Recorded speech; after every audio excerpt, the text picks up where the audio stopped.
One of these gentlemen got on. Aristides? No. Brendan? No. I thought I heard some wind. I guess that's you. You near your computer fan or something? I do hear a fan in the background. Not me. Yeah, interesting. Weird. Okay. I don't know. It's very subtle. Yeah. Oh, it's weird. It's not me. Definitely. And so the guys are still spitting. Wait. I'm gonna put you on mute. Does this stop it? No,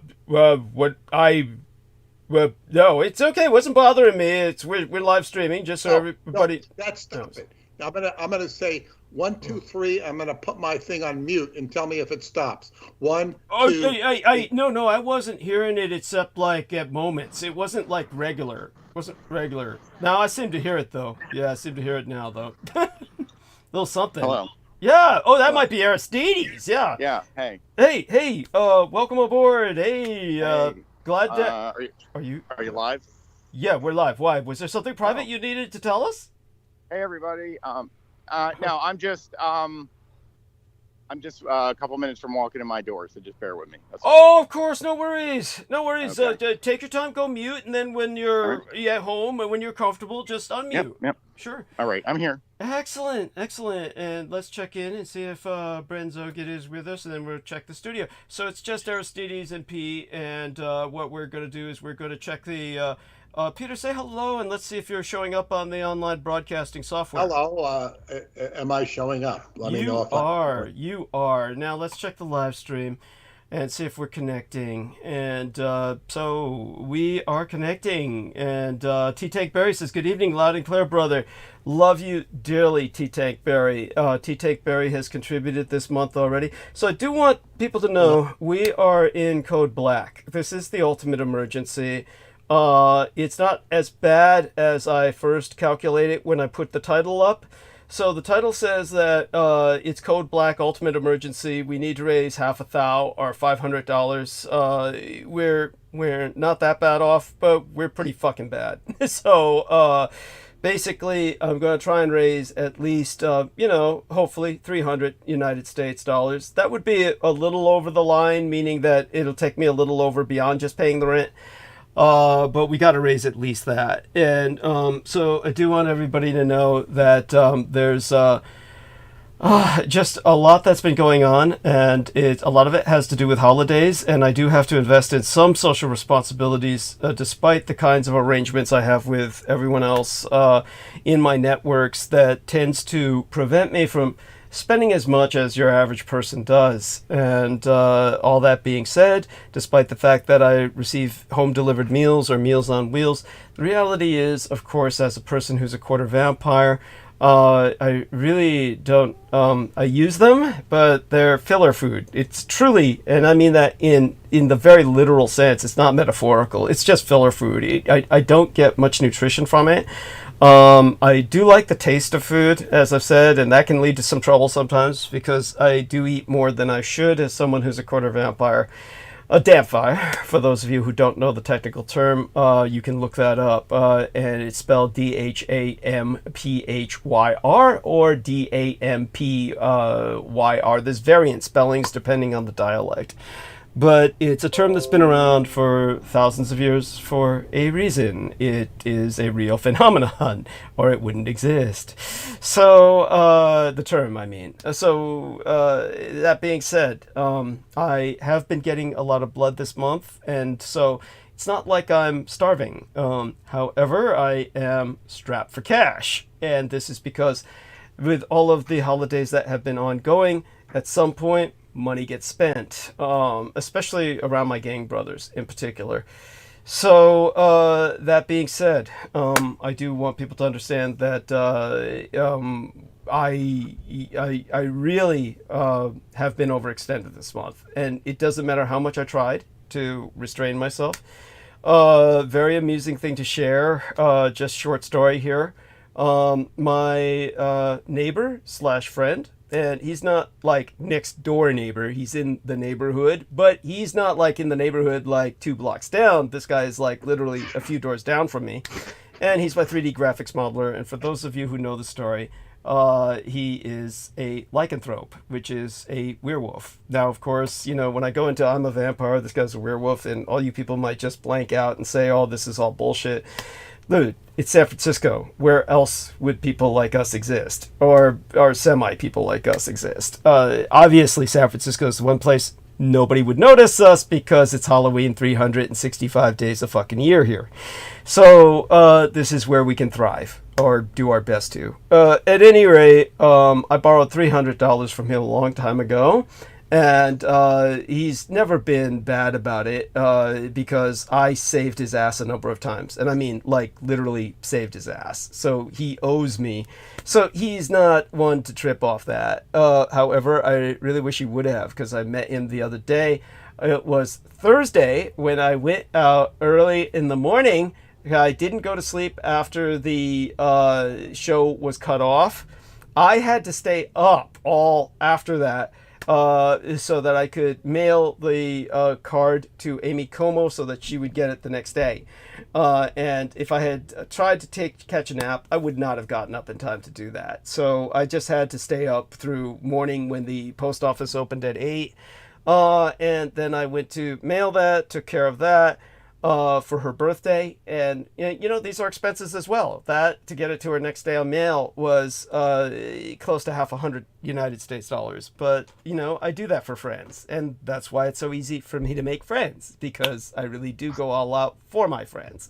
So, such being said, when I came back, I ran into him. Now, I don't know if you've ever seen a werewolf turn, and it's something that I would have preferred to see. It's basically like the old Berserker Vikings when they go into a blood rage. That's basically what it is, with some physiological alterations that occur, not nearly as extreme as in the films. Just like vampires, when they are exposed to the sunlight, they don't burst into flame like in the films, but they feel like it. They feel like they do on the inside, okay? They are really rendered uncomfortable by the sun. Even someone like me who's only a quarter vampire, I get what's called sun sickness, which I described the other day, a few episodes back. I would have preferred that he had seen me, gone into his lichen mode, and just leapt from the top of the stairs. All homes in San Francisco have stairs, generally. In fact, yeah, all of them do. 100%, you could safely say statistically. There's very few places in San Francisco that do not have steps. But his, like many places in San Francisco, he's got a lot of them. So he's on top of a miniature hill of steps when I encounter him. And I would have preferred he had turned at that moment, leapt right off those steps, hurled me face first onto the concrete, and started kidney punching me in synchronicity with his demands. Like, where more money with each kidney punch. I would have preferred he had done that than what he did, which was basically take me into the usual counseling mode, which, he has very few people in his life that can counsel him. Obviously, who else can understand a person who has literally inhuman problems? Other than another person who has literally inhuman problems. So I stood there in the cold. We sauntered on over to his big red Raptor truck. He loves his big red Raptor truck. Big fucking red Raptor that is like the Rock of Gibraltar in this neighborhood. It is like the neighborhood sentinel. It is the sign that he's always here, or that it's a marking of his territory. But at any rate, he had that parked across the street where we have a restaurant. There is a restaurant on the corner below us as well as the corner above us. And so in front of this restaurant, there are outdoor tables. And so I was listening to him while he's going over, things that have been going on with him. All the while, the wind chill factor is killing me. I swear to God, you have no idea. You can look up the temperature for early in the morning. We're talking about not that early, actually around 8:30 a.m., 9 a.m., about 9 a.m. in the morning at that point. And it was Thursday of this week, this last week. And so it's the wind chill factor. It's just, there's no describing it. I felt like I was fucking dying. I'm just like, with all these abandoned tables that are in front of that restaurant, I'm like trying to pile them up into a windbreak. I'm curling up into a fetal position while listening to him go over his life for 2 hours. And I swear to God, by the time I got home, I felt like I had contracted pneumonia. I felt like I was frozen through. It was numb, literally numb. You have no idea how. Fuck Chicago. Chicago's got nothing on San Francisco. The wind chill factor on the hills in San Francisco, it's wind tunnel level. It's literally uninhabitable. So there you go. So that's what I went through the other day. Of course, he didn't ask for his money back at all. It's a non-issue to him. And like I said, as brutal as that experience was, I would rather that he had. So all that being said, obviously I couldn't ask him for more, however, and therefore I'm left asking all of you. So we're going to count on all of you to contribute. This is like, first, our thanks to the people who have contributed. And I've given credit to many who have done so in the past so far. Amy Como gives a big smile. I love you, Amy. Atham Animus says, good evening, folks. Welcome, brother. Welcome back. My love to all of you. And so I do want people to understand, Amy hopefully will come on later, if she can stay up that long. And she'll talk a little bit about what I sent her. I hand wrote a poem for her on Japanese rice paper. So I hand wrote a poem for her on that. And she has since framed it. And sent her a card as well. Atham Animus says, where's the PayPal link? God bless you, sir. So let me enter that right here. And while I'm doing that, of course, I will thank Stephen Myers, who sent $50 United States dollars, and this wonderful individual in Nederland, the Netherlands, who sent me 33 United States dollars. As well as, of course, my, I almost said darling. Well, the lady who, when she's not plotting my murder, pulls through in weird ways. She sent me $50 United States dollars. So Which one is that? I'm so sorry. Wait, what are you talking about? Which one? It doesn't narrow it down too far. There's a few. Good point. Good point. Okay, point with that. That it's hard to get her name because it's a single letter. It's like the Alien series. It's like the Alien series V. The V they've landed. Visitor, V for visitor. That's basically her. Yeah. So, yeah, she was plotting, conspiring my murder with Judith Ager a while back. Because they're such nice people. And, everybody tells me the same fucking thing is like, my life insurance policy of $50,000. It's not that much. I always say that. It's not that much. Yet everybody who I've ever assigned it to has plotted to kill me. And openly admitted it at some point later. That's like...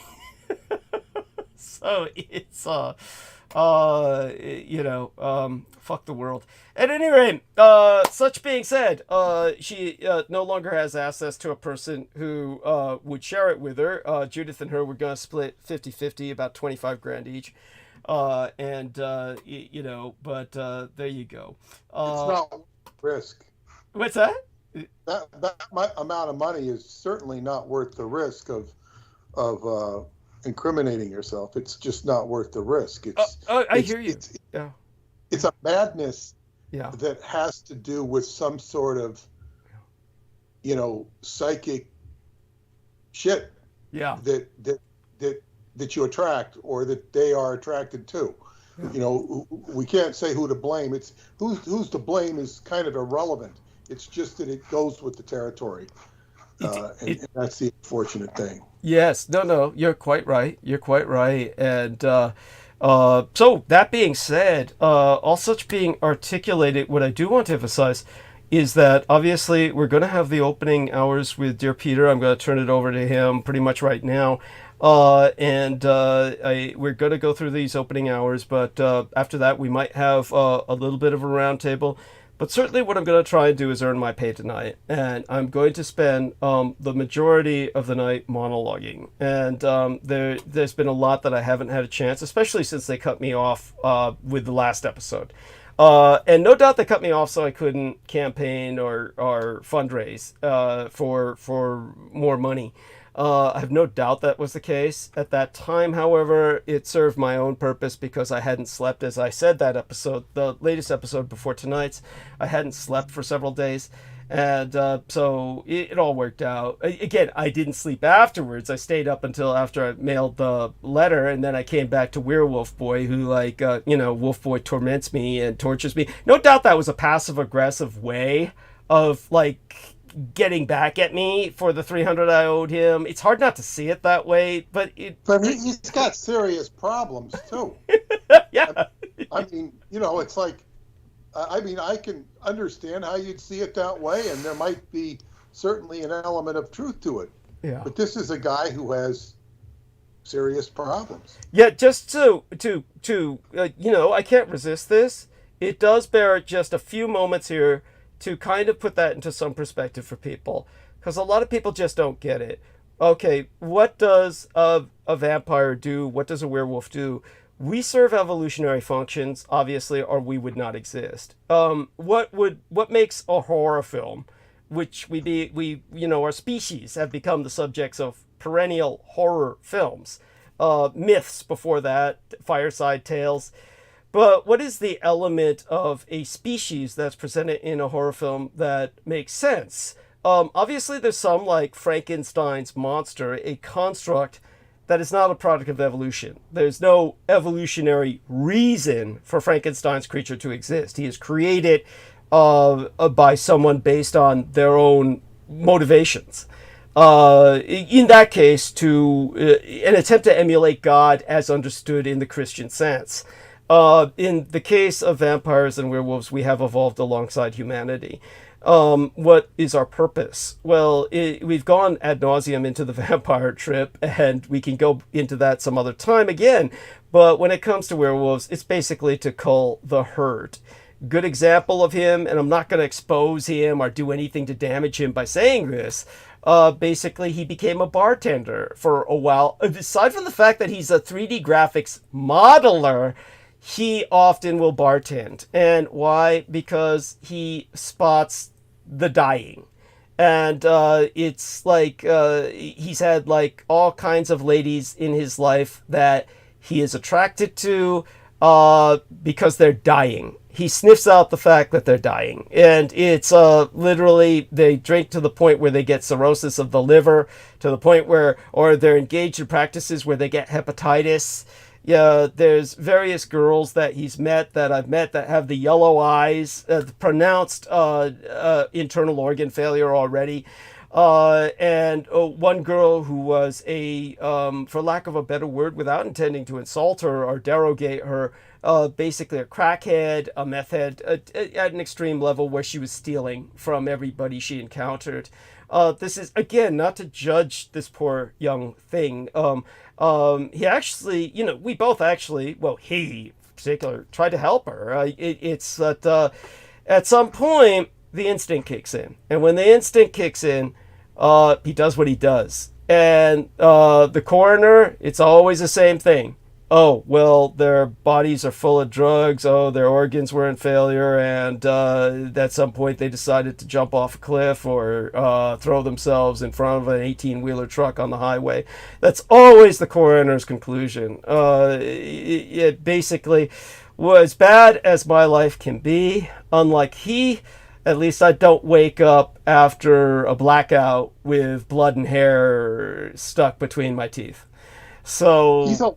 Excuse me. Yeah. So he disposes of these people, and he's got this great sorrow. He's a lot like Lon Chaney in the movie. Yeah.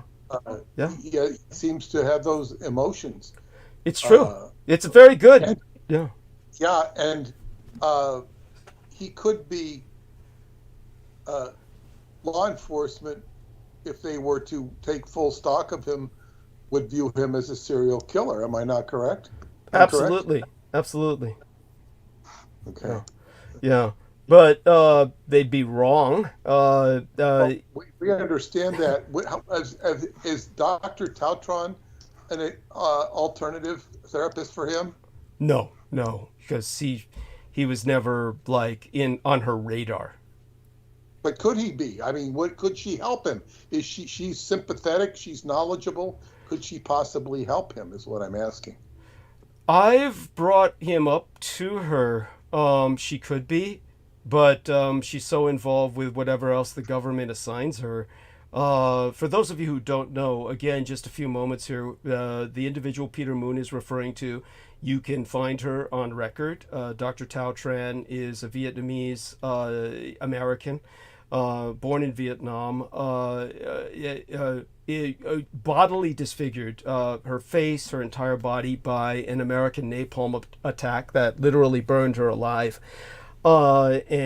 She, however, is a expert hypnotherapist and ultimately helped myself with complex post-traumatic stress disorder.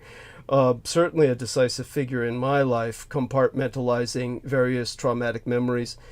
I could not think otherwise, other than that she could help him in some way. Of course, I can't but speculate as to how.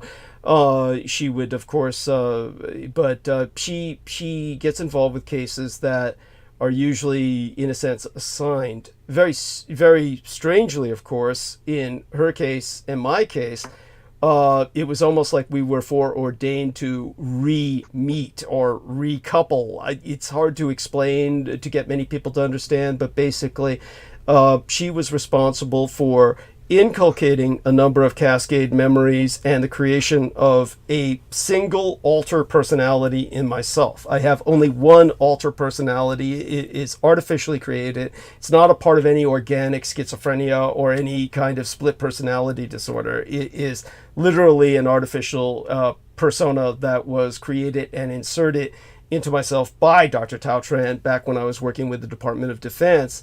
And we were considering, Michael Aquino and myself, inserting me as a field agent into Vietnam, where I was also taken to training in a few bases in Louisiana, where they have the landscape that's closest to the Vietnamese terrain.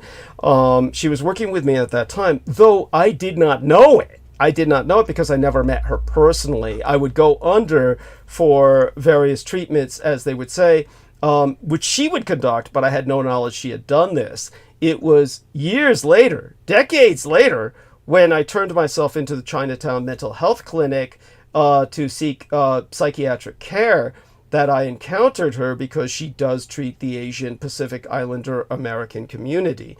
And in that sense, we were reintroduced, and she began to express to me the work she had done with me before, and helped me in exchange for my returning some services to her. So with that, before we turn it over to Peter, dear Aristides, tell everyone about the upvotes and how they can help with the upvotes, if you would be so kind. Sure, I can do that. The for sure way to provide upvotes is to be signed into YouTube with an account, which should be easy to do if you haven't created an account. And that can provide one upvote. And then when you have an account, you can create channels underneath that account that are like different identities. And they can upvote also, and they're under your main account, under the settings. You go under the switch account, their option, and you can create them, and you can provide additional upvotes with them. I have already provided 3 upvotes to Douglas so far this evening. So I will say though, like the last time talking about how we have suspicions about accounts that are blank and stuff like that, because of certain reasons. So I guess I would say if you create extra accounts that are blank, just use them for upvotes. Don't, just use your regular account, one regular account to comment. So, and not these random other accounts, just so we don't think that you're,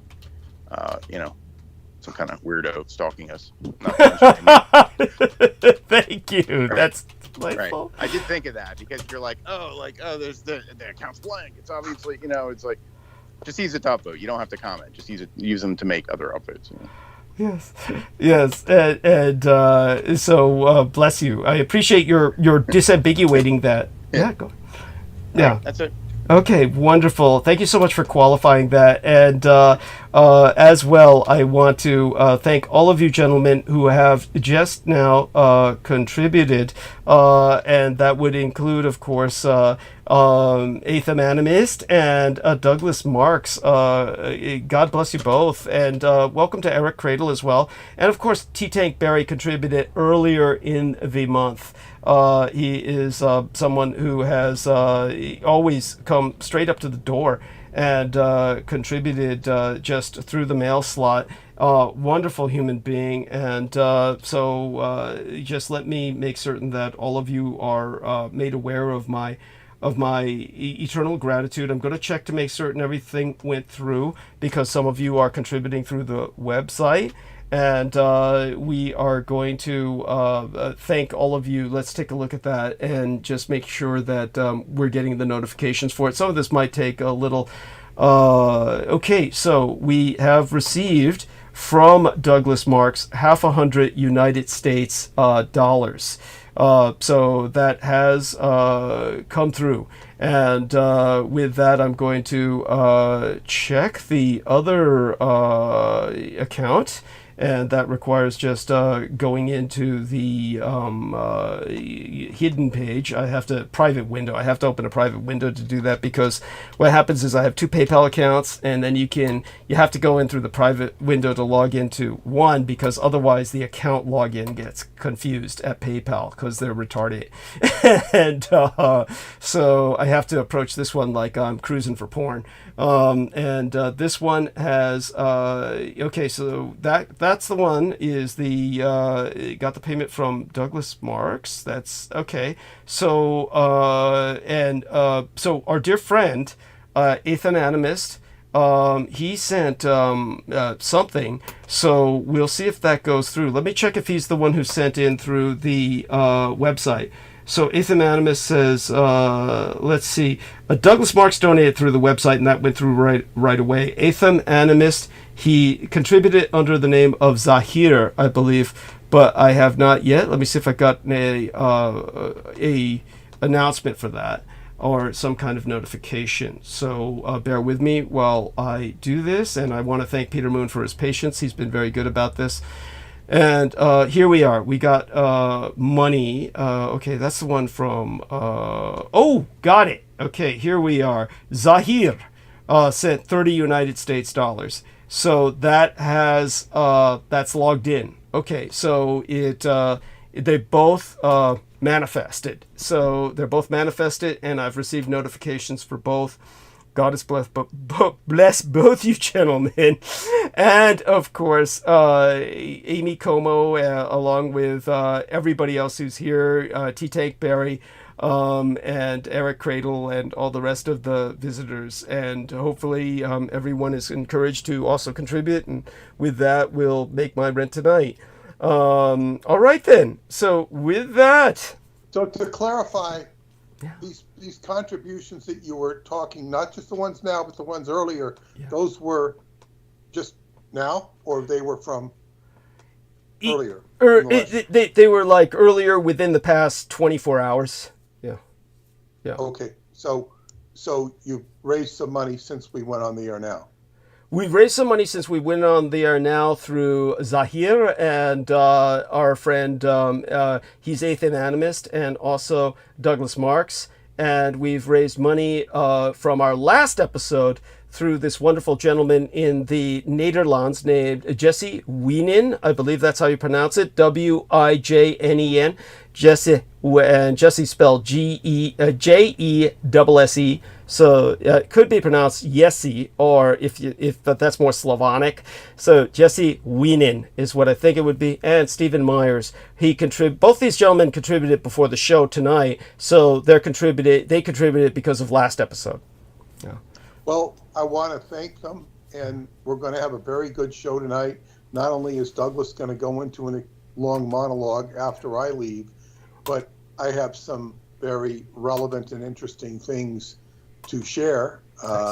And I'll get into it right now. I want to encourage those of you who can help Douglas meet his obligations, because all of this is so exciting. And the first thing, and maybe I'll get back into this, I personally went through a very heavy time Friday and Saturday, and it had to do, it was almost to the point where I almost felt sick. I took that, what is that airborne twice. I was okay. I just needed a lot of rest. But there was also, in writing this chapter on the Emerald Llama and the disposal, or the temporal disposal of the Emerald Llama by Douglas's mother, I had blocked it out. And when I went back and listened to the link that Aristides gave me, I'm listening to it.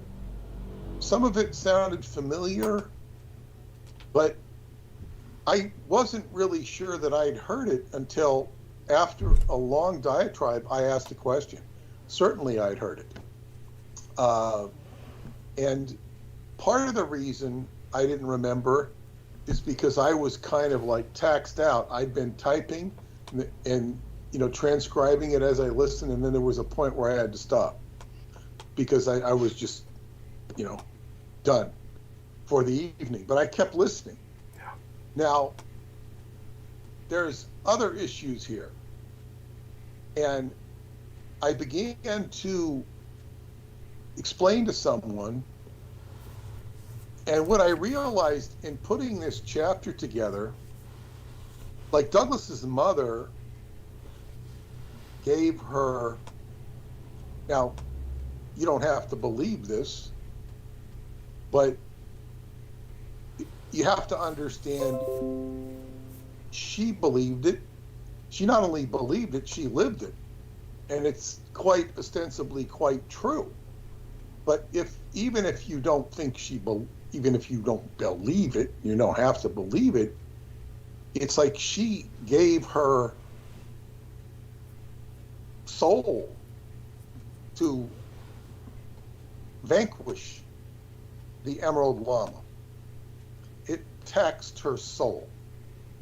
Yes. It taxed her soul.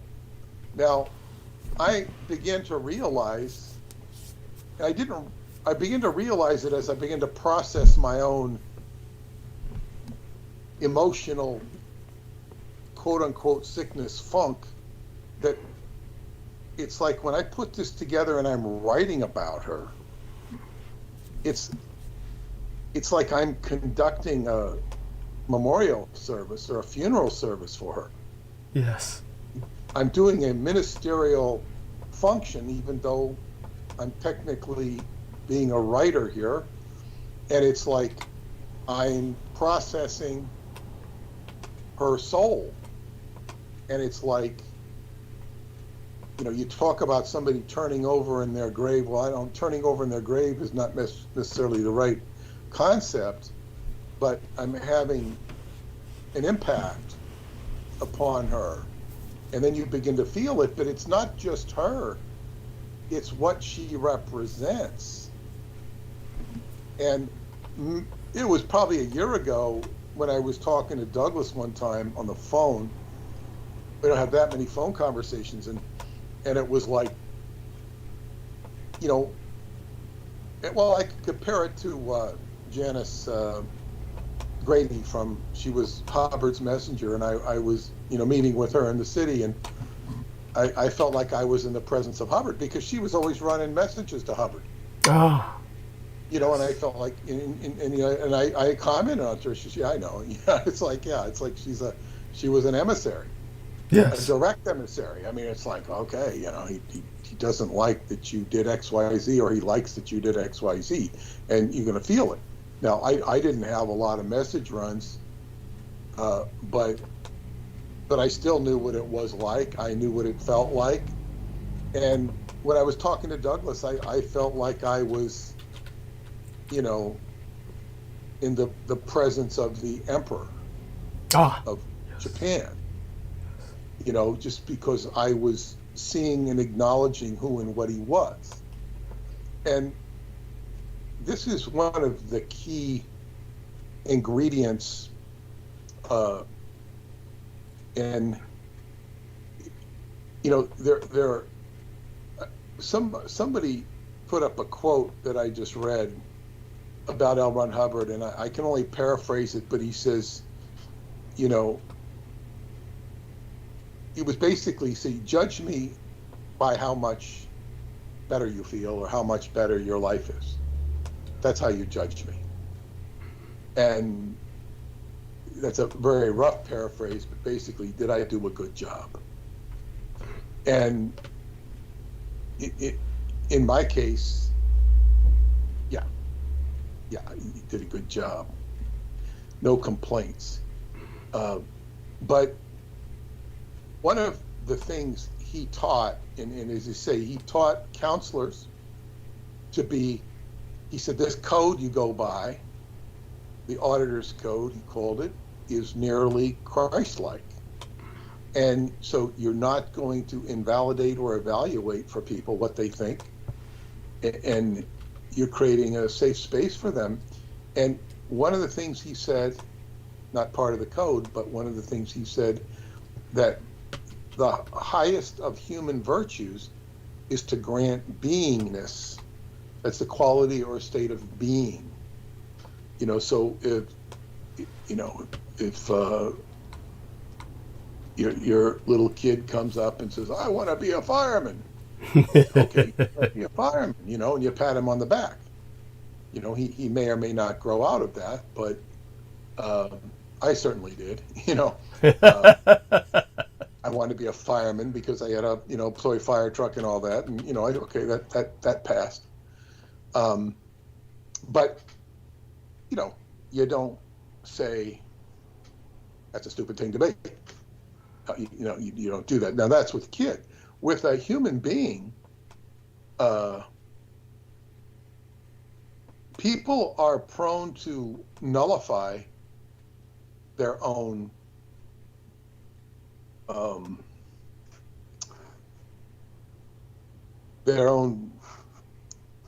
grandiosity, or their own, to nullify their own life. And they might put themselves down and say, well, I can't do that. Now, okay, case in point, Paula has a very dear friend, and I basically kind of pulled this on her, and basically she has a couple of children, but I pulled out of her that she really wants to sing. And she's got a great voice, and she has some experience in it. And I, brought that out in her. Said, you should sing. And just that alone made her feel better. Because, housewives don't always have time to sing. But I said, you have to pursue it. I should follow up and find out about that and remind Paula to remind her, because it's like that's who the being is. So yes. you allow them to be that.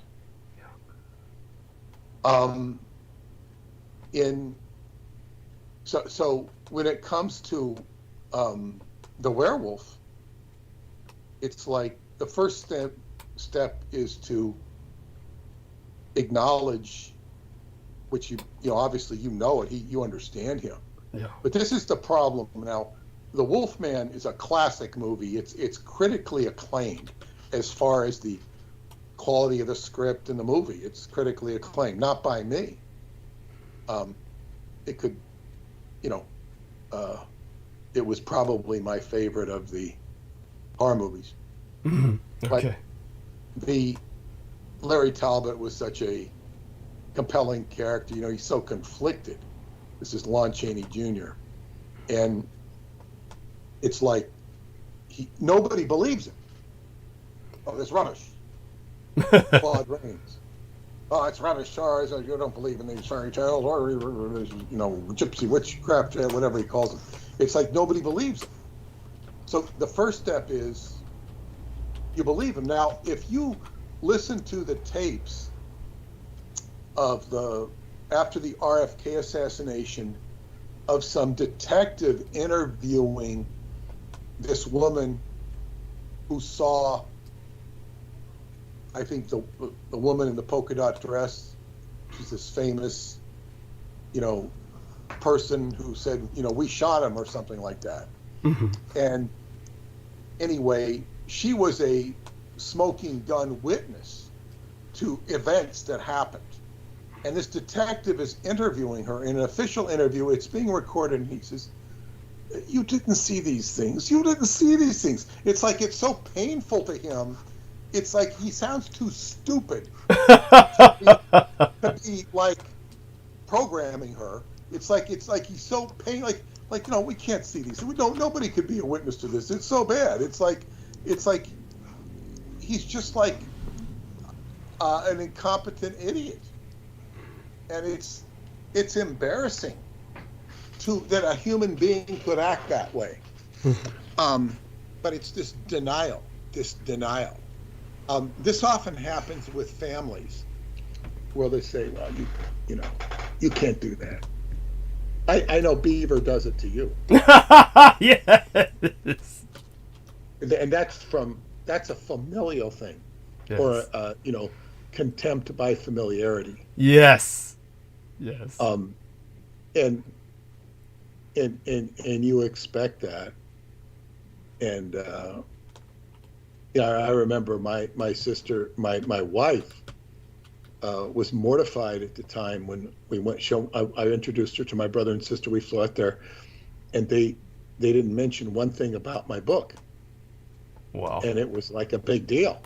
It is 3 years old, and she says, I said, don't worry about that. I said, she thought they were so insulting by not even asking about it or mentioning it. Right. Of course, they knew about it. I said, no, that's just family. Yeah. I didn't care. Interesting. Okay. I didn't care at all.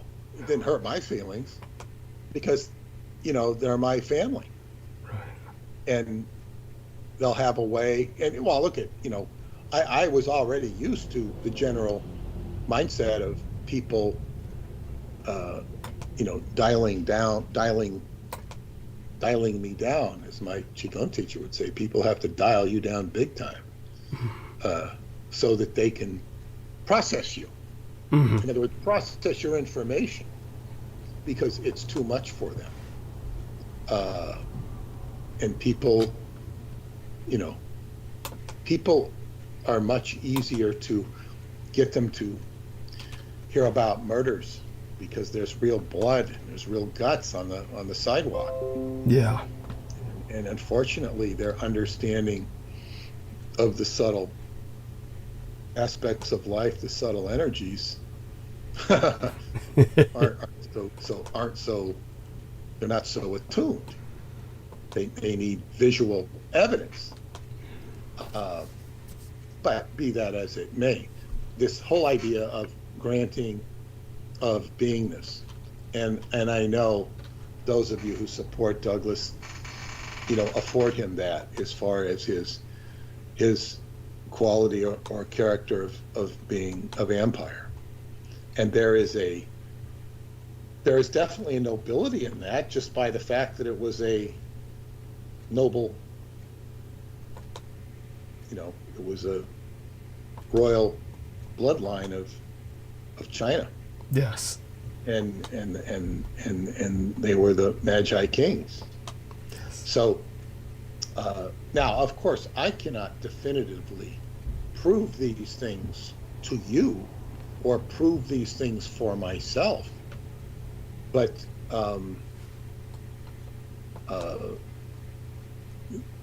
one of my Indian friends taught me, I was telling him about the cougar being one of my animal totems. Mm.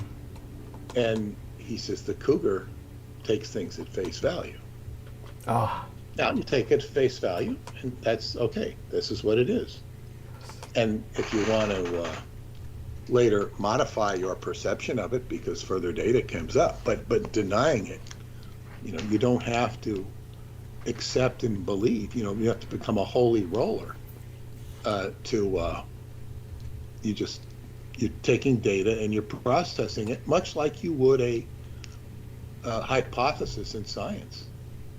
And of course, when you see enough things, it's like it's just you're just plugged into the stream. It's a stream of consciousness.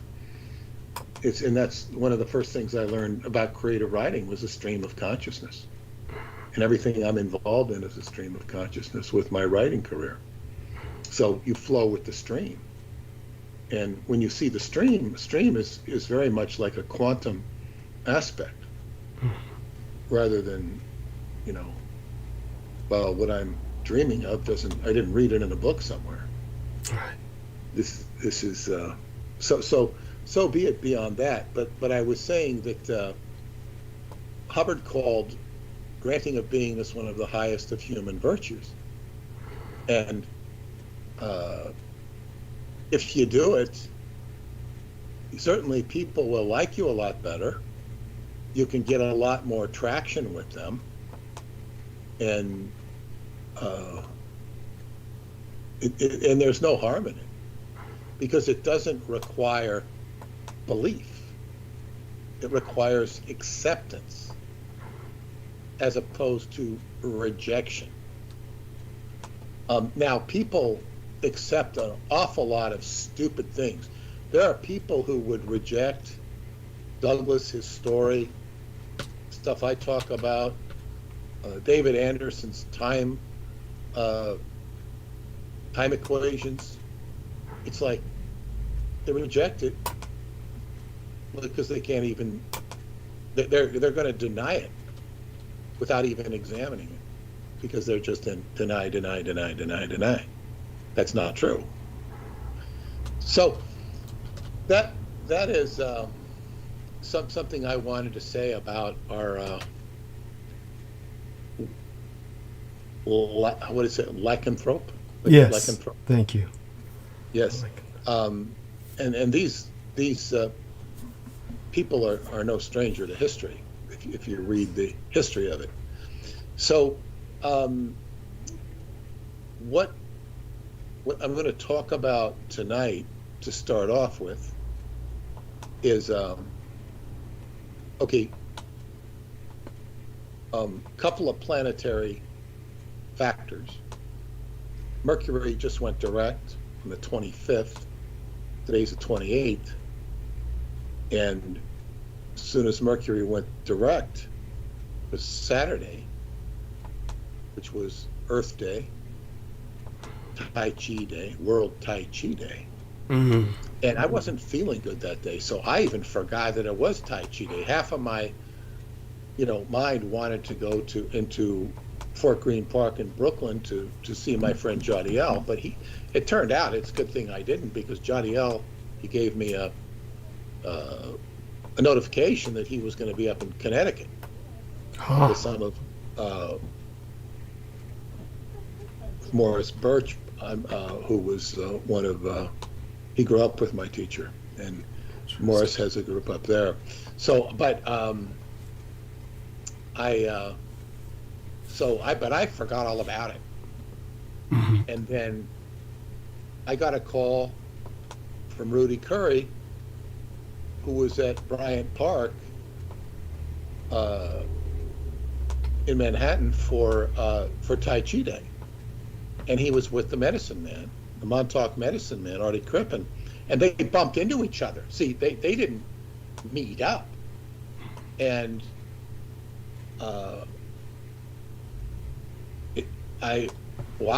this was a big deal to me because, of course, Rudy Curry, I've talked about him before. He's a very dear friend, and he was a fellow student with my teacher. Now, he's also, he was introduced to me after I must have been about a month or so into the class, and he introduced me, and he said, "This is Tai Chi master. I want you to meet him."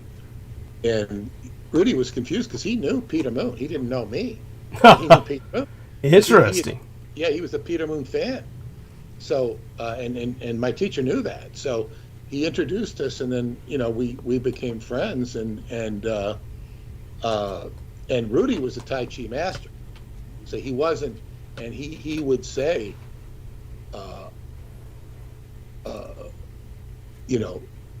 he's not just a teacher. I mean, he's not just a Tai Chi master. He's a Soki or Soji, pronounced both ways, which means a teacher of teachers. Mm-hmm. He's quite a teacher, and he's got a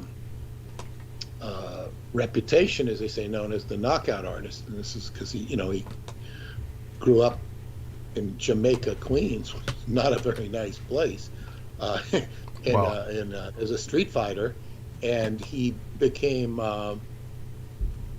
he studied with notable Tai Chi masters, Chinese. Mm-hmm.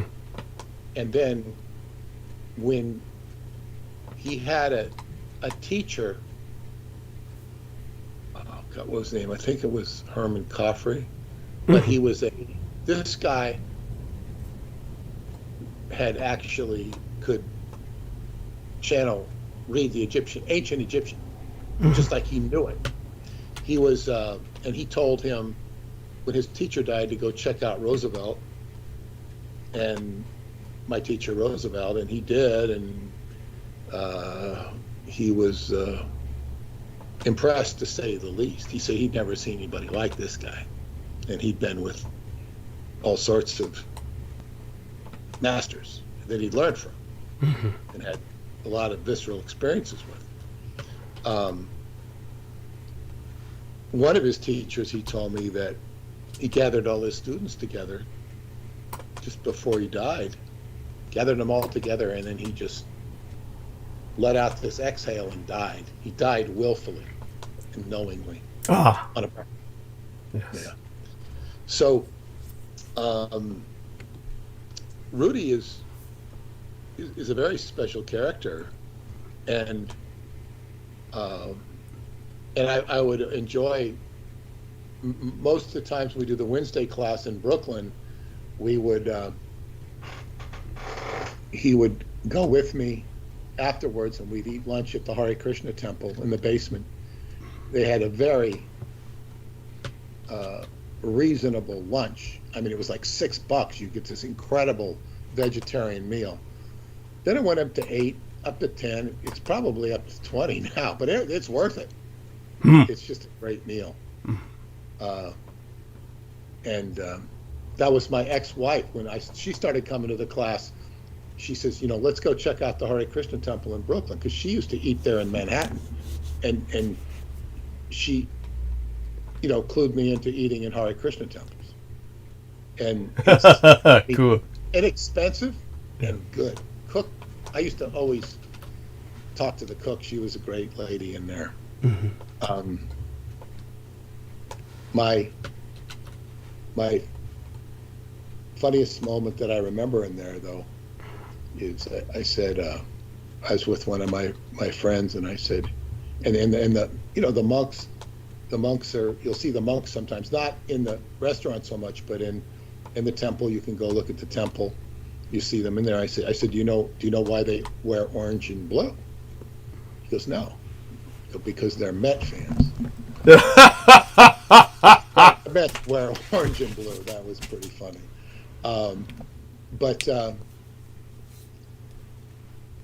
So anyway, I go and have lunch with Rudy, and it would be like a second class. It would turn into like a second class. In other words, just talking, because he's got so much experience and so much information. So anyway, he's calling me on the phone and saying, I said, my friend Kim, she's been, she really talks about you all the time. She wants to get you back out there. He says, yeah, we need to go out to Montauk. But he puts me back on the phone. He puts me on the phone with the medicine man, and I haven't seen the medicine man since my teacher passed away. It was probably 6 months before maybe a year before my teacher passed away. And the medicine man, he showed up at the park one day in Coney Island, you know, because he lived in Connecticut, on the east end of Connecticut. And he was caregiving for his wife, who was, you know, on dialysis for a long time. Oh. And he, I saw him, that was the last time I saw him. And that's many years ago. And that, it had been a long time since I'd seen him then. And he told me that he's got, well, you know, he showed my teacher something. Now, he was a student of my teacher, and he introduced me to him. But the thing is, and Artie had studied martial arts his whole life. As he said, he used to call Bruce Lee Uncle Lee. He knew Bruce Lee because Bruce Lee used to go to the Shinnecock Reservation for the powwows. Mm-hmm. And Artie's mother is half Chinese. So he had a kinship, friendship with Bruce Lee. I don't know that he actually studied with him so much. I don't know. But he studied martial arts, and he worked as a bodyguard, and he was at Foxwoods Casino in Connecticut. He said when Frank Sinatra would come, he'd point to him and say, I want him as my, you know, bodyguard, that they'd assign him for when Frank Sinatra would sing at the casinos, because Frank Sinatra had some degree of street smarts. Ah. And he thought he was a good protector for him. But Artie had, well, I'm going to talk about Artie tonight to honor his spirit, because anyway, he told me that his wife passed away last biorhythm, during the big biorhythm. He didn't mention the biorhythm, but she, I think, passed away on August 17th, which is right after the biorhythm, while I was in Romania. And he's now living in Sag Harbor, which is, you know, less than a half hour from Montauk. Mm-hmm. And it's the original whaling village. The Montauk Indians taught the New Englanders how to whale. Oh. They were incredible whalers. Now, how they whaled with their primitive boats, they knew how to go out and catch a whale. And of course, the New Englanders industrialized it to a higher degree than, of course, the Indians did. And they have a big whaling museum in Sag Harbor. Sag Harbor was also inhabited greatly by the Parsons family, of which the same line that Jack Parsons descended from. In particular, Ralph Parsons was from this area of Sag Harbor. It's one of the oldest communities on Long Island.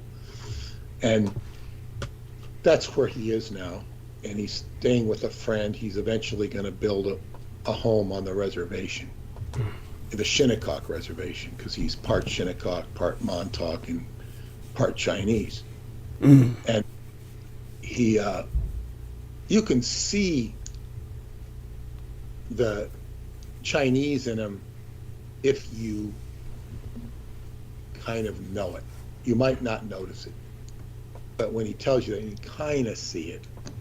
And of course, as he said, his family, meaning his siblings, he said when you looked at their driver's license, they all had different ones.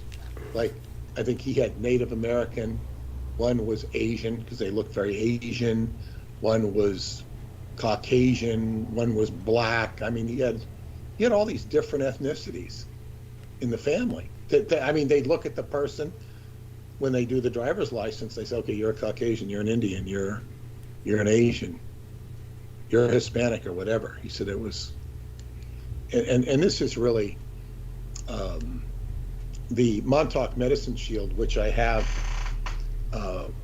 on the book, the Montauk Book of the Living. On the back, it's got 7 feathers, the bottom of the shield. Mm. And therefore the different races. He's got the red race, which represents the Native American Indians, the brown race, which would be your Polynesian, Melanesian types, and that could extend into your Mexican type people or Hispanic people, natives. And then you have the black feather for the black people. You have the white feather for the white people. You have the yellow feather for the Asians. And you have the green feather for the little people. Mm. And you have the blue feather for the blue race. Very, very astute. Like he had, his knowledge is like genetic. He's got like genetic memories of things. So when he talks from a different place. And of course, when somebody, some of the Indians that he knew and had degrees and stuff, and they'd talk this and that, and he'd say that those are what you call book Indians. And a book Indian is like somebody who's read books about Indians by white people, basically. And he didn't say it pejoratively, but he just said it very categorically. Like, that's a book Indian. He's a book Indian. Right. So, very astute. And how Artie, so the exciting thing about this is that Rudy and I, and probably an entourage of his friends, are going to go out to Montauk, and we're going to pick up Artie and we're going to take him out to Montauk. Great. And that will be exciting. The last time he was at Montauk, to my knowledge, unless he's been out there again, was when David Anderson was there. So he gated in beautiful things. I will take him to the, I told him he remembers my friend Kim. He only met her once, God, he remembers her. You think that, oh, people don't always remember people. He remembers her, yeah. And I explained that her house is on where Stephen Farrow used to go for the old post office. I'm going to take him to Stephen Farrow's grave. I don't know if he's been there. So that will have a very dynamic impact. God, maybe I should bring him to Atlanticon. But that would be a trip. I brought him to Michigan. And that was a trip. We drove all the way from Long Island to Michigan. And then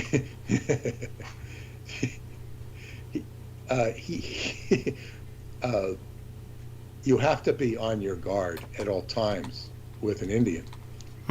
Because on the way back, he says, I want to go see, he said, all right if we go see Aunt Kitty. And, she lives, I think, in Dayton. And I said, sure, I'd love to meet Aunt Kitty. And so we drove out of our way on the way. Now, this is like a 13-hour trip or something from coming back from Michigan. And it's not like we're spending the night any place. And we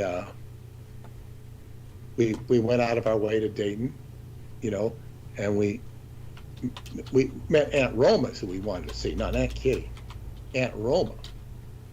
And he grew up with Aunt Roma for a certain amount of time in his life. And visiting her was Aunt Kitty. Now, that was a trip for me and we basically had dinner. I think we both laid down for a while, got an hour of sleep before we took off. But Aunt Kitty was this. I felt like I was in the presence of royalty because she was related to Nat Turner. Nat Turner and this tied the Moorish heritage to the Montauk Indian heritage. She had both. And this is the Washita tribe. The Washita tribe, which was the rightful heir of the Louisiana Purchase. And I can't mentioning, and Nat Turner, there was a relationship between him and the Dauphin. I don't remember it all. Wow. And of course, the Dauphin, for those of you who don't know, was the son of King Louis and Marie Antoinette. Oh. And that was the hidden monarch. Now, it's ironic, and I have to mention this because I watched the time tunnel last night. Ah. I woke up, I watched the time tunnel, and the time tunnel it's so damn corny. Every time they go back in time, it's some peak event in history.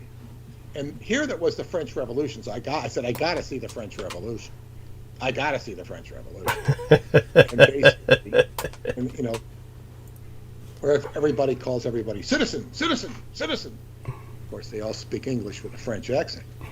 But it's so they not only had, so of course they were going, somebody was trying to save Marie Antoinette, who was in jail, and they were trying to convict her, and they're saying it's no use, you're not going to save her. And they end up making some deal they get this guy to see Marie Antoinette, and somehow, so they don't only have Marie Antoinette, they have the Dauphin in it. And they're smuggling out the Dauphin at the end of the show, and they're going to get him onto a boat with this guy, and they have to, but they're going to sneak him onto the boat. So they go up to get onto the ship, and they meet this, lieutenant who's asking them questions, and they say, and he says, you do not have a French accent. And they said, neither do you. And he says, yes, I am Corsican. Of course, Corsican is Napoleon. Marie Antoinette, they snuck in, they got to see her in jail, and they smuggled out the Dauphin. They said the Dauphin, and then they got Napoleon. And they tell Napoleon, he says, the guy says, I'm Prussian, I see the future. Oh, you do? And he says, yes, I'm going to, you're going to be, France needs a great leader. It's going to be you. And he, so they're swelling Napoleon's head while they sneak the Dauphin onto the boat. And then, of course, they're about to get shot, not by Napoleon, but revolutionaries. They're saved at the last minute. Yeah. So it's like, these peak events that always are part of that show. And of course, if they made it about mundane things, it wouldn't be a very interesting show. Nevertheless, so I got to meet Miss Kitty, and it was so synchronistic to see how the Moorish bloodline blended with the Montauks. I'd already run across that in my research because the first time the word Moor appears in the American lexicon is in a Delaware court case with the Delaware Moors, and the Lenni Lenape Indians, who were part of the Montauks, were from Delaware. So it was very monumental to meet this woman, and his Aunt Roma was a very sweet lady, and she told me how, people just loved Artie. When he was like a teenager, you just go up and hug people. He was very, very, just a very warm human being. But so anyway, we're on our way back through Pennsylvania, and Pennsylvania is, I suppose there's more boring states to go through. But it's like a 6-hour drive of pretty much the same rolling hills. It's, It's like, God, Pennsylvania, you know, Ohio, you get through in a couple hours. It's like a breeze.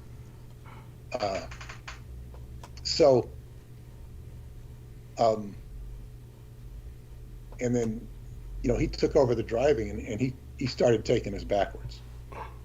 So, and this was, you know, probably about early in the morning, like, you know, 4 a.m. or something like this. And so, you know, he set us back. He says, I think I'm going the wrong way. So we had to turn back around. And we pulled into, I let him off in Manhattan about 6 a.m. and he took a train home to Connecticut. He still had, and I had to drive back to Long Island. But we had a lot of time together.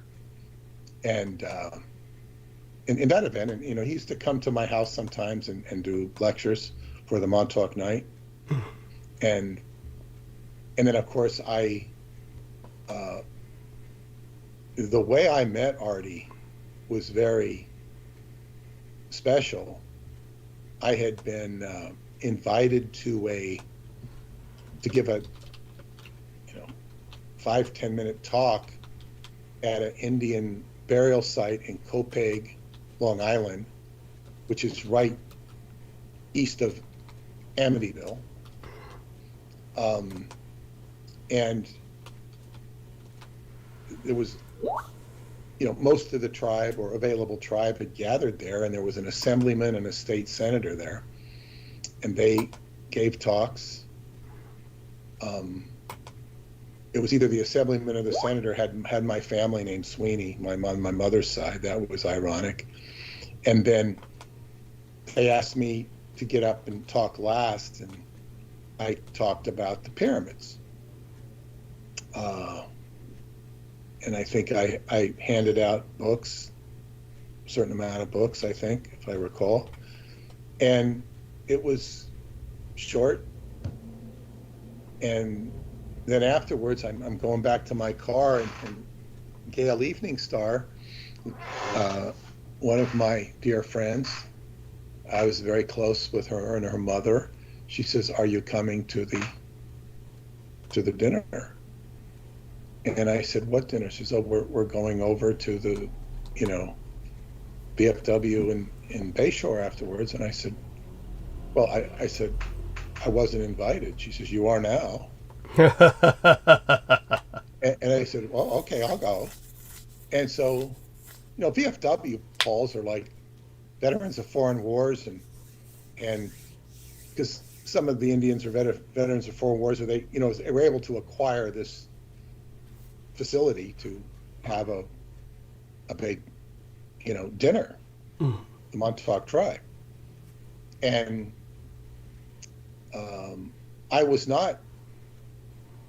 I didn't feel unfamiliar at all, because I'd been to Thanksgiving with them years earlier. They'd invited me to a big Thanksgiving dinner at a very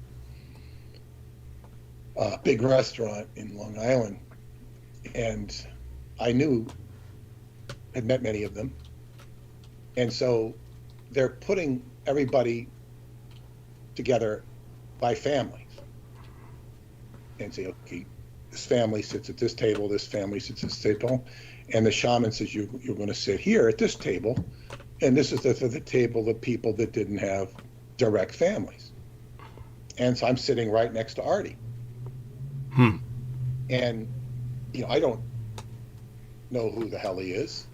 Well, I didn't know who he was. And he's talking and he's telling me all this history of the Montauks, and he knows all this stuff that, you know, that I would have been chomping on the bit to learn years earlier, because this was like, you know, it like took 12 or 13 years to meet him. And it was just a windfall of information, talking about how if you want to get recognized as a tribe, as a Native American tribe, you have to prove you're related to the Montauks, because they're the only one that has a genealogy that goes back. And then yet they won't recognize the Montauks. That's the funny thing. To prove you're an Indian, you got to prove you're related to the Montauks if you're an unrecognized tribe. like say the Apaches are not an unrecognized tribe, but if you're an unrecognized tribe, you've got to prove your lineage, because that's the only place you can prove it, because they're the only ones that have a written family tree, because they go back to the days of, they go back hundreds of years where they were, connected to the colonists. So they wrote and stuff. They had educated people. They had family trees and genealogies. And so this was very ironic, and he knew all this sort of stuff. And and then he gets up and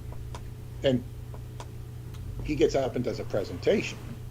And he says, I've got the Fountain of Youth program. And the Fountain of Youth consisted of 3 things. He says, we're going to do this, and we're going to start next week. I'm going to be here next Thursday at this same place. And it would be 3 things that his Fountain of Youth program focused on were this purple juice called Ageless Extra, and Osha root, and Qigong. So I ended up, buying, signing up for this Ageless Extra. It was a multi-level marketing, but I'd buy it wholesale. I used to buy it. I don't anymore. I still take it, but I used to buy it wholesale, and I'd sell it to them at cost so they could, raise money for the tribe. I could get a better price on it. And I sold it through my catalog at that time. It was very beneficial. And then the Qigong we do for about 10 minutes, maybe 15 minutes, about that 10 minutes. And he said, do this for 10 minutes every day. And I did it for 10 minutes every day. And it made quite a difference. And after about a month, he said, on Tai Chi Day, I'm going to go see my teacher in Connecticut. You're all invited to come. Now, to get him to the VFW in Bayshore, we had to pick him up at Orient Point. He'd take the ferry from New London in Connecticut to Orient Point, which is the North Fork, extreme North Fork of Long Island, Montauk being the South Fork, and it would take 2 hours to drive him there. I think, drove him once, but I did it to, talk to him and get information. Right. And it was quite a burden for the tribe to bring him there. But it went on for a while. And I was the only one who chose to go to Connecticut on that day. And I get to Connecticut, World Tai Chi Day, and all these beautiful, colorful Tai Chi flags, and Tai Chi teachers from very different schools, not necessarily Tai Chi, they could have been different martial arts, but, and so you're supposed to, they have all the different flags for the different elements. One would be mountain, lake, river, different designations, and they'd have a different teacher, and you're supposed to go around and listen to all the teachers. And that's the idea. And so people are still gathering, and somebody's talking to an audience of a relatively few number of people, maybe 20, 30 at the most, and I'm standing there, and I'm standing next to this black guy, and I say, do you know Artie Crippen? He goes, he's my student. It was Roosevelt. I'm sitting right next to the guy who's going to be my teacher. And so then I got to see Roosevelt's demonstration, which was incredibly impressive. He had some buddy who's like the size of a guard in football, like a college guard in college football, a big guy. And he says, run at me as hard as you can and try and knock me over. And the guy runs at him as if he was going to tackle him or something, and he just like, he gets a few feet in front of him and he just falls over. The guy running at him just boom, boom, boom, down. As if, you know, and I only remember Roosevelt just, he didn't hit him, he just kind of put his hand up like he was a big stop sign or something. He just, whoop, the guy just fell down on his ass. That was impressive. I don't know. So, but then I asked him if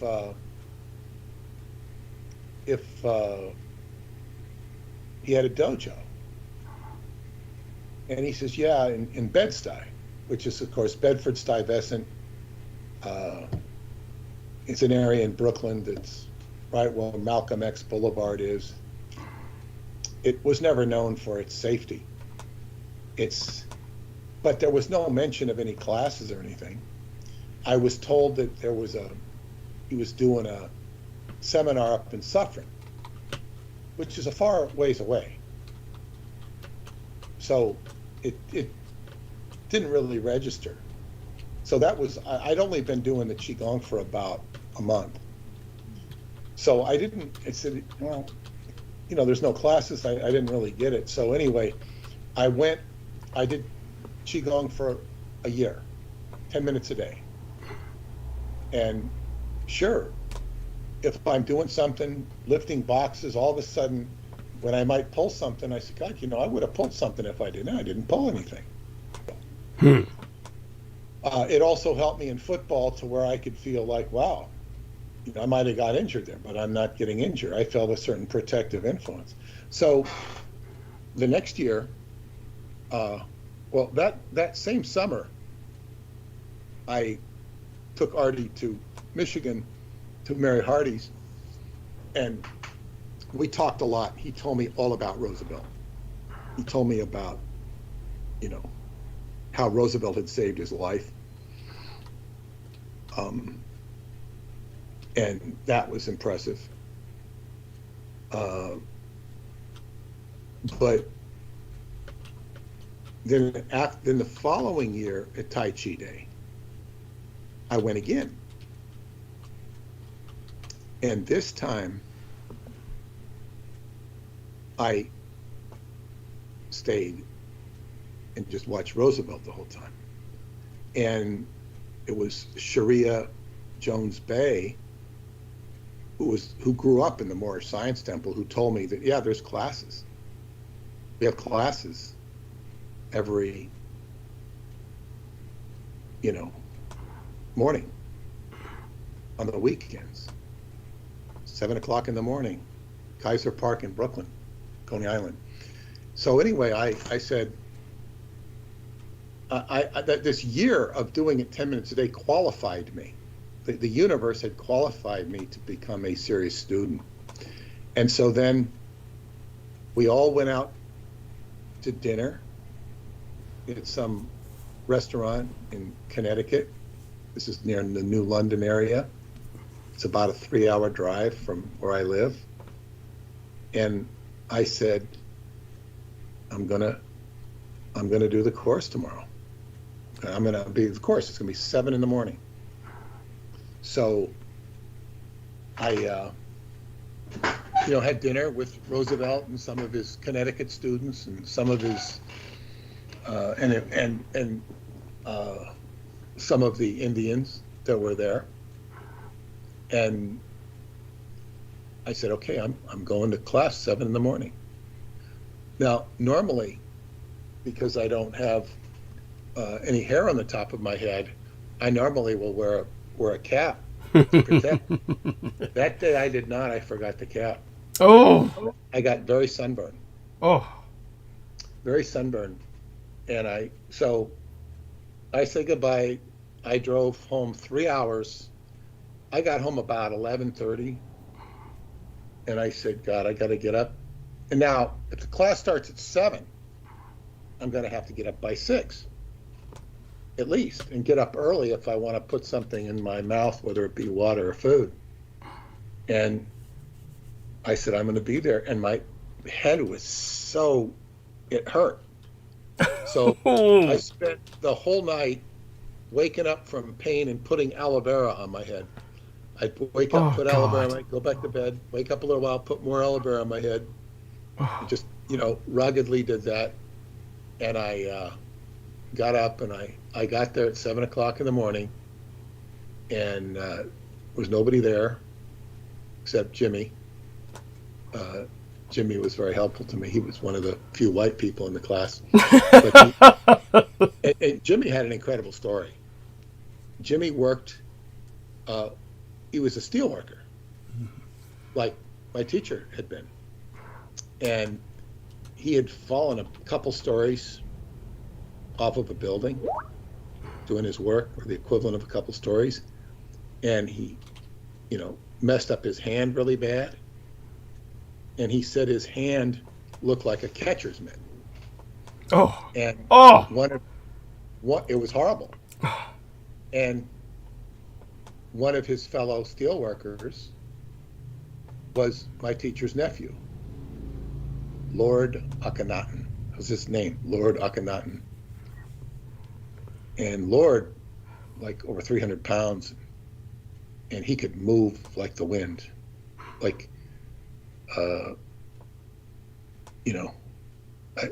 my teacher couldn't understand why he didn't go play for the Jets, but he wasn't interested in playing for the Jets. Wow. He could have. I mean, this guy could.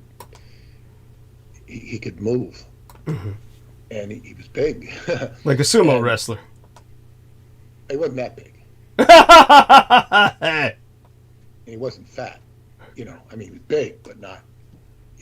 That's a different thing. So, anyway, Lord he told Jimmy to come, and Jimmy did the exercises, and his hand got better. I mean, he totally, and his back was all messed up too.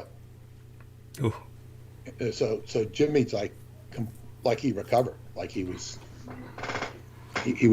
incredible. It was incredible. He was just an incredible success story, and he helped me a lot, in the beginning. And I remember making a comment in front of the class, and he's a good teacher, and my teacher just laughed. He laughed like, this guy's a good teacher. Well, in actual fact, he was a good teacher, but not compared to my teacher. In other words, like, this guy's a good teacher. It's like, no. But he, he knew a lot, and he was very helpful. So there was 2 levels of, well, more than 2 levels, but between learning something simple. He'd say, Jimmy, go show Peter the tree. Do this, and show this, and he showed me what to do and things to do, and it was good. So but anyway, I had this terribly sunburned head, and I then began to learn a few things. He taught me quite a bit that first day, and then the next week I came back, and I saw him looking at me from across the park, and he could tell that I'd been doing the exercises. He could tell. I could just tell. He said, I could tell. He saw how much more fit I was in just 1 week. And that started a rapport of, I guess, that he always had a lot of respect for me because I did what he said. And behind my back, I didn't hear it, but I'd hear it from other people. He says, yeah, Peter does what I say. Which kind of amazed him. because nobody did what he said, so to speak. Right. It's not that nobody did what he said. That's not accurate, but that's kind of the feeling he had. Well, very few people have that level of discipline to invest that time.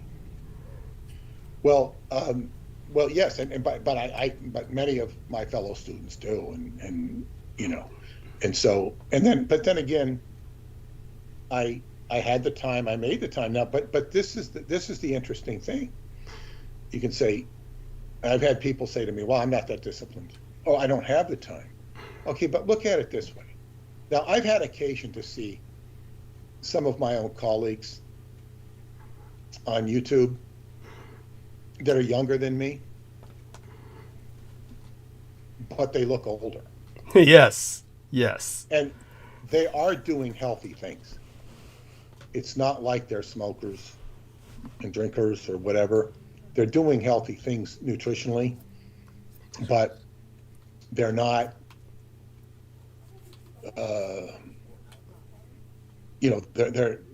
they just look older than I do. And but this is the thing. People who say, well, I don't have time. Well, like say, if I could buy you 10 years of quality life, would you take it? Yeah. Okay. So spend an hour a day doing Qigong. Spend 2.5 hours a day. I'll give you 20 years of quality life. It's like increase the quality of life. So it's kind of like saying, you know, you've got a rope. You want to extend the rope. The end of the rope is the end of your life. You want to extend the rope, yeah. Why not have discipline? I gotta get to the end of the rope. Could you just, take 6 more Hershey bars and you. That's of course an exaggeration. So this was a great gift to meet the medicine man, and he gated in his teacher. Some martial artist had said, oh, when she heard about my interactions with him, she says, she looked him up and asked around. She says, well, you've got quite a sifu there. Sifu is a word for a teacher. Yes. She says, I understand that, he's very selective about who he teaches. And while he was very selective, if somebody wanted to come to the class and show up, he would welcome them. The problem would be is that they would, come in with some big agenda, then they would get turned down. And as I say, there was the guy who, I think he was an attorney, who brought him a suitcase full of money. He said it was $50,000 and wanted him to teach him his secrets. And he turned him down. Of course. Because this guy wanted to go basically teach, learn stuff and then go market it. Right. And do a insanity video or something. And, be this, and it would sound very good. And a lot of what you see is entertainment. Or look at how, and from what I'm watching on YouTube, the more people talk, the less they should say. In my opinion. Start learning things, but then it becomes it just becomes an entertainment trap. And it becomes more about talking about it than doing it. And most of them will tell you that. You've got to do the work, not talk about it. And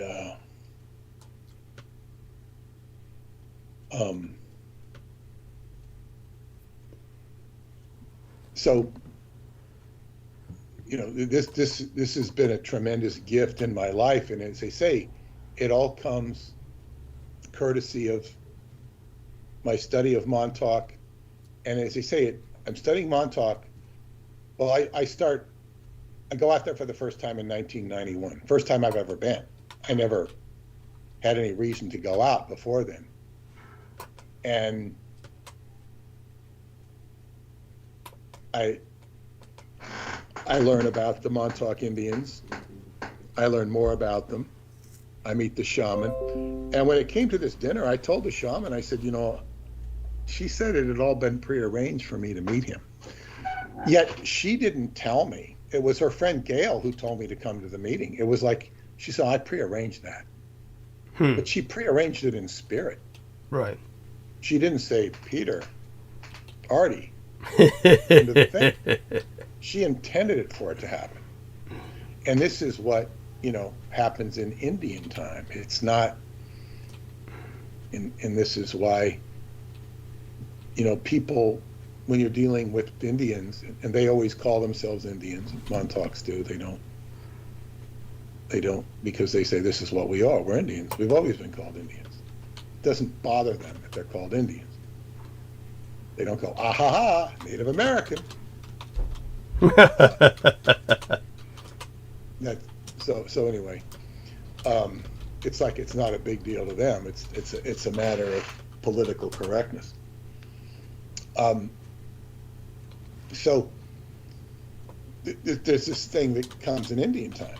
They show up when they show up.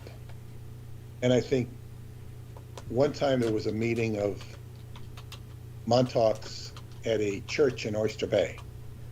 It was, this was part of this healing center we were going to do. And I think I was driving, I picked up the shaman in Bayshore and I drove her back to Oyster Bay because she needed a ride. And we're driving up to the church. I've never been to this church before, and we're not quite sure where to go. And Artie comes out, and he's waiting on the sidewalk, and he points where to park. And we go in and listen, and afterwards I ask him, I said, you came out at the exact time we drove. He says, I know. He says, I felt you. And so,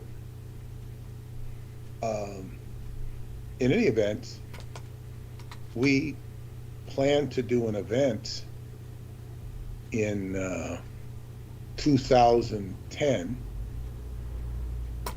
April 2010, and he hadn't been back to Montauk in 30 years.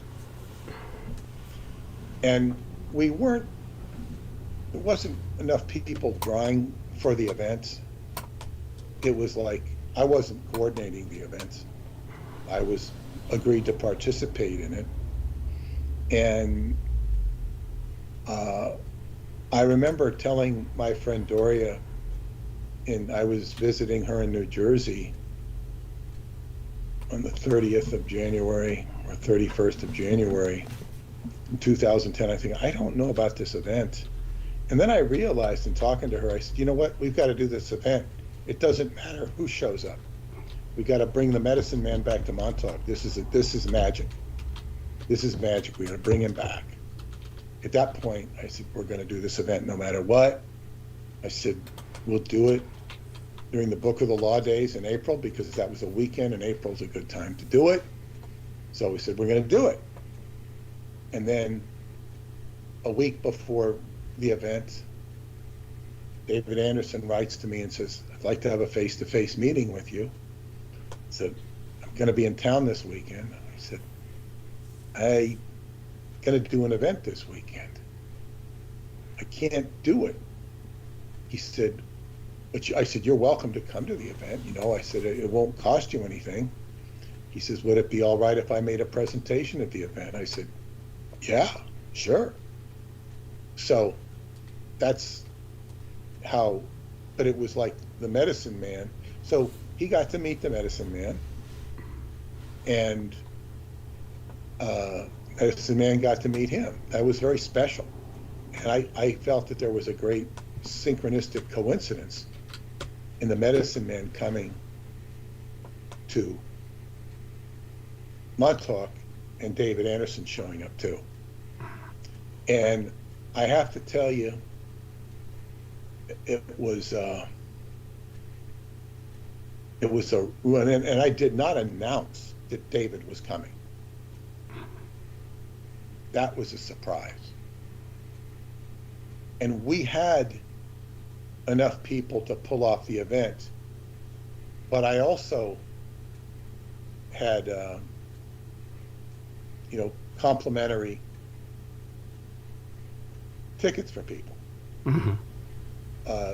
that were, like, for example, my friend Kimberly and her boyfriend, they were, because I was staying at Kimberly's house, and so I could give my room to somebody else at the hotel. And there were a few other people, but there were other people, and it was like pulling teeth. Oh, I can't go. And it was like my friend Marianne. She knew David, and I convinced her, but it was not easy. And I had to pick her up from the train. When at Montauk and the shaman, I had to pick her up on the train. She came. My Chinese doctor friend, she came. But there was, but there were other people that just, they couldn't make it. But this is par for the course. So, and then there was this. So the first night, there were not a lot of people there.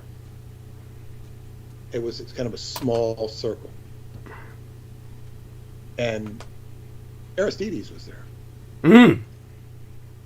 And I remember there were these two women from Montauk,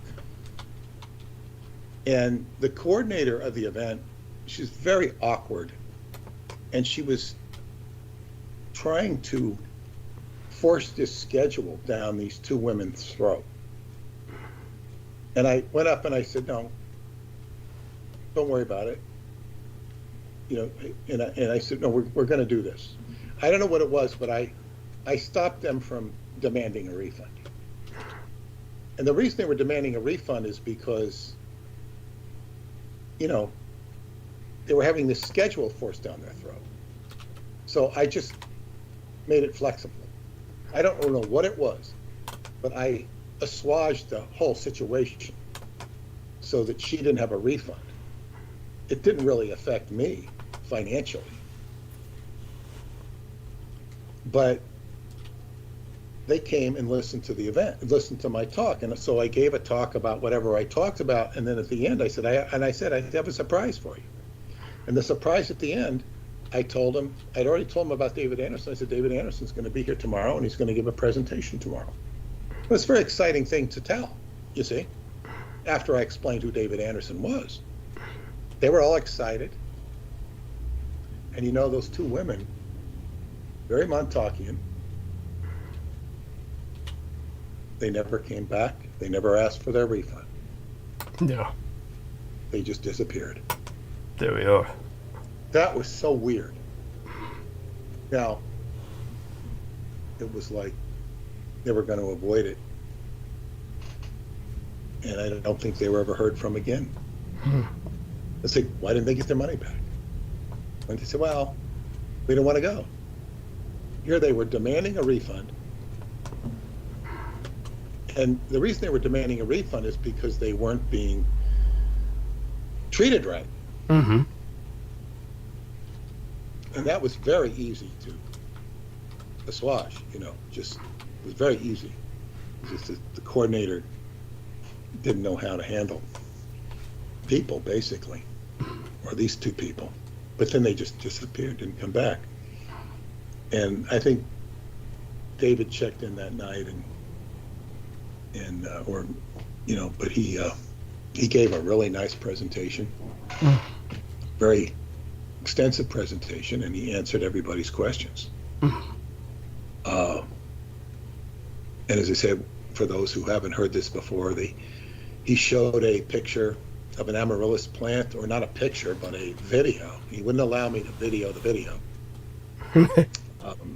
He says, look, this is all confidential. But nobody said I couldn't show it to a group of people informally. So we did. And it basically showed an amaryllis plant growing in 3 minutes what would normally take 3 or 4 days. It was sped up time within the boundary of, the time reactor field. Sped up time. So this was, as much as I've seen of the time reactor, and this was an early prototypical version of it. Since then, and he would announce this later that year. I believe it was later that year, but it was around the same time that it was now big enough so that humans could go inside. And issues with the boundary layer had been fixed, so you could walk in and out of the boundary layer without getting nuked. There was great problems with that. And so much of it does remain a mystery. But that was, and then of course I took him out for breakfast the next morning at the health food store in Montauk with my friend Marianne. And I said, David, what did you want to talk to me about? He said, you want to talk to me? And he says, well, I'd like to know what you'd like to do at Atlanticron this summer, which was just so weird. Because he could have said that over the phone. You didn't need a face-to-face meeting to do that. But that's what we talked about. And I said, I'd like to do a film. Because last year, we were doing a film, the kids were doing a film, and they had me wearing this cloak. And they said, and the guy who owned the cloak got mad at the cameraman and wanted the cloak back. Oh. And the cameraman, of course, was Roberto Quaglia. He's an adult like I am, and he didn't like Roberto for some reason. There's no good reason not to like Roberto. And there was some issue, so he retaliated by taking back the cloak, which ruins the kids' film. It wasn't our film. Yeah.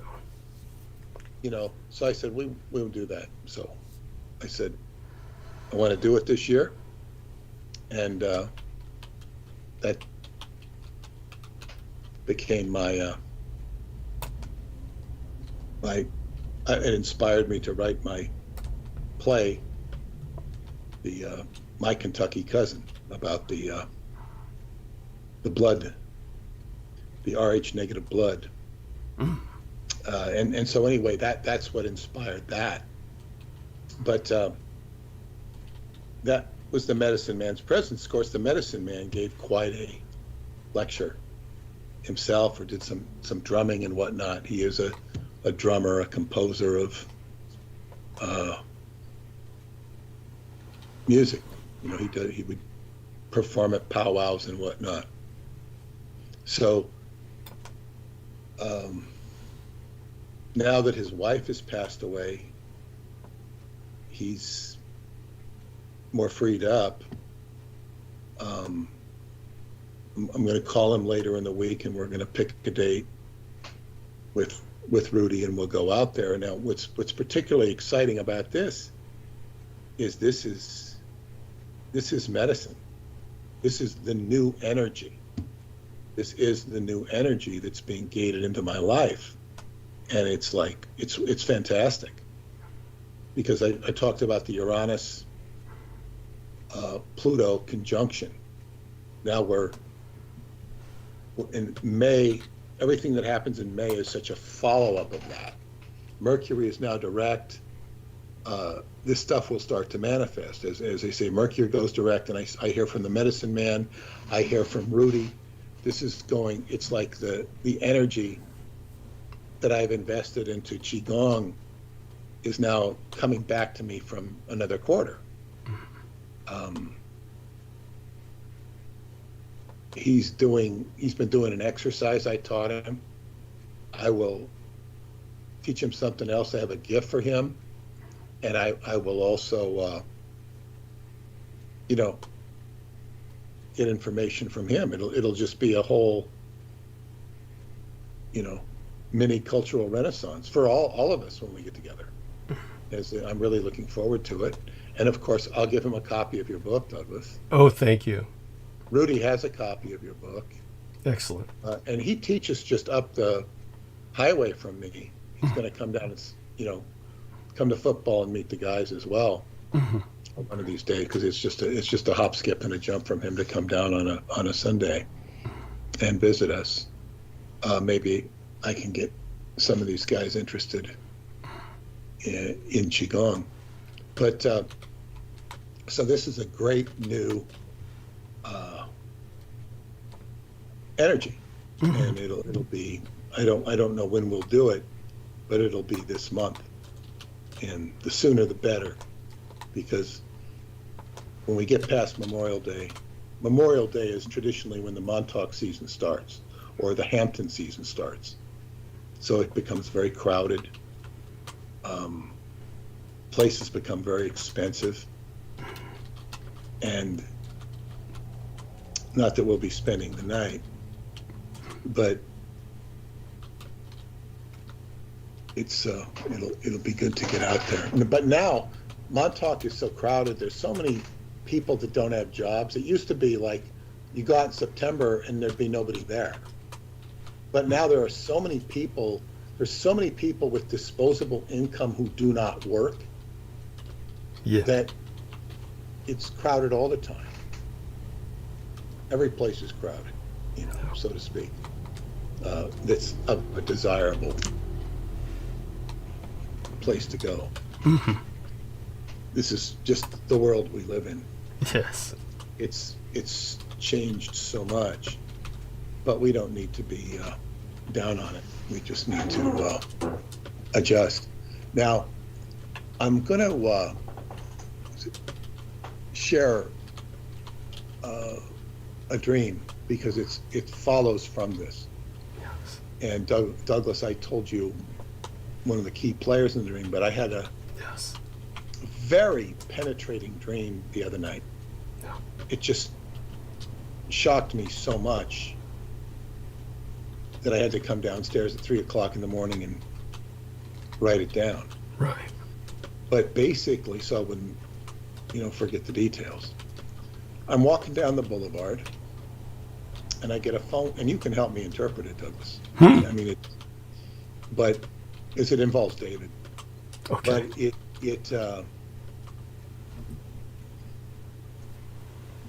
But I'm walking down the boulevard in America, and I get a phone call on my cell phone. And when you get a phone call in a dream, that's a communication, and it's from my Romanian friend, sponsor, and founder of Atlanticron, Serene Raponovich, who I've known since 2008. I always carry his phone number with me. He says, if you ever get in trouble, call me. I'll get you out of it, with undue trouble. Right.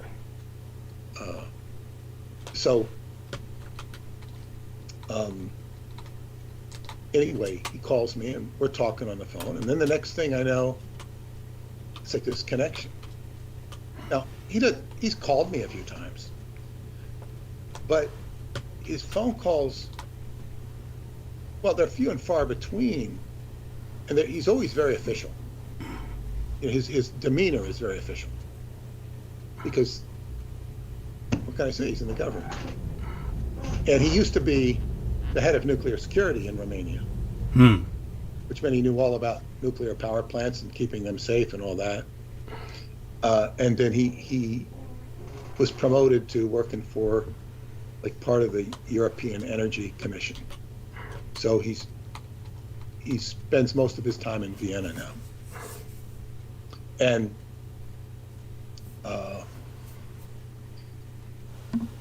I know his daughters well. I know his wife. And anyway, he comes to my house, my old house, where I wrote the Montauk Project, and where I lived when I met David Anderson for the first time. David never went to that house, but that's where I lived when I met him. And he comes to the house, he picks me up, we go driving off, and then I'm in woods. I'm at this woods in this camp. It's very small.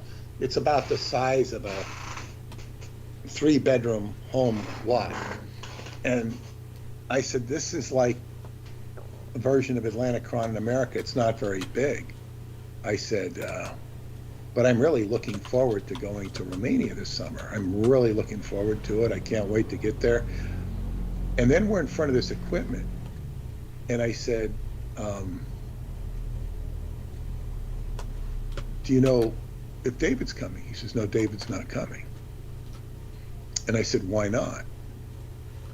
And he said, what did he say? Oh, he's like, he's having trouble with his lungs, and he can't handle the smoke. Now, look, at Romanians smoke a lot. Yeah. But listen, that would never be a reason nobody would go to Atlanticron, because there's plenty of fresh air there too, you know. And I've never felt smoked out there myself. You know, I don't like smoke, but I mean, you know, maybe if it's bothering me, I'll move away. But it just, like, smoke has to do with lungs, have to do with emotion. Smoke is where there's fire. You know, it could be like an emotional issue, which I'm sure it is. Deep down emotions. And this has to do with the emotions of time travel. It also has to do with the emotions of your mother, or vis-a-vis my emotions with your mother, or the whole issue of, you know, humanity, saviorship of humanity. So in the dream, he tells me, he mentions a particular person that Douglas knows. And I mentioned who this person was, and I'm not going to say the name over the air, because it's not going to do any good to say the name over the air. But he says he's taking courses from this woman. and you know, they're metaphysical courses or they're self-help courses, but it's like he's taking courses and they're like, you know, it's like, it's clear that he's under the influence of this woman. And I said, well, this woman is just pure evil, and she got to him before I did, and you know, she's countering me, and it's like, this is just, and it's just like, and I said, how the hell did he come up with her name? And I personally don't have any interaction or issue with this person, really. It's like it's coming off the wall, but this person represents the anti-gods, and represents them. But whether this person is connected to the anti-gods or not is immaterial. The dream is, and I'm sure this person is not teaching or in touch with David. What it suggests is that there's some sort of anti-god hook into David, or influence that's blocking his potential interaction with my agenda. My agenda is just to exposit some of this stuff and make it more understandable. But then we were back in my house, the old house, which was sort of a combination of the house and the coffee shop, and we're talking. Coffee means you're waking up. Yeah. Waking up to something. You're alert. And I said, David is sometimes very naive when it comes to people, but then on the other hand, he's extremely shrewd. And I've seen him both be very naive and very shrewd at the same time, not necessarily on the same person or the same subject, but his you know, like, I always thought that he was very naive about coming public and making so much of his stuff public, and then he'd draw back. Yes. Because there'd be such a recoil. Now, I can't say who was causing the recoil, but and my friend Serene he came here right on the heels of 9/11. Mm. And he was supposed to see the time travel research center. Right. That would have been on Long Island at the time. And as soon as that 9/11 happened, he came, but he couldn't see it because security had clamped down on, he couldn't show it to David could not show it to a foreign national. Yeah. Because of, extreme prejudice because of the 9/11 incident. Yes. And so he didn't get to see it. And I think at that time there might have been some hope for getting it into Romania because as an energy source, because the time reactor produces much energy. And David had told me,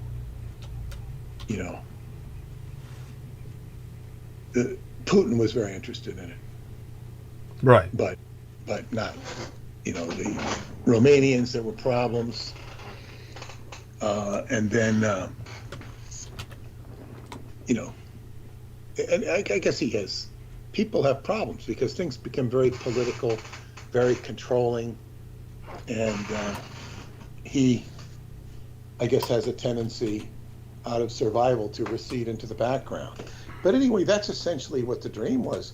What I think the most interesting part of the dream is that there was this evil wedge that was basically trying to undermine not just my work with him, but undermine him and fool him. Like, teaching him a course in something or other was under that influence. That's basically what the dream was.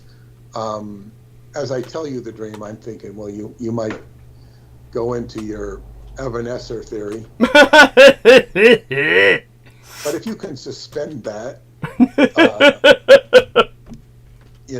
I mean, I don't discount that, but I don't think the reason, he knows how to get all the energy he needs.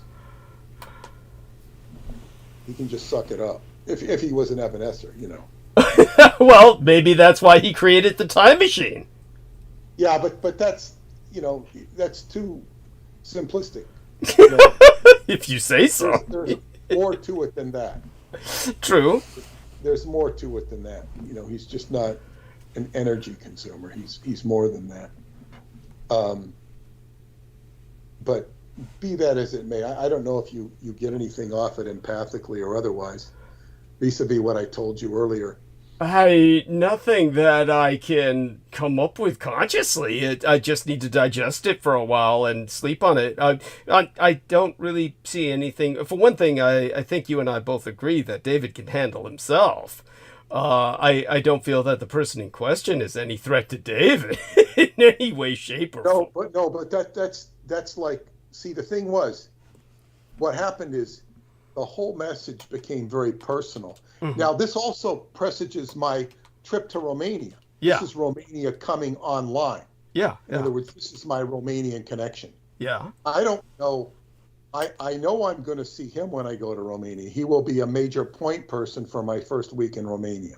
I will be seeing him every day, probably talking to him every day, casually or seriously.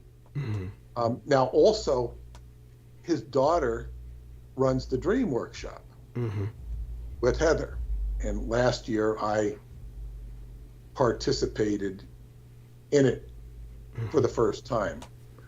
Well, I might participate in it as a student, but I participated as we would do the dream catchers. I would talk about dreams and encourage people to share their dreams. So I was working the dreams. The dream also, or my dream also said that, Heather was going to follow in his stead and might not come, which is the second indication I've had that she might not come. Right. So, everything's up in the air. everything will work out the way it's supposed to. But when Romania comes online, it's an experience.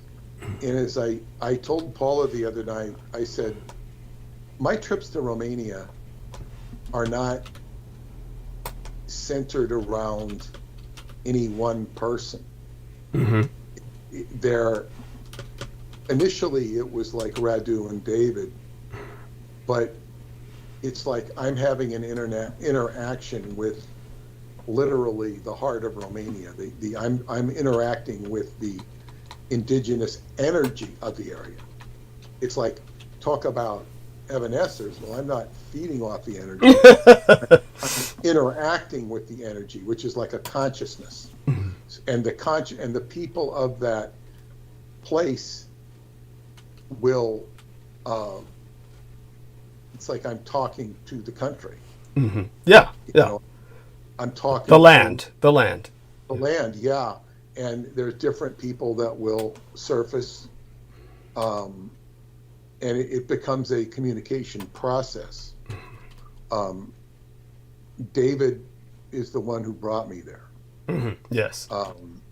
So, you know, it was a very interesting, penetrating dream. We're moving now, astrologically. I think it's Thursday. The planet Pluto is going retrograde.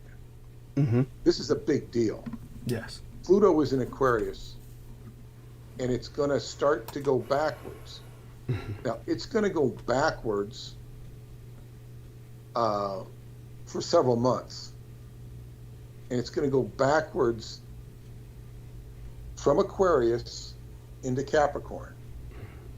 Now, this will be its final pass in Capricorn, which is very important because it will be going backwards into Capricorn. You'll get there around the 10th of September or thereabouts. And when it gets into Capricorn, it's still going backwards. It's going to review and finish up any cycles of action that have to do with government, organizations, corporations, religious institutions. You'll see fallout with Scientology, and that. You might see some stuff going on with the other churches, range from the LDS to the Jehovah's Witnesses to the Catholic Church and perhaps some others. It would also include Islam, potentially. It would also include the situation with Judaism as a religion, as an institution. Yeah. You know, our book might have a role in that. I would hope. Yeah. But it's upheaval, transformation. So you're going to see some real wringing out of the washcloth or the wet towel when we get into the political season. Yeah. It's probably going to be one of the most riveting political dramas we've ever seen as we get into the election. Most certainly. This could include, I'm not saying it will, but the way things are looking now, it looks like, to me, the tables will reverse on Biden. Instead of Trump being prosecuted as the criminal, the guns will turn on Biden. And I'm not talking about Trump getting into office and prosecuting Biden. I'm talking about other things coming up.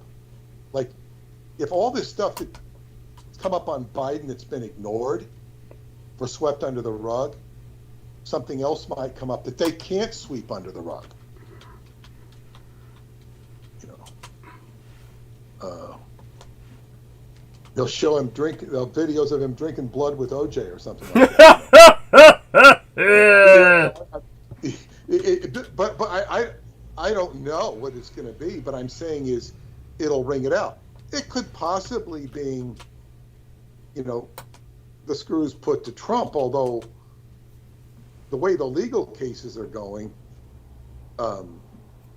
Trump has been declared guilty before he's been tried, and the cases are going against the prosecutors, like the one in Georgia. Mm-hmm. It's like you don't hear about that anymore because the prosecutors behaved they were so immoral themselves without, just doing their weird stuff. Financial impropriety. And this New York case is just, from a legal perspective, is the more I learn about it, the more ludicrous it sounds.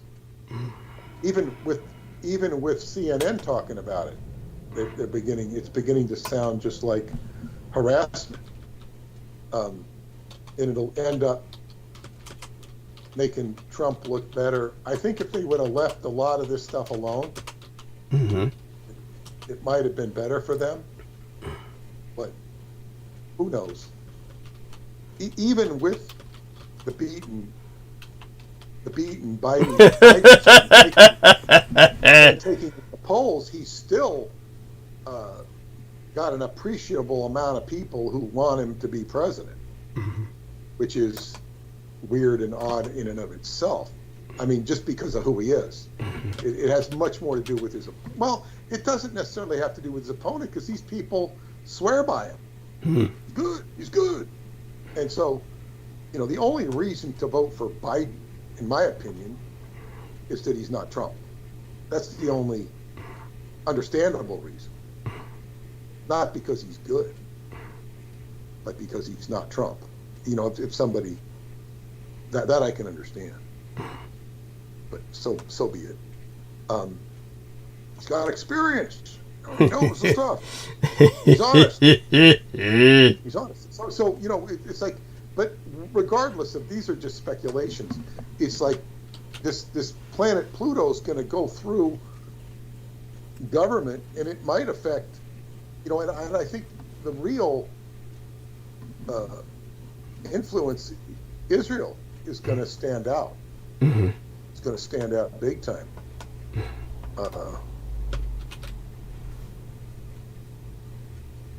I thought today, as I watched something on Hamas, they showed some hostage giving a message in Arabic, or it was it was in Arabic.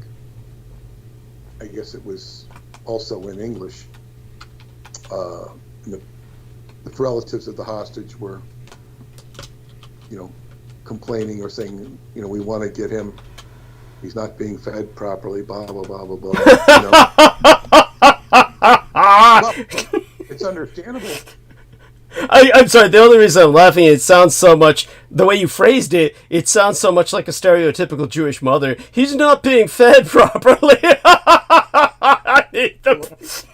Well, of course he's not being fed properly.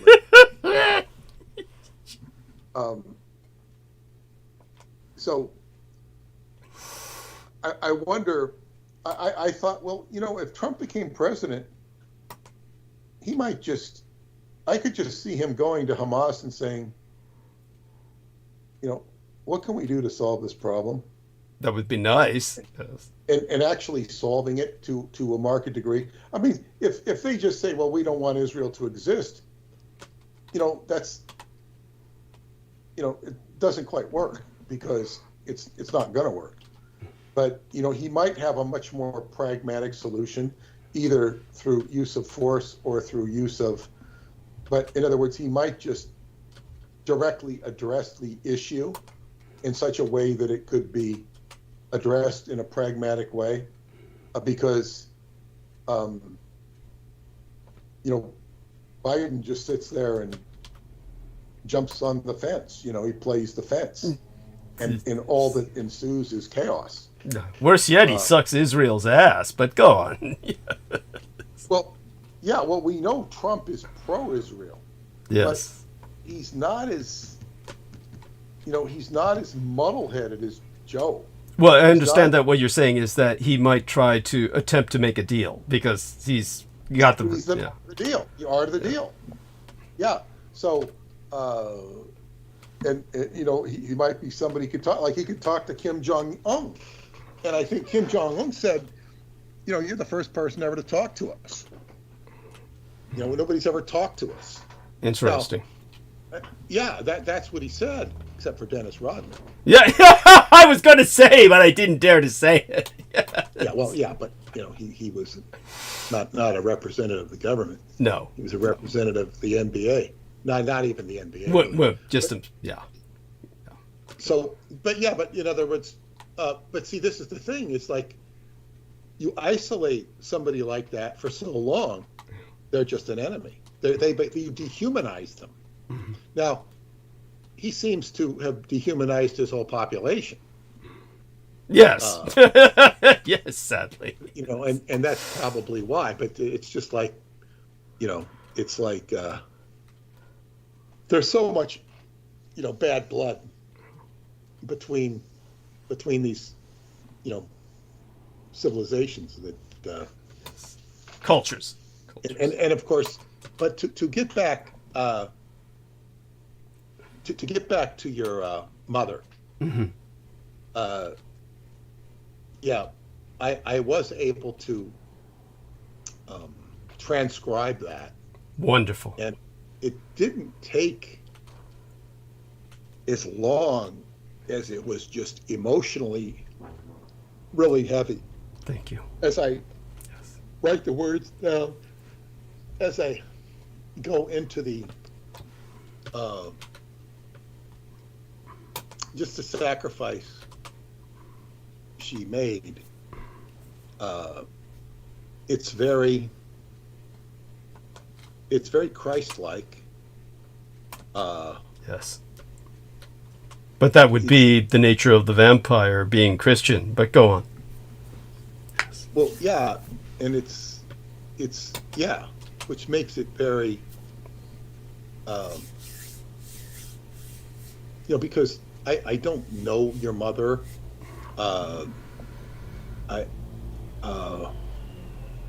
It would have, she must have spoke really good English by the time you knew her, right? Of course. So she didn't have an accent or anything? Oh, well, it was minor. It would be something that you could definitely tell she was foreign if you were an American, but you wouldn't dwell on it. It's one of those things it was not so overbearing an accent that anyone would dwell on it other than to note that this was a foreign individual. Of course, she spoke excellent English before I was born, but continue. Right. Yeah. Right, which is quite a gift. Thank you. Yeah, so... But as I say, she's she's an incredible, unique spirit, incredible, unique individual. And it's like, I'm like, the more I digest this story, it begins to have an emotional impact upon me. And then it's my job to give that emotional impact to the reader. Yes. And to orchestrate the words so that it conveys that aspect of her soul, this is why it's like doing a memorial service for her. Yes. To acknowledge her. And this is a very Thank you. Yeah, and the thing is, the I guess the biggest conundrum in a way in terms of public relations, it's really not a public relations issue, and then again it is. It's the fact that she's defeating the Emerald Lama and the Allies, there's an aspect of the Allies that is just totally evil. Yes. But then again, it shouldn't really shock anybody because we all know we're under a mind control paradigm. Yes. In the United States. That nobody who studies this doesn't know that. Well, the horror is that it's this common assumption of everyone trying to look streetwise, everyone trying to look cool in the pseudo-intellectual sense, where they all assume we, quote unquote, live in a matrix, that there's wool pulled over our eyes. Yet when you tell them, okay, well, it all traces back to America losing World War II, then they simply blank out, because then their indoctrinated patriotism is insulted. But back to Peter with that. Yeah, well, yeah, and it's like, it's almost like telling them you got to give up your bank account. Well, we're not telling them to give up their bank account. In a sense, we are, because they're invested. Yeah, but in the looser sense. I mean, if you said you got to give up your bank account, no, they wouldn't do that, because then they couldn't eat. Yes. Then they'd have to steal, and that's not what we're asking them to do. Yes. It's far less demanding. It's just asking them to give up the illusion that they've been living under. Yes. And it's amazing how people project such trust to the government. Yes. Even when you'll have commentators saying, well, the government wants you to trust us. The prosecutors will complain, we should trust the government. And it's a stupid argument. Any true patriot would reject the whole reason for the Bill of Rights and the Constitution is that you shouldn't trust the government. You've got to keep it honest, because it's not honest. It's intrusive. It's problematic, et cetera, et cetera, et cetera. Now, I want to make a side comment here, and I can't go into details because I've agreed not to go into details. However, if I did, I don't think there would be any harm in it, but I'm going to honor the person who shared this with me. But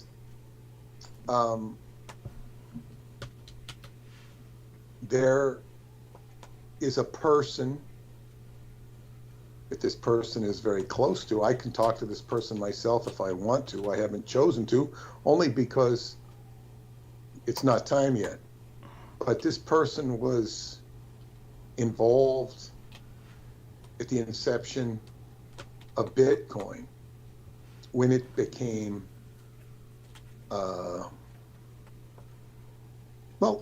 involved in the inception of Bitcoin. And I think they've made quite a profit on it, but that's really none of my business. But they, communicated with the founder of Bitcoin, this elusive, I forget the character's name, this character that doesn't exist. Right. The Japanese name that the creator of Bitcoin originally posited for public consumption. Continue, yes. Yeah. Claiming he was Yakuza. Yeah. And this person was able to trace back where they had communications with this quote unquote person. And when they traced back, I guess through, you can, there's a word for it, I don't, but tracing back where the emails were coming from. Right. I would say, and I can't say where they traced them back to. I think it's ridiculous to hide it. I mean, it's not meant hiding it. They just think it's best not said. But it corroborated what I've been saying, that if the art elect didn't create this Bitcoin, it was involved in the creation of it. Somehow, yes. Yeah, in other words, I think it created it. Okay. Because Bitcoin is something that if it didn't evolve purposefully, it would have evolved naturally. Because the currency that we're using is based upon a lot of illusory falsity, which everybody sort of knows. And it, the way, in other words, I think you could say so much of our economy is based on the 7 cardinal sins. A lot of it has to do with greed. A lot of it has to do with pornography. And just hoarding. And it's not, like, for example, let's take an ecosystem like the savanna or the jungle of Africa. Is there any comparative in nature where nature, whether it be chimps, whether it be zebra, whether it be ants, where they're hoarding tremendous amounts of resource like cash? Now, animals, will save nuts for the winter or whatever like that. But not to the extent that humans save cash and then manipulate the cash.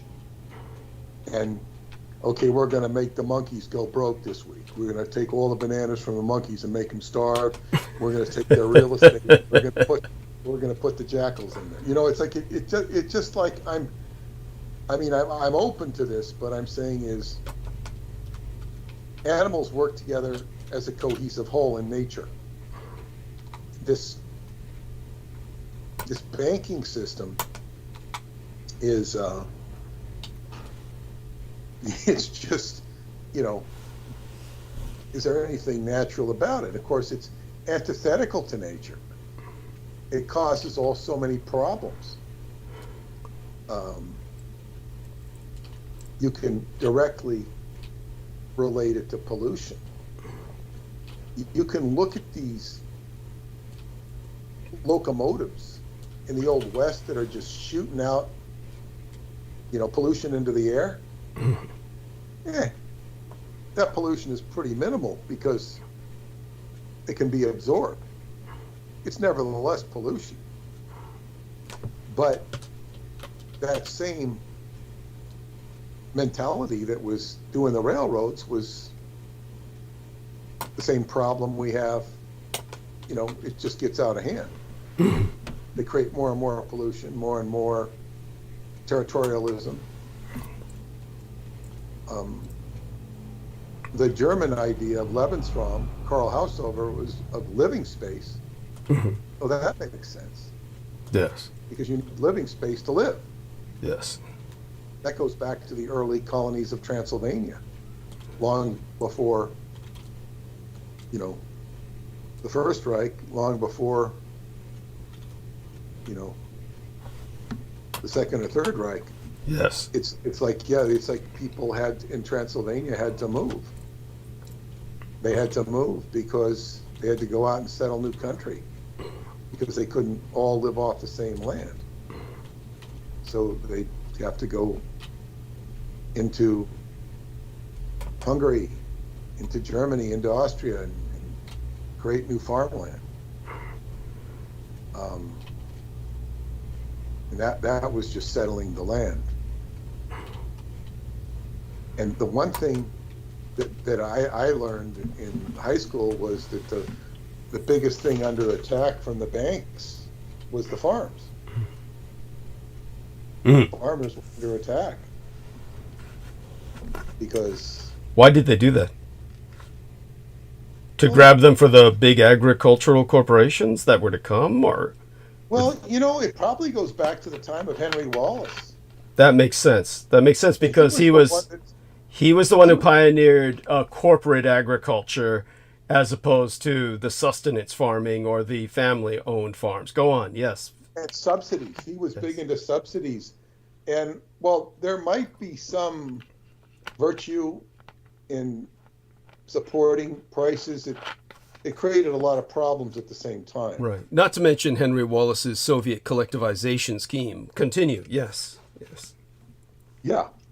And then, of course, what was under attack in the Soviet Union were farms. Yes. And this is pure Edomite action. Absolutely. And then you have the marrying of evil from, you went back into, Mata is actually an ally in nullifying, nullifying the Emerald Lama. Yes. Which is interesting because you have something that's, Mata is bad enough. Yeah. Yes. It's bad enough. Yes. But then again, it's, if Mara has nobody to tempt, Yes. it has no role. Yes. Yes. And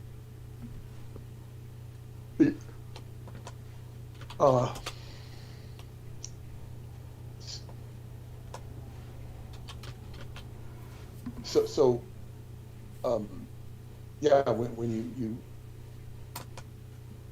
trace it back, as they say, the nature of, farming, there are arguments you can make against, it's still your working nature and you're feeding people. Yeah.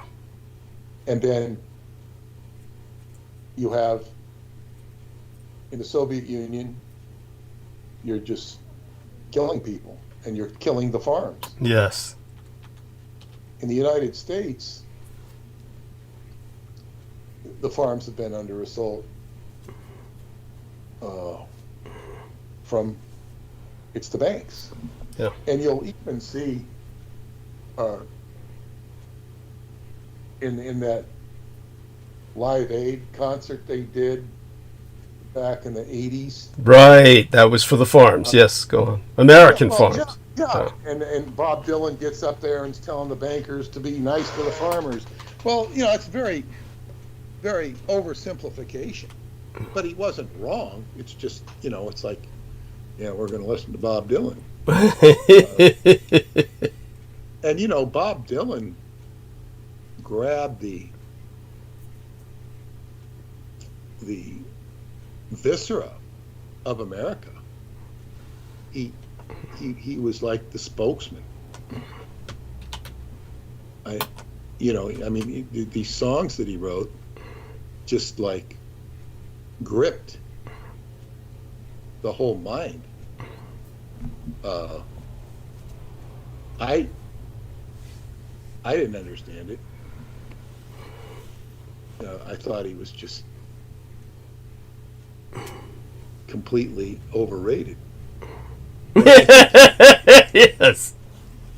But I think he even thinks that. In other words, somebody once explained his chart to me. It was like Pluto, just like he, and he even says, it's like I couldn't write that stuff now.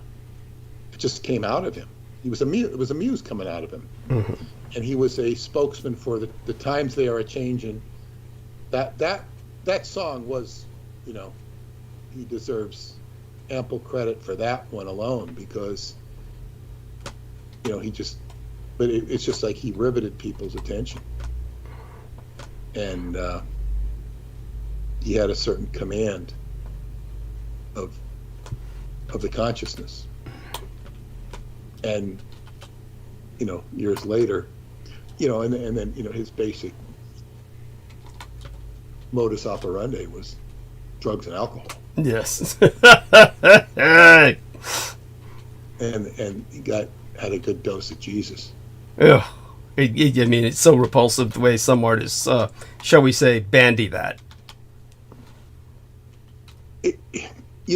So much of the talent is just, there's been articles written on Project Talent and whatnot, and how talent is so corrupted. And I know my daughter avoided all of that. She would not sign with any of these people because they were so disgusting. And she didn't consider it for a minute.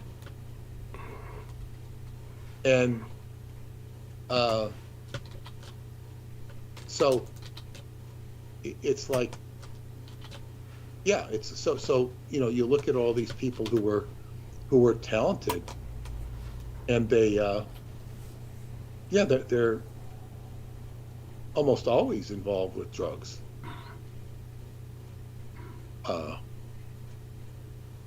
You know, Johnny Cash had major drug problems. He said he had a vast library on the occult, and he seemed to be a Christian too. Yeah, but they all have a vast library on the occult, don't they? It's like they're all effed up to the nth degree. You know, Prince, who I did not care for at all for numerous reasons. He was highly talented, but he was really messed up. And he wasn't unintelligent, you know. But you know, I mean, God, I mean, what does talent have to do with intelligence? I don't know. It's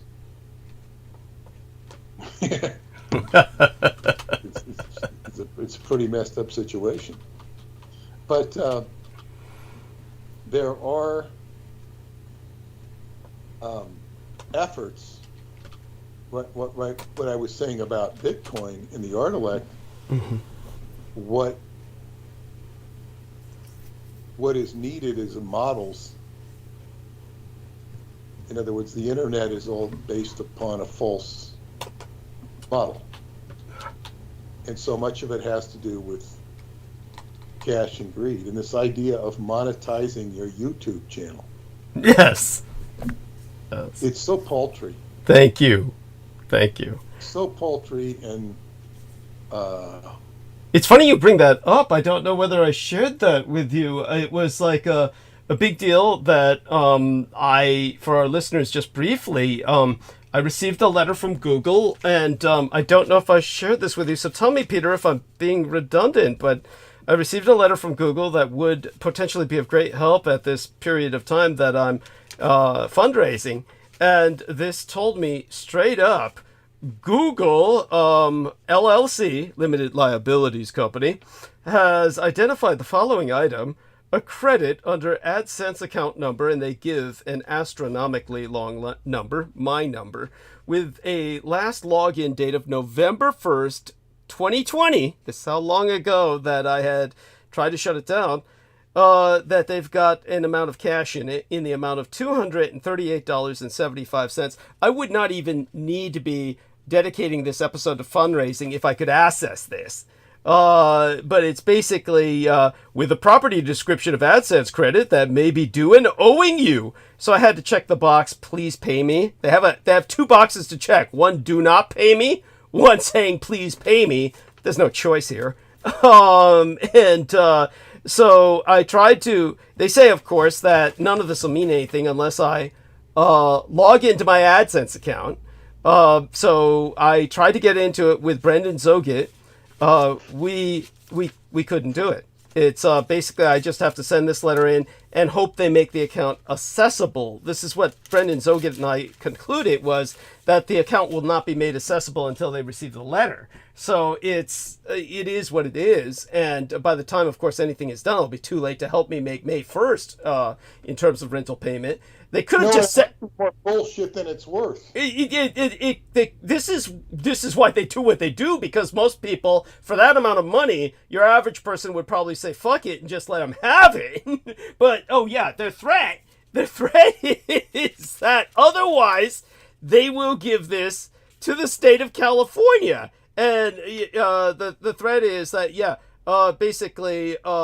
Since the date of issuance, there's been no activity related to the item above. As such, the funds are in danger of being cheated. You like that word?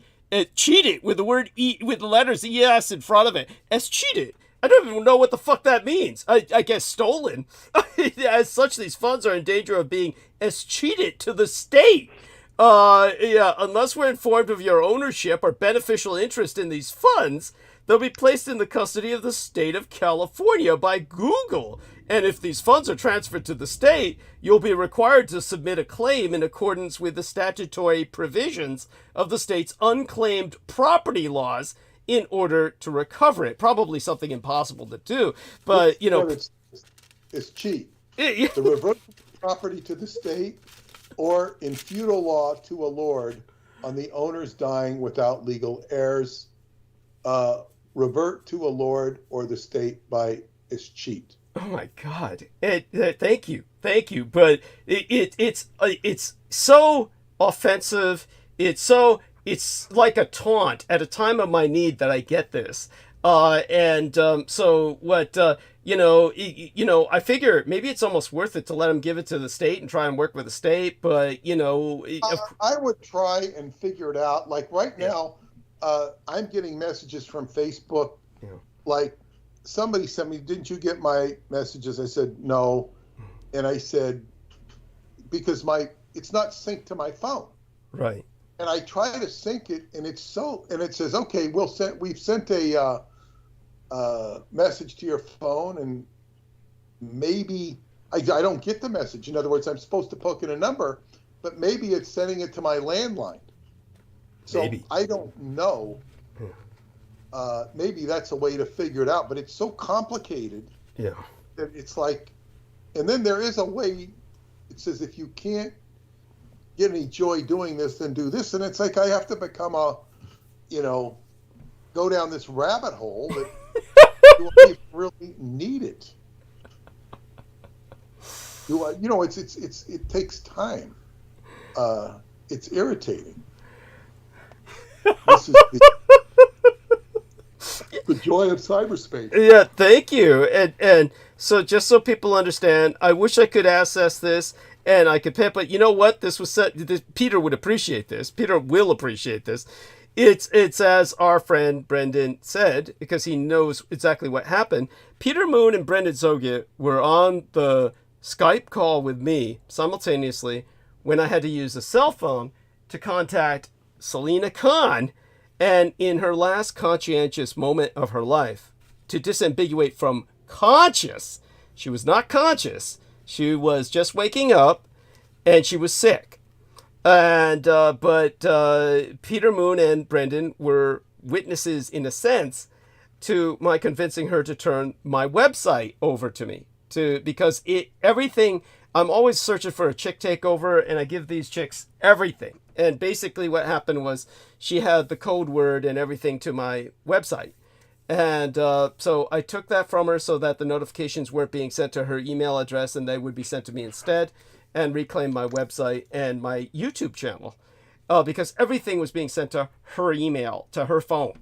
And so we took care of that. But she had established this stupid monetization of the YouTube, which I had to shut down, because she had set up the ad sets in such an insane way so that somehow notifications would appear on the website, that it's not a normal YouTube monetization. And therefore, I could never collect the money from YouTube.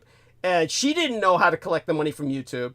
So I had to tell people to stop contributing money via the monetized channel because we couldn't access it. And she just was so stupid or malevolent, it's hard to tell with her, that it just stayed there and rotted. And beyond that, Google then went into my bank account and took out $400 to pay for the AdSense account, which of course I told the bank I would not authorize, and the bank stole it back from Google because banks can do that.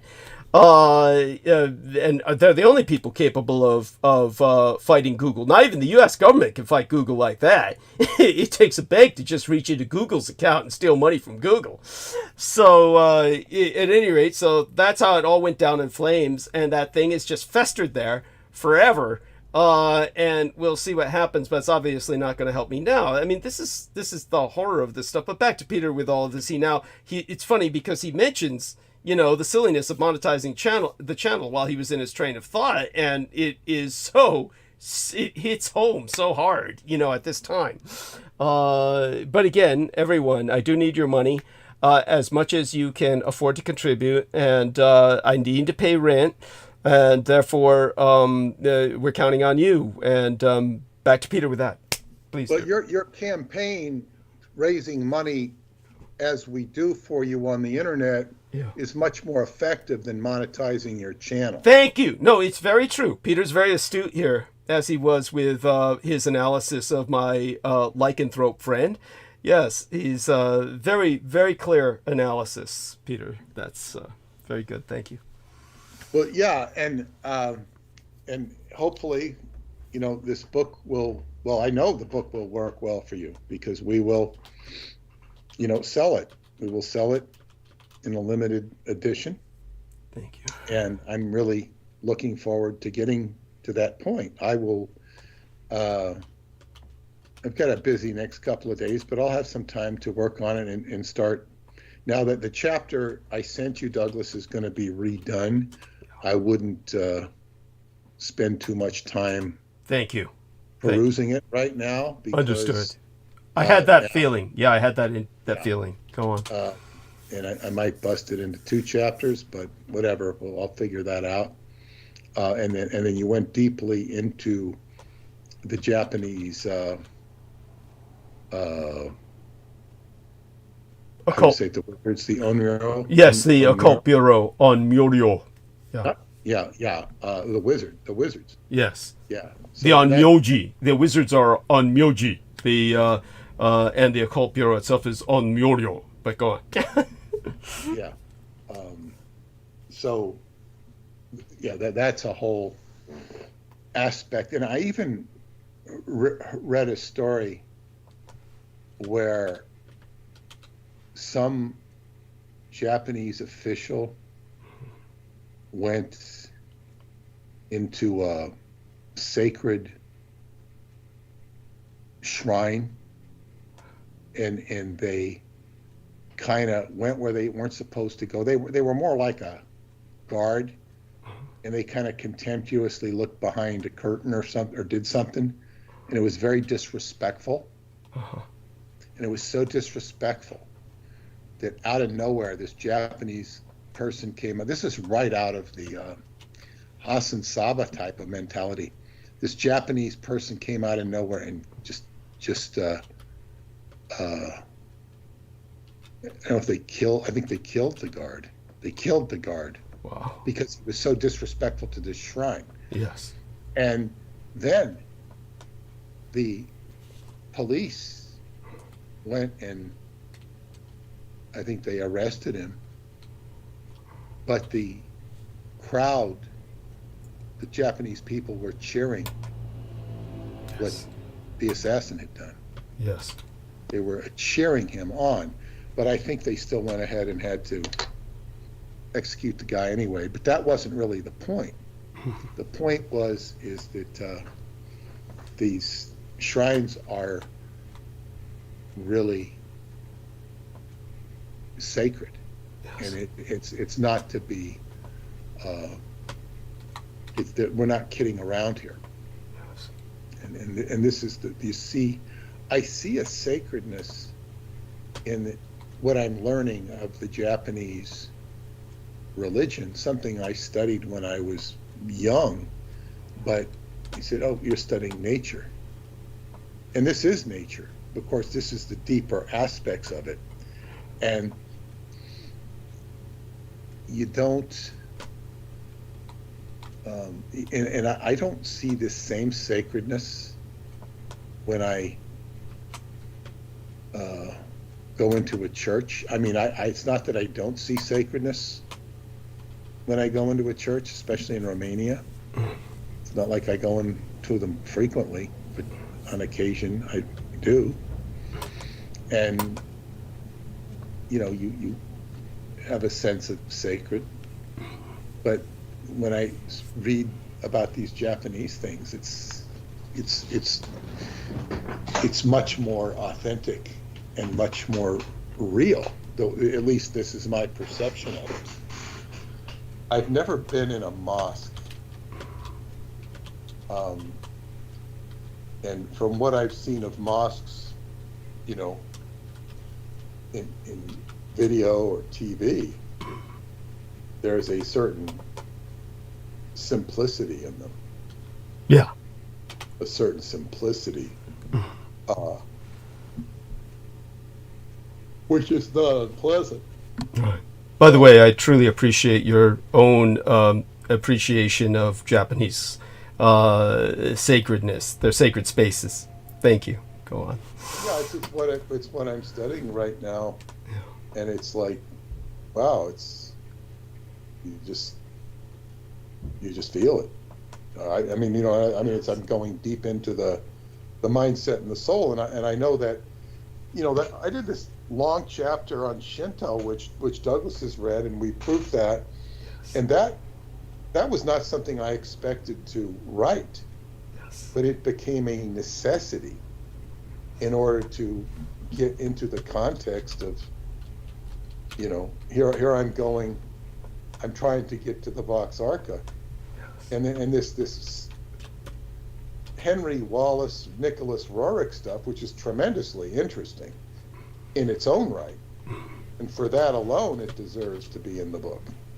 Yes. Just because it's so darn interesting. But could possibly be done. The book could possibly be done without it, but it gives the full context of the magnitude of what we're dealing with the kings of Edom and the wars of light and darkness. Yes. And it was it was my request to my father when I was on the Apollo in Scientology.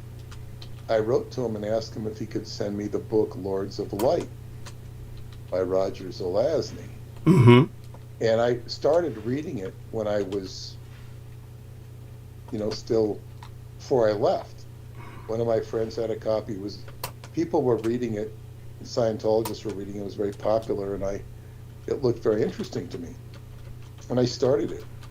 And what was interesting about it, they had these, like, what they call them, prayer machines. Very psychotronic. Mm-hmm. Yeah. Prayer machine. And so I asked for it, and my father couldn't find the book. Interesting. So he sent me another book by Roger Zelazny, Huh. which was called Jack of Shadows. Now, he assumed that I was a Roger Zelazny fan, which I was not. I read Roger Zelazny because he knew I liked Ray Bradbury and Arthur C. Clarke. So he got me another book by Roger Zelazny, Jack of Shadows, which was a very pivotal influence in my consciousness, because it's about a character who has two realities, two identities. He lives on a world that's not rotating. It stopped rotating. I think it's the Earth, but it doesn't really matter. And in the world where it's always daylight, he's a professor. He has a job.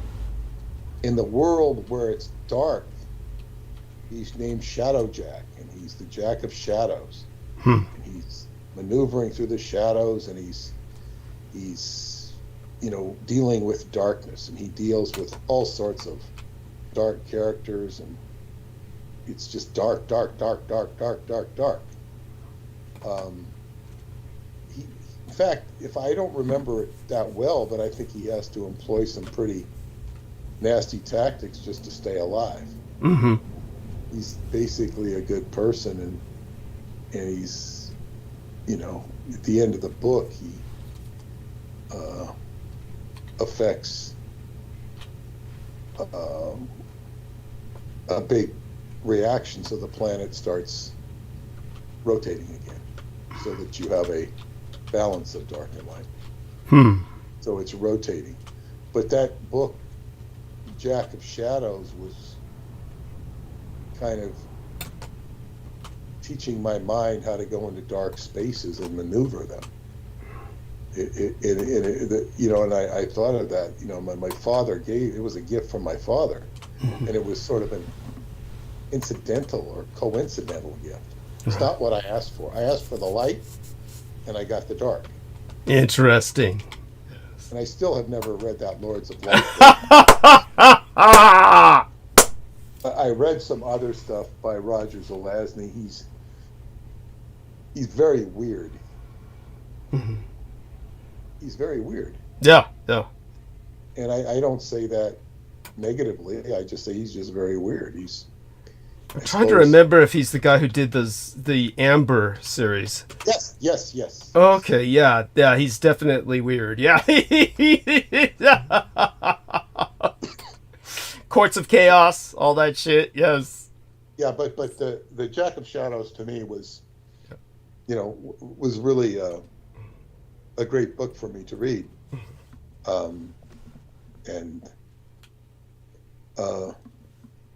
because one is dealing with these dark elements, and certainly, I think, everybody faces dark elements. I know my daughter had to face a boyfriend who was an ex-boyfriend at the time who committed suicide, but it was just completely riveting, horrible soul experience for her. Wow. And she went into a big depression after that. Yes, which she was able to pull herself out of. Thank goodness. But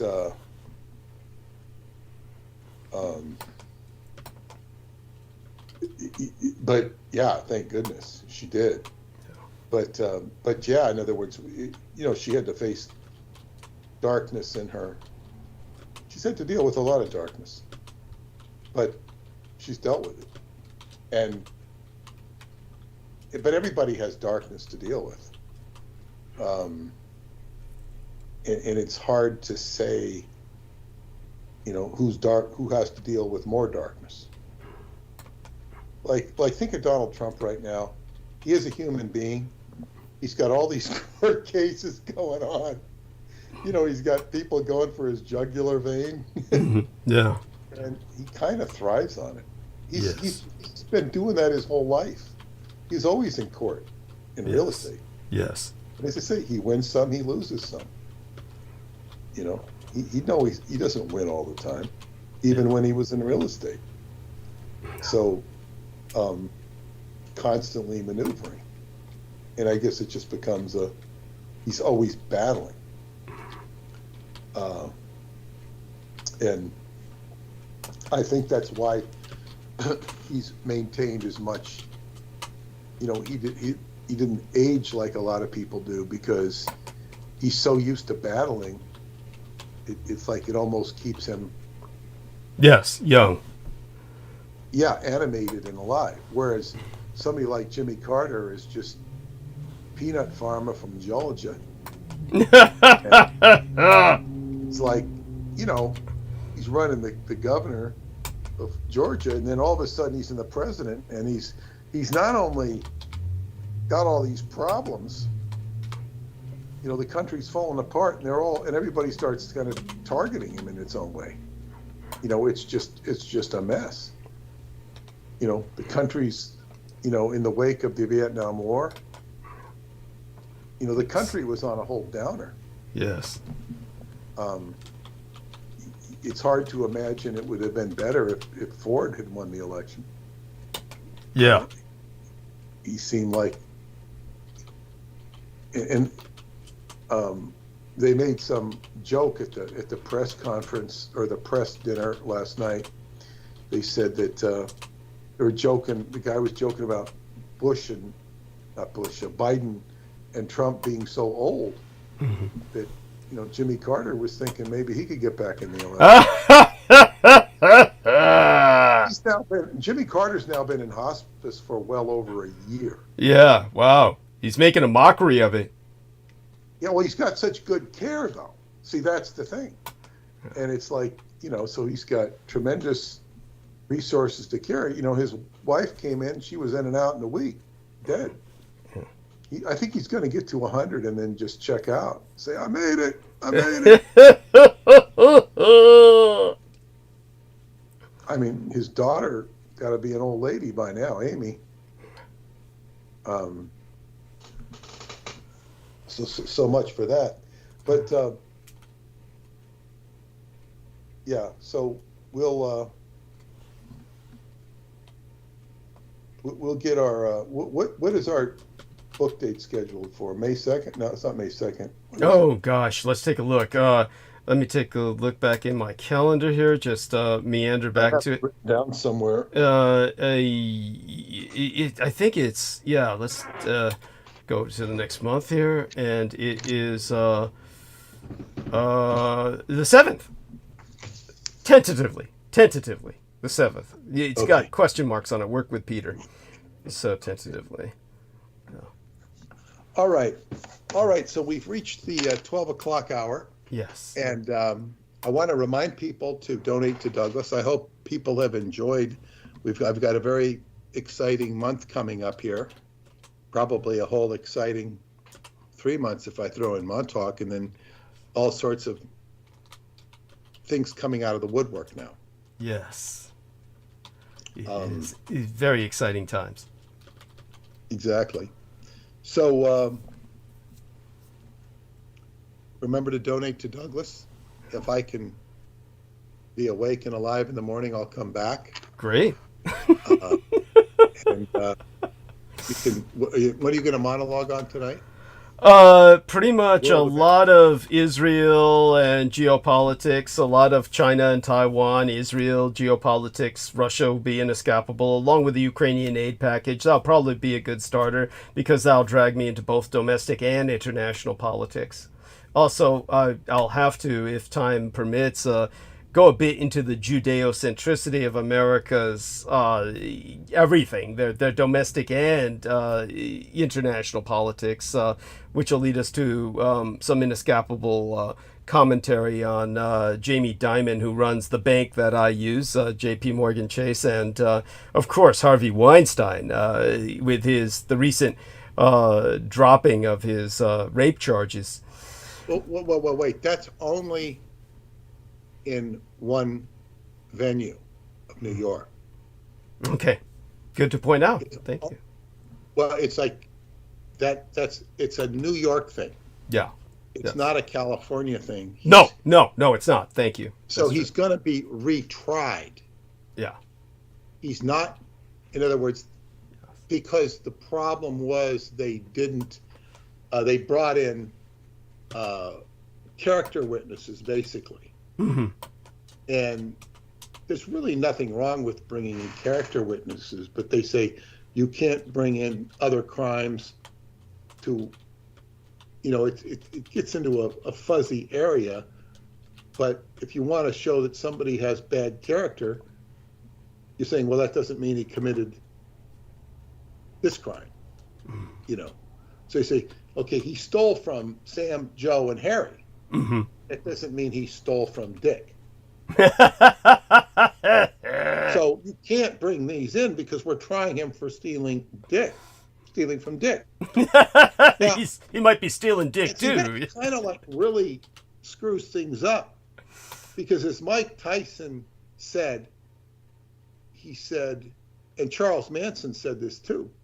I got to touch something on Chuck in a second here. But they said they were not guilty of what they were convicted of. They were guilty of other crimes. Charles Manson admitted to other murders to Nicholas Schreck, but not to the ones he did. Mike Tyson says, I did not rape Desiree Washington, but I do deserve jail for many other things that I've done. So it's not that you should convict people just because but I mean, if people have committed crimes, I would think the character, I don't think you can dismiss it. I think it can be taken out of context. But anyway, that's what so he's going to be retried in New York. Yeah. Yes. So he's not gotten off. And this is what it's all about, is what evidence can you bring in to convict somebody? Now, it's quite possible that if that evidence wasn't brought in, he would have been convicted anyway. Mm-hmm. But you won't know that unless you retry him. Right.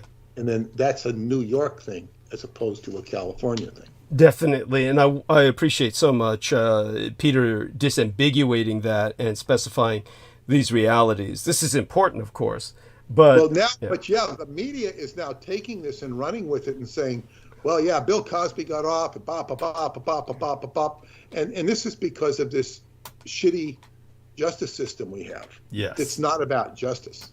Yes, thank you. It's about something else. Yes, and it's about it's all this Mosaic law, which just it's not about justice. It's about something else. So be it. Nicholas Schreck. I had occasion to watch him promoting his book. Nicholas Schreck is the former husband of Zena LaVey, okay, the daughter of Anton LaVey. Yeah, good point. Nicholas Schreck is a former member of the Temple of Set. Mm-hmm. Yes. He's done this extensive book on Charles Manson. Interesting. Of course, I believe there's a connection between Nicholas Schreck and the movie character Shrek. Mm-hmm. They spell the names differently. This cartoon or this animation. Shrek. Oh, I know what you're talking about. There could very well be. Yes. I think it was explained to me, but I forget it. And he's never been too much of a character on my radar. Of course not. But he's a former member of the Temple of Set, and he's doing this whole diatribe to going into Charles Manson and to show that Charles Manson, the stories about him are so misconstrued. It's not that he wasn't a criminal. It's not that he wasn't a murderer, but things did not go down the way it's been said. And his main interest in him was as a musician. Now, which is kind of weird in itself. Like, really, who cares about Charlie as a musician? Yeah, you know what? I always knew so many people who kept bringing his musician aspect of his personality up, but I agree with you. You know, who cares? But continue. Yes. Well, you know, I suppose you could argue that he was a capable musician. Now, what I've heard of him was okay. He can write a song. Was I attracted to it? No. But what the one thing he does say that's very, I think, convincing and accurate is that he was involved with far more people in Hollywood than they let on. And he was very connected to all sorts of people, including Cary Grant. And that when the gig was up on him, it just, including Mama Cass Elliot, who was very close to him, according to him, and it just like, okay, which shouldn't surprise anybody because it was all drugs. Yeah. Drugs, sex, and rock and roll. It was, I mean, he was the epitome. He was at the center of it. Yes. And he was a cult figure. Yeah. But what Nicholas Schreck really, I said, why is he so fascinated with this guy? Why is he going into such laborious detail? I would say it's quite passé as far as I'm concerned. Go on. Yeah. Oh, no, people can't get enough of Chuck. Just like they can't get enough of Hitler. Yes, thank you. Good point. No, they can't Touché. get enough of Chuck. Yeah. There's women that would write letters to him. Of course, he's dead now. Yeah. But so he's like, what's his angle? I mean, he's like, you know, the book you wanted to do on the Roswell with all of this detail. Well, that's what he did with Charles Manson. Yeah. But he did it. I said, you know, how could he find time to devote that? He's clearly obsessed with the subject. Not to mention sponsored. He's probably paid, but go on. Well, then he's really attacking Thomas. I think the guy's name is Thomas O'Reilly, who did a whole series of interviews, at least one with Joe Rogan, where he talks about what was really going on with Manson, and he connects Manson to, according to Shrek, I don't remember. I mean, O'Reilly's interviews were very compelling, and he's basically attacking the O'Reilly interviews. He's saying there's no way these people were hypnotized. There's no way there was MK Ultra involved. He's really attacking O'Reilly's book that he's saying, as I just don't remember O'Reilly's take, except that O'Reilly's stuff was compelling. But see, this is the thing. I never really don't remember Charlie being tied to MK Ultra. But it turns no, he was. There's a building in San Francisco where apparently he stayed while they fucked with his brain. But go on. Yeah, but what I heard was connected to the Army. Interesting. Well, that's perfect sense. The Army. Yeah. Now where and that building, that. But where the Army, and that there were a lot of ops going on with the Army in Charlie Manson. Now that's before Aquino is really, he's still in Vietnam probably then. That doesn't seem, although Aquino, I wouldn't connect him to that Haight-Ashbury stuff, because even though he lived there, maybe that's the same people recruited him that were there. But yeah, it was more of a U.S. Army thing with Charles Manson that I'd always heard. So I got the feeling that Shrek was shilling for the Army. That's perfectly logical to me. That resonates. As you know it would. Yeah, and he's missing an ear. I don't know why he's missing an ear. Maybe he got in a fight with Mike Tyson. Well, that's very funny. I think it's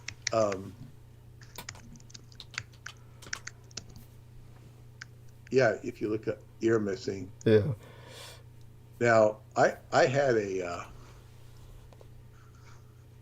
one of my classmates in the first grade to third grade was missing an ear. He came to class one day and he didn't have an ear. He had one before. Fuck. He said he could hear with it. It was just like pure skin there, but he said he could hear with it. But why? How did he lose it? I don't remember. He was just like a kid, Jesus. But anyway, the mysterious disappearance of Nicholas Schreck's ear has been a source of speculation and intrigue for decades. The story of what happened to the ear of this German-born musician and occultist has been shrouded in mystery, with no clear answer as to what happened to it. Nicholas Schreck was born 1959, moved to the U.S. in the early 80s. He was a musician and occultist who was heavily involved in the LA music scene. He was also a member of the Church of Satan and was known for his outspoken views on religion and politics. In the late 80s, Schreck was involved in a bizarre incident in which his right ear was cut off. The story goes that Schreck was at a party in LA when he was attacked by a group of people. During the altercation, one of the attackers cut off Schreck's ear with a knife. The story of what happened to Schreck's ear after the attack has been subject to much speculation. Some believe that the ear was taken by the attackers and never seen again. Others believe that the ear was taken by the police and is now in a museum somewhere. Still others believe that the ear was taken by Schreck himself and is now in his possession. The truth is that no one knows what happened to Schreck's ear. The only thing that is certain is that it is no longer attached to his head. The story of what happened has become a source of fascination. It's been the subject of numerous books, articles, and documentaries. So now this reminds me of something else, is that I remember talking to this guy in Scientology once. Probably the only conversation I ever had with him. And he was an auditor. We were up on just talking it's very informal. And he was talking about how to get a new ear. I don't know why it came up. Whoa. And he says, oh, yeah. He says, what you do is you take, if you got missing one ear, you take an ear, you take your good ear, and you get a mold made out of it. And then you get a, plastic version of that ear. Plastic. And then they just do an operation. They open up your torso and they put it in your sternum, and it'll grow cartilage around it. Yes, that's right. Disgusting. You've got cartilage, and then you graft skin on it, and you just sew it on, and you got an ear. Now, he said it so casually. It all makes sense. It all makes sense. I hope no one has to suffer that, but I suppose you could, as I say, if you didn't like one ear, you could probably buy an ear. Right. Yes. And you could probably not have to use your own cartilage, Maybe you could use rabbit cartilage or something. Not that different. So anyway, so much for Nicholas Schreck. But here was when I'm watching this, and if I didn't have the background of what I know from you in the Temple of Set, right, in the Army, and this is what I've heard anyway, it's like, you listen to this and it's like, well, why, he seems to be shilling for the Army. Yes. And he really went off on Terry Maury's book. Of course. Because he connects it to the process church, and he says, no, he wanted to make it clear he wasn't a member, and Manson wasn't a member of the process church. And he just it's like, okay. It's like, and what he really doesn't like is conspiracy theories. It's too much conspiracy. He says, most of what happens is real important people trying to cover up their own, misbehavior. It's incredible to me. These people will speak so openly about that sort of thing. Wherein he was a part of the Temple of Set, then he's involved with the kinds of conspiracies to cover up crimes that most people wouldn't even imagine were happening. But go on.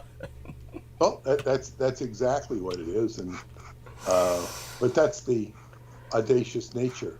Yes. Of these such people. Thank you. So be it. So anyway, that's the bonus extra from me, and I'll now retire for the night, and maybe I'll see you in the morning. Yes. And good luck, everybody. Remember to donate to Douglas, and we'll see you on Wednesday. It'll be May the 1st, May Day. That's right. And it'll be a short episode that day because I'll be doing my teeth the next day, cleaning with that new office that I have to go to due to the insurance. So everyone, please understand. It'll be a strange day. That'll be the day I pay the rent, most hopefully, with your help, everybody. And at any rate, love you all. Love Peter dearly. And most blessed be thy slumber and sweet be thy dreams, Peter. All right. Okay. Good night, everybody. All right. Thank you. Good night. That's Peter Moon with Skybooks USA. We will now bring in all of the usual suspects, whoever cares to join us. And we're going to, the people that I need to add, of course. Today is, of course, the birthday eve day of Victoria-LORÉN Hobbs. It is in the description for tonight's video. So everyone, do wish her a happy birthday if you have the means to do so. And we are adding her now in case she wishes to join us at any time. And with that, let me see who else shows up on the list. We're going to hit, of course, again, as I said, Amy Como, if she's still awake, and I would not blame her if she fell asleep. Samuel Romero. George Knight, I have to remind myself of these things. Heather Holman, of course, and Nemo Albano. We're going to try also. Here we are. My goodness, who are some of these people?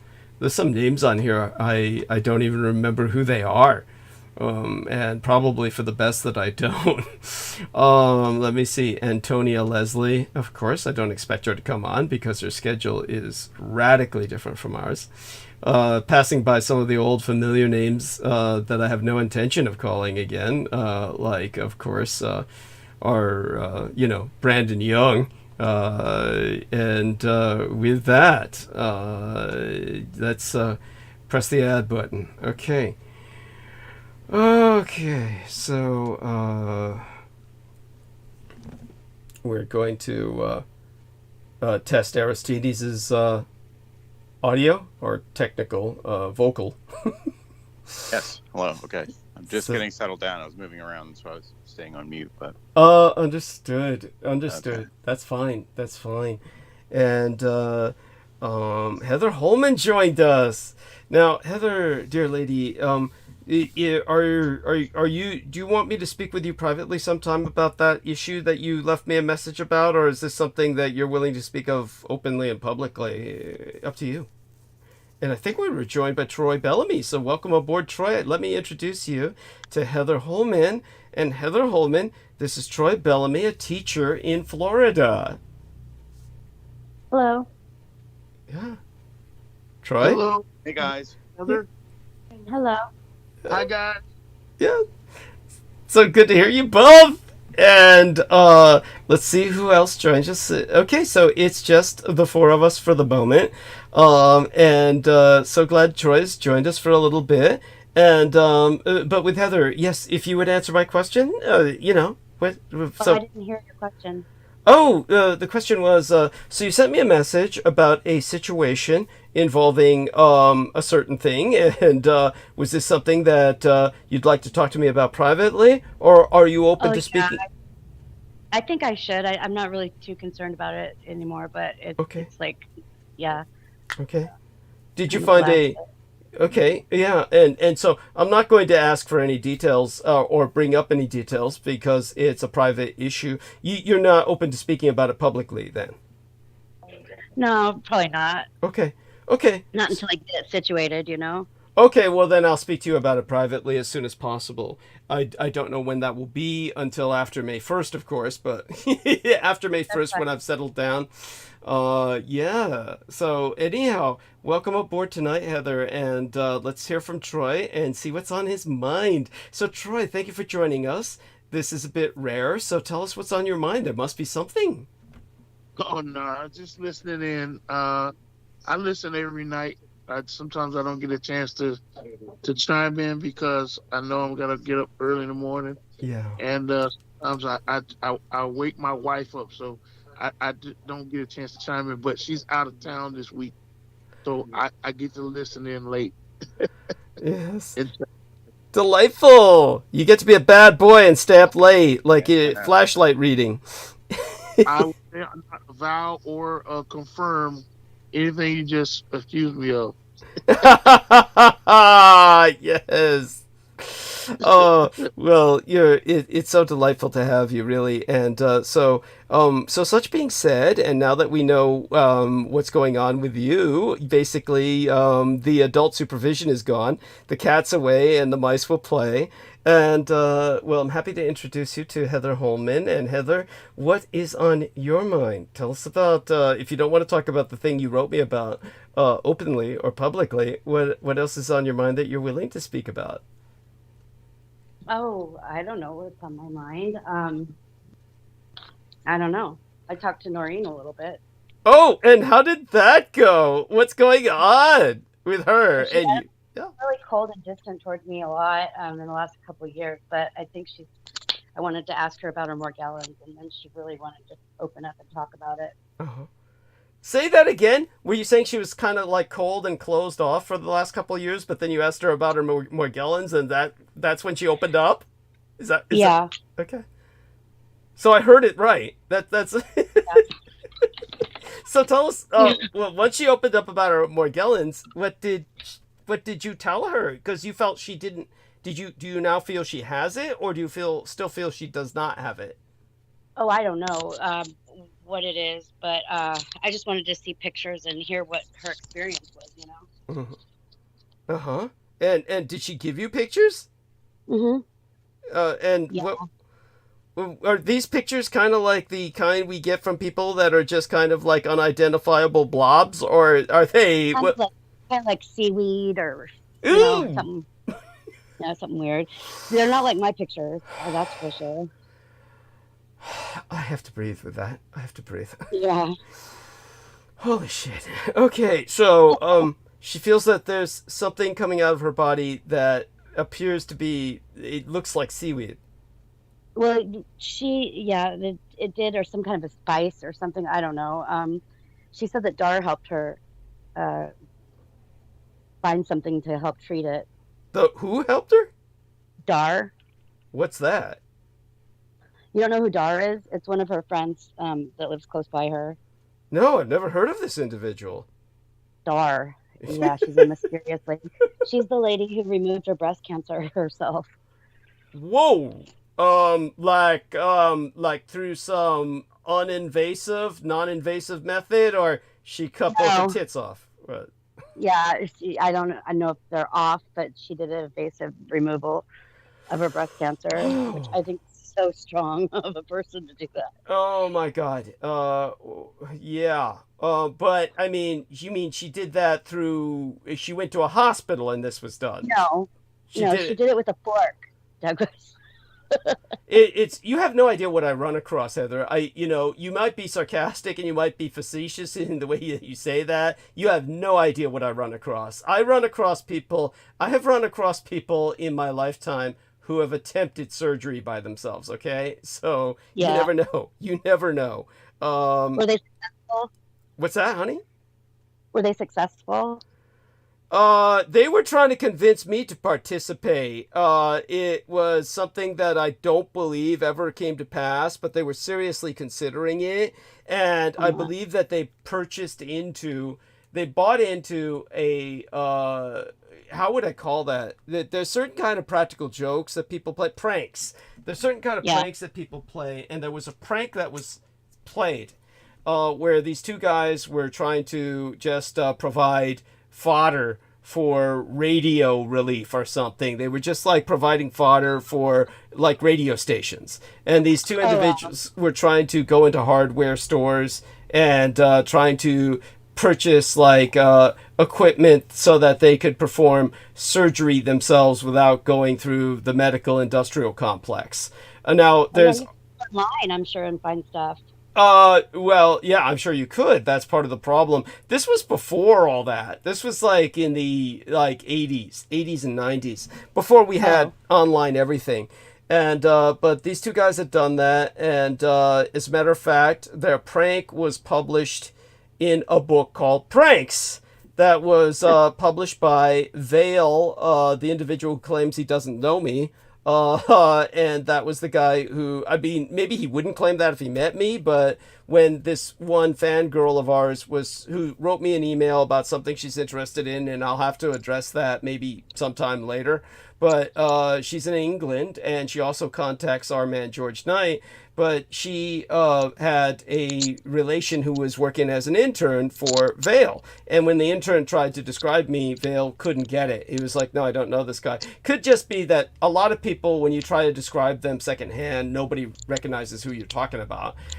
So it could be just that, but I wouldn't be surprised if he tried to deny knowing me. But anyhow, Vale published a book called Pranks, and he was describing these guys who were just pranking somebody, saying we want to do our own surgery. But I knew a son of a bitch who took that seriously, or rather thought that the idea was not.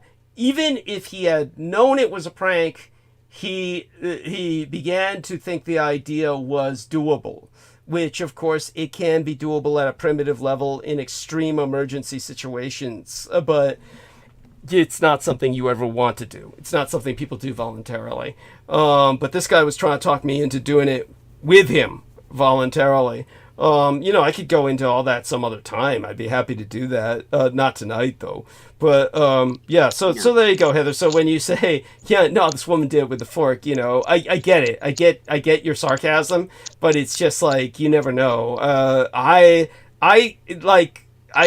know this one lady, goddess bless her, not gonna name her, got her tits removed just because she was afraid of the potential of getting breast cancer. And I think J-Lo did that. J-Lo did that.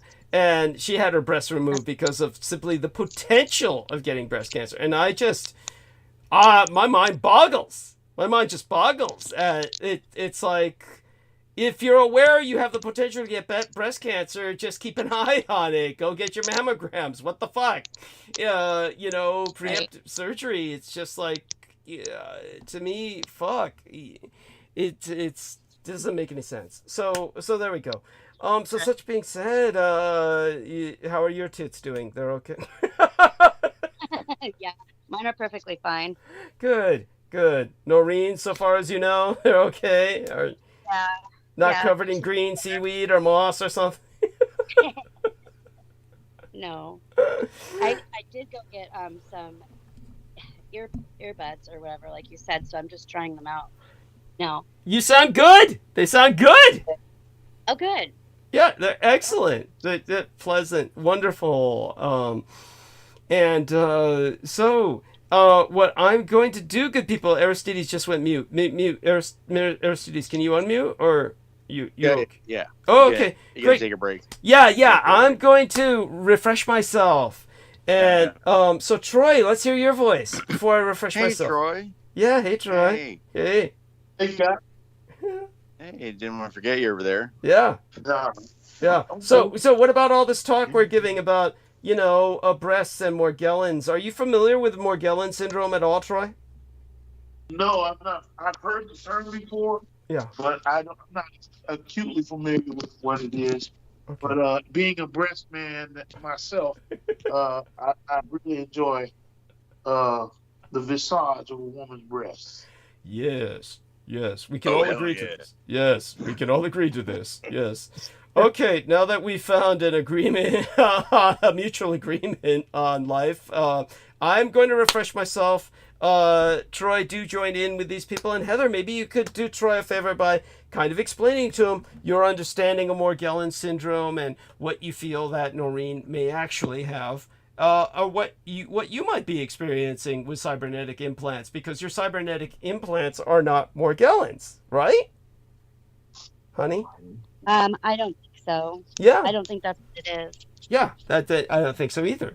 So what I'm going to do is I'm going to refresh myself while you kind of explain this to both these gentlemen and our listeners, and I'll be back soon enough. Okay? Yeah. Okay. Okay. Okay, so I don't know if you are familiar with what Morgellons is. I do know what that is. Heather, have you met Troy? Have you two met? Yeah, hi Troy. We met now. Have you met? You haven't met before? Not previously, no. Okay. I think I remember. Well, I don't know. Douglas introduced you, but yeah, hi Troy. Heather, and this is Troy, and we all like to come here, so. Well, good. It's nice to know you. Yeah, nice to know you too. What's going on with you, Troy? Give us an update before you get too sleepy. Well, there's not a lot going on. I think since the last time I was on, I've had a couple of vacations. I've gone to Puerto Rico, and that was beautiful. But I listen all the time, so I just hadn't chimed in. We're getting down close to the end of the school year, proms, testing, the whole 9 yards. Everything's coming together. Nice. And so basically you have a light summer, right? Because you're not teaching during the summer. Right. I have a light summer. It's a nice thing. That is a great thing about being a teacher. But usually to keep yourself sharp as a teacher and to keep yourself busy, because it's actually super boring to just be sitting home for 2 months. And then they have all these professional meetings, like you got to come in and go through these professional development meetings. They want to make sure that all the teachers stay sharp, which you know, it's a good for training stuff. I mean, you're not, you know, it could be like, yeah, all right, show up in the fall, man. We're gonna keep paying you, you know, but show up in the fall. Yeah, exactly. Okay, thanks. I'll see you in 3 months. Right? Yeah, so No problem. Yep, that's cool. So what grade do you teach right now? I teach middle school, 6 through 8. Okay, yeah, that's an important time, man. It really is. It really is a different time, and especially now, because most of the kids that are in this age group or grade group are the kids that were most affected by COVID, the shutdown. Right. Not necessarily in a fully negative way, but it's just, I think they were conditioned. I think just parents had, as well as the students have, has changed as to what they expect from school. Right. They have unfortunately, a much better relationship with their electronic devices, technology, and social media than they do with actually doing work or trying to learn or doing things like that. And it's just a function of just getting refocused. Yeah, wow. I can't imagine. I mean, like how hurtful that was, like to young kids and their development. Like one thing, like people who are in college. I mean, it's basically an inconvenience. You know, you're already an adult. You know, but like having that year of development being really fucked up for a little kid, that's it's tough. It's tough. Yeah. Socially, everything. Physically, a lot of times, because a lot of them weren't going out getting exercise, and you have increased incidents of depression and kids that don't know how to resolve conflicts and other things like that. So it was horrible. Yeah, kids were suicides and stuff, and so upsetting for these kids. They're left at home basically because so it's hard to be a parent too, to be like, oh, what do you mean my kid's not going to be in school? Like I gotta go to work. Like it's the toughest part. And there are resources for parents to reach out and try and get help with their kids, or they just have to be also willing to be more involved. A lot of times they're in the same boat. The kids are not doing nothing but emulating the parents. Right. You got young parents who are trying to mix their job and their social life and their love relationships at the same time. They're trying to go on vacation. They're like they see everybody else do. Oh, they're going here, they're going there, and then they're taking pictures. And so they're trying to mix all that up, and the kids are the ones that end up being left in the mix. Yeah. And I'm not being totally critical. I don't want to sound like every kid is like that and every parent's like that. They're not. They're actually great parents, and most of them are involved. Yeah. That's what we have. That's what has to happen in order for the schools to return to being that beacon of education and everything for the kids. Mm-hmm. Preparation. Yeah.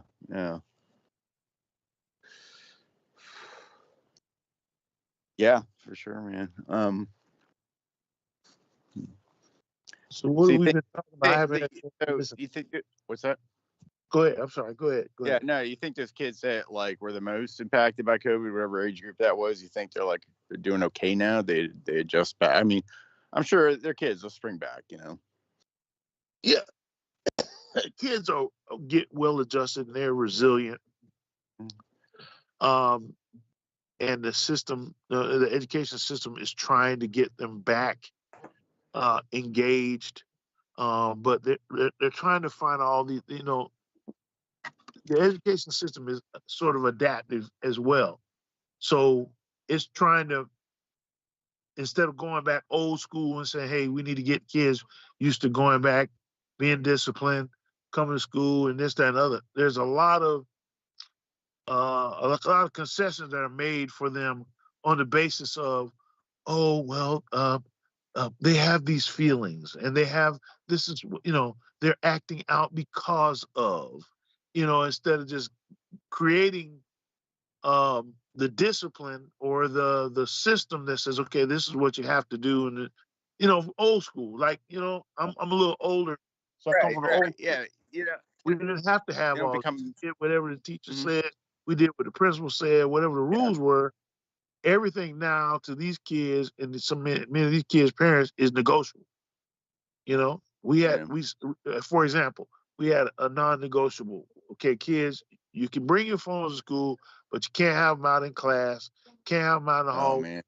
You can't be texting your mom and things like that. Well, we had a parent come up there after her daughter kept getting her phone taken, and it was like, hey, I paid the bill, I bought the phone, I wanted to have it, rather than taking the opposite tone and saying, hey, don't take your phone to school, you don't need to text me, I know where you're at.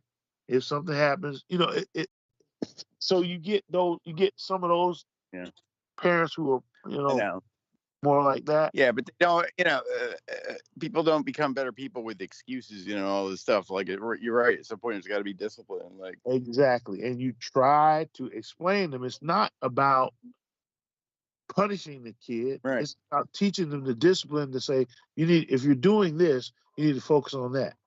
You know what I'm saying? And that way you're not.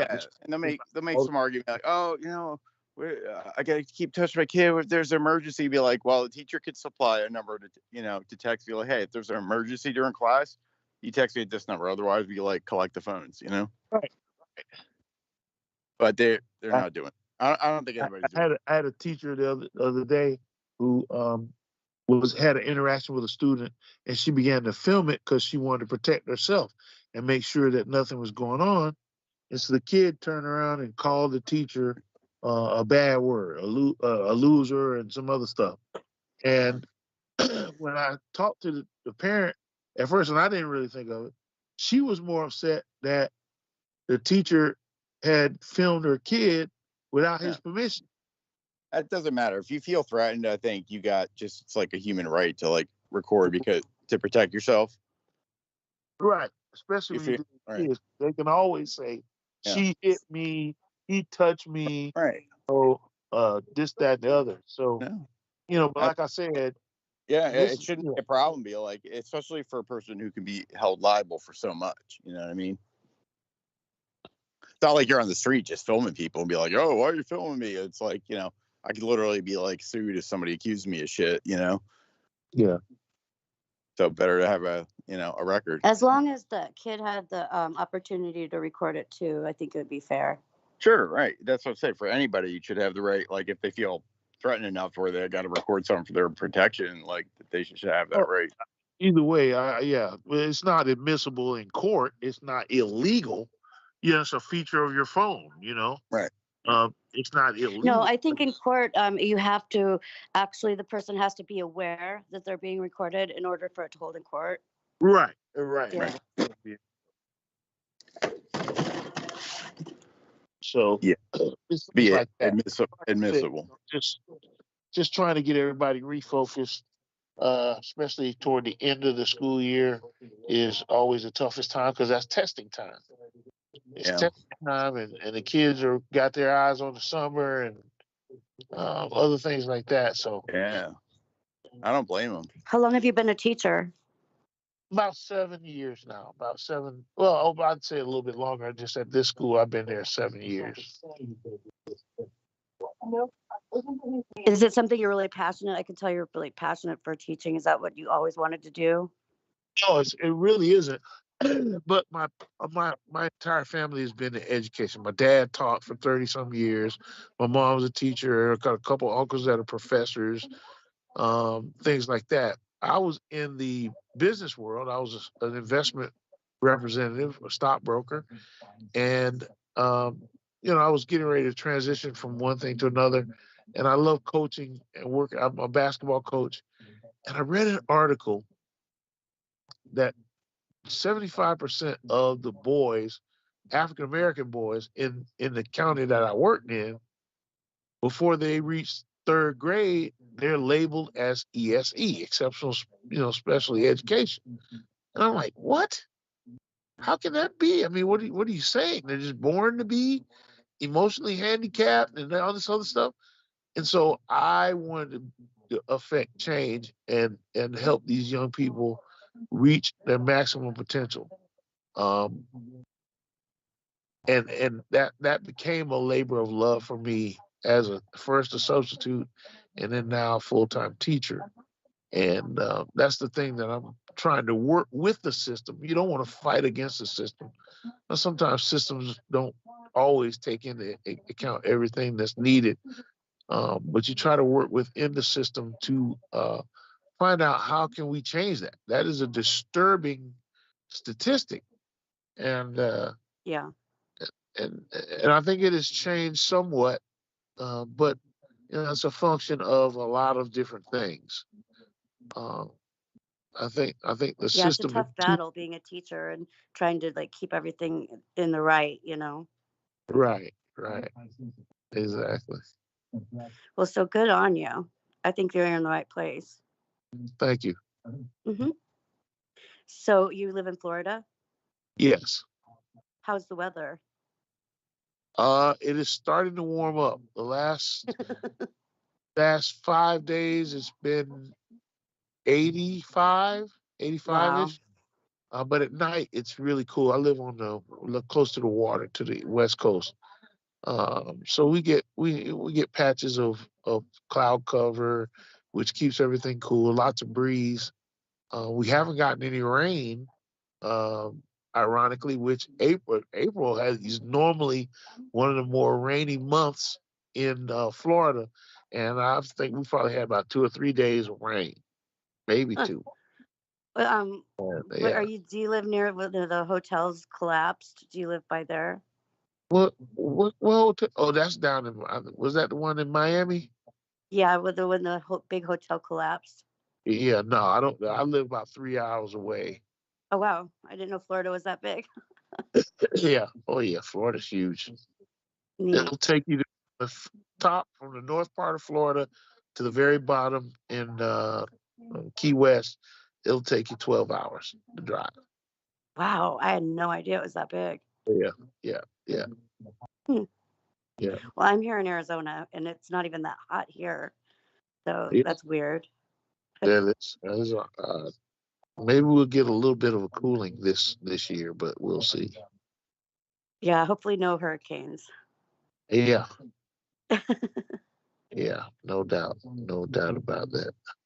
What grade did you say you teach? 6th through 8th grade, so all middle school. Nice. Those people need so much direction. They do. Even when they have good parents, people that have good parents are usually the ones that are working, Right.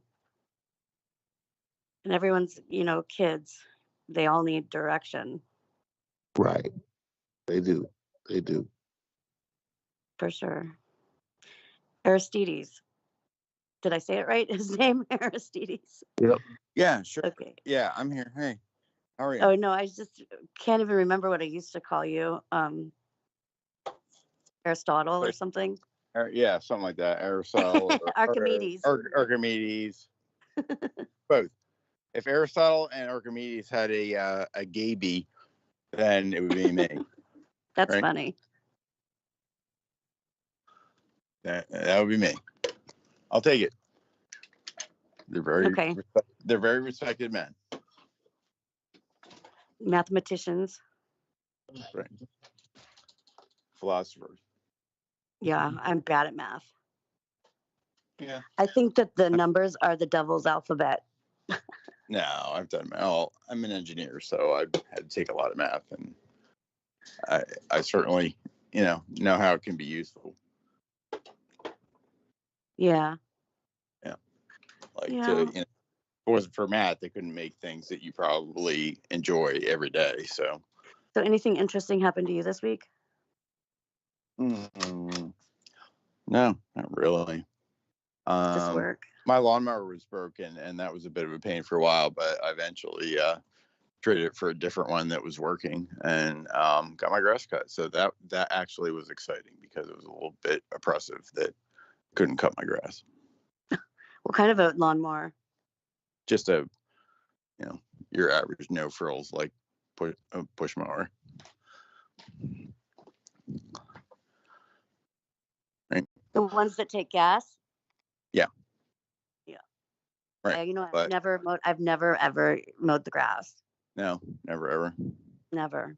I mowed a lot of grass. I was never allowed to be around anything dangerous, mechanical. Okay. Yeah, I mowed a lot of grass and done mechanical things. I mean, I've never had any bad accidents or anything, but I'm sure. Good. Glad to hear that. I would love to mow the grass. Yeah. Sounds exciting. Yeah. You can. Before you die, you can mow grass. You're allowed. That's one of the things on my list. On your bucket list. Yeah, I've filled a lot of those things already. Yeah. But you should go somewhere where they have a riding mower and just ride around mowing grass. Yeah. Unless you want the experience of pushing a mower around. Pushing, no. I'd probably get all the grass in my eyes and the allergens. Oh. Well, it depends. Yeah. Yeah. I don't have Do people wear goggles? They could. Yeah, I mean, if you have allergies while you're cutting the grass, maybe you shouldn't. Why? Is that what you're saying, that you would? Oh, yeah. I probably get it in my eyes. Hay. I'm allergic to hay. You don't have to rise. If you're on a nice day with lush green grass on a riding mower, the wind's blowing, what could happen? I'd have to have some kind of a connection, I think, for that. Driving around in the breeze on the lawnmower. Yeah, tractors. It sounds like a tractor experience. Yeah. Kind of rugged. Yeah, it wasn't as fun for me. I did my yard's just a horrible jungle, just pushing this mower around, trying to brush get all down. So do you have the bag that you have to empty when it's full? No, it's not a bagging. It just cuts it. It just spews out everywhere. Yeah, it just leaves it there, but what? It's all right. It's nature. Yeah, my yard's not that pretty, so. So you live in Connecticut? No. Just tried.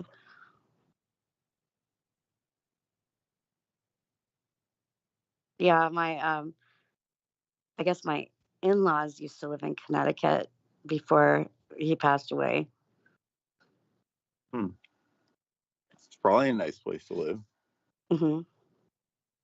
Just seems so conservative.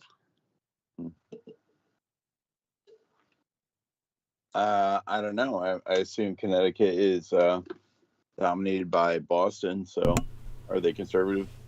Oh, really? I don't know. Are they? Yeah. Whoa! I just got back. You sound like you said Connecticut is dominated by Boston. Isn't that in Massachusetts? Or whatever city's there. New Haven, I think. Yeah, whatever city. I don't know. I was thinking about something else. So, yeah, probably because they don't really. Okay, but the big, it's okay. The coastal states like that, they're they're dominated by the cities, which are pretty, right? Politically the dominant thing. Yeah. I think they're highbrow. Yeah. What happened to Troy? What happened to Troy? Oh wow! Well, it's the first I realized he disappeared. We were talking a bit. No, we were talking about education and challenges these kids these days, and he's very knowledgeable on these topics, and we talked on that for a while. Cool. No, that's great. That's great.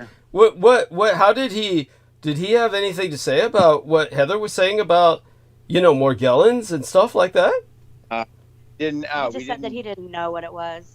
Yeah, I do know what it is, and then we didn't go any farther than that. Not that I don't want to, but it just didn't go that way. I find Morgellons fucking. Well, I mean, it's horrifying, but it's fascinating. There's nothing is consistent about everybody's stories. I mean, it just I don't buy it. Thank you. Yeah. Thank you, honey. It's a very schizo topic, it's just all over the place. I mean, there's nothing solid in it. Yeah. But Noreen's completely bought into it. Absolutely. And so is everybody else that thinks that they have it, you know, and I think that our medical industrial complex is just trained to ignore it, which is why they've never helped me, even though I wasn't claiming anything like that. What I was describing to them was that, and that's why they didn't really respond to it. Just to put this into context for our listeners, for anybody who thinks this is stupid or some kind of fantasy topic, try and understand that Gulf War syndrome was originally a different acronym. The original acronym was GWIDS, GWIDS. It was a acronym very similar to AIDS. AIDS, of course, is acquired immunodeficiency syndrome. GWIDS, or Gulf War immunodeficiency syndrome, was the original title for the Gulf War syndrome. So Gulf War syndrome, just so people know, does not exist. They will tell you that at the Veterans Administration. It does not exist. It is a legal fiction created by Congress through legislation simply so all of the veterans of the Gulf War could get treated for an endless and infinite amount of symptoms that have no relation to each other whatsoever. So when someone says Gulf War syndrome, it means anything they want to get benefits. It's simply a benefit scam, so all these veterans get benefits. Now, of course, they have symptoms. They're going to have some who have teeth that are bleeding, gums that are bleeding, and their teeth are falling out. That's radiation sickness. That's exposure to depleted uranium. Genes. It could be just their genes. Yeah, it could be just that'd be some really bad genes. But yeah, it's usually depleted uranium exposure. Let me ask you this. Yeah, but Depleted uranium. Yeah. Didn't they use microchipping in the Gulf War on the soldiers to be able to locate and track them and see, like, where they were at all times? And didn't they use the RFID technology? By the way, what Heather Holman is bringing up is nothing to be laughed at. This is something. There's no describing just how fucked up the Gulf War was. Just so people understand, the Gulf War syndrome has been basically traced as much as it can be traced. Whatever general parameters of symptoms you can conglomerate into something that's coherent at all. Most of what is coherent seems to be traceable to the injections that soldiers were given, and Marines, and anybody in the service was given to quote unquote protect them from anthrax and other diseases that might be unleashed in the field. And it was the vaccines that potentially could have been the delivery mecanism for what Heather is talking about. So this is not something. Well, also, is it too? Yeah. I'm sorry. Is it too much for me to grasp at that? I really believe that the Vietnam Wall that they have at Ground Zero in New York, they have the memorial wall for 9/11. Whoa! I think what? And it has all of the veterans from the Vietnam War on there, on certain ones, and that perished. And I'm just thinking that those ones were the ones that they were able to find because of the microchipping. You mean from Vietnam? From Vietnam, or all the ones that are on the wall from 9/11, all of the soldiers or whatever. There must be something. I think those were the ones that they found because they can identify them from their chips. Oh, okay. So let's. Okay, so there is what you mean to say is, just so we can clarify this. Okay, so we're going to presume that we did not have chips that could be inserted into somebody's bloodstream or the like. That that would be at the nano level or functional in such a way that they could not be noticed in the Vietnam era. We can assume that. No, So, they wouldn't be nanos. yeah, you're right. No, they would be extraordinarily primitive by comparison. But putting the Vietnam Wall aside for a minute, and here we welcome George Knight. George, do say hello to Heather. Hello, good morning. And Aristides, of course. Hello, Mr. Knight. Hey, George. Hey, George. Hey, Aristides. Thank you for having me on, Douglas. Oh, always a pleasure. We've gone in a direction that is somewhat sensitive. I mean, it's not that I'm not up to the challenge, but we have to find out exactly where Heather's coming from and what can jibe with my own reality. Not that Heather's not in reality. It's just that Heather experiences reality through her own traumas that are quite real. Heather's realistically traumatized. But so she mentions the Vietnam Wall, and it's an intriguing concept because here's one thing I do want to point out to people is that the number of people who died in Vietnam is overwhelmingly larger than what's on that Vietnam Memorial Wall. Yes. So what Heather brings up is a compelling premise. It's a compelling premise, and it bears investigating. Obviously, these are only the people that they found and are willing to, cop to, so to speak, willing to recognize. As I brought up before to people, and maybe new listeners haven't heard this, but there's only one woman on the goddamn Vietnam Memorial Wall. There's only one woman. Right. She's a nurse. And yet, I've pointed out before, there were scores of women who died in Vietnam. Just, well over 100. So if you were to try and imagine the amount of men not on that wall who died in Vietnam, whose names are not on that wall, as proportionate to 100 to 1 with the woman, you can imagine the obscene numbers that we would have on that wall. It would be like the Great Wall of China. I'm exaggerating, of course, but you get my point. It would be much larger. I know this because my half-sister designed the fucking wall. Maya Ying Lin. So Lin, people know. Yeah, Lin. She has my same Chinese family name. Yeah, Maya Ying Lin. And so in terms of... Maybe you could find out how they got the names from the soldiers from Vietnam to put on the wall.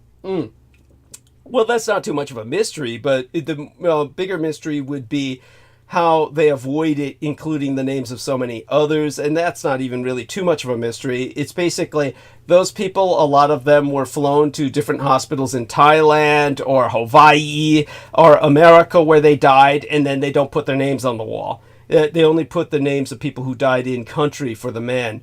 But there'd still be a lot of men who died that are not on the wall. But that being said, what Heather then referred to is the 9/11 memorial, which is civilian names. So help me out here, Aristides and George. There is a 9/11 memorial with civilian names. Is there not? About 3,000 names? That's correct. Okay, thank you. So and what Heather is saying is maybe they were able to find these people because they were chipped, but they would all be civilians. So Heather, you understand? You know what? I'm confused. Okay. I was thinking about something different. I was thinking about some military memorial for the Gulf War. No, it's a NASA. It's a Stardust microchip. It was one of the Stardust programs from JPL that they have microchips with all these names. I'm on one of the chips, and that is the one that I was referring to has microchipped people that they found from Vietnam or something on the chips. I don't know what gave a person the precedence to be put on those chips. So what you're saying is, now this is technologically conceivable. You're saying that on a microchip there is kind of a data bank of people's names, but it's on a microchip. I'm sorry. Yes, that's exactly what I'm saying. And they used to have a list of all the names available, but they've taken the list of names off of the website. I'll link you to the website with the project so you can see what the microchip did. It was back in the late 90s.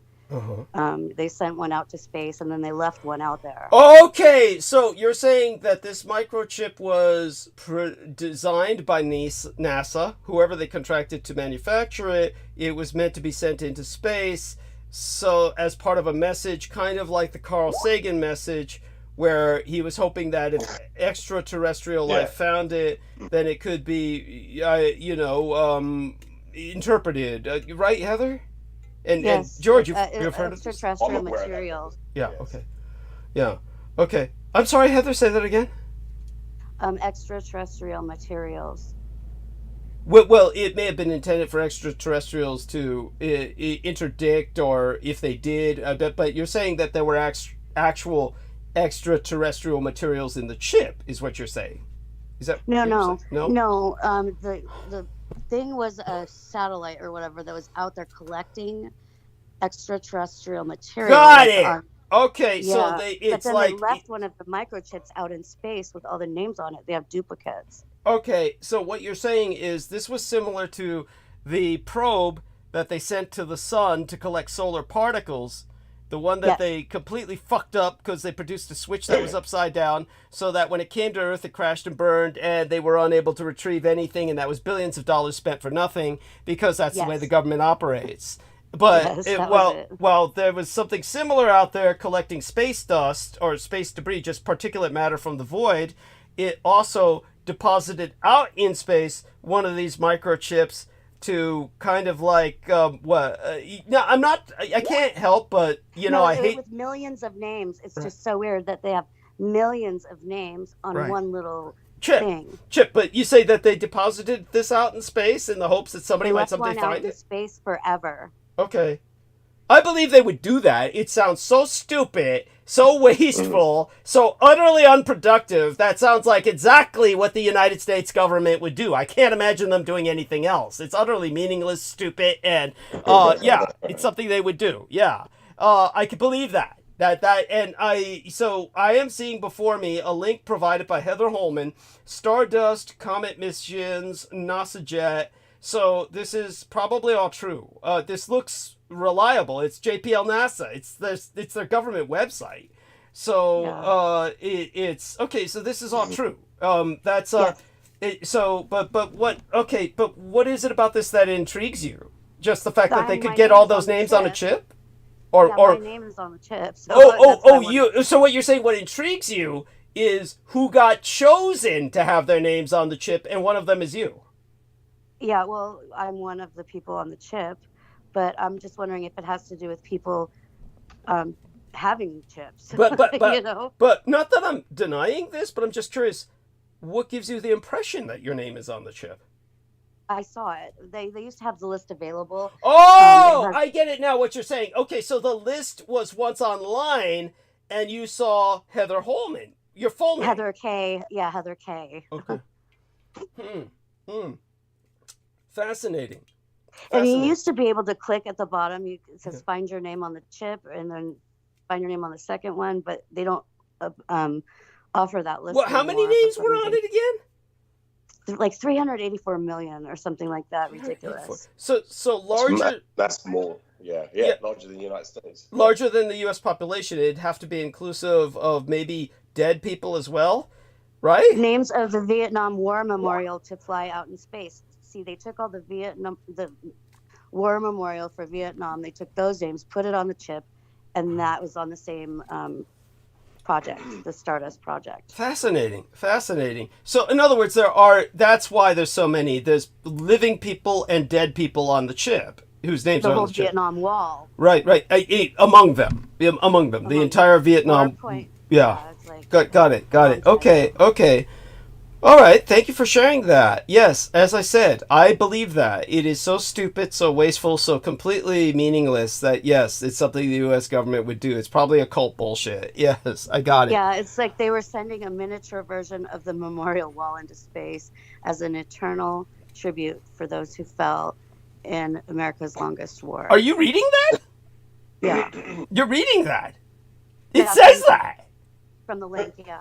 Holy shit! So she's reading that from off the website. That's like, What? Well, how incredibly. I What? think that's the last link I linked you to right now. Okay, no, that's okay. Thank you for sharing that. Wow. Okay, cool. Okay. I don't know if your name was on it. I forgot if I checked to see if your name was on it or not. Last time I checked, I didn't die in Vietnam, but Well, neither did I. yeah, but they're including you because they're hoping the aliens will come and take you, Heather. I don't know. I don't know why they would put my name on it. Oh, yeah, well, they probably got the name of every U.S. citizen on that thing. I don't know. Nobody else that I looked up is on it. I don't know anybody else personally who has their name on it. But with that many names on it, then it must be a lot of dead people. So probably a lot of living people, a lot of dead people, and you happen to be among the living people. And so maybe it's like all the targeted individuals. That would be funny. That would be likely. Yeah. Okay. Now that's people with more gallons. That is funny. That's funny. I like that. So George, what I would like to draw your attention to, is that again I want to remind everyone Victoria-Lorén Hobbs's birthday is tomorrow. So shout out to her. We're going to welcome Cultivated Image, who's joined us in the chat, and I'll be taking another short break just in a second to rinse my mouth out because I have this liquid Coca-Cola I was drinking, and I'll just rinse the taste of that out of my mouth. Everybody knows I hate the aftertaste. So, what I want to bring to everyone's attention is that tonight's episode... I'm sorry, were you going to say something, George? Oh, sorry, Douglas. I was going to say Happy Showa Day to you. Yes, thank you. Thank you. I think that's what you were going to get to. Yes. But yes, I wanted to wish you Happy Showa Day. Thank you. It's the Golden Week. Yes. Yes, profoundly appreciative of your saying that for to bring to George Knight's attention and everyone else's attention. Within the summary of tonight's program, which all you need to do is go to the program beneath our live stream. Beneath the that you'll see the text, which you can expand, and if you expand the text, you will find a microbiography of Hirohito, and it will explain the fact that his birthday is the opening day for the Golden Week in Japan, and so I was going to bring George Knight's attention to that so that he could, make an attempt at reading that out loud if he wished to our listeners. It would probably be a bitch and a half, and he should probably wait till I come back so I could correct or contextualize some of the things that might be brought up with that. But there are several little factoids on there that we probably haven't addressed for our listeners before. And one of them is the fact that I bring up in that microbiography, the fact that the League of Nations was operational until 1946. This is the thing that people don't understand. Anybody who tries to argue that the United Nations was a peace organization, and they say, oh, the UN was a peace organization created in 1945. Anyone who tries to argue that, understand that while George Knight and myself have been trying to educate people, and people can read all about it in the book The Roswell Deception, the United Nations was an organization of war, a united front of the Allies throughout World War II, created for that purpose. The League of Nations was operational till 1946 and did not cease operations until Adolf Hitler's birthday on April 20th of 1946. So there would have been no need for them to have maintained operations as a peace organization throughout World War II if the United Nations was a peace organization. So understand that the only peace organization that was global and still active ceased operations only after World War II reached a ceasefire status. They did so specifically on the birthday of Adolf Hitler because the United Nations declares itself at war with Hitlerism, specifically in their charter, Title 42 of the United Nations Charter, where they say they're at war with Hitlerism, albeit they mention the three nations, Germany, Japan, and Italy. So it's that's something to bring up in terms of just a little factoid. Also, some other factoids are also brought up in the bio, and of course, George and I can skim that, but I ask all of you to continue talking. I'll be gone for just a few minutes, but I'll be right back. And when I return, I'll join you all in conversation. Now, how long are we blessed with your presence tonight, George? I've got 45 minutes, Douglas. Okay, good. Good. So I'll be back soon. I'm going to go mute for now, but the three of you speak, and I believe that what Heather shared with us is mind-blowing. I believe that that's important. It's something that bears, investigating, and it's fascinating. Okay, so I'll be right back, and all of you have got this. Thank you so much. Take care, Douglas. Thank you. It's a lot more fascinating when you're able to look at all the names because it's interactive, You could look to see if your name is on the list, and that's what kind of drew me into it. It's not that fun if it's not personal, Yeah, Heather. What brought that? So how did you become acquainted with that? Well, when it all started when I Googled my name, and oh right, yes. Yeah, years. That's the first thing that came up was a link to the JPL microchip names. All right, interesting. Yes, yeah. So you just came across your name online, and I Googled my name, and this was like probably at least 20 years ago. Yes, just where, sure. Yeah, back in the the era where it first started, the online communication started. Kind of, pretty much. Yes. And then I would search for other people that I knew, and I could never find anybody else's name on it that I knew. But I did notice all the military names from the Vietnam Wall, and that they kind of like subsectioned the names. Mm-hmm. And to keep them in a directory or something. I don't know about programs and whatever. Yeah, absolutely. I wasn't aware of this program that went on that they conducted. Well, that's actually how they discovered aerogel. They're saying I was under the impression it was discovered a long time ago, but they're saying that they only have discovered it since this mission. Right. Okay. Yes. Oh, aerogel. Aerogel. Let me link you to the aerogel photos. Yeah. No, I know where aerogel is pretty much. Okay. Yeah. Neat so stuff. That's just what they picked up out there. Happy days. So thank you for entering the links in the chat. Yeah. So I'll have to skim through that at some point. Well, thank you. No, interesting. It's really kind of out there. Something to enlighten us on. I've never been aware of that. Yeah, well, wouldn't that be interesting if your name was on it? But the only way that you're going to find out is if you go to the Washington, D.C. It's available in the archive or whatever. It's on display for people to browse through. The actual hard copy, I think, or something like that. Yeah. Excuse me, I'm just clearing my my voice box out. Are you is that the only way to review the now names it is, yeah, on that chip? It used to be available online. It's readily available, yes. It's at the National Air and Space Museum in Washington, D.C. Okay, interesting. And it has over 136,000 names on it, so not millions. Oh, right, okay, yes, yeah. That'll be a sheer number. That number, what did you say earlier? 380 million? Yeah, I thought it was millions. Yeah, that is, these computer chips, they can only hold so much of memory. And I'm just really bad with numbers. No, don't numbers. apologize. No. Yeah, I was thinking that's quite sophisticated for the time for them to hold that much information on a single microchip. That's a lot of information.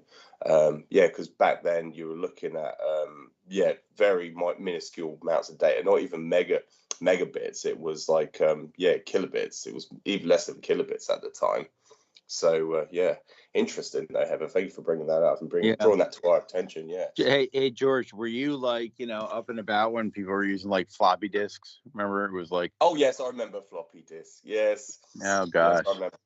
Yes, that was back. Yeah. When the only way to transfer information or to store data use floppy floppies, and they came out with those 3.5 inch, plastic encased floppies.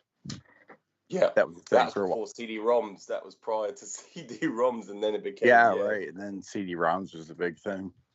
Digital discs, and then there, CD-ROM, and then, you know, 700 megabytes, something like that on a CD-ROM. yeah, I think USB sticks were around, but they were so Yeah. expensive. I know They everything were- just gets bigger. It's funny with time, like, you know, Mm. everything goes from mega to giga. Yeah, you know. yeah. It's all giga now, and then tera. Yeah. It's going up. Tera. I know. I bought a terabyte drive to like save stuff on.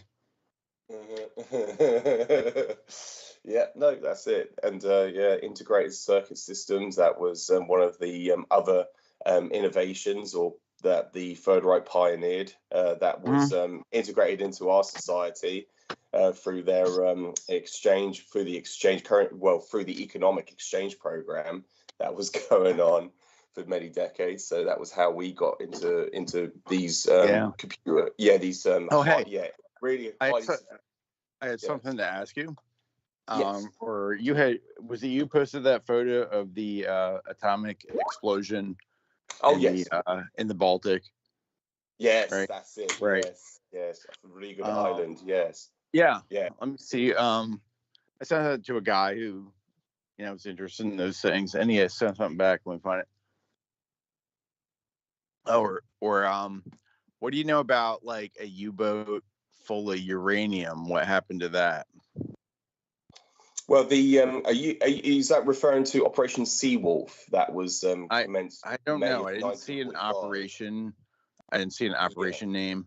Let me see what the guy said here. Okay, because that picture that you sent was in a compilation of basically Third Reich early technologies. You know, most of the rest was like airplanes that the Allies had like copied and shit. You know, like innovative designs and stuff. But the guy that was in there too, also. So I saw elsewhere that photo that you posted.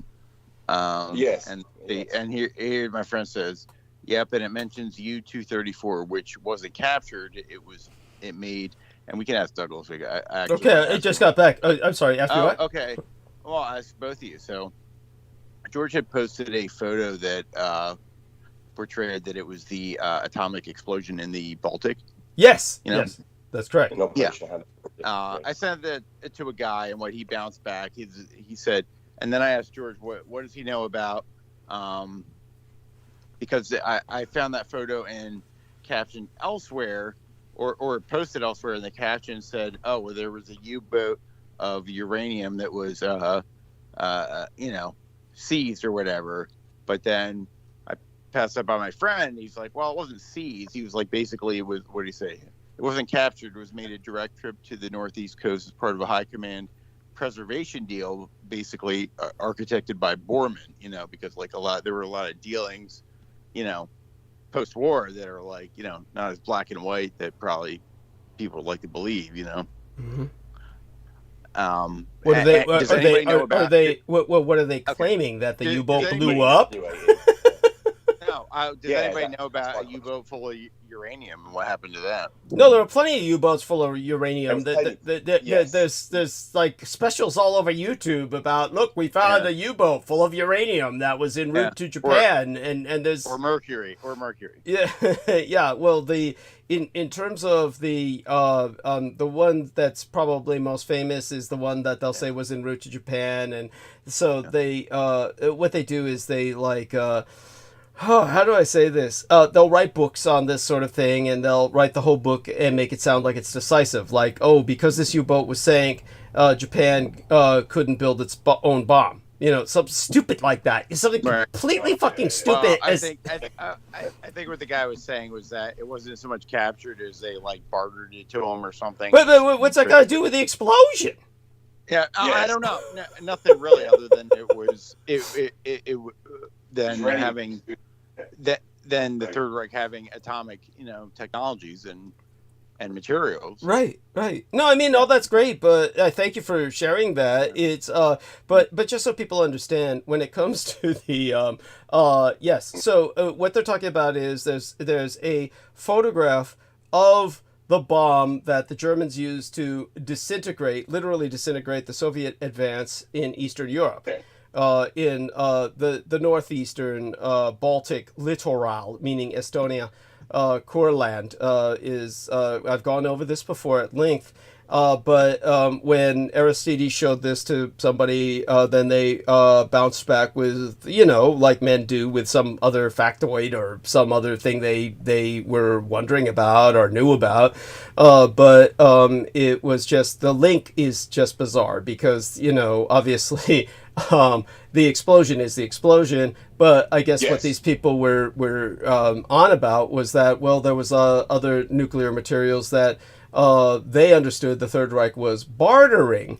Just so people understand, the reason that doesn't hold water is because the Americans had all the nuclear materials they needed. They were swimming in nuclear materials. The Americans were not in need of any nuclear materials. And the Japanese were swimming in nuclear materials. So that people understand that. They didn't need any nuclear materials. For those of you who don't know, North Korea is just comprised of all kinds of nuclear ores are in North Korea. So the Japanese had all the nuclear ore they needed. So back to Aristides and George with this, continue bouncing around the conversation. Basically, there's nothing to say about the U-boat thing involving Borman because I've never heard of it, but it's just... I don't know. Hey. Yeah. Hey, it was just a question that Understood. somebody basically Understood. posed in response, and you did a great job answering it. Yeah. And oh yeah, I'm not coming down on. I knew who to ask with a question like that. Like, most people be like, "What? Borman, uranium?" I'd be like, "What the fuck are you talking about?" Like, oh yeah, it's not that the concept. It's not that the concept is fantastical. Well, I don't know. Yeah. I hadn't even heard much about a U-boat full of uranium. I'd heard of like a shipment of mercury. Maybe it was bound for Schauberger devices. Actually, to tell you the truth, I'll be quite honest with you. It's not that I'm doubting it. It's just that this is the first time I've ever heard of a shipment of mercury. Yeah. What was the mercury for? Yeah. Well, I don't know. I'm sure they managed to grab some U-boats and there was some shit on them. That's like, whatever it was. I don't know. Mercury, uranium, fucking red mercury, unobtainium, whatever the fuck was on it. Okay. I don't know. How many U-boats do they capture weird shit in them? Well, just so people understand, it's not that I'm certain that cases like this exist. Most of the time, of course, just so people understand, there is such a thing as a merchant U-boat. Now, these existed in World War I. In World War II, the Germans only towards the end of the war, when they were trying to make certain the Japanese got some materials that they felt were vital, they would send them some things by U-boats, but they tried not to divert U-boats to that purpose until towards the end of the war. And the majority of the war, of course, the U-boats were fighting. They were just you wouldn't divert them to do something like carry supplies. They did because every once in a while, more and more so, simply because it was the most secure way to send shipments, because the U-boats therefore could not be sunk easily. Here's Heather's bringing us some more stuff. Stuff began to be found on U-boats, but it wasn't all that. How would I say it? It's I could go with what cases I know of, and I'm sure that there's others I don't know of. Aristides' point is well taken, as is the point of this other person. But, there really was no need for Borman to be bargaining using something like nuclear materials. You don't think so? You think the United States was good on U-234 or whatever? 234? Yes. I'm drinking while you're talking. So now that I've swallowed the water.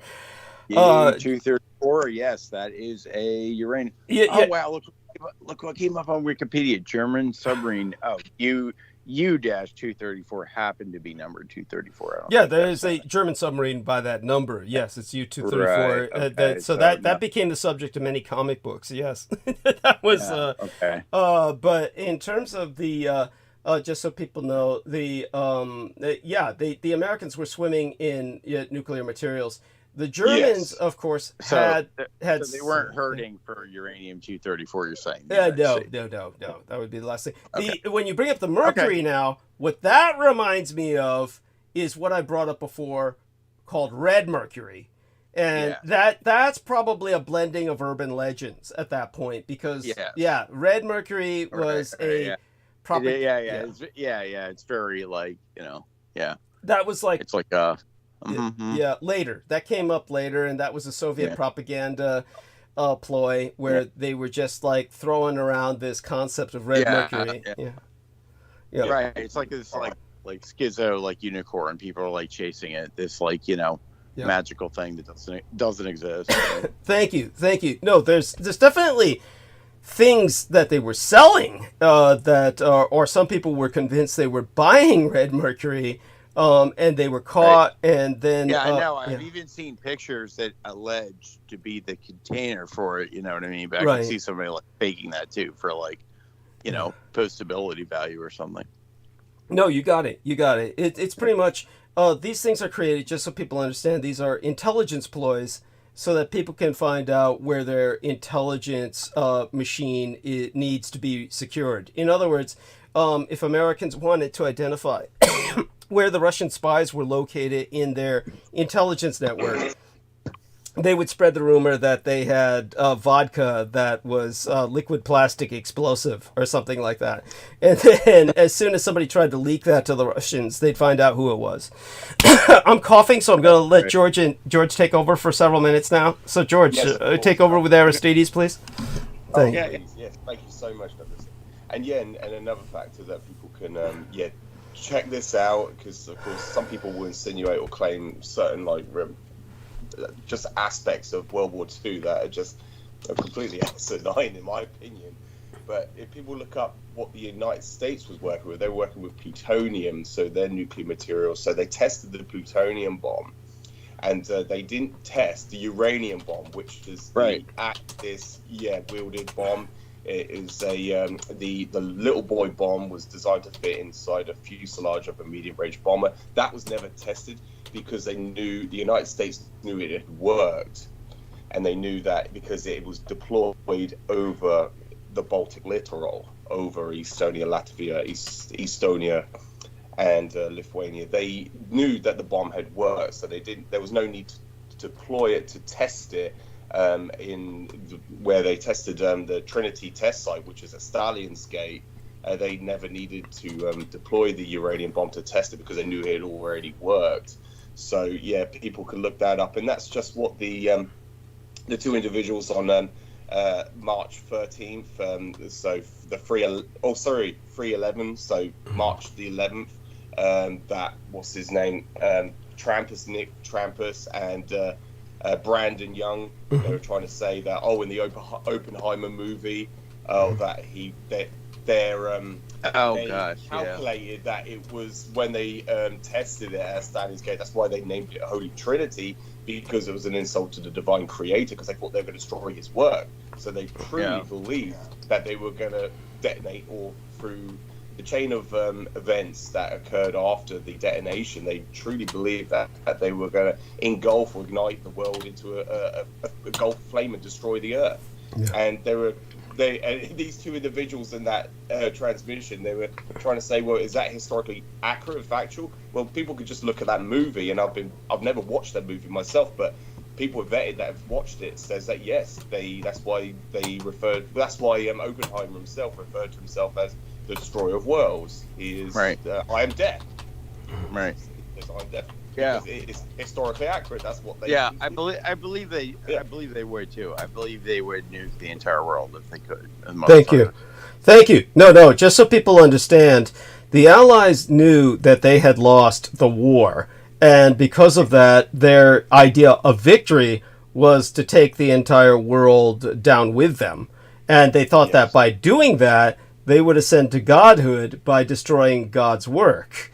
And the way that they envisioned this destruction to come was that the chain reaction of molecules, the atom bomb, rather the plutonium bomb, to be specific, the plutonium bomb's chain reaction would cause molecules like billiard balls to just keep exploding after the bomb had consumed itself, that it would consume the world not by setting the world or the atmosphere on fire, but by causing all of the molecular structures to just keep chain reacting, and that they would never stop until the world was destroyed. That is what they felt would happen. Right, yeah. So Oppenheimer was convinced that his words would be the last words heard on Earth. That his words, so he said, not we are become death. He said, I am become death, the shatterer of worlds. He wanted to personalize this. He wanted to personalize this, and he felt he would be God. That is, this is how these people think. This is how they process. So we'll go into that kind of apocalypticism later tonight if I can reach that in the narrative. But back to Peter and Aristides. I mean, I'm sorry, George and Aristides. So sorry. So used to the opening hours. Yes, go on. Yes. Oh, and the other thing as well, what these individuals think, the Edomites, because we are created in the image of God, and this is, people don't understand that. They always conflate, but the metaphor in that, it's we have the same attributes as the divine creator. So in their way of thinking is, if they destroy you, as in us, we destroy all evidence of God as well. So this is why these Edomites cultivate these genocides, these ethnic cleanses of you and I, of humanity, because we are created in His image. And so that is the way they think. This is why there's such a heavy campaign against it, against these anti-theists. What they'll tell you that, oh, we're not created in the image of God, and they're just anti-divine, they're anti-God, godly. So that's something that I bring up to people's attention as well, Douglas, when they speak of this. That, oh yeah, we can be created in the image of God, but we have the same attributes as the divine creator. We have the intellect, we have the love, the care, the knowledge, the power, and we share the same attributes as, and we're the only sapient on this earth and in the universe that shares those attributes. There's nothing else out there that can share the same attributes. So that's just something I wanted to add in there, Douglas, if that makes any coherent sense. Sure. I mean, it's of course, if people don't understand it, we'll go over it again in time. We always go over it again in time, and so that people I'll go over a few other points. One of the things that George Knight brings up that needs a further reinforcement, just so that people understand it, is this concept of someone wanting to destroy the earth. If people cannot process that or conceive of that, saying who would want to do that, what kind of person would think like that, understand that, again, if I get to it tonight, after George Knight leaves tonight, I'm going to go straight into monologue. And once he leaves, I'm going to start monologuing, and I hope to, at some point in the narrative, reach what's going on in the Middle East today. And just so people understand, the reason my father, Adolf Hitler, went so far as to attempt to wipe out an ethnos, understand he did so to save the world. This is what the Palestinians are trying to save the world from. Many of you people might not understand, but there's red heifers bred in Texas that the Israelis have shipped over to Israel. Hey, when are they going to do the heifers, man? I've been trying to find out. They're trying to do them this week. They're trying to do them this week. Was it like, they were hoping to put it like during Passover? Yes, Passover. Specifically Passover, which doesn't end till the end of the month. It will. So they're trying to do the red heifers in during Passover. And this is why Hamas attacked on April 7th to stop this. And for those of you who don't understand this, the Israelis plan on destroying one of the most sacred mosques in Islam, in order to establish a third temple, and they're going to pave the way towards that by slaughtering a red heifer. Now, if before any asshole jumps up and starts saying, oh, that's not all the Israelis, it's extremists, that's no longer the case. That's no longer the case. This is like, first off, you got to take into account the Israeli government had a ban, an entire tariff against shipping foreign cattle into Israel. They lifted that specifically to ship in these red heifers. This is the Israeli government's conspiracy. It's not Yeah, they classified it differently. They said they were like pets or something and not livestock. Thank you. But this is a Israeli government conspiracy. Yeah. But beyond that, the people are well aware of it. All of the people in Israel are well aware of it. And they are supportive. In general, they are supportive of this. This is like, so you understand that the Israeli population is mobilized, indoctrinated, geared towards bringing about the end of the world. Now, you might say, well, how's the red heifers going to end the world? I'll do my best to explain that. It's all based on, of course, paving the way towards the building of the third temple, which, in order to do that, they've got to destroy the mosque of Al-Aqsa. And that's why all of the Muslims would then be, it would be like nuking Mecca or Medina. It's the equivalent of that. So they're going to, at that point, Islam goes to war, and we're all caught up in it. So this is all part of the Third World War. This is this is the insanity that we're in. I'll start with something that matters more to me, which would be Taiwan, and it should matter more to you simply because the technological impact would be more immediate. But the religious impact of what the Israelis are doing is no less important. So we'll work our way towards that. It's all connected. We're in a world war. So there we are. And back to George and Aristides with that. Now I'm impressed by Aristides' knowledge of this. Aristides, how were you aware of this? Of what? Red heifers? Yeah. Yeah, it's on the news. Because I don't know, I'm up on good shit. Like, what can I say? Thank you. I'm impressed. That's good, man. Yeah, and George Knight is up on it.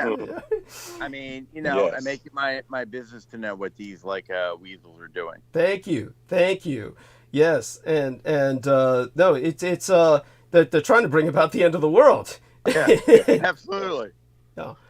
I first became aware of it when Douglas mentioned it in that video when I first discovered Douglas. Thank you. Red heifers, and they were using them for sacrifices to destroy the second temple mount to create the third one to bring a fourth. It's apocalyptic. I don't know how else to describe it, Douglas. I could be completely wrong. No, it's I call it Christo-Zio-nihilism. Christo-Zio-nihilism, because they're taking advantage of evangelicals. And, go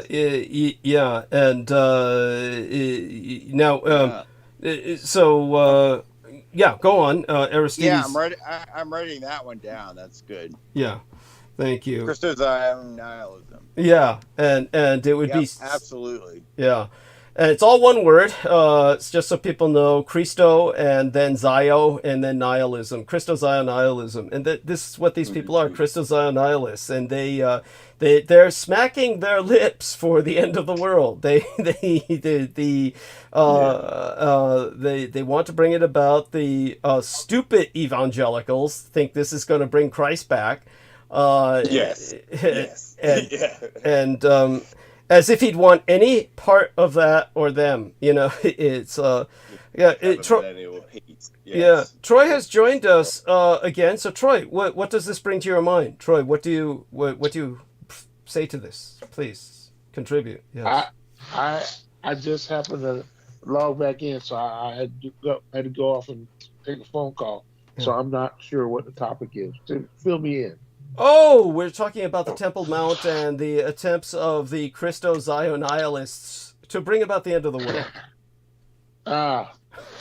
Well, my thought about this has always been that if the Temple Mount were,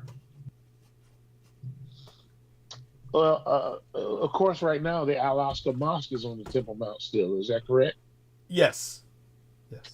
if that were attacked, as we saw it was at some point, that would very much annoy and rile up the not only the Arab sympathizers, where the mosque has been for a few years, but I think anyone that has respect for any religion would say, okay, these people have been living in peace.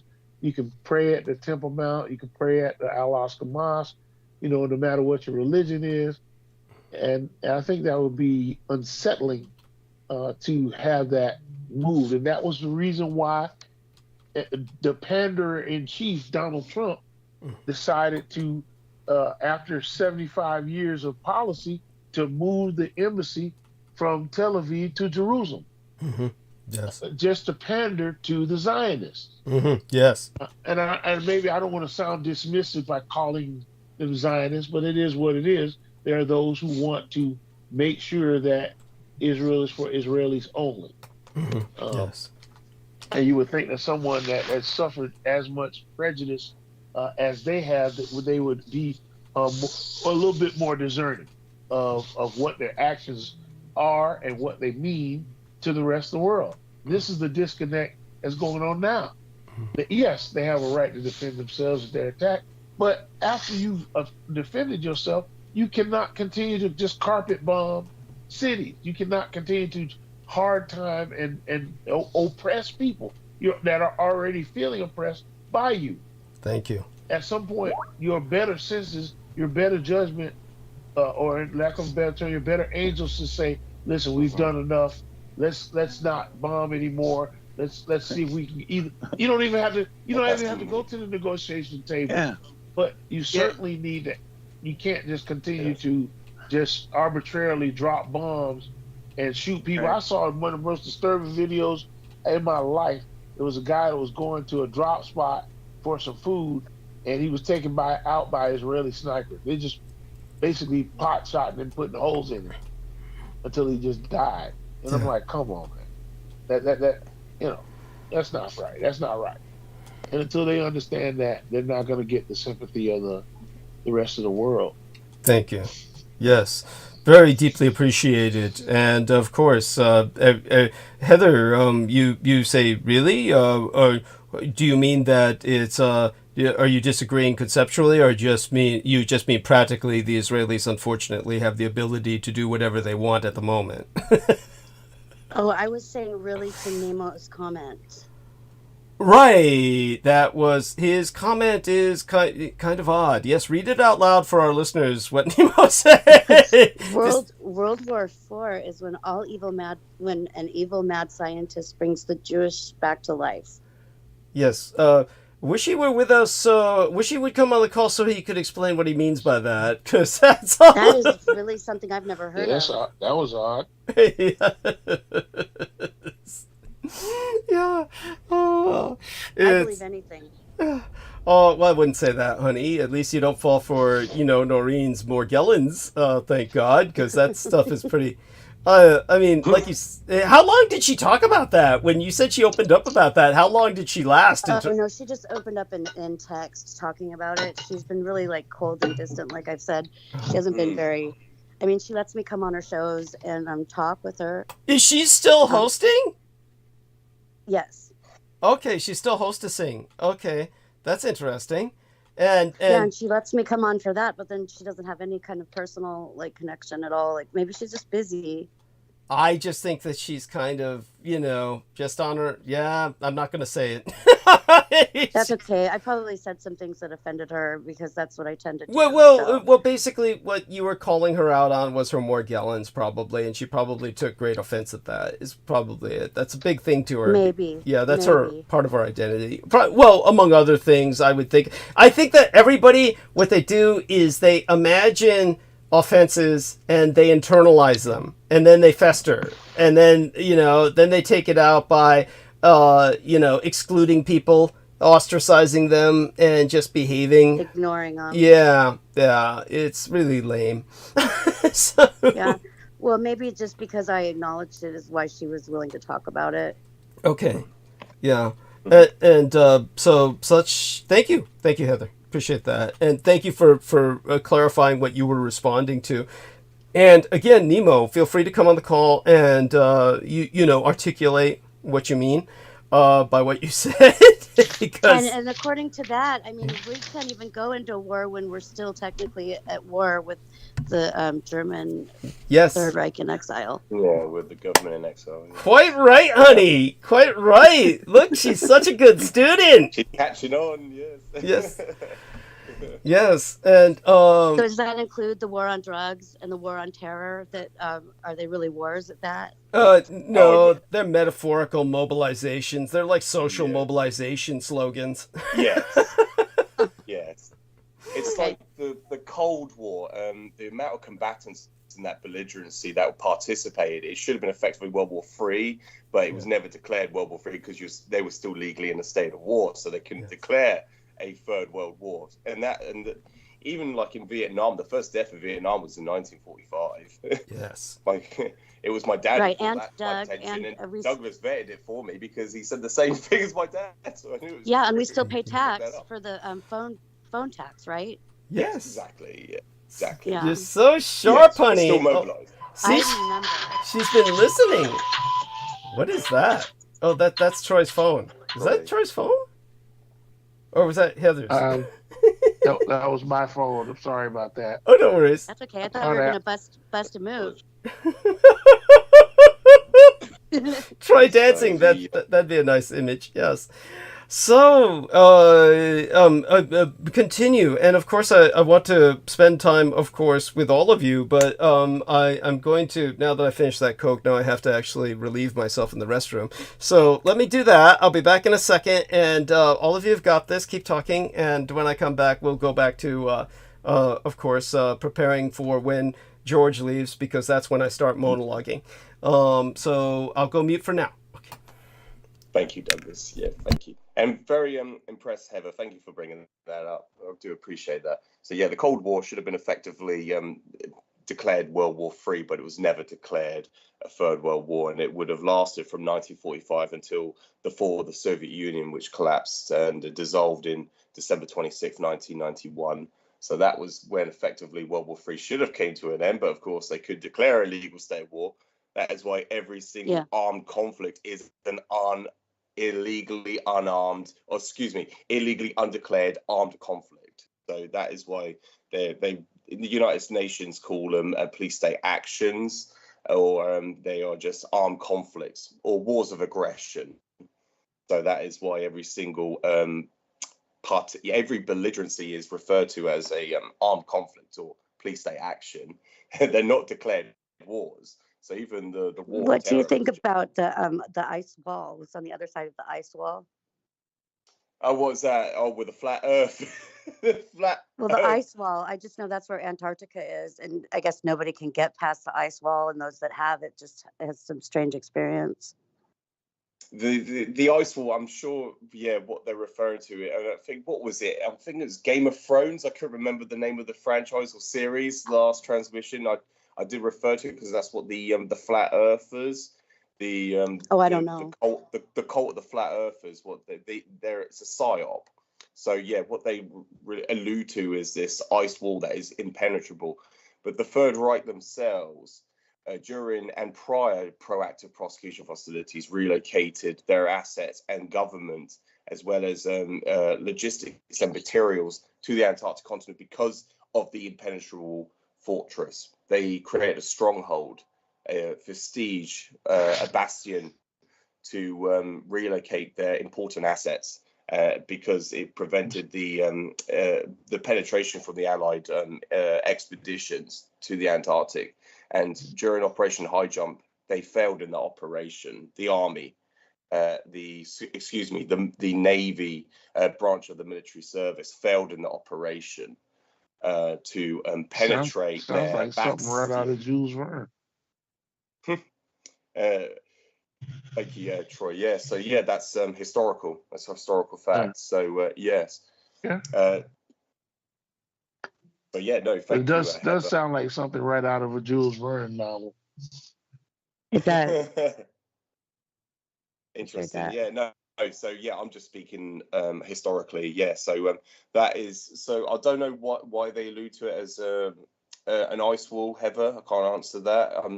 But that is what the Third Reich certainly they certainly knew it was certainly a safe haven for them because of the ice walls that would prevent Allied bombardment or any form of advancement to penetrate it. So Nemo's on. I'll let Nemo talk. Thank you very much for joining us, Nemo. Thank you. Hello, Nemo. Can you hear us? How's your audio? Are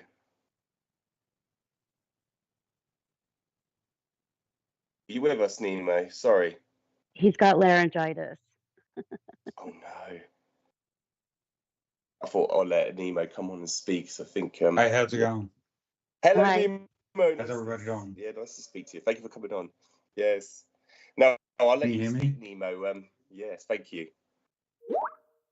Yes, you're coming through loud and clear. Yes, we can hear you. Okay, I'm back. So Nemo's joined us. Welcome aboard, Nemo. So feel free. You can tell us what you meant. Now we can't hear him.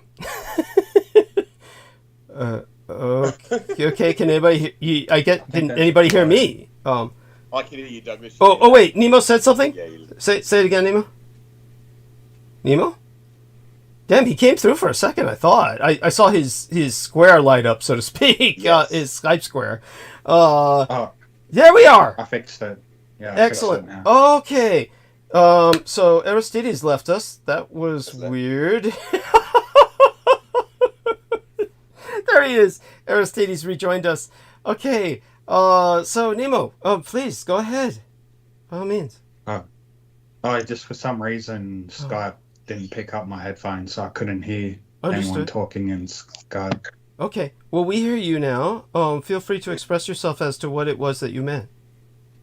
Oh, that was just a joke I heard of an interview with a comedian between Steve-O, Nick Mullen, and Adam Friedland. Yeah. And they were on the topic of World War III.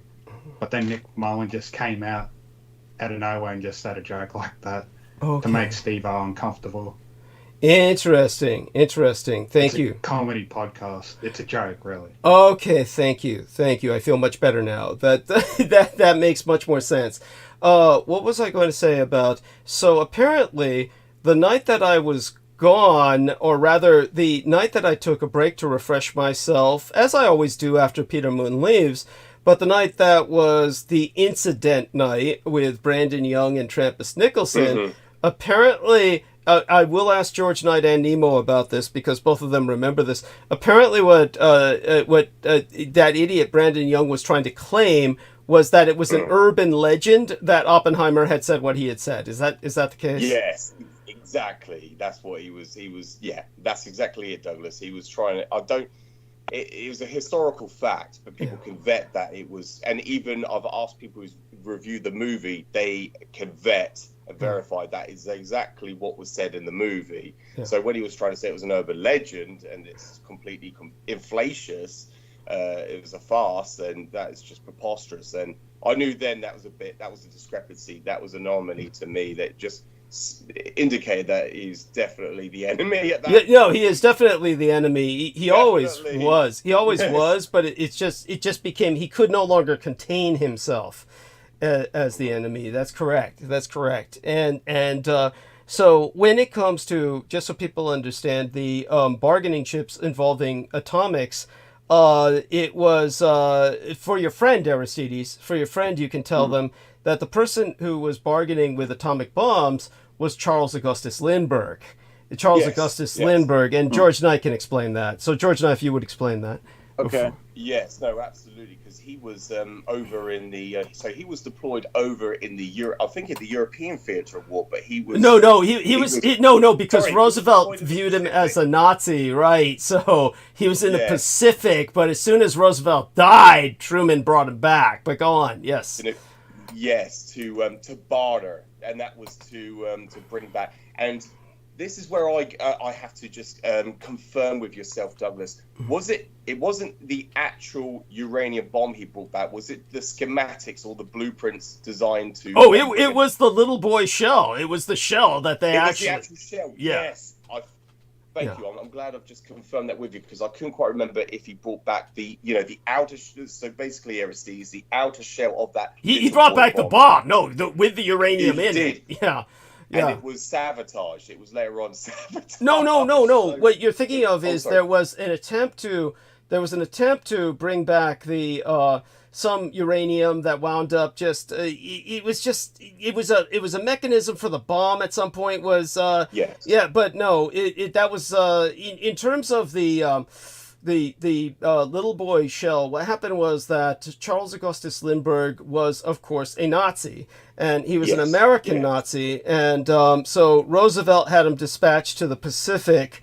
And then when Roosevelt died, Truman recalled him immediately, knowing that the Germans liked him, and said, get us the fucking bomb. He said, get us the goddamn bomb, because they knew the Germans had it, for all the reasons we articulated.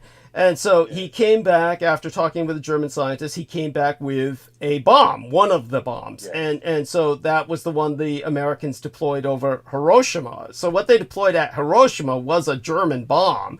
It was, they didn't mess with it, they didn't fuck with it, they just made certain that they brought it back and then dropped it. Because they knew it would work, because it had been demonstrated in Europe. But other than that, then he began to negotiate with the Germans to get more bombs. And then the Americans, of course, were building their own, but it would take a long time before they had more. Yes. So, yeah, but anyhow, continue. And one of the things that I want to ask Nemo, as soon as I remember what it is, has something to do with what went on that day with Brandon Young and that Trappist Nicholson character. It was something along the lines of some other crap they were saying. I think I'll remember it. I'm sorry? About Bigfoot? It might have been. No, it was like, obviously they covered that too. There've been several people, including Brooke Gibson, the dolphin dicks, all that too. Yeah, that was always that was their go-to. That was their go-to and their fallback. Their go-to and their fallback.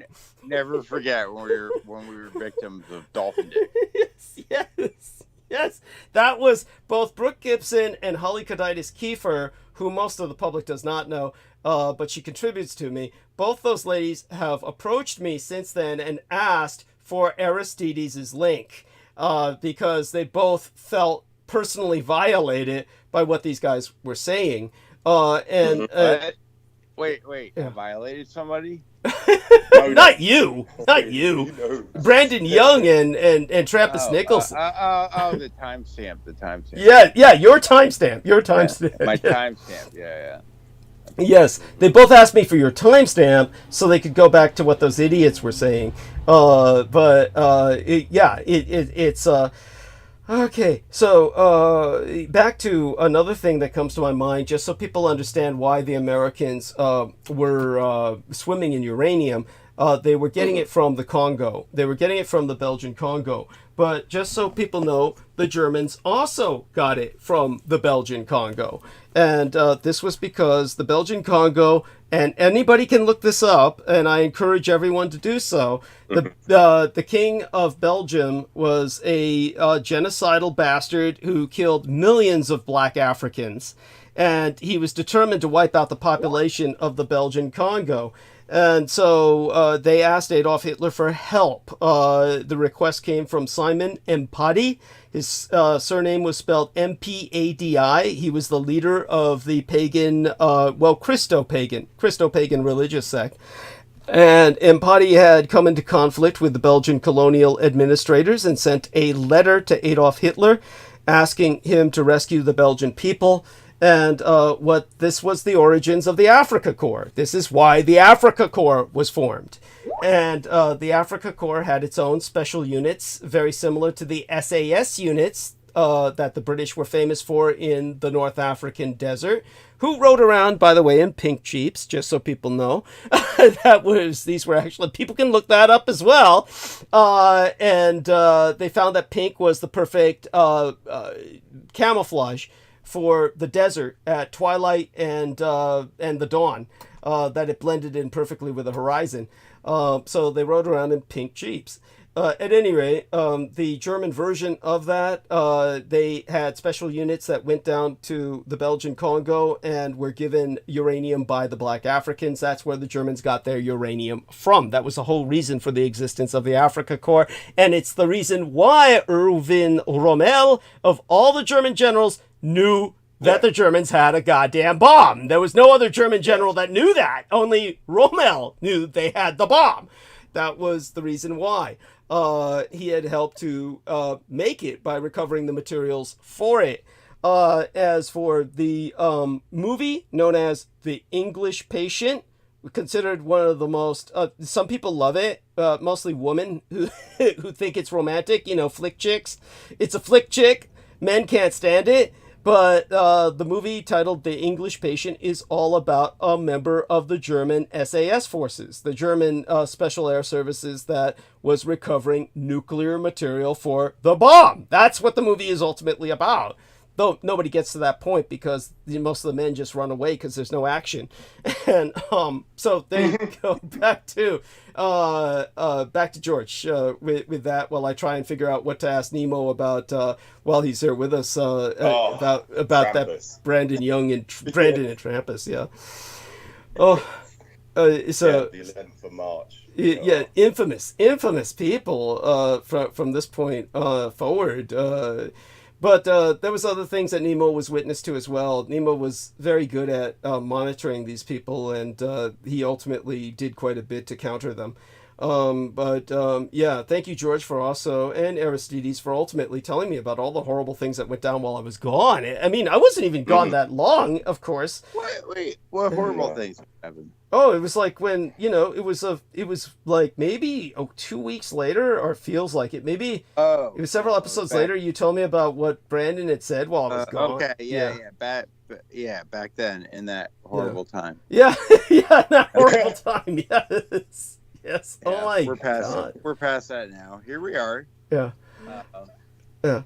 Well, I mean, of course we're past it, but it's one of these things that I was just talking to Holly Kaditis Kiefer yesterday or the day before. I think it was yesterday, and she wanted your link then. So there's all kinds of people still investigating that incident because at that time these people had gone above and beyond just to try and do everything they could to offend everybody or just say as many stupid lies as they could.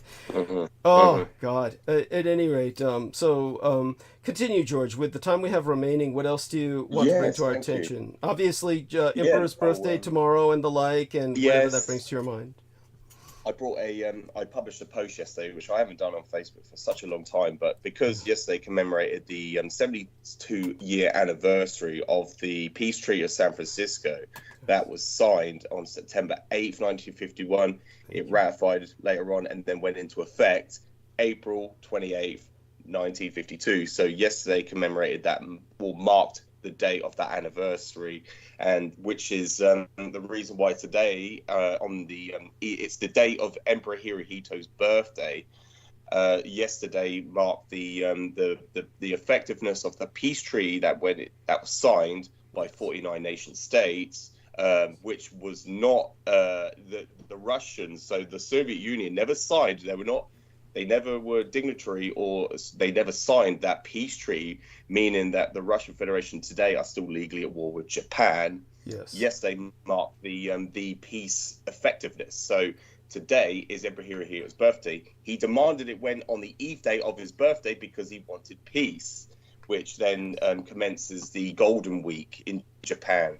So that's why they celebrate this Golden Week, or one of the factors. In the 2,700 or 2,600 year Yamamoto dynasty of Hirohito's bloodline, no emperor has ever been given the honor of having a public holiday, or a public, what do you want to call it, Douglas? It's just it's a national holiday. Yeah, that's fine. It is. Yes, thank you. Dedicated to himself, because he is the man that won the Second World War. Yes. And that is, no other emperor has ever been given that privilege in that 2006 to 700 year dynasty. He's the only one in history that's ever been given that. And other factors about Hirohito, he was a field marshal in the Second World War under the British. Yes. So he was the highest ranking, what you want to call it, officer or recognized military man, you would call it, in the British military, in the British Army. Yes. He was a field marshal, that was rank. And he was knighted. He was given the title of Knight of the Garter. Yeah. And his flag still is raised and flown in Windsor Castle, yes, in Windsor, in Britain. So yes, they removed that. They retracted it during the Second World War, during proactive prosecution facilities. After Japan had won the war, yes, then the British monarchy were forced to give him that title back. Yes, that's quite true. All of this is quite true. And he spoke, yes, and for that reason, of course, because he had been raised by General Nogi, who was both a samurai, yes, and a knight, he was raised to speak the king's English. He spoke British English, and so thank you so much. No, all of that is very important, and so I do want people to know. I hope to get to this tonight. I will be trying to cover as much as I can, but I'll try and get to, of course, the Israeli issue, and let people know just how bad it has gotten, that they are preparing for the apocalypse, and that the Hamas has been trying to prevent the end of the world, which the Jewish people are attempting to bring about. If you do not accept the theological aspect, then you have to accept the fact that what the Israelis are planning to do would ignite the Islamic world into hostilities. So yes, it's effectively the same thing. It's so we're just we're dealing with a horror story here, and we're all going to live to see the results. We're all going to live to see the results of what's going to happen. And that's a fascinating thing. Yeah. Yes. Yeah. Yes, I'm going to tune in and stay tuned, Douglas, and listen to that. I'm very intrigued to know more about it, and to gather from your. What do you know? Tell us what you do know. Tell us what you do know. No, and do you know what's alarming is I just Googled that going back just 15-20 minutes ago when it was brought up, and it's literally hitting the headlines about these red heifers that they have brought over, which obviously initiated the attacks by Hamas. Yeah. To prevent it. It's a preemptive strike to try to prevent this occurring. So it is definitely, I think, it's definitely something that is actually evident. It's something that is commencing right now. So I'm very intrigued on this, Douglas, and I'll bring it to some people's attentions. Just so to make things aware of the situation, the crisis. So it's alarming. Yeah. It's alarming, it really is. So I'm definitely fascinated and want to know more about it, so then I can share the important thing to tell everyone is that this is a holy war. This is a religious war. And it is a religious genocide. This is a religious genocide. And so this is what my father Adolf Hitler was trying to prevent. Just so people understand, the person who visited Adolf Hitler was the Grand Mufti of Jerusalem. And the Grand Mufti of Jerusalem was the ultimate founder of what was later to become Hamas. And as we said, the modern Hamas as we know it was created in a sense by Benjamin Netanyahu and the Likud party, but nevertheless its roots in terms of the Al-Aqsa Martyrs Brigade traces back to Adolf Hitler's supporter in Islam, the Grand Mufti of Jerusalem. So this is something where this was something Hitler was participating directly in, was to try and prevent the building of the Third Temple. So Yes. just so people understand the roots of this war, this is what Hitler was trying to prevent in World War II. And now you are stuck with this problem. So we are all Yes, stuck with thank this you. problem. Yes. And that is what Benjamin Milosevic or Benjamin Netanyahu, he publicly stated that when you had Adolf Jacob Hitler, when he met with the Mufti of Jerusalem, the Mufti, that I think is that a title, Douglas? Is it Mufti? Is I believe it's the Grand. Yes. You just referred to it as yes, it's a title. Yeah, it's his title. His name, for what it's worth, was Haj Amin al-Husseini. Yeah. Yes, thank you, Douglas. Yes, thank you.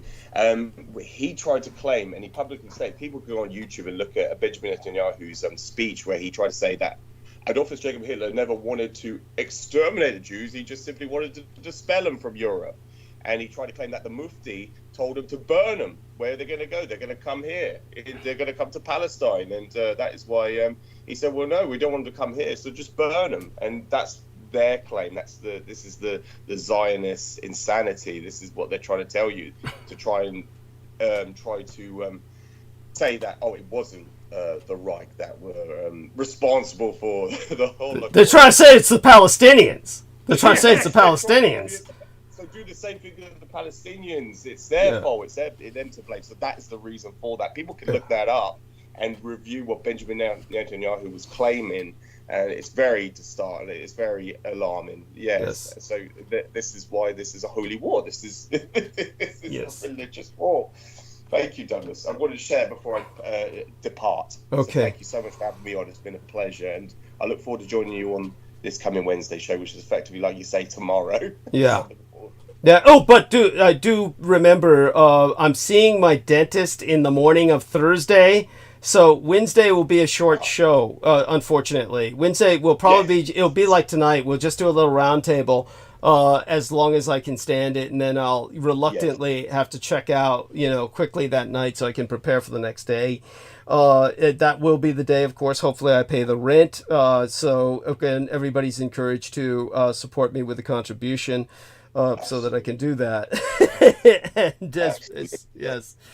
Oh my fucking God. Thank you for having me on, and please look after yourself. It's been wonderful joining everyone that's going to participate in the show tonight, and please support Douglas with any donations or any money that you can spare to him. Thank you so much, and take care of yourself, Douglas. Speak to you shortly. Look forward to it. Thank you. Bye for now. Bye. Have a good one. Okay, we love you dearly, George. Stay safe and be well.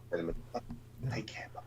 Okay, and yes, with that, I'll try and remember later on what I was going to ask Nemo, but of course he's always welcome and hopefully participates with us on Wednesday night, and hopefully I'll remember by then. Other than that, everyone, feel free to speak your mind and whatever you want to share with the roundtable before I go into monologue. I noticed when I was looking in fucking Twitter, Howard Stern did an interview for Joe Biden 2 or 3 days ago. It was on the 26th. Yeah, I just thought, I thought that was fake, and then I had to look it up. Like just Howard Stern just like kissing up to him, like kissing his ass throughout the whole thing. Alex Jones or Stone? Oliver Stone? Howard Stern. Howard Stern! Oh, that's right! That's right! Yeah. That was so... Who was it Howard Stern was interviewing again? Biden? Yeah, Joe Biden. Okay. On the 26th. Yeah, okay. Yeah, it was just very mundane, boring. Of course. It was just him kissing up to him and then not talking about anything entertaining. Oh, my God. It was just, He's supposed to be interviewing... That's because he plans on interviewing Trump, too. And then he's supposed to be... Theoretically, this has been proposed. I don't know if they're going to carry this out. But theoretically, he's going to be interviewing... both both these guys when they hold the debate, because he's going to be one of the, what do you call it, the people, help us out here, Troy or Aristides, what do they call the people who, like moderator? Yeah, thank you. I couldn't have gotten that out without you. Yes, if you can imagine that. This is how low we've sunk as a culture. Yes, but he's had Trump multiple times on his show before. Yes, years ago. So yeah, most likely he'll interview him again. Yeah, that makes perfect sense. By the way, Heather Holman. And he loved him back then, and now he hates him. Like, he is hateable, but he's just a hypocrite, what I'm saying. Yes, of course, of course. Let me thank Heather so much for joining us. She's off the call now because she left. I didn't knock her off, just so people know. Thank you so much. I'm just thanking her. And so what else is on your mind aside from that? Yes, that's high comedy or low comedy. What's going on with Howard Stern? So what else comes to your mind for everyone involved here? Troy and Aristides included, as well as Nemo. Just nothing much. Just nothing much going on for me. Yeah. No. Go on.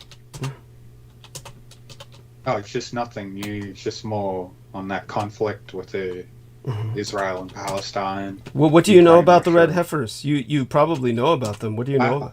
Yeah, I've only heard bits about how it correlates to the coming of the apocalypse and all that shit. South Park did a whole big episode about that. It did! Eric Cartman just paints a cow red with freckles and even ginger hair, so shit like that. Yeah. And they're like, oh, that's the red heifer. And then a big holy war. They say, yeah, it's going to be a big holy war. Do they actually show? Do they actually? Well, what do they show in South Park? Do they actually show Jews like yarmulkes and everything? Like yeah, the Jews, the Muslims, and the Catholics or Christians. And they're all in a big room together, saying like they're laying out the rules for this war. They're going to have like, no nuclear weapons, but you can do all this other shit. It's just like full on about to go to war, and then something brings them together. I forgot what it was, and they align all the religious symbols together to create a new religious symbol, United. And it ends up being the Van Halen symbol, and then the band Van Halen comes out playing in front of the crowd, and all the religious groups are just cheering, enjoying the band playing. Oh my God, it's fucking Van Halen. It's just so weird. That's South Park for you, but some of what they do is perfect and just shows things just right. But they tackle taboo subjects. That's for certain, because they have they're irreverent. The term is irreverent. They have no respect. They can get away with it. Yes, they can, because everything is so it's so, how would I say it? Outrageous. Everything they do is so outrageous. There's another word for it, but that's how they get away with it. They even had the balls to go on the red carpet when they were invited back in the early 2000s, high on acid, and one of them was dressed as Jennifer Lopez. They're both dressed in drag as the celebrity females that were attending that same show, that red carpet award-winning show. Oh, that's it was fun. so fucking they don't give a shit at all. Yes. Yeah, that was in cartoon form, right? They were all doing this. No, that was real life. You mean the cartoonist, the actual cartoonist behind the Trey Parker and what was it, Matt some. Yeah. Okay. So what I'm going to do is, let me take a look at what's going on here. Just going to check up on something before I go into full monologue mode. And, of course, Troy, Aristides, do share with us what might be on your mind before I suck all the oxygen out of the room. Well, go ahead, guys. I'll be checking my notes here. Okay. There was something about the collapse of the yen currency, possibly. I don't. Like it was having troubles. Yeah. Let me see what's coming up on Google right now. And what is that? Financial troubles in Japan at the moment. There's whatever financial troubles there are. It's I don't think I don't think it's anything serious. It's this idea of collapse of the yen. These are usually it's having a downturn at any rate. Seems like.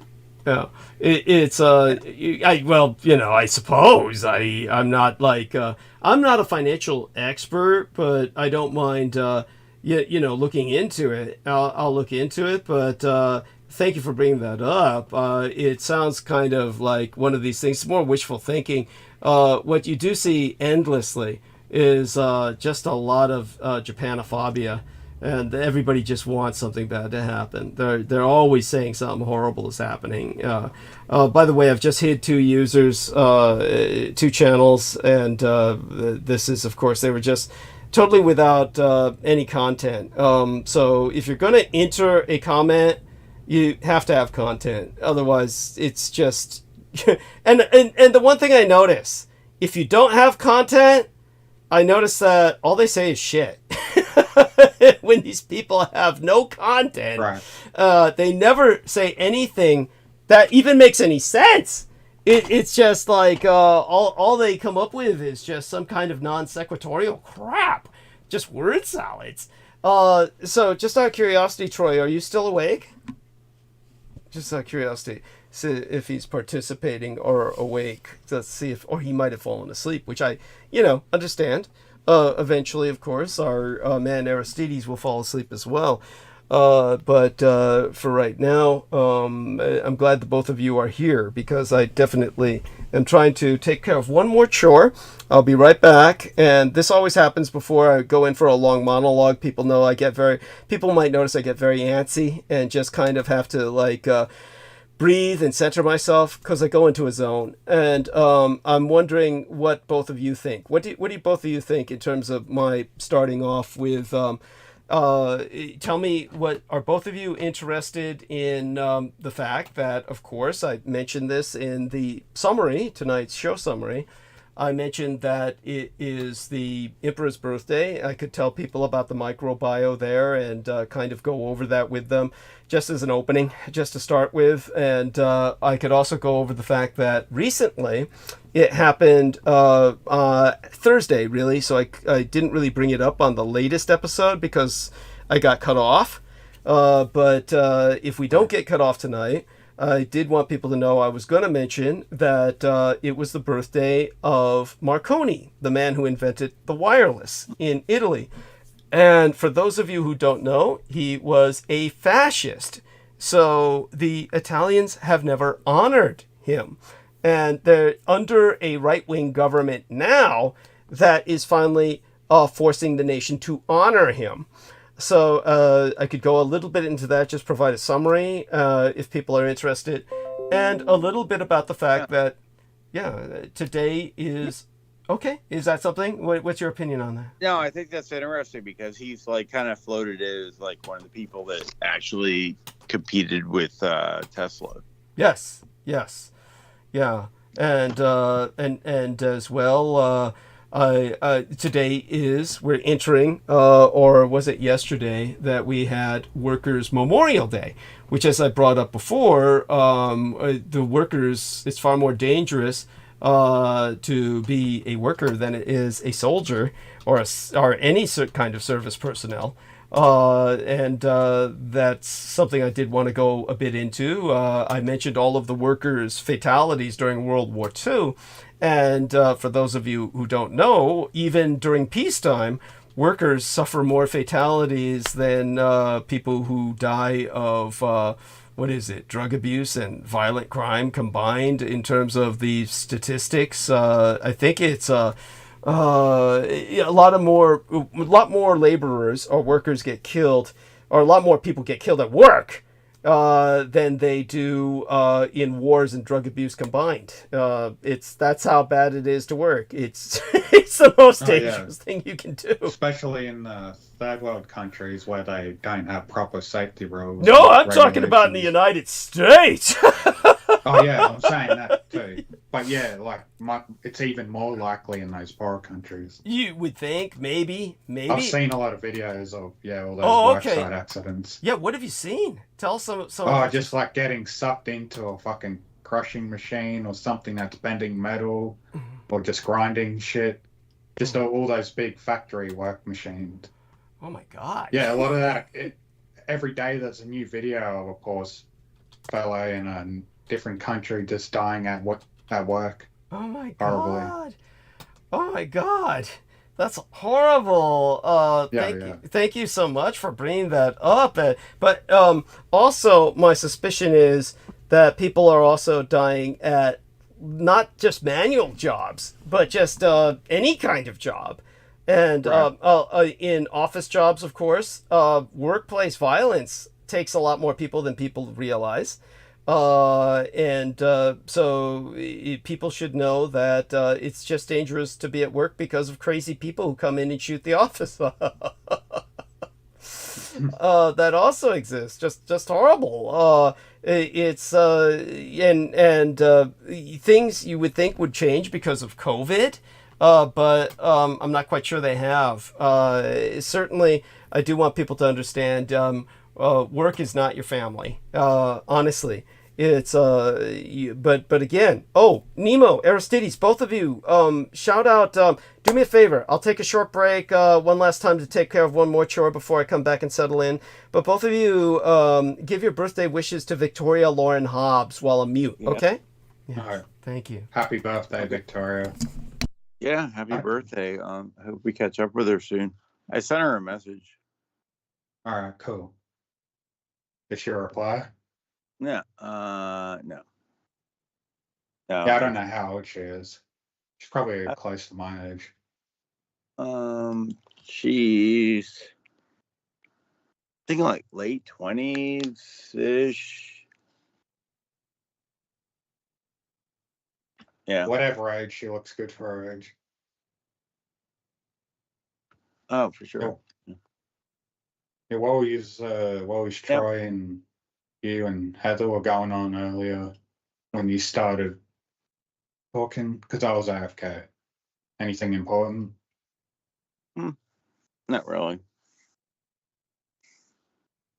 No, he's asleep. He's fully asleep. Yeah. Yeah. I hope so. What have you been learning about this red heifer being used as a sacrifice? I don't know. To carry out Yeah. this next step towards the apocalypse. I was trying to find out something definitive, but I didn't really yet.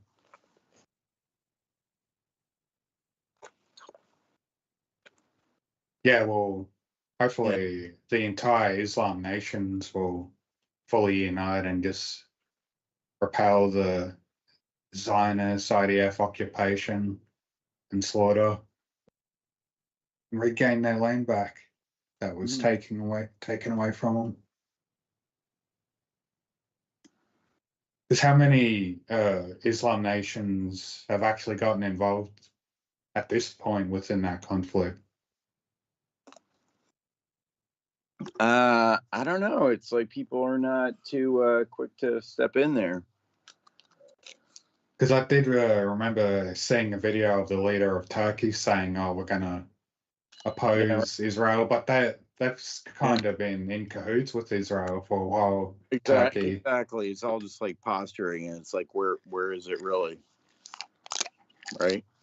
Yeah, it was Ali a while ago when they said they're going to oppose Israel, but I haven't heard anything about their plans on. I know it's all these tough words. It's all these tough words, but like, nobody's blowing up Israel.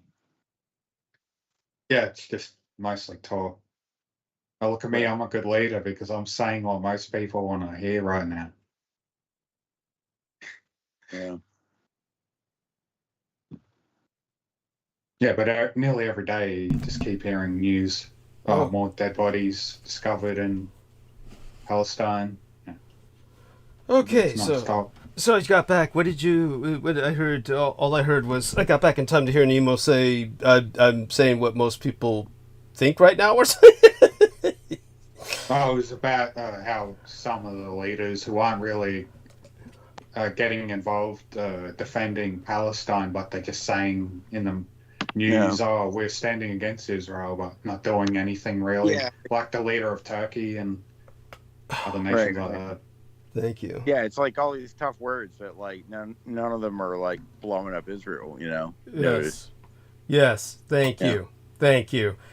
No, it's appalling. It is appalling, and so I'll do my best to verbally, of course, get to blowing up Israel. I'm not going to try and evade the topic, but understand that when I get into some of the other topics, it just takes time to cover everything and to give it the detail it deserves. So I'll get started on that right now. I want to invite both of you. We're going to presume that Troy Bellamy has fallen asleep, which is fine. And Heather Holman says, okay, appreciate your letting me talk. So she says a lot of other things. I'm not quite sure if not quite sure if she wants this read aloud, but I'll ask her if next time on Wednesday if she'll allow me to read it out loud. It's very touching. And so aside from that, she provided some photographic imagery.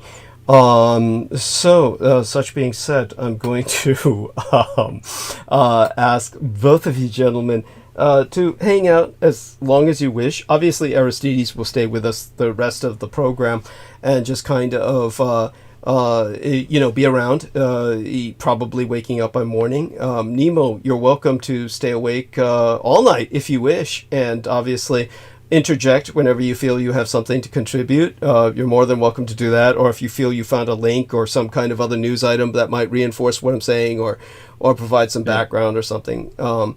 And also, of course, to provide myself a backup in case I need to take a break. Usually when I get started and go into the zone, I don't need to take a break, but you never know. And if I do, all right. So Nemo otherwise will remain mute, but he's definitely with us. So both of you gentlemen, say good morning to everyone for now. Good morning. So let me see here. I should probably put the donate link. Bless you. In the chat. Yes. That'd be a good idea. Yes. Thank you. Oh, also that note as well about, I mean, you might have done that earlier about looking into the show summary or the like. Let me find that. Thank you so much. And you were going to say something else before I interrupted, so please say whatever you were going to say. I'm not sure. Oh, God, I fucked it up. I now forget. I now have the memory of a goldfish. Oh, I'm so sorry. I know exactly how you feel. I'm exactly the same way. Oh, my fucking God. Well, what would it have been about? You were going to remind people to contribute. You were going to put in the link to contribute. I did that. Upvotes, maybe. Tell them, don't forget the upvotes as well. Yeah. Hit your upvote. Make your account. Make your sub-channels. Upvote with them, too. Yeah. Thank you. Just don't enter comments with them. Yeah, right. No, I'd say, even if they don't have, any content, it's maybe, they just made an account because they want to be here. That's cool. It's you didn't have to publish content, but, just interact with us through your main account and don't be a weirdo, Yes, thank you. Right. Thank you. And good morning to everyone. Yeah. Please support Douglas Dietrich any way you can. Buy his books on Amazon and send donations towards him via PayPal. Yellow button, top right corner on his website. Thank you so much. Bless both of you gentlemen. And with that, I'll get started. Let's start with Italy's disgracefulness as to why the iconic founder of wireless communications, Marconi, has been forgotten. So his full name is, or at least his full name without all of the royal titles and the middle names and everything else. It's difficult enough just to pronounce two names in the proper Italian. I think I've got his first name, but it's spelled Guglielmo. That's his first name. And of course, your average American is going to call that Guglielmo or something, but it's Williamo. It's that would be the Italian William, believe it or not. So it's Guglielmo Marconi, the legendary Italian inventor of wireless communication, the man who connected the world, as the title of his biography so states, is not celebrated as he should be because of his politics. As Italy marked the 150th anniversary of his birth, it has finally come to pass for that nation to ultimately come to terms with Marconi, the inventor and the entrepreneur, by celebrating the fact that he was a member of the fascist party. Now, I myself, of course, believe the time has come for us to come to terms with perhaps the most illustrious Italian citizen of the 20th century, Guglielmo Marconi, the, what do they call that? Da Vinci, the Da Vinci of his day. He was born in Bologna 150 years ago, Thursday, on April 25th, yet there were no celebrations planned that were appropriate to Marconi's stature.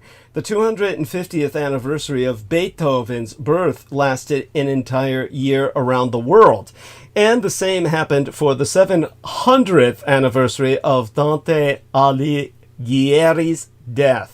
For Marconi, it did not. In recent days, a bridge was dedicated to him in La Spezia, where he conducted experiments. In Sardinia, he was remembered in a museum set up in an old mill. There were conferences in Viareggio, where he spent his summer vacations and where he was awarded honorary citizenship just before he died, at but 63 years of age, on the 20th day in July of 1937. On that day, the world literally stopped. All radio stations, from the United States to Australia, observed 12 minutes of silence, an extraordinary tribute for the man who had invented wireless. Not just radio, but as it is usually said, everybody goes back to the radio, but wireless communications themselves, even those of our smartphones. So, the man who connected the world, as reads the title of the monumental biography dedicated to him years ago by the historian Mark Raboy. In short, Marconi was a titan. As an inventor and as an entrepreneur, the Marconi Company, founded in London when he was just 23 years of age, was the Apple and Tesla at its time combined. And again, he was the first to connect Europe and the American continent wirelessly. One of the founders of the legendary British Broadcasting Company, the only Nobel laureate in physics in history who did not have a degree. The man who was universally referred to as the true savior of the Titanic survivors, since he had just invented the wireless telegraph that enabled the SOS to be transmitted after the impact with the iceberg. And yet in Italy, they are almost ashamed of him. The reason why? Well, the reason is obvious. Marconi was a fascist. He joined the party in June of 1923, the year of my mother's birth, though she would not be delivered until December of that year. She was already gestating in her mother's womb. It's the natal annis, the birth year of my own late and sainted Cyrus. And he continued to have relations with Mussolini until the end. Their last scheduled meeting was due to take place on the very day of Marconi's death. This choice of his made it objectively complicated to celebrate him, all the more so because his birthday, yes, it be redolent in cosmic irony, coincides with Italy's World War II Liberation Day. In obvious short circuit, how can one celebrate a fascist on the day that commemorates the Allied liberation of the Italian peninsula from Nazi fascism? It has thus far been deemed impossible, and in fact, no celebrations have ever taken place until this year. The far-right government of Giorgia Meloni has, quite obviously, attempted to celebrate him. The Ministry of Culture planned a series of activities starting on Thursday at the Marconi Foundation headquarters at Via Grifone in Pontecchio, in the northeastern region of Veneto, opening with a mass by Cardinal Zuppi, president of the Episcopal Conference. Italy's state broadcaster, the RAI, is airing a miniseries in May. And this last week, Adolfo Urso, Minister for Business and Made in Italy. That's an actual department. Made in Italy. It's a department. Anyhow, it's inaugurated an exhibition in RAI's radio studios on the Via Isiaga, calling Marconi a Made in Italy genius. From the left wing, the Bologna mayor, Matteo Lipor, pandered, "There have been worse fascists." Well, but what exactly did Guglielmo Marconi's fascism consist of? Well, Professor Gabriel Falciaseca, a leading expert on the subject, has devoted a rich essay to Marconi's political activity. He can distinguish 3 different phases.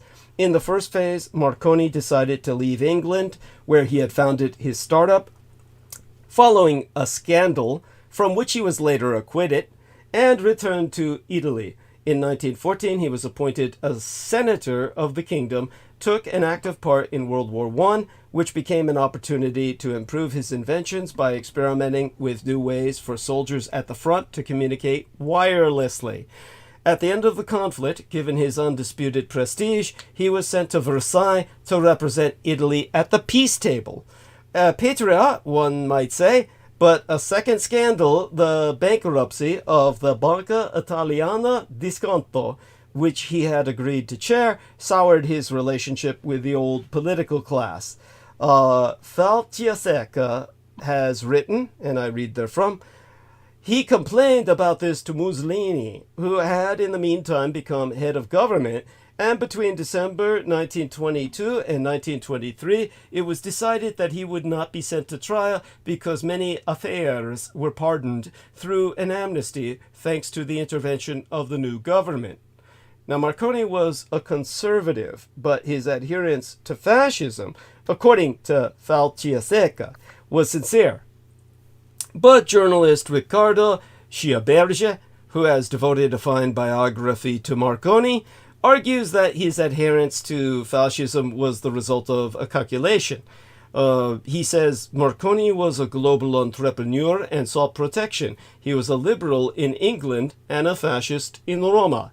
In the new edition of his book, which is due out in May, there is a new chapter devoted to the contents of the file that OVRA, that's the fascist secret service, opened on Marconi's account in 1927. Says Schiaberge, Mussolini trusted no one and had everyone checked, even Marconi. Being spied on, however, does not make him an anti-fascist. I have not found a single sentence expressing dissent from the regime either there or in his letters. Well, thank fucking God. Moreover, already in the 1930s, when he presided over the short-lived Royal Academy of Italy, founded during the fascist period to promote intellectual activity, Marconi put the letter E to indicate Ibre, or Jews, next to the names of Jewish scientists. Schiaberge says Mussolini did not want them, and Marconi marked them out of conformism. On this point, Faltiaseca disagrees and invites us to consider the hypothesis that these annotations were just evidence of a problem that needed to be solved.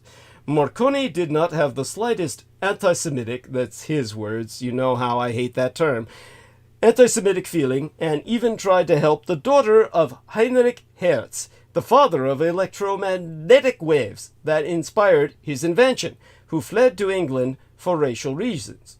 Yeah, he was fucking her. What do you expect? Of course he helped her out.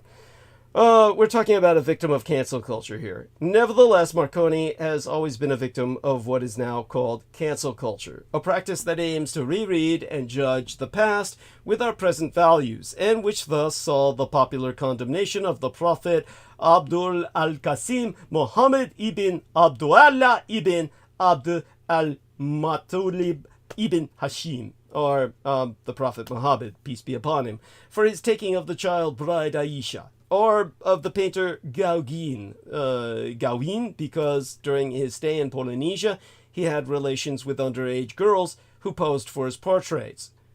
Think about Marconi helping out the daughter of Heinrich Hertz, and you begin to see a pattern here.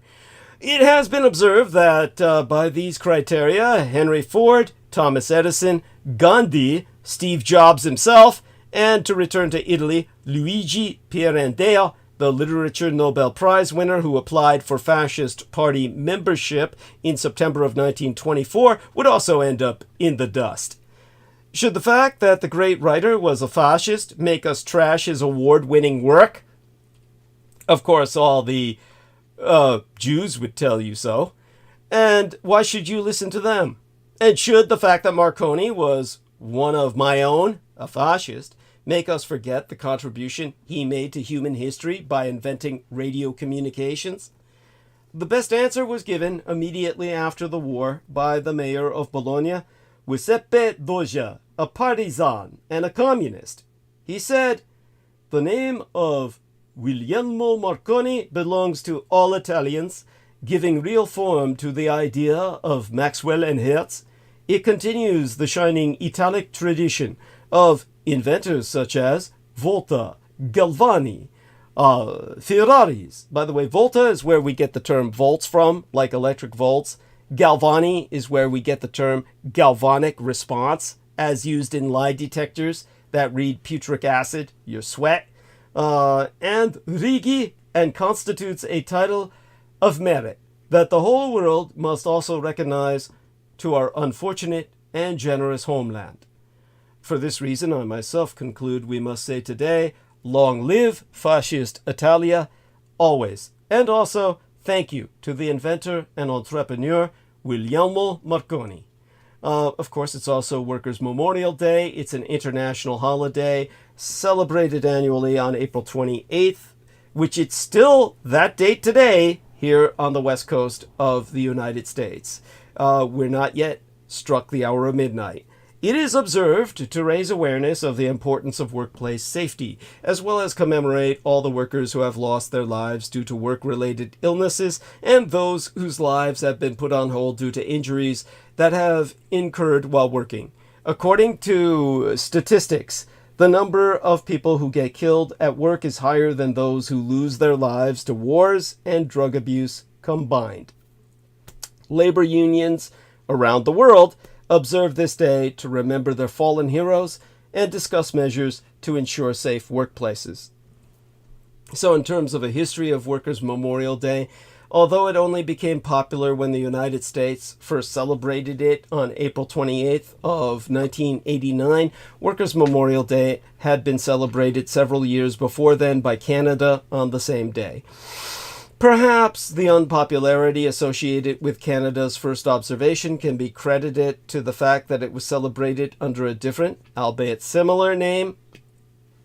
Regardless of who first observed it, of course, the day was inspired by the signing of the OSHA, the Occupational Safety and Health Act, into law in 1970, and the formation of the OSHA on April 28, 1971, as an organization to enforce those regulations. In the early days of the signing of, well, the early years, really, of the signing of the OSHA law, or OSHA into law, the celebration of the Workers' Memorial Day was centered in North America. The holiday only attained international recognition in the last parts of the 20th and the beginning of the 21st centuries.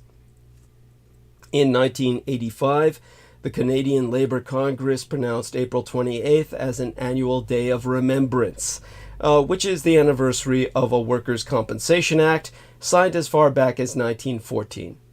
Progressively, the AFL-CIO, the American Federation of Labor and Congress of Industrial Organization, declared April 28th as Workers' Memorial Day to honor the thousands of people who have been injured or lost their lives on their jobs.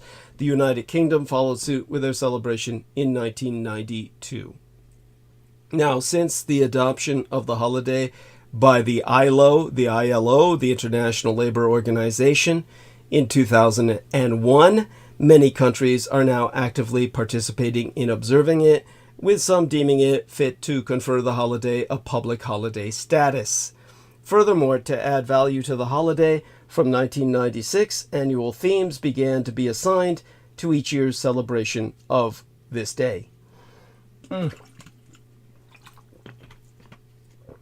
of course, all of this can be addressed again when we go back to talking about World War I, which I will do when a friend of mine returns from their trip to Europe, because they inspired me to talk about making America great again, or rather making it great for the first time ever, because it's never been great before, not by my standards, or the standards of many who have suffered its crimes, but making it great for the first time ever. I spoke a lot about Woodrow Wilson. All of that, when I return to that subject of making America great again, will become obvious as to why when I return to the subject of World War I. And that will bring us to the subject of the Great Depression thereafter, and all of these labor topics all over again. For today, of course, let's start by talking about the Air bomb. The American aid bomb, the massive imperial foreign aid package, has moved forward the United States aid package for Ukraine is a breakthrough, but no silver bullet. The latest U.S. aid package for Ukraine is a milestone. So now fucking what? Even with American aid, Ukraine has no good options. After setbacks on the battlefield and U.S. congressional delays on funding, Kiev, the capital of Ukraine, faces a far more challenging situation now than it did 8 months ago. Now, before I summarize, just checking into our chat, glad we've got good numbers, great numbers actually. And such being said, in summary, Ukraine needs more help. And are Washington and Brussels, the erstwhile capital of European Union, even ready for it? After the bill swiftly moved through Congress on Wednesday, prior my hosting transmission midweek last, that got cut off before I could even address this topic in depth, President Joseph Robinette Biden Jr. Signed the foreign aid package, which features 95 billion United States dollars for the Ukraine, Israel, and mine own true homeland and heartland on Taiwan. The breakdown of aid is as follows: 61 billion United States dollars for Ukraine, 26 billion United States dollars in tribute unto America's Zionist occupation government in Israel, and 8 billion United States dollars for the Nationalist Republic of China as reestablished on the 100 islands of Taiwan. Speaker Mike Johnson infuriated some of his Republican colleagues by even negotiating on the legislation, let alone bringing it to the House floor for a vote. He previously said he would not move any foreign aid until Democrats agreed to give additional funds for border security.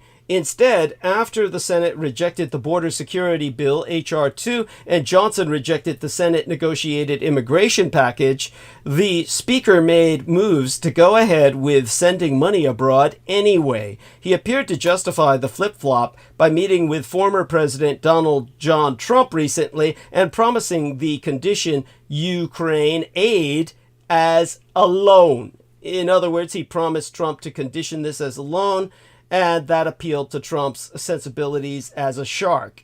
However, the bill offers the president the ability to forgive the loan, and Senator Mitt Romney admitted publicly that Congress does not expect the Ukraine being required to actually pay back any of this money. The bill sailed through the Senate, although 15 Republicans and 3 Democrats voted against it. The representative, Thomas Massie, one of the Republicans, siding with Representative Marjorie Taylor Greene to oust Johnson from the speaker chair, angrily posted a clip to X of Democrats waving Ukrainian flags after the vote in the House. He said it was evidence of the left celebrating Johnson's total capitulation, quote unquote, because recording video on the House floor is prohibited. The sergeant at arms reportedly reached out to Massie and told him to remove the video or pay a $500,000 United States dollars fine. Massie thus tweeted, "Instead of fining Democrats for waving flags, the House sergeant at arms just called and said I will be fined $500,000 United States dollars if I don't delete this video post. Mike Johnson really wants to memory hole this betrayal of America." The Speaker's office said they reached out to the sergeants at arms and got them to remove the fine. The Democrats are facing their own issues with the aid package. The progressive base, reflected in rowdy pro-Palestinian protests on college campuses, are furious with President Joe Biden's perpetual support of Israel and his decision to continue to send them aid. In a statement to NBC News, the Council on American Islamic Relations' Government Affairs Director Robert McCaw said that heartless decision could mark the point of no return for what remains of the White House's relationship with the American Muslim community and other Americans opposed to the genocide in Gaza. Congresswoman Alexandria Ocasio-Cortez urged her supporters to reach out to the 58 House members who voted against the package and, to quote as she, "If you support how these folks voted, I cannot emphasize enough how important it is to let them know. They will be under relentless pressure and attack. It is important to show support. Now, the list includes names like Representatives Lauren Boebert, Matt Gaetz, Matt Rosendale, and Ryan Zinke, conservatives who you would be hard-pressed to think of another scenario in which Ocasio-Cortez would applaud them. In addition, the foreign aid package contained the hotly debated TikTok divestment bill, which is vehemently opposed by young voters. TikTok's communist Chinese-owned parent company, ByteDance, will be forced to sell the app or face being banned in these United States. So Red China is finally reaping what it sowed. Is Chi-Com TikTok finally facing the music? The United States' House is actually moving toward a TikTok crackdown. There have been plenty of hypocritical statements by foreign ministry spokesmen over the years. Russia's protestations that it wants peace in Ukraine ring hollow, and Iran's claims that it has nothing to do with unrest in the Middle East don't sound convincing. And yet, even by the low standards of the genre, Red China's official mouthpiece hit a fresh low last month with its complaints that the forced sale of the social media app TikTok violated free and fair competition between open markets. From the empire that has banned Facebook, X, YouTube, and many others, this hypocrisy was stunning. The United States would be quite right to demand it be sold. If the bill passes the Senate, China will be forced to either open up its own markets or else accept that its multinationals won't be able to expand globally, and either would be an improvement on the blatantly rigged market we have now. If it happens, it's going to be a huge sale and one that will reshape the social media industry. With 1.7 billion users globally, ByteDance's TikTok is by far the most successful new internet product of the last decade. Last week, or rather last month by now, the United States House of Representatives decided on national security grounds that the company could no longer be allowed to operate in our country while it was controlled from Red China. With the value estimated at 40 to 50 billion United States dollars, that would be between 30 to 40 billion pounds sterling, and potentially much more given that digital properties of its value don't come along very often. A forced divestment will be the biggest deal of the year. The American empire saw the full power of China's most potent capability last month. Jonathan D.T. Ward, a consortium of investors, might take control. Donald Trump's former Treasury Secretary, Steve Mnuchin, was reported to already be putting together an investor group, or if the regulators will allow it, Amazon, Apple, or Facebook's owner, Meta, would be keen to buy it. Whatever happens, it will reshape the global web industry, with TikTok's new American-approved owner joining the tech big league. The Communist Chinese government is complaining angrily about that, according to its spokesman, Wang Wenbin. This kind of bullying behavior that cannot win in fair competition disrupts companies' normal business activity, damages the confidence of international investors in the investment environment, and damages the normal international economic and trade order. In the end, this will inevitably come back to bite the United States itself. Well, perhaps. And yet, the Communist Chinese government is hardly in a position to accuse anyone else of unfair competition. This is an empire where X, formerly Twitter, YouTube, Facebook, WhatsApp, Google, and Instagram are all blocked from operating. If it genuinely had a problem with bullying behavior, not to mention the economic and trade order, then the Communist Chinese Empire could make a start by taking down the electronic firewalls that prevent American websites and apps from operating in Communist China on the Asian mainland itself. Yes, tear down that great electronic firewall. It could follow that up by making MasterCard and Visa acceptable forms of payment, allowing global banks to open up branches, and letting Western media companies and streaming services operate behind the great electronic firewall of communist China. That would be a lot more effective than just issuing a few angry denunciations while exploiting the rigged market we have right now. The United States maneuver to force the restructuring, or indeed the sale, of TikTok may be the start.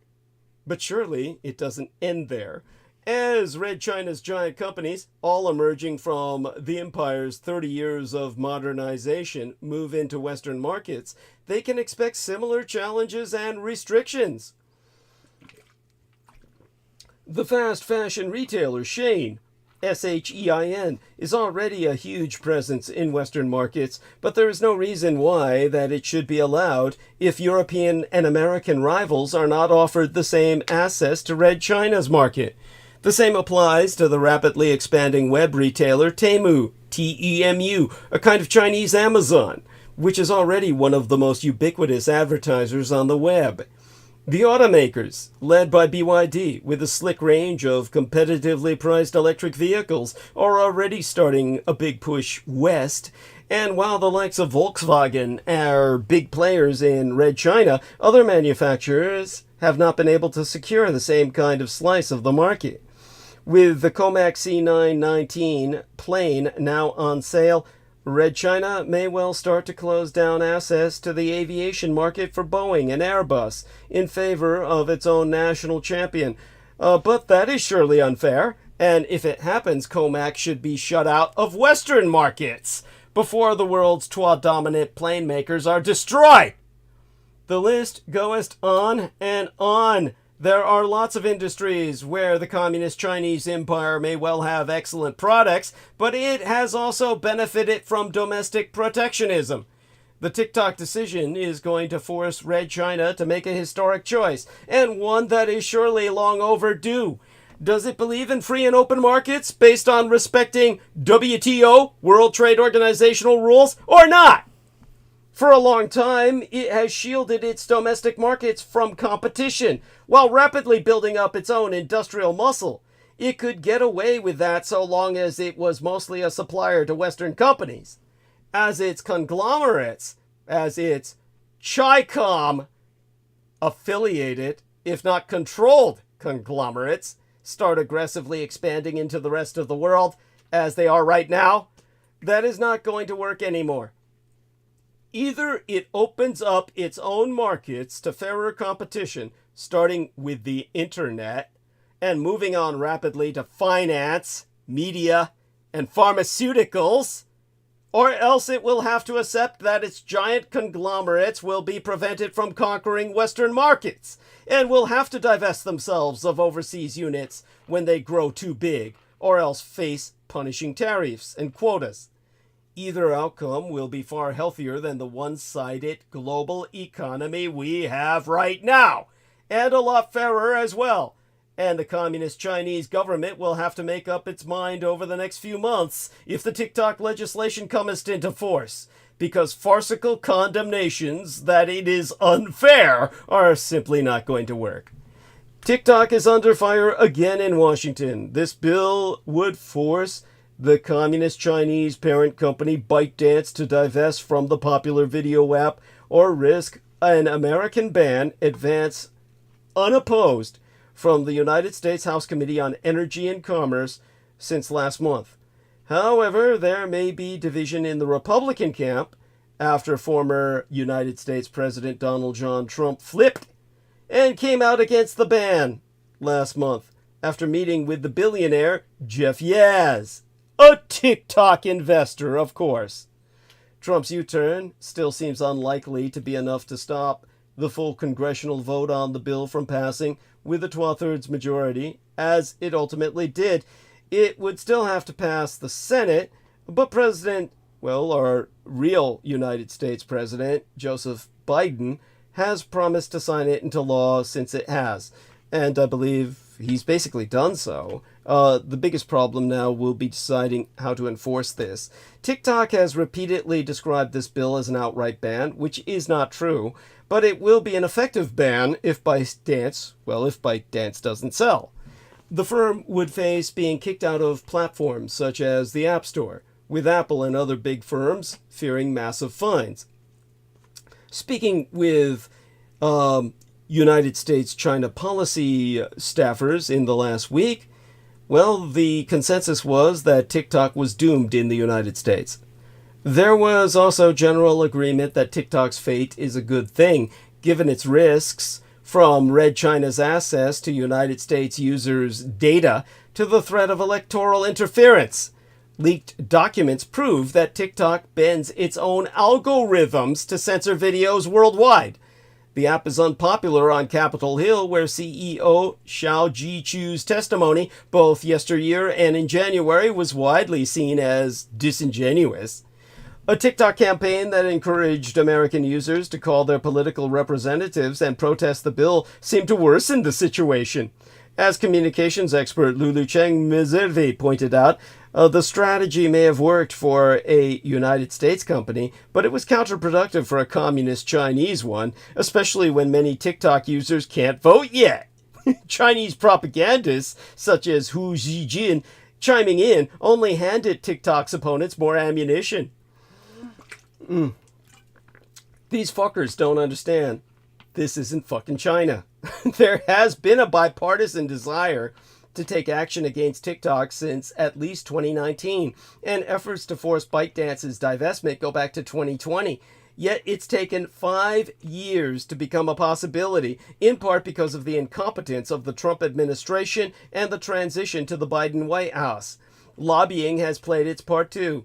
TikTok has poured resources into getting access into Washington. There is no doubt a barrage of legal challenges lies ahead.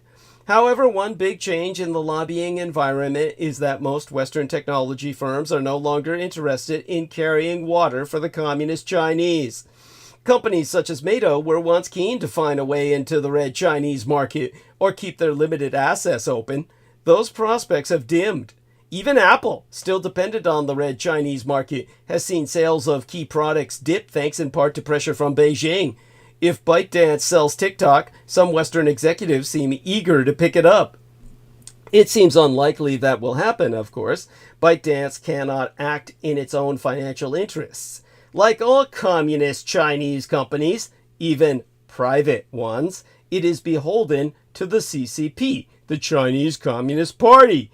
The last time authorities slapped down the firm, banning its humor app, Nihan Duanji, in 2018, ByteDance's CEO put out a self-abnegating letter full of praise for the CCP. Since then, the single-party state has made its control over tech companies even clearer.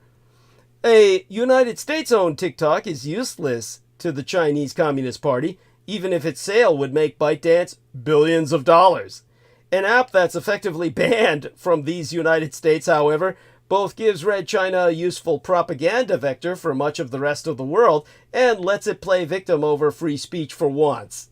That is, of course, beyond hypocritical, given that TikTok itself is inaccessible within Red China itself.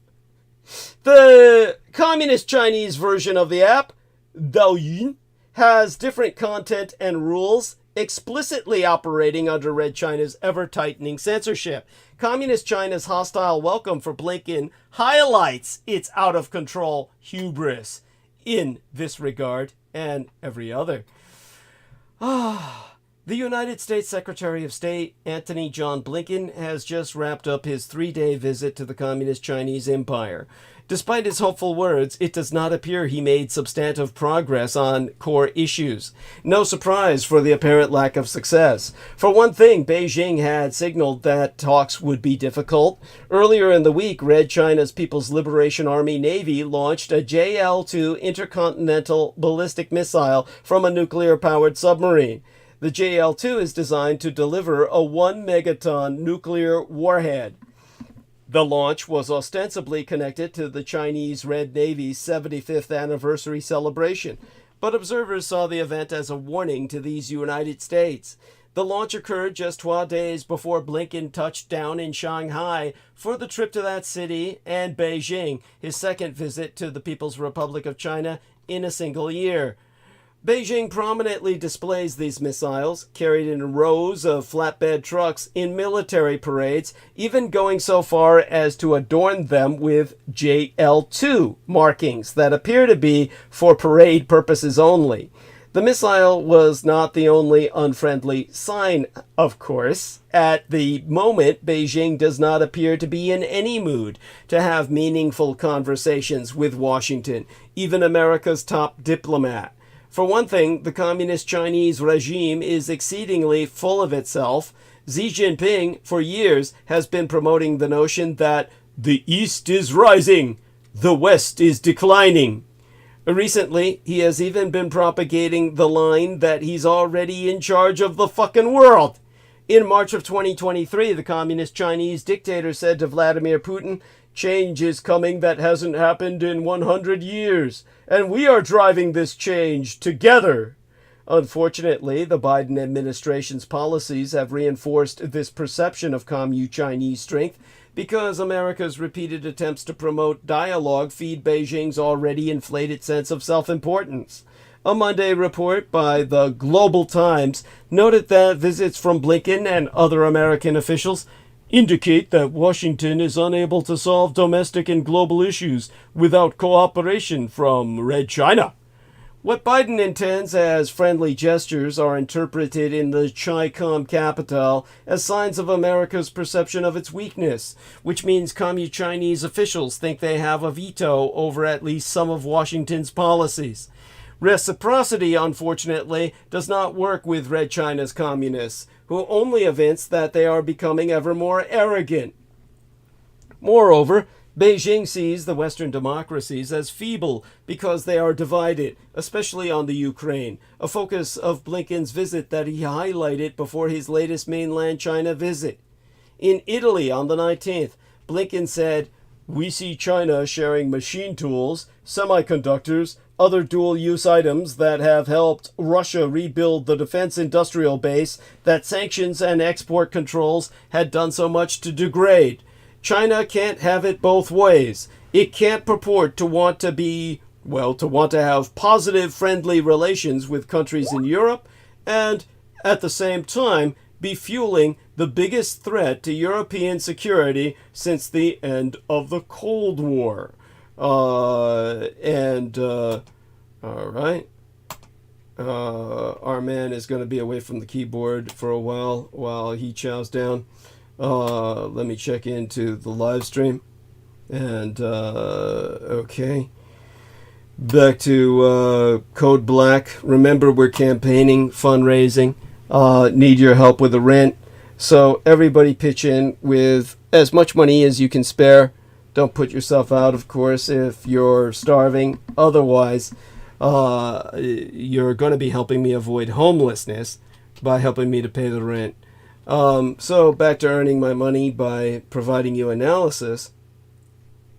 Unfortunately, the Biden administration has also been undermining Blinken.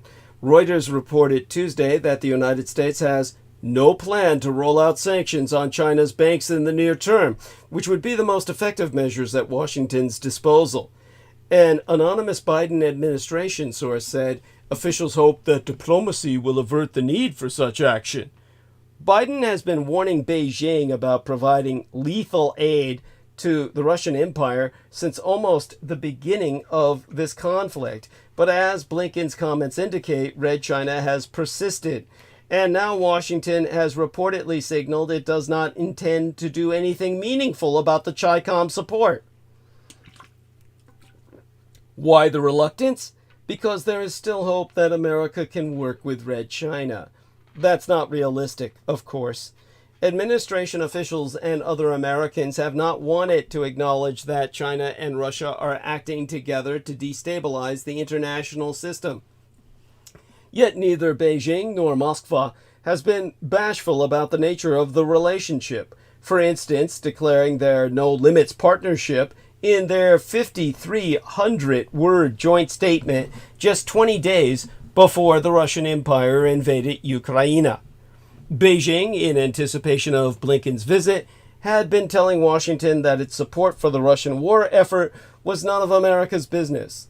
On Tuesday, a Chinese foreign ministry official said, "The Ukrainian issue is not an issue between China and the United States, and the United States should not turn it into an issue between China and the United States." A comment on social media by Hu Zijin, the former Global Times editor, is a stronger indication of China's dismissive attitude toward Blinken. On Wednesday, Hu called Blinken's visit to China imploring. Imploring means begging. Blinken received a cold welcome in Shanghai. There was no red carpet, Hu pointed out. No senior Chinese official bothered to even go to the airport to greet him. And then there was an unmistakable sign of disrespect for Secretary Blinken and the empire he represents: the launch of an intercontinental ballistic missile. Now, in good news from out of the East, by the numbers, 10.31 million units. And this is why it's total bullshit that the yen is collapsing. Obviously, all Americans are still suffering from Japanophobia because they lost the war. You see, the Japanese automaker Toyota Motor Corp announced record high global vehicle sales for the fiscal year of 2023. Its parent-only global vehicle sales grew 7.3% from the previous year to 10,309,457 units, exceeding 10 million units for the first time. An increase explained by the robust demand for hybrid vehicles in the Empire of Japan, United Europe, and North America, as well as the easing of the semiconductor shortage caused by the COVID-19 crisis, which caused the company's production and sales to slow down for several years. One big thing leads to another, so by surfing my stream of consciousness narrative, we arrive at the happy fact that after finding my way through past mercenary security enforcement contracts into the world of microchips on-site California's Silicon Valley, I can only reconfirm that my own true homeland and heartland in the Nationalist Republic of China, as reestablished on the 100 islands of Taiwan, is where the next techno-generation of silicon is made. The future is made in the center of the microchips universe on Ilhas de Formosa, the beautiful island in the Portuguese. Whenever I attempt to explain the technoeconomy of semiconductors from Silicon Valley, friends and neighbors not in the tech sector have always asked me, what is a semiconductor? That's how much the area which helped develop the silicon-based integrated circuit has shifted focus towards software following decades of investment by venture capitalists chasing uncapped returns. Whereas across the Pacific in my own island China on Taiwan, the microchip story is forever primetime and front-page news. I'm wowed by the number of mainstream media members chasing the topic, as opposed to the deeply geeky, as would be the case this side of the international dateline. At any given work hour on island China, you will find dozens of reporters, both TV and print, habitually asking techie questions that one might say are deep in the weeds of integrated circuit sorcery. Back here in Silicon Valley, my son's husband knows the entire handful of major media investigators focused on chips, very few of whom are female. In our island China, the gender split among semiconductor reporters is roughly even if the leaders of the companies they cover are still men. Superstars like NVIDIA Corp's Jensen Huang. If you think he's in hot demand globally, try joining a press scrum for any one of his regular visits to the island of his birth. The leather-clad CEO is treated every bit like the rock star he humorously presents himself as. Back on the Republic of China, the ROC, the ROC, Jensen, yea, verily, they're all on a first-name basis with him back on the home island, is such a celebrity that journalists chase him down to his favorite noodle shop with cameras. Okay, Sheila Gavin says, greetings, Douglas and Team Triple D. Greetings, honey. Love you dearly, and let me see if I can slather her in kisses like I do all the other ladies that appear on in chat for us to share, of course, all of their, well, themselves, their very presence, which is appreciated. And again, in case our lovely Lady Victoria-Lauren Hobbs has not heard it, I have given her a shout out. And right now we're giving a shout out to Sheila Gavin. Okay, and the reason that we were giving a shout out to Victoria-Lauren Hobbs was her birthday. Of course, she's the birthday girl. All right. Now, during NVIDIA's Lunar New Year party in late January, a gaggle of reporters waited for him in the lobby of the Sheraton Hotel in Taipei, the very capital city of Taiwan, in which I myself was born, to ask questions. Among them, what do your parents say about how popular you are in Taiwan? Well, at the time my son asked him, he said, they're just proud of me. If you were interviewing my mom right now, she will talk about me like I'm 12 years old. NVIDIA's chips are the beating heart of the AI world, pushing its market valuation to around 2 trillion United States dollars. Maybe things have changed in the months since I last checked in, but in the greater San Francisco Bay Area Metroplex region, I habitually have to explain to friends just who Jensen is, unless, of course, they be deep into tech. In the case of Mark Liu, the chairman of TSMC, the Taiwan Semiconductor Manufacturing Company, NVIDIA and Apple Incorporated's go-to chip maker, my son stood by to capture token photographs for his personal hobby, aside a dozen reporters in front of the men's washroom, waiting for the man to re-emerge from relieving himself during a recent event. The TV cameras were all pointing at the lavatory door as well. And as the Liu walked out of the loo, there were questions about his market outlook and his views on TSMC's competitors. Have I ever failed to mention that Taiwanese press people are known for their persistence? Silicon Valley's hotspots for innovation give birth.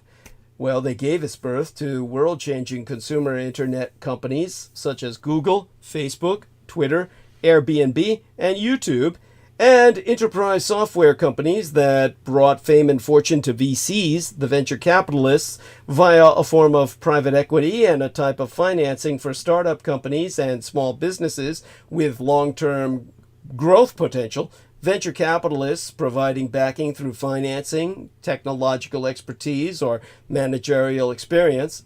In their shadow, semiconductor startups, which take far longer to yield returns, shriveled away. Instead, it was TSMC that invested all the decades of effort, time, and money to emerge as the world's leader in advanced chip making. Samsung Electronics Company lords over the memory chip businesses for similar reasons. American chip startups.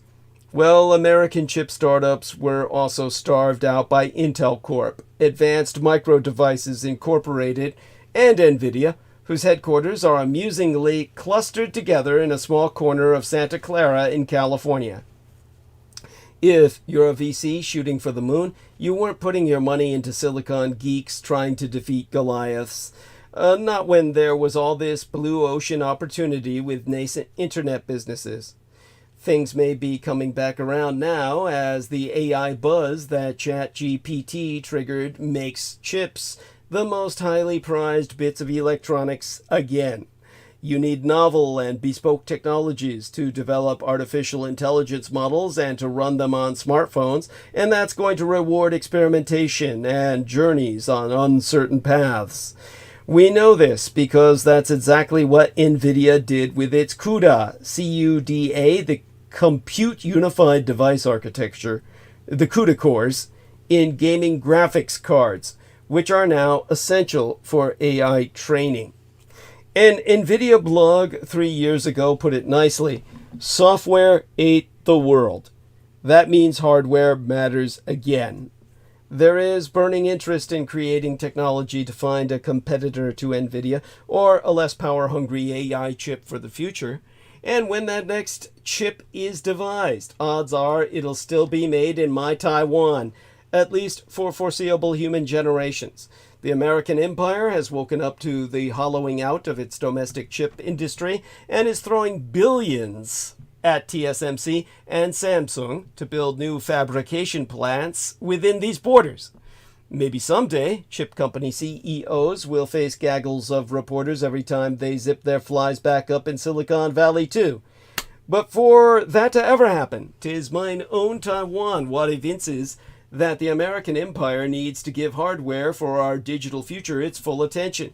In interim, all the other states in union ought consider themselves most fortunate that my former Golden Bear Flag Republic of California is a solar superpower experiencing a second gold rush centered on the toxic shores of Lithium Lake for the fool's gold known as pyrite. So, some points to be made here, and I want everyone to, absorb them.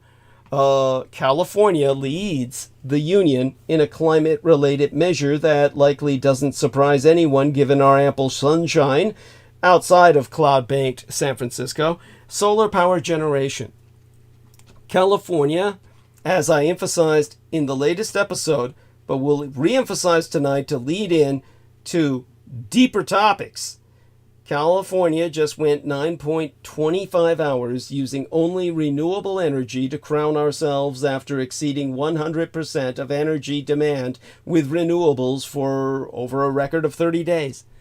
And in a major clean energy benchmark, wind, solar, and hydro exceeded 100% of demand on California's main grid for 30 of the past 38 days. To reiterate, nearly every day for the last 6 weeks, California's electric grid has run on solar, wind, and other clean energy sources for hours at a time. So tell a friend that last Saturday, as 39 million Californians went around, about their daily lives, taking showers, doing laundry, or charging their electric cars, the whole state ran on 100% clean electricity for more than 9 hours. The same thing happened on Sunday thereafter, as our state was powered without fossil fuels for more than 8 hours. It was the 9th straight day that solar, wind, hydropower, geothermal, and battery storage fully powered the electric grid for at least some portion of the time. Over the last 6.5 weeks, that's happened nearly every day. In some cases, it's just for 15 minutes, but it's often it's for hours at a time. As for why it matters, solar and wind power, which produce a small but growing share of America's overall energy supply, provide a bigger share of energy in some states than others. But by the numbers, my Golden California generated 68,816 gigawatt hours, GWH, of electricity from solar power in 2023, up 9% from 2022, per an analysis from the research nonprofit Climate Central. And that output has been soaring for a decade. In terms of our state of play, California policymakers have prioritized the transition to solar power and other clean renewable energy to grow our state's production and storage capacity. Since 2002, our state's renewable portfolio's standard has set continuously escalating requirements for the amount of renewable energy in statewide retail electricity sales. Now, in between the lines, the price of solar power has declined over the past decade, contributing to its growth. Plus, California's geography and our weather make us a prime candidate for solar energy production. Well, by zooming in, mine own Golden Gate at San Francisco has made it a goal to supply residents and businesses with 100% renewable electricity that is reliable and affordable by 2025, per our climate plan. Go Solar SF launched in 2009 to encourage solar panel installations. It has distributed nearly 30 million United States dollars and incentivized 6,000 solar systems in our fair city, according to the SFPUC, the SFPUC, or PUC, the San Francisco Public Utilities Commission. Thus, the SFPUC spokesperson, Nancy Crowley, has informed the Fourth Estate that clean power programs have helped ensure that about 88% of all electricity used in San Francisco comes from 100% renewable electricity.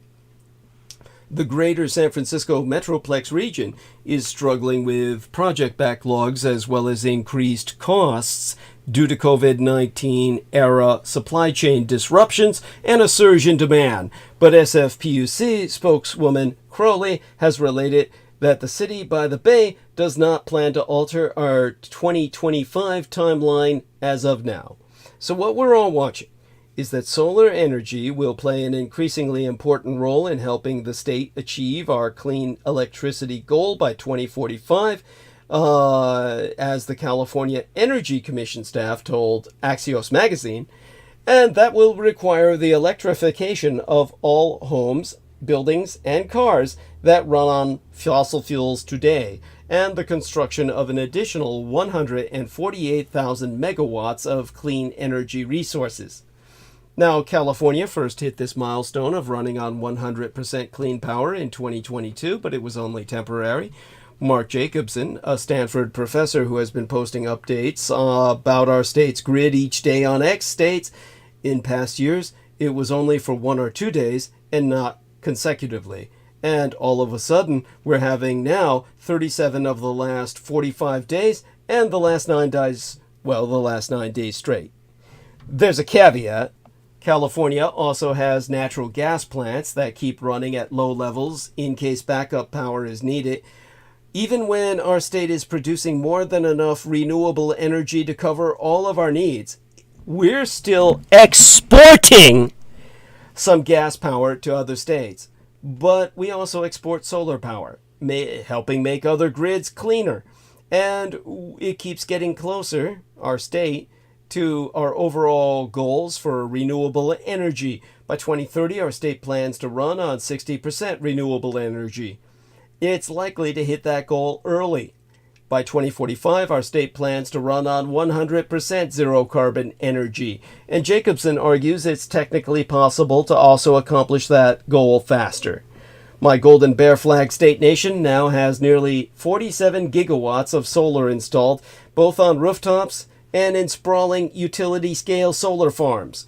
Rooftop solar helps reduce demand from the grid since homeowners can use that power directly. And on sunny April days, when it usually isn't hot enough to need air conditioning, renewables on the grid can produce more electricity than Californians need. Too much solar power can be a problem. California often produces so much during the middle of the day that it cannot be used, so producers lose money, and some of the potential environmental benefit is lost. The state might continue having streaks of 100% clean energy throughout the spring, but as the weather heats up and air conditioning spikes, renewables won't yet be able to keep up with demand.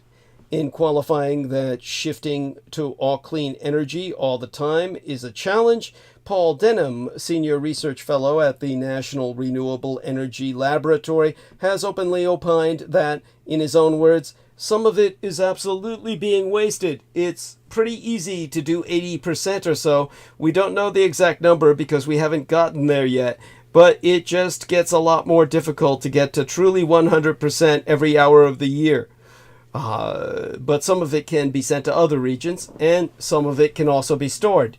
The state has added a significant amount of battery storage in the last few years. Recently, it was revealed that a toxic, shrinking lake in Southern California has even more lithium dissolved beneath its surface than previously thought. Enough, in fact, to produce the equivalent of nearly 400 million electric vehicle batteries. For context, there are roughly 285 million registered cars and lorries in these United States. That misunderstood mineral pyrite is hiding a big secret. We used to make fun of fool's gold. Now, it might fuel our future. Lithium is steadily becoming the most important element for the future, as it's found in smartphones, laptops, electric cars, and is even central to future tech like nuclear fusion reactors. However, extracting lithium has many costs, both financial and environmental, so it's big news that a new study suggests that pyrite, aka fool's gold, also known as fool's gold, could be a potential source of lithium. While this pyrite/lithium interaction isn't well understood, it could mean that past and present oil and gas operations could paradoxically be a source of the very mineral that aims to replace those greenhouse gas spewing fuels. My California is now home to the world's largest lithium-ion battery storage system for the grid, with more storage projects opening soon. Just last Sunday, my Golden Bear Flag State Nation stored a record amount of power. California's Lithium Lake demonstrates that the United States could survive without economies across the Atlantic, which is bad news for the Celts and Continentals of Europe whenever Republicans rule America, despite American imperial aid for the Ukraine finally having passed. This brings us back to the American imperial aid package to Ukraine being but a short-term fix. The passage of the Ukrainian aid package in the United States Congress was met with relief in Europe, yet the release of American imperial aid to Ukraine is but one of many steps necessary to contain Russian imperial aggression. Western leaders must remind publics what is at stake and think ahead to avoid delays at every turn.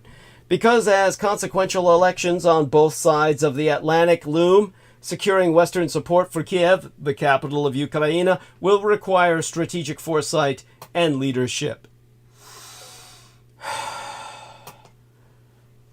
So regarding Amero-Ukraine relations specifically, the U.S. Senate approved a bill authorizing $95.3 billion United States dollars of military aid to the Ukraine, Israel, and my own Taiwan, that finally made it through Congress on Saturday last over the opposition of Republican legislators aligned with former President Donald John Trump.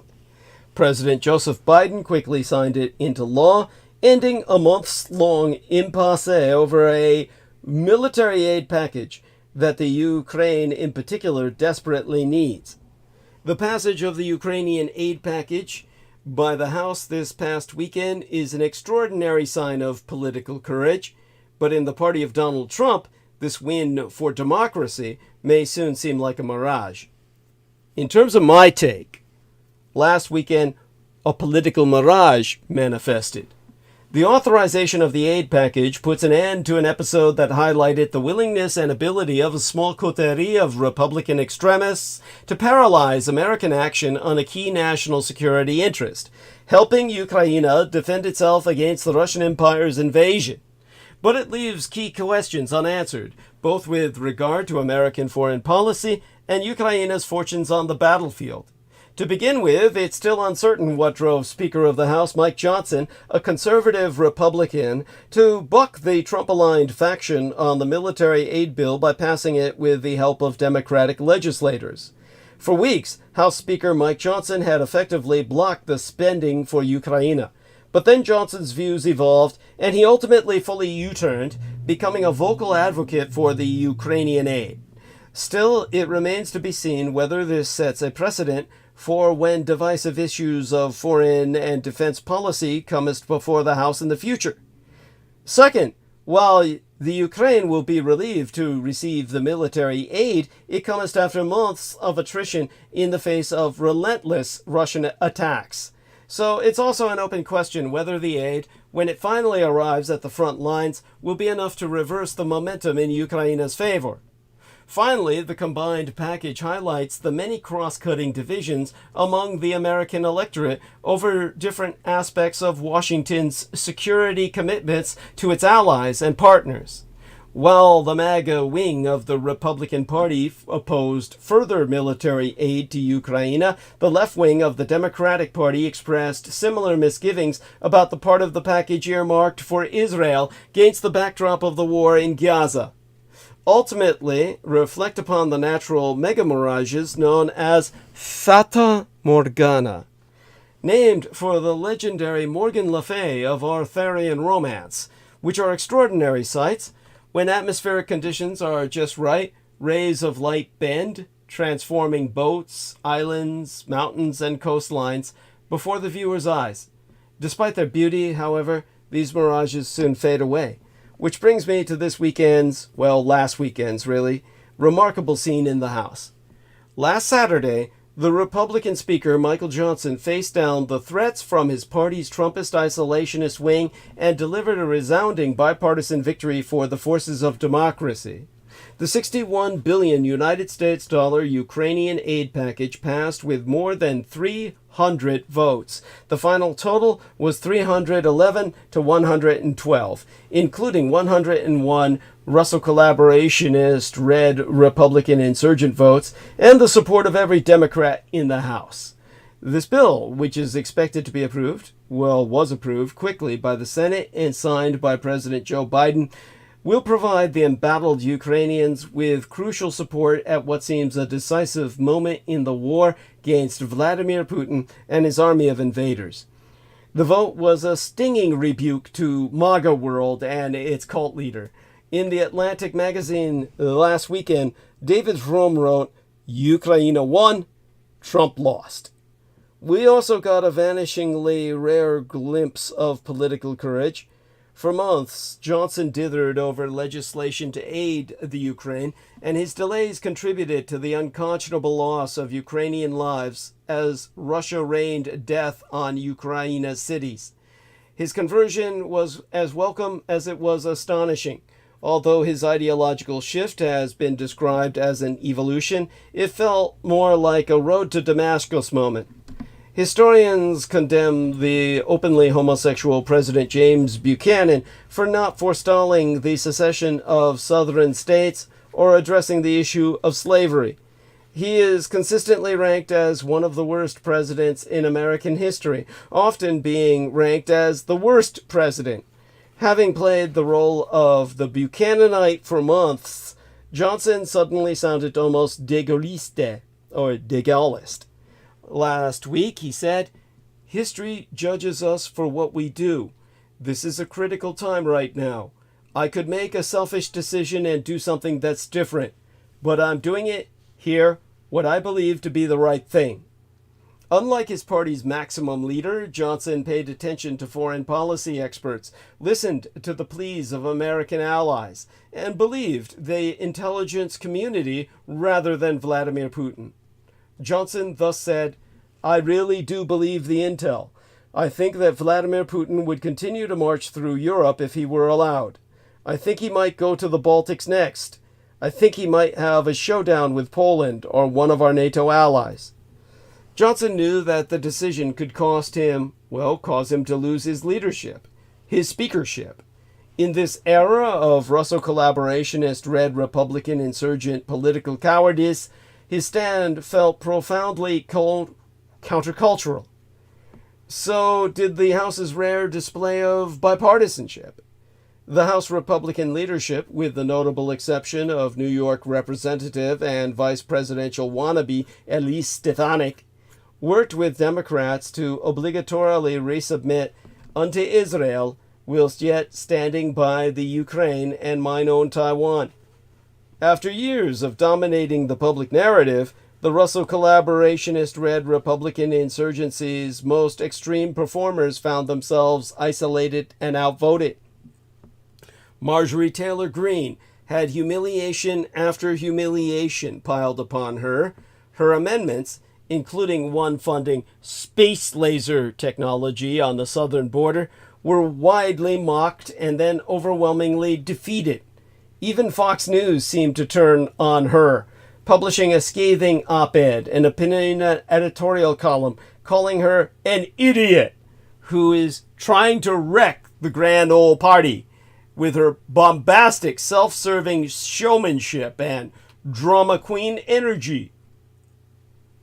The isolationists were left to vent their rage at displays of support for Ukraine, which included waving Ukrainian flags on the House floor. Representativist Lauren Boebert of Colorado posted, "Such an embarrassing and disgusting show of America. Last, politicians! You love Ukraine so much? Get your ass over there and leave America's governing to those who love this country." And yet, for a few hours, congressional Republicans almost looked like a functioning, rational, governing political party, one that saw the American empire as a defender of democracy against authoritarian aggression. It was a party that Ronald Reagan would have recognized. But restrain your exuberance, because we most certainly likely witnessed nothing more than a political fata morgana. This is, after all, still Donald Trump's cult party. In the days before his legislative defeat, Trump tried to soften his message a bit, posting on Truth Social that he, too, favored helping Ukraine. He so wrote, "As everyone agrees, Ukrainian survival and strength should be much more important to Europe than to us, but it is also important to us." The Atlantic columnist Frum noted in his recent article that Trump's statement was after-the-fact face-saving, jumping to the winning side after his side was about to lose. Perhaps the most bizarre spin came from Trump loyalist Lindsey Graham, who went on Fox News to insist that this would not have passed without Donald Trump. But there should be no doubt what Trump's election would mean for the Russian Empire, Ukraine, or the North Atlantic Treaty Organization. And we have precious little evidence that the Russo collaborationist Red Republican insurgency would ever push back against a President Trump, who would side with Putin against our allies and our own intelligence agencies. The directional arrow of the Russo collaborationist Red Republican insurgency remains unchanged. A majority of House Republicans voted against aiding Ukraine. The vote among Republican representatives was 104 and 112 against. A majority of Senate Republicans is likely to vote no as well. And the backlash on the right is just beginning. On cue, the flying monkeys of the MAGAverse came out quickly against Johnson and the Ukrainian package. After the vote, Green declared that Johnson was not merely a traitor to our conference, but actually a traitor to our country, by which she may well be implying Russia, whose speakership was over. She continues to threaten to bring a motion to vacate the chair, which could plunge the Russo collaborationist Red Republican insurgency back into chaos and dysfunction. Senator Mike Lee railed against what he called the warmonger wish list, passed by the House, denunciations of Johnson's treason, and demands for his removal flooded right-wing social media.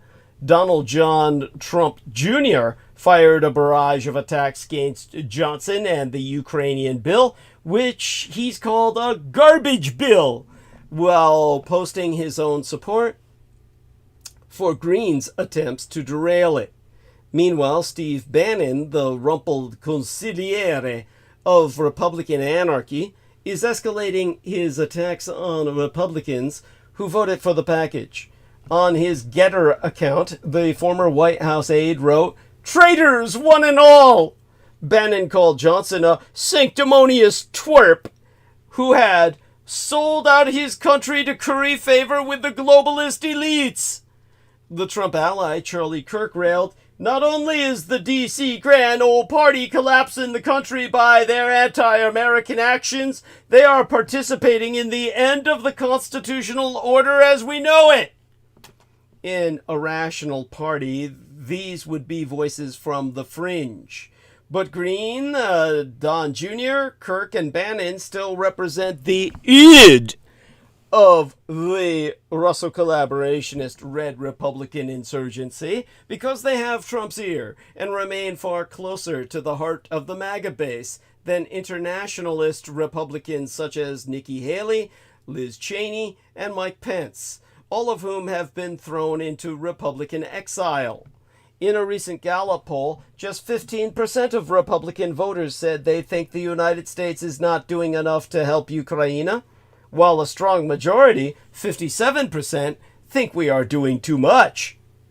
Though there were bipartisan majorities for both packages, they may come with political costs for Johnson as well as Biden in the months ahead. Despite the illusion of a rational foreign policy and this past weekend's flash of courage and independence, Johnson and the rest of the Russo collaborationist Red Republican Insurgency Conference are all but guaranteed to rally to support Donald Trump, even as he stands on trial on multiple felony charges. Republicans are lining up to pledge their fealty to the former president, whether or not he be convicted. New Hampshire Governor Chris Sununu and former Attorney General Billy Barr are merely the latest Republicans to bend the knee. In just a few months, the Rust Belt city of Milwaukee will host the Russo collaborationist Red Republican Insurgency's recoronation of Donald Trump, affirming once again his absolute grip on the mind and soul of the Red Republican Party. By then, what happened this weekend will seem like a distant mirage. At the culmination of the Chinese Lantern Festival closing the Far East Asian Lunar New Year, the front-runner in the 2024 Russo collaborationist Red Republican Insurgent presidential primary, the Republican presidential candidate and former United States President Donald John Trump, painted a bleak picture. He painted the bleakest picture while speaking the attendees at the annual gathering of conservatives known as CPAC, or Conservative Political Action Conference. At the Gaylord National Hotel, the Gaylord, very apropos, the Gaylord National Resort Hotel and Convention Center, just outside Washington, District of Columbia, on Saturday, as dated the 24th day in February of what would happen, the picture Trump was painting, of what would happen to the United States should voters re-elect Joe Biden to the Oval Office in November, predicting losing World War III if he is not elected, while stressing that only he could provide America a better outcome. To quotist he, "They'll soon have us losing World War III. We won't even be in World War III. We'll be losing World War III with weapons, the likes of which nobody has ever seen before. These are the stakes of this election. Our country is being destroyed, and the only thing standing between you and its obliteration is me. It's true." Now, novelists and filmmakers have long developed alternative histories of major conflicts that should serve as warnings for complacent Americans. If you think World War III is unimaginable, hearken this. Are we unable to imagine defeat?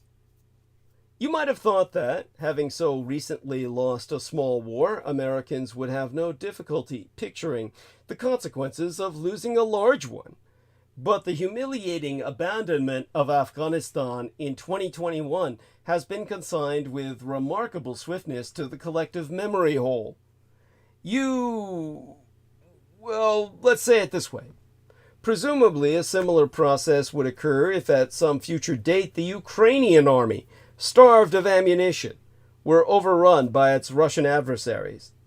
A year ago, U.S. President Joe Biden traveled to Kiev and told the Ukrainian leader Volodymyr Zelensky, "You remind us that freedom is priceless.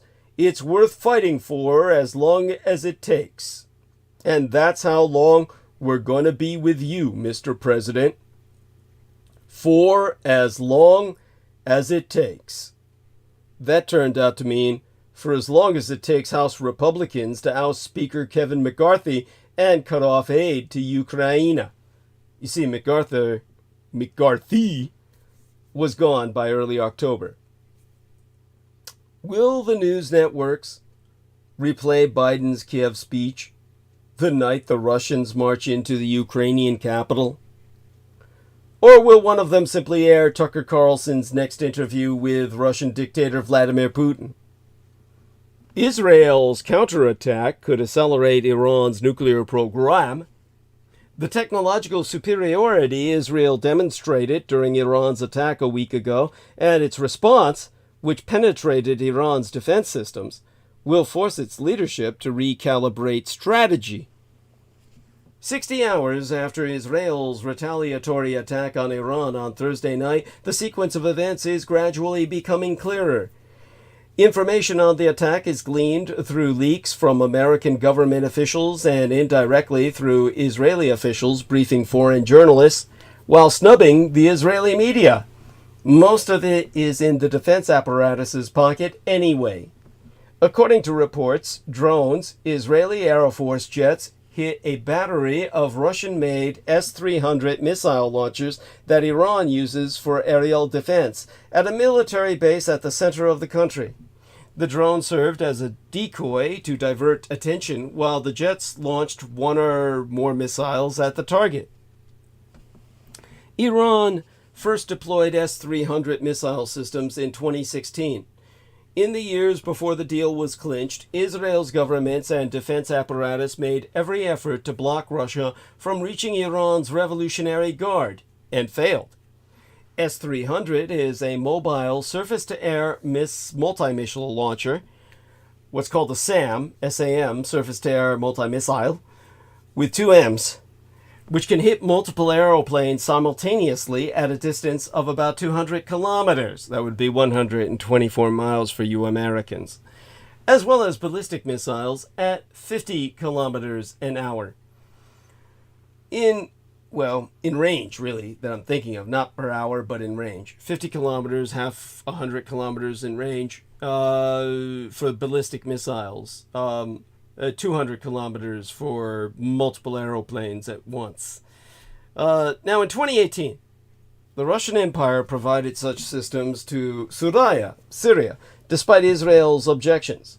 The IAF, the Israeli Air Force, knows the system all too well pursuant to its attacks in Syria, and also because of the joint aero cooperation between Israel and Greece, which also brought the systems, or purchased them, from the Russian Empire. In May of 2022, an S-300 system operated by Syria's military fired one rocket at an Israeli jet following an attack on Syrian military targets in the country's north. This incident also helped the IAF to learn more about the system. The system damaged in the Israeli retaliation had been deployed at a military base near the city of Isfahan. Its purpose is to defend Iran's nuclear facilities from aero attacks. Ha! Just so you know. And if they can take that out, they're demonstrating they can hit the facilities. Isfahan, Iran's third largest city at almost 2.5 million people, is home to one of the country's most important military-industrial complexes. Among other things, it includes factories and laboratories with ties to Iran's missiles, drones, and nuclear industries. Now, these attacks were, of course, provocation.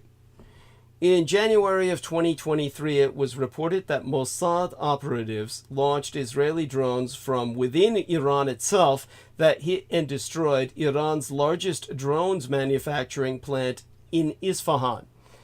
This last weekend's attack Iranian media so claimed, was also carried out by Israeli drones launched from within Iran, not far from the northern city of Tabriz, which is Azerbaijani territory in the sense of ethnic Azeris. Tabriz is close to the border with Azerbaijan, a strategic ally of Israel. Israel has been supplying it with weapon systems, including drones, for some 20 years. And those weapon systems helped it defeat Armenia, and in 2023 retake most of the contested region of Nagorno-Karabakh, leading to the fall of half the nation of Armenia, the East.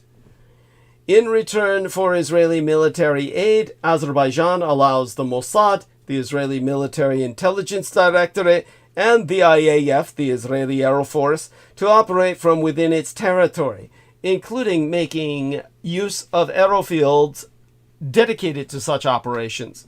This is all according to numerous reports. In the past, Iran claimed to have shot down an Israeli drone launched from Azerbaijan. The Mossad operatives who stole Iran's nuclear archive from a Tehran warehouse escaped in January of 2018 with their loot. Half a ton of documents to Azerbaijan. So let's check in with our man Nemo Albano, who I believe has returned. That was Aristides. Oh, it is him. Yes, it is him. Oh my God. Yes, he's shifting. That's so cute. Hope his dreams are pleasant. Okay, checking in now with our live streaming and looking for, of course, who remains with us. Now, there are several nuclear facilities in Isfahan, including 3 small research reactors that Red China supplied to Iran in 1999. The complex is of greater importance, however, to Iran's military nuclear program. This is the location of the uranium conversion facility.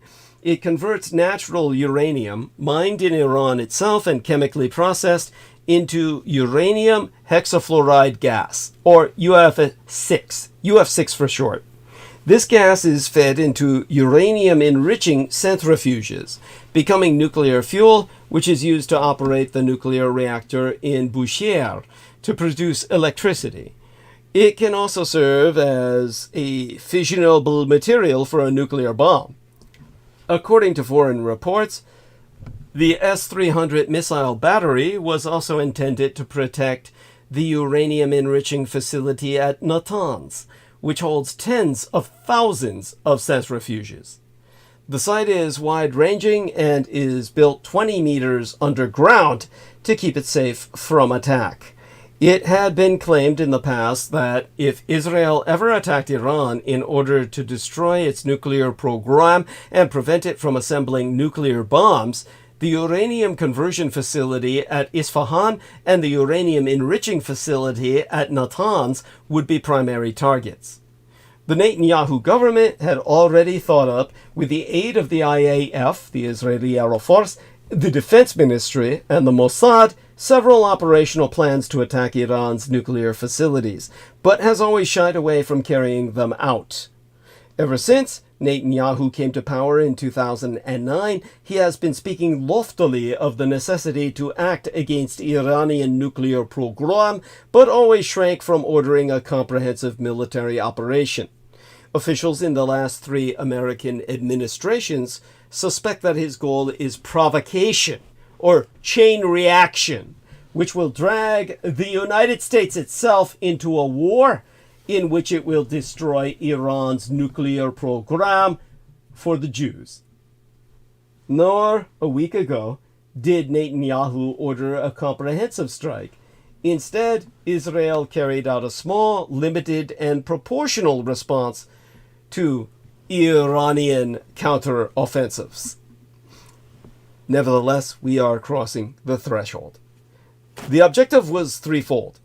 First, revenge on Iran's historic audacity in launching 350 ballistic missiles, cruise missiles, and drones from its territory to Israel, causing mild damage to the Nevatim air base in southern Israel.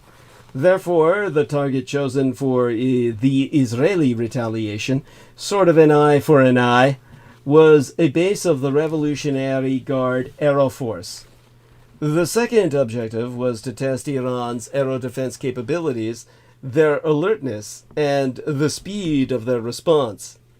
It seems, however, that the third and most important objective was to signal to Iran, that its aero defenses are pregnable and are inferior to Israel's technological edge.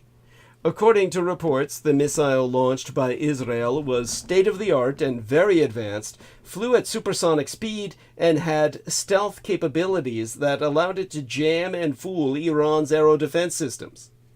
Israel's technological prowess has also proved itself on many past occasions, as it did 14 nights or 12 weeks ago in deflecting Iran's massive attack. This also succeeded thanks to the United States, the United Kingdom, and some Arab countries that came to Israel's defense against the Iranian aggression. But these 12 successful Israeli maneuvers, though frustrating to Iran's leadership, are unlikely to deter it.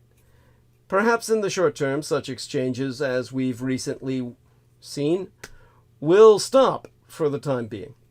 But in the long run, it may be assumed that Iran's dictator, Ali Khamenei, will order the escalation of the conflict with Israel, as the leaders of Iran's military and of the Revolutionary Guard will have to recalibrate their strategic course. They may draw a few conclusions. Iran needs better defense systems. They may ask their new ally, the Russian Empire, to supply its most advanced S-400 systems. Until it gets such systems, if indeed it will, Iran will have to tighten and toughen its nuclear facilities. It will fortify them even more underground, so that, should Israel attack, the IAF's bombs and missiles will find it difficult to penetrate and destroy them. For years now, Iran's leaders have been steadily and methodically promoting their nuclear program. So far, however, they hesitated whether to cross the threshold and assemble nuclear weapons. Perhaps now, as the conflict between Israel and Iran turns from Cold War to overt direct hostilities, they may conclude that they must accelerate their nuclear program. Perhaps they may decide to break through to nuclear in order to devise a proper response to the fact that Israel, as the whole world believes, has dozens of nuclear warheads. One cannot rule out that Khamenei will author a new fatwa, which will allow the assembly of a nuclear weapon. And how will we react if, say, later this year, we are informed that Iran has successfully built a nuclear weapon and has unleashed its proxy in Lebanon? Hezbollah, the army of God, to rain missiles down on Israel. Will we threaten to use our own nuclear weapons against Iran to save Israel from destruction, as we threatened to the Soviet Union in 1973, when it considered intervening on the Arab side in the Yom Kippur War? Or will Washington simply issue yet another of its warnings to Iran not to escalate the struggle for its own survival? Or what if we hear news that my Taiwan has been blockaded by the People's Liberation Army and that the president has decided, after carefully reviewing the considerable risk of starting World War III, not to send a naval expeditionary force to enforce freedom of navigation and supply my Taiwanese people with weapons and essential supplies? Understand that my Taiwan is a progressive, tolerant, liberal society. In 1994, one commentator described my Taiwan's people as having been nurtured and cultivated to acquire the characteristics of an ocean. Their former conservative character, like that of traditional China's, has been remolded into another only concerned with goals and caring nothing about principles. Another commentator has depicted my island China's break toward an independent existence of its own, neither Chinese, Japanese, or American, but thriving on the synergism generated by all three, is partly due to its location, its strong economy, its strong defenses, and its status as a world trader. Unlike the Chinese people of mainland Asia then, Taiwan's people have closely interacted with other peoples and civilizations. Thus, Taiwan is one of the most progressive societies, if not the most progressive, in all Asia. It was the first Asian country to legalize gay marriage and sports a vibrant gay culture. Taiwan ranks as one of the most gender-equal societies in the world, equivalent to Norway and higher than France on the commonly used G11 scale or G2 scale. The president, Tsai Ing-wen, is a woman, and women make up 42% of the legislature. My country has actively pushed for gender equality in business, and the gender pay gap at 14% in 2018 is smaller than in these United States. Taiwan has also made vigorous attempts to recognize, celebrate, and preserve the culture of our indigenous people, who comprise or make up 2% of our population, and have a political party that holds 7% of the seats in our legislature. Imagine American Indians holding such power in our government. Island China is also starting to open up to immigration. As a result of all this and more, my Taiwan is gaining a reputation as a tolerant, progressive society, a rarity in mostly conservative, even reactionary East Asia. It's difficult to say why this is true, but according to all my Taiwanese friends, part of it might stem from island China's history. Though independent from most of our history, we were colonized multiple times by the Netherlands in the 1600s, from where this wonderful individual, who I've credited already for his contribution, Jesse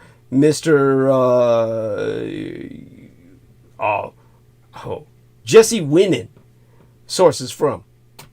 And he contributed 30 United States dollars. And after that, from what of course should be remembered, it was colonized yet again by the Chinese. In fact, by the Netherlands in the 1600s, mainland China in 1683, and the Empire of Japan in 1895. This forced my homeland to deal with social frictions beyond the various, between the various waves of colonizers, immigrants, and settlers, and also gave us a yearning for self-determination and freedom from outside powers. Though my Taiwan was a dictatorship for decades after being invaded and settled by the defeated nationalists of China in 1949, we began democratic reforms in the 1980s. In 1990, student movements protested for full democracy and direct elections, and they won. Today, my Taiwan is one of the world's most democratic places on earth, with a polity score of 10, compared to the United States' 8, and a Freedom House score of 93, compared to the United States' 86. This is because we're an educated people capable of critical thought.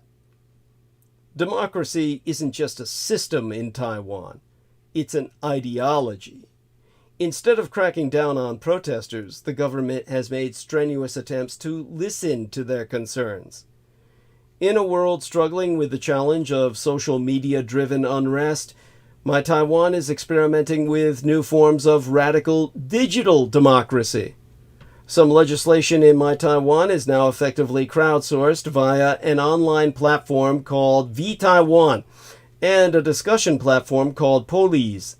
Polis is Polis. It means city in the ancient Greek. That is explicitly designed to foment understanding and eventually consensus instead of dunks and meme wars.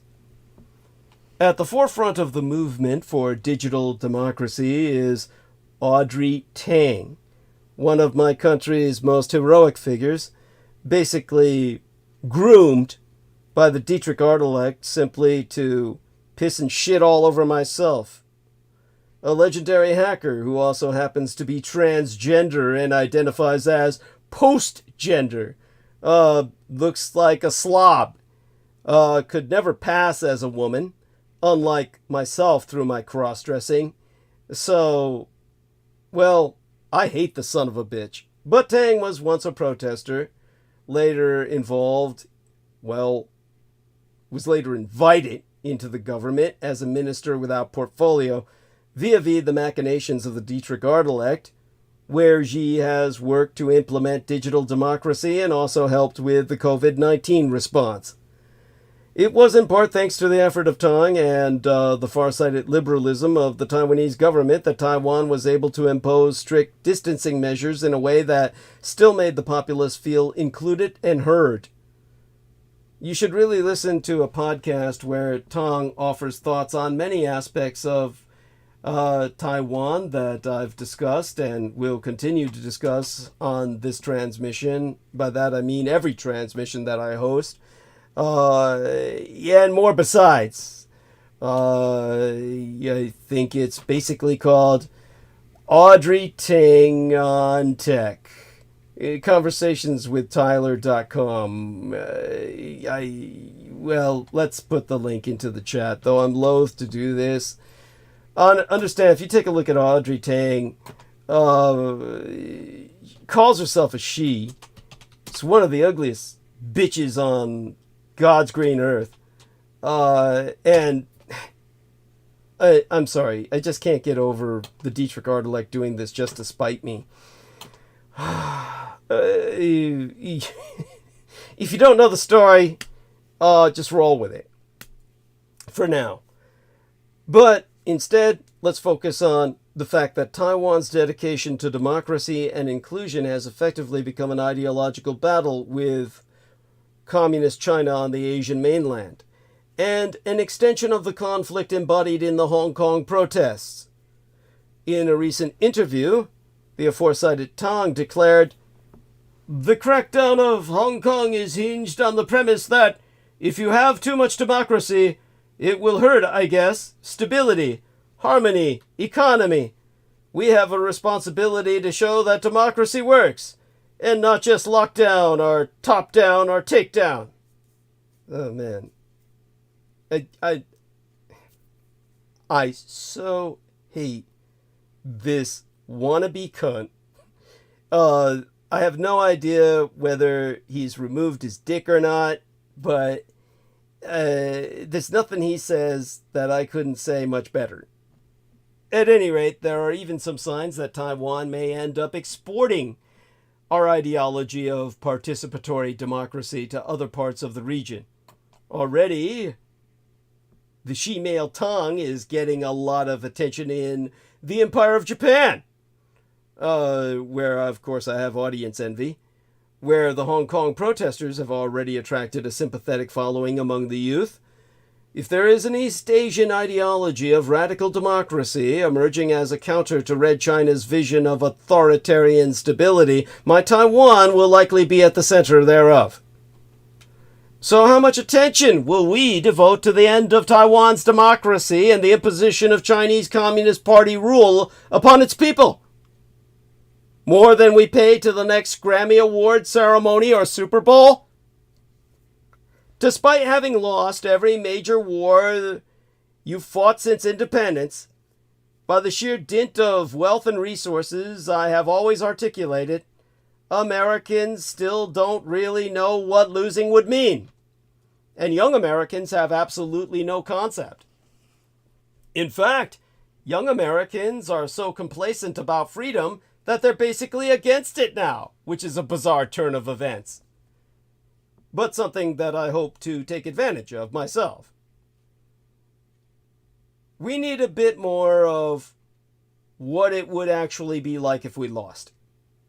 Let's just imagine that there is a Taiwan crisis, and they send trois aircraft carrier groups, and the Chi-Coms just sink both of the carriers, and the United States finds it has to sue for peace, like it did with the Japanese in World War II, and my Taiwan is taken over, and Xi Jinping does the ticker tape parade through my Taipei, the city in which I myself was born into this world.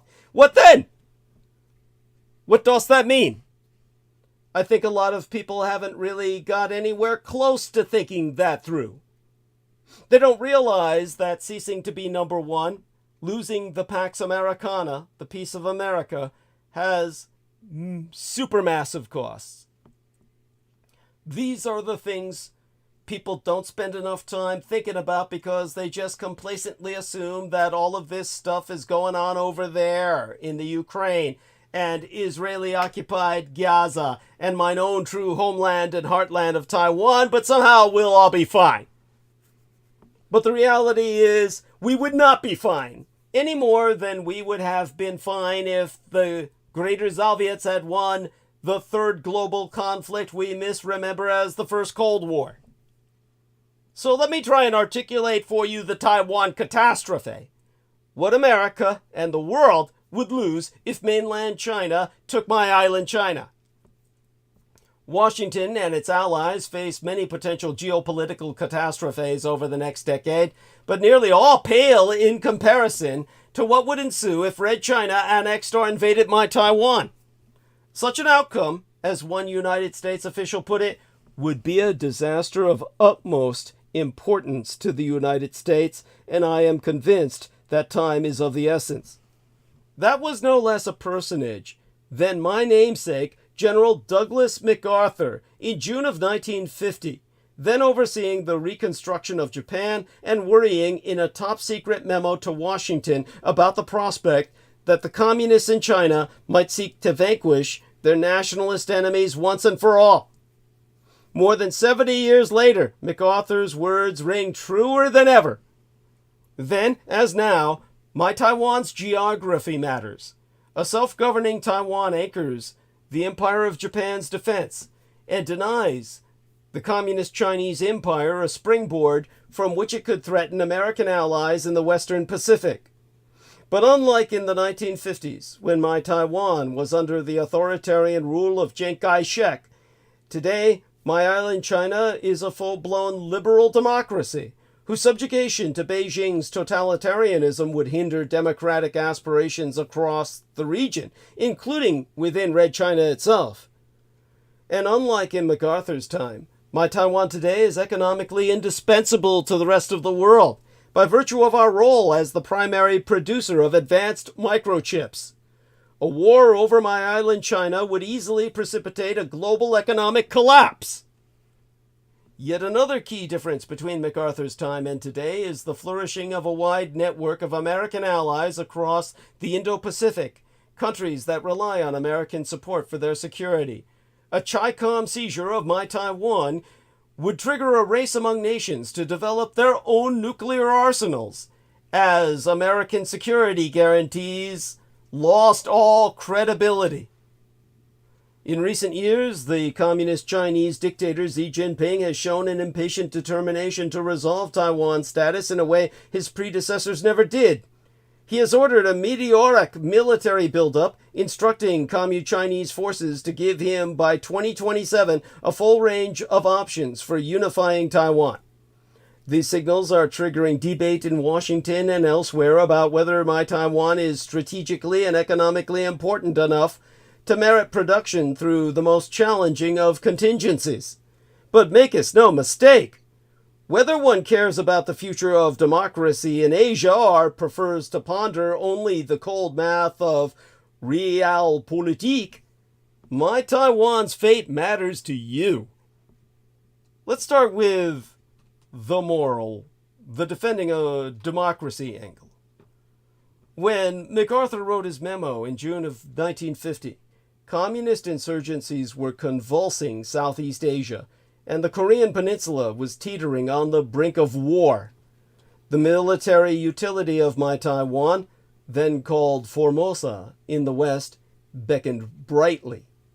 He wrote, and here I read therefrom, Formosa in the hands of the communists can be compared to an unsinkable aircraft carrier and submarine tender, a ship that supplies submarines, ideally located to accomplish Soviet offensive strategy and at the same time checkmate counteroffensive operations by United States forces based on Okinawa and the Philippines. MacArthur explained how Imperial Japan, which ruled Taiwan from 1895 to 1945, had used the island as a springboard for military aggression beyond East Asia and warned that communist forces would do the same. But MacArthur was thinking about far more than basing, emphasizing that my Taiwan's people should be offered an opportunity to develop their own political future in an atmosphere unfettered by the dictates of a communist police state.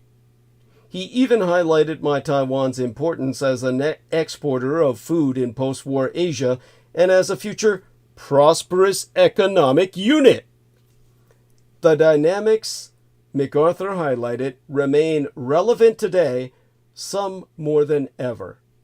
Eventually, my Taiwan citizens did indeed seize the opportunity to develop our own political future. By building a full-fledged democracy off China's coast, judged by all standards as superior to yours, in every way. If that system were extinguished, Beijing would have erased the world's first liberal democracy, whose founders include many people of Chinese heritage, and, with it, living proof that there is a workable, appealing alternative to Beijing's totalitarianism. In 1996, the Taiwanese voted for the first time to directly elect our president, whose maximum tenure was newly shortened from 12 6-year terms to 12 4-year terms. 4 years later, we elected an opposition party president, ending the political monopoly of the Kuomintang, the single party, the Nationalist Party, the Blue Party, that had ruled my island China since 1945. Over the past 12-plus decades, democracy has only deepened its roots in my Taiwan, which enjoys an orderly transition of political power every 4 to 8 years, far smoother than the transitions you experience, where people riot and invade your own Capitol buildings.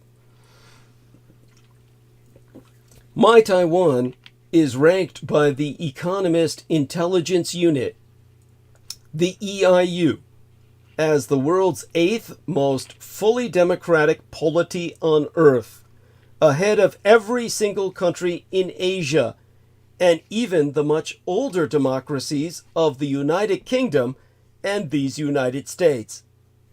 Our people enjoy freedom of speech and freedom of association you could never even conceive of.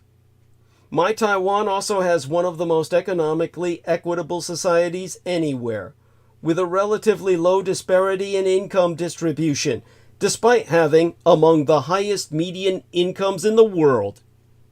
But yesteryear, our per capita gross domestic product overtook the Japanese empires in 2023. Taiwan ranks 6th in the world for gender equality, according to the United Nations Developmental Program Index. Women hold more than 40% of seats in Taiwan's national legislature, the highest percentage in Asia and well ahead of these United States, where just 28% of members of Congress are women. Taiwanese have twice elected a female president. You have yet to elect a single one. Several of our leading cities are led by female mayors, mayoresses, and the incoming vice presidentress is female. Only in that sense have you caught up with us. Taiwan's respects for the rights of indigenous peoples, with designated legislative seats no less, Imagine if you had seats in our legislature, the House and the Senate, dedicated to Native American nations. And our minority groups stand out too. In 2019, My Taiwan became the first society in all of Asia to legalize same-sex marriage. My Taiwan is a democratic standout in another important respect. Our faith in democracy is growing at a time when many democracies are doubting their system of government. A Taiwan Foundation for Democracy poll in 2023 found that 3/4 of Taiwanese believe that although there are problems with democracy, it remains the best system. And in a refreshing contrast with these United States, younger people were especially likely to hold that view. It is difficult to overstate the significance of My Taiwan's strong democracy. Given the political realities just across the Black Strait, what we call the Black Ditch, the Taiwan Strait, where more than 1.4 billion people sharing many linguistic and cultural traditions are subject to totalitarian rule.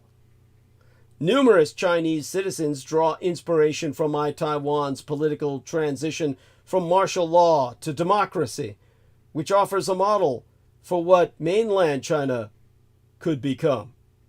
Fearing precisely such a result, officials in Beijing have long tried to caricature My Taiwan as slavishly imitating Western forms of governance. But it is actually the Chinese Communist Party that is doing so by clinging to its Marxist-Leninist system, a discredited political model imported from Europe. A Commu-Chinese street protester caught on video in late 2022 highlighted the absurdity of the accusation that he was manipulated by foreign forces. He asked, "What foreign forces are you referring to? Is it Marx and Engels? Is it Stalin? Is it Lenin?" The loss of My Taiwan as a democratic alternative would end the experiment with popular multi-party self-governance by a society with significant Chinese heritage, with bad tidings for the possibility of democracy in China on the mainland and far beyond. The light would be extinguished for your world, because we make that fucking light even possible through the chip wars. A Chinese takeover of My Taiwan would it would destroy, at the very least devastate, semiconductor manufacturing, the backbone of almost every strategically important industry today and the lifeblood of our big data world. Our planet now produces approximately 600 billion United States dollars worth of microchips each year. Those chips end up in products, from smartphones to cars to supercomputers, that are collectively worth multiple trillions of dollars. And the services delivered by these devices amount to tens of trillions of dollars annually. The very latest generation chips, those with circuits 5 nanometers or smaller, are produced only in 12 places on Earth. My Taiwan, by Taiwan Semiconductor Manufacturing Company, or TSMC, and, to a much lesser extent, South Korea, by Samsung. My Taiwan now accounts for roughly half of the global production capacity for all semiconductors on Earth, and a much higher proportion, 90% for the most advanced chips in the world. Put differently, My Taiwan's market share for advanced semiconductors is roughly twice the share of oil produced by the entire OPEC, the entire oil production and exportation cartel, inclusive the Kingdom of the House of Saud, Venezuela, and every other producing nation of oil on Earth together. you would die without us. Much as cheap Russian energy fueled German industry for decades, so too have abundant Taiwanese semiconductors propelled global technological progress, the artificial intelligence boom, and the rise of trillion-dollar American tech titans such as Apple, Google, Microsoft, and NVIDIA. Thanks almost completely to Taiwanese manufacturers' efficiency gains, the unit costs of computing power have fallen exponentially in recent decades. The cutting-edge chips that are or will be used in Apple's latest generation smartphones, for instance, now cost less than 100 United States dollars apiece. Combining high-powered computing capabilities with low unit costs, generates a virtuous cycle of discovery and productivity. As Eric Schmidt, the former chief executive officer and chair of Google, put it in Foreign Affairs magazine last year, faster aeroplanes did not build faster aeroplanes, but faster computers will help build faster computers. The loss of Taiwanese microchips would shatter that cycle. Unlike with oil and gas, commodities whose source can be switched with relative ease, no such fungibility exists for high-end semiconductors. It's Taiwan's way or the highway. It would take us years to build and activate high-end chip production facilities to replace Taiwanese foundries.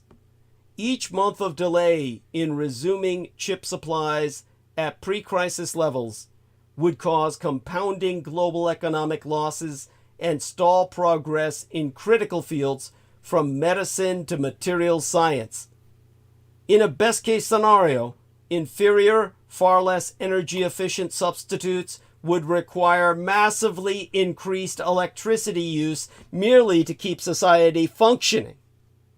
In the more likely scenario, global computing power would effectively be capped for a prolonged period, wreaking profound economic and political damage. Even if by some miracle mainland China captured Taiwanese foundries intact, they would probably struggle mightily to reach pre-war production levels. Disruptions to electricity, software updates, and the supply of foreign equipment, maintenance, and engineering, not to mention the likely flight overseas by many of Taiwan's most knowledgeable semiconductor experts, would throttle Taiwan's chip factories.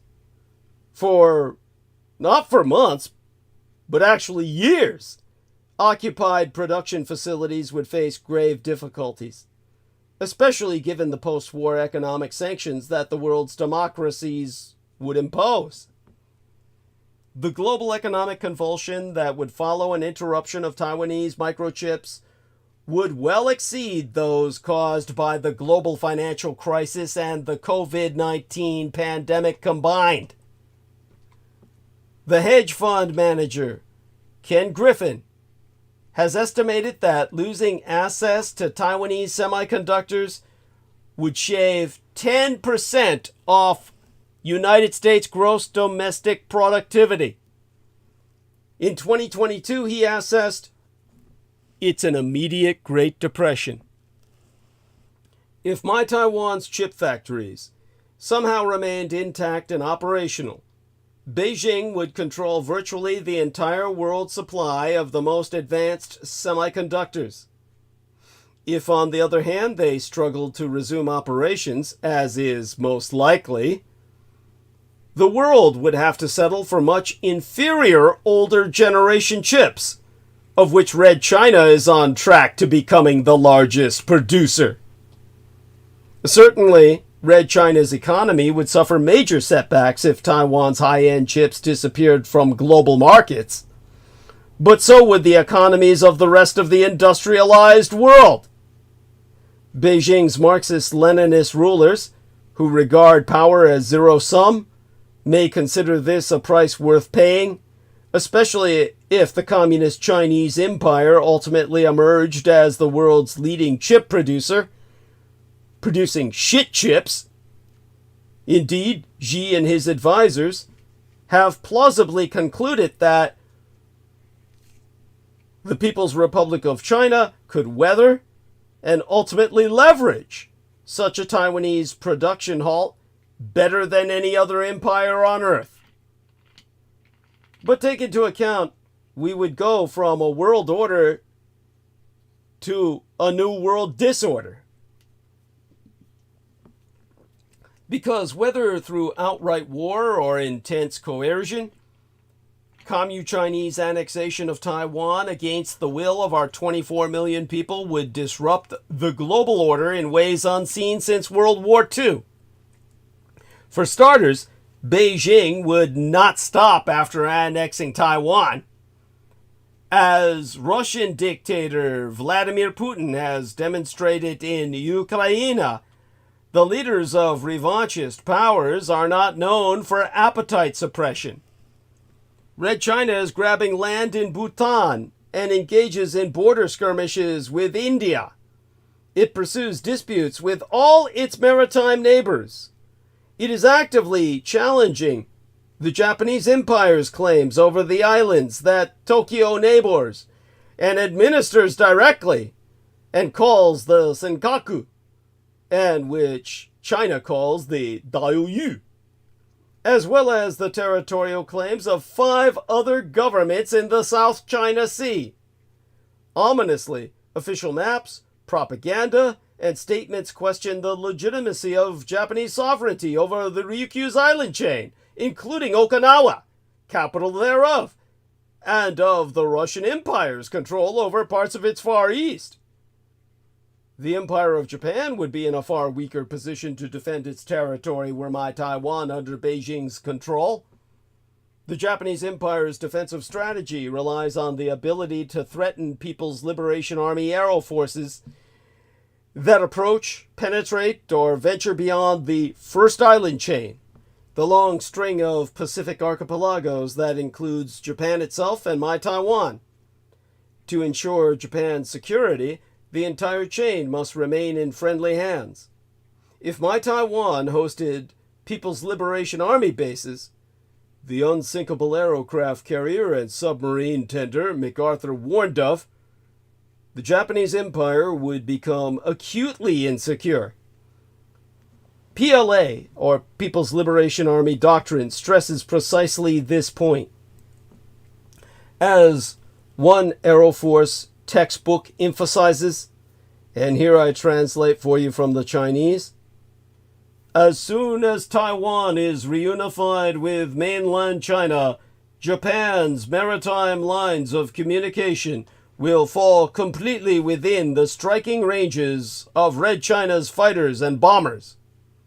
Red China made its capabilities clear during extensive PLA exercises in August of 2022, when one of several ballistic missiles it fired landed in the water near the Japanese Empire's Yonaguni Island, only 68 miles from my Taiwan. The site, of course, of the ancient ruins from the undersea continent of Mu'a. The fall of my Taiwan would be even worse for the Philippines and other Southeast Asian countries. Beijing would have the power to complicate American access to East Asia, Southeast Asia, and the Indian Ocean, the littoral of the most populous, economically active parts of all the world.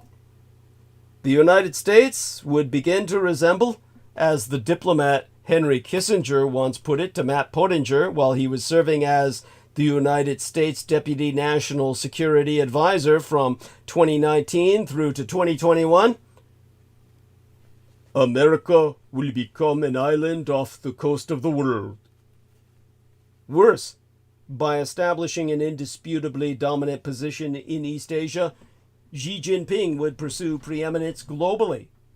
The military resources, planning, and training that have long been concentrated on taking my Taiwan would, following any successful annexation, be used for projecting power throughout continental Asia, the Pacific Ocean, and the Indian Ocean.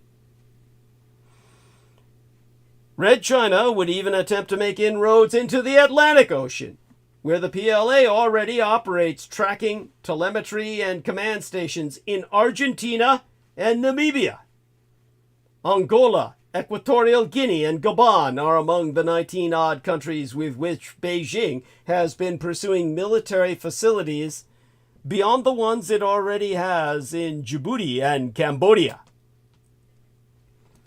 The American Empire's own history shows how achieving regional preeminence facilitates global power projection. Only by dominating the Western Hemisphere in the 19th century was the United States able to become a global power, a global superpower, and ultimately the world's unipower in the 20th. It is impossible to predict precisely how China might act as a global power, but decades of data prove it would take a far less benign approach than these United States. At an Association of Southeast Asian Nations summit in Vietnam, circa 2010, Red China's foreign minister, Yang Jiechi, foreshadowed future bullying when he announced, "China is a big country, and you are small countries, and that is a fact." Beijing followed suit with the de facto annexation and outright construction of territory throughout the South China Sea, and a massive military buildup. Red China has declared its objective to become a world-class military and to abuse its armed forces to defend its interests wherever it defines them around the world. And those interests are set to expand, with Beijing having unveiled a global security initiative, a global development initiative, and a global civilization initiative. It is colonization. These sprawling programs promote Commu-Chinese-led alternatives to Western alliances and Western economic and political models. As a 2023 State Council document explains, and here I read from the Chinese for you, they showcase the global vision of the Communist Party of China. Herein lies a danger which actualizes the one United States President Franklin Roosevelt could only propagandize about in 1939 when he said, "So soon as one nation dominates Europe, that nation will be able to turn to the world sphere." Today, Asia has replaced Europe as the world's center of economic and technological gravity. That region's domination by a hostile power today would be truly dangerous to all American interests. Asian countries would not eagerly accept Beijing's diktats, but absent Washington's intervention, their options would be limited. There would not be any. Red China alone commands an economy meaningfully larger than that of all its Asian neighbors combined, India included, with over 1 billion people. Red China's Navy, meanwhile, boasts firepower second only to that of the United States Navy, and it is relatively concentrated. Imagine if the entire United States naval fleet primarily operated in an arc from New York City to New Orleans.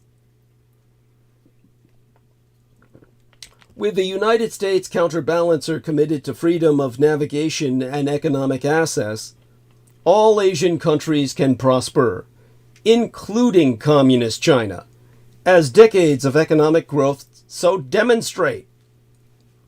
But were the Communist Chinese Empire to annex my Taiwan and proceed to push the United States out of Asia, even the most powerful countries would see their economic sovereignty and long-term national autonomy compromised.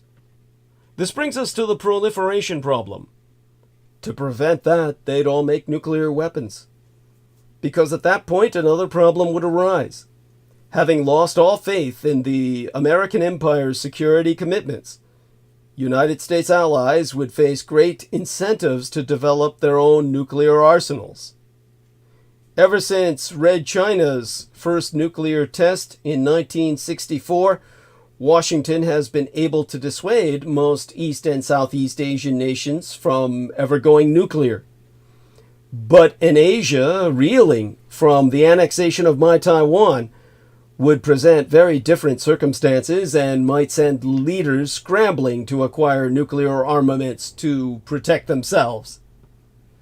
The Empire of Japan has the shortest path to developing the greatest panoply of nuclear weapons on planet Earth, boasting both its own facilities for processing nuclear fuel and what is most certainly the world's largest plutonium stockpile.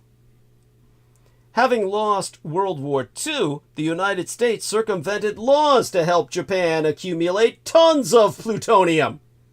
In a national security scandal, the United States deliberately allowed the Japanese Empire access to America's most secret nuclear weapons facilities while it transferred tens of billions of dollars worth of American tax-paid research that has allowed the Japanese Empire to amass 70 tons of weapons-grade plutonium since the 1980s.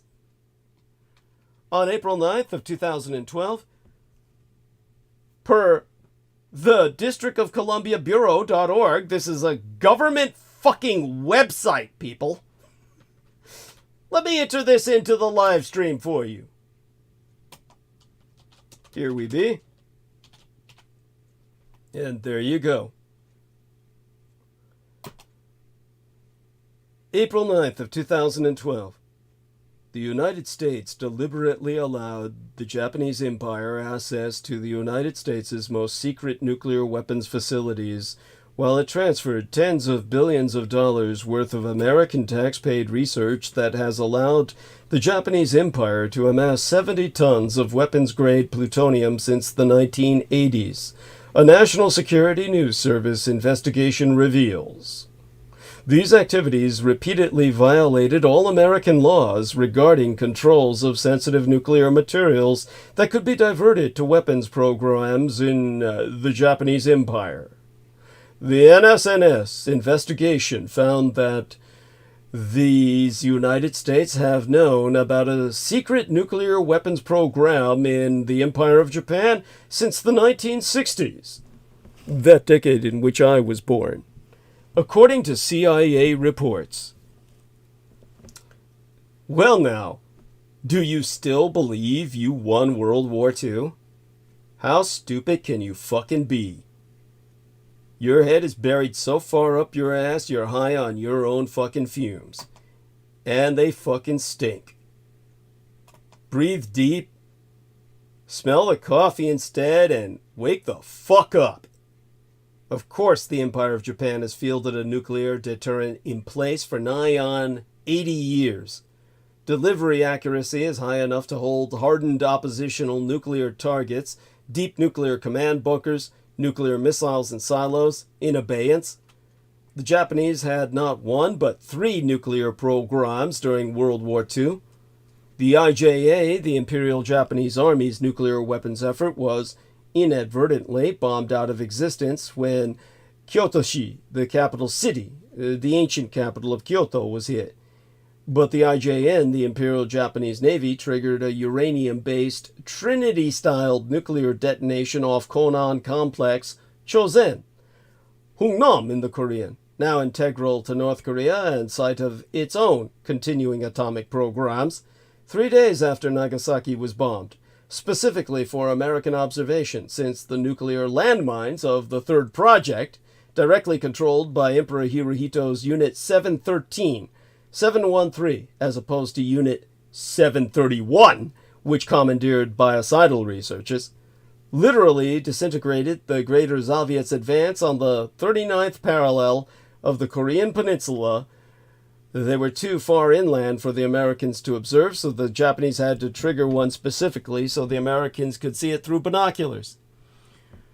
A demonstration. While the United States propagandizes a profoundly anti-nuclear Japan, the empire has not only long possessed everything both necessary to and on standby to construct nuclear weapons, but has had such an arsenal of ICBMs, intercontinental ballistic missiles, operational since circa 1953, acting decisively in drawing down proactive hostilities as contemporaneously pursued by the Sino-Soviet communist bloc on the Korean Peninsula.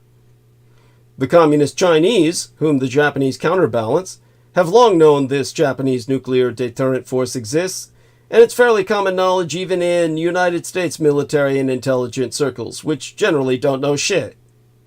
Japan's ICBM force, amounting to a dozen or so pinpoint targeted supermassive missiles of mega destruction, high-accuracy missile systems carrying 10 nuclear warheads each with nuclear yields assessed as 750 kilotons, a megaton, full megaton, is deployed around the iconic Mount Fujiyama-sama, mostly on the reverse slope away from China to complicate nuclear strikes by missiles confined to ballistic trajectories. In February of 2022, months before he was assassinated, former Prime Minister Shinzo Abe raised the idea of Dainippon, Greater Japan, engaging in nuclear sharing, proposing something similar to the arrangements Washington has with a number of NATO allies in the North Atlantic Treaty Organization per second strike capacity, whereby a reinforcement reserve of nuclear weapons are stored on bases in the host country, but under American control. But the Empire of Japan could go east even further in development of its own independent capability. In the words of Vipin Narang, a political scientist now serving as an official in the Pentagon, Greater Japan, Dainippon, has a very real and potentially swift pathway to a nuclear weapons arsenal in the event of a rapid deterioration of Japan's security environment. Meaning, if they can't count on America as any form of reliable ally anymore. South Korea, for its part, also has a world-class civilian nuclear program with 26 reactors in service.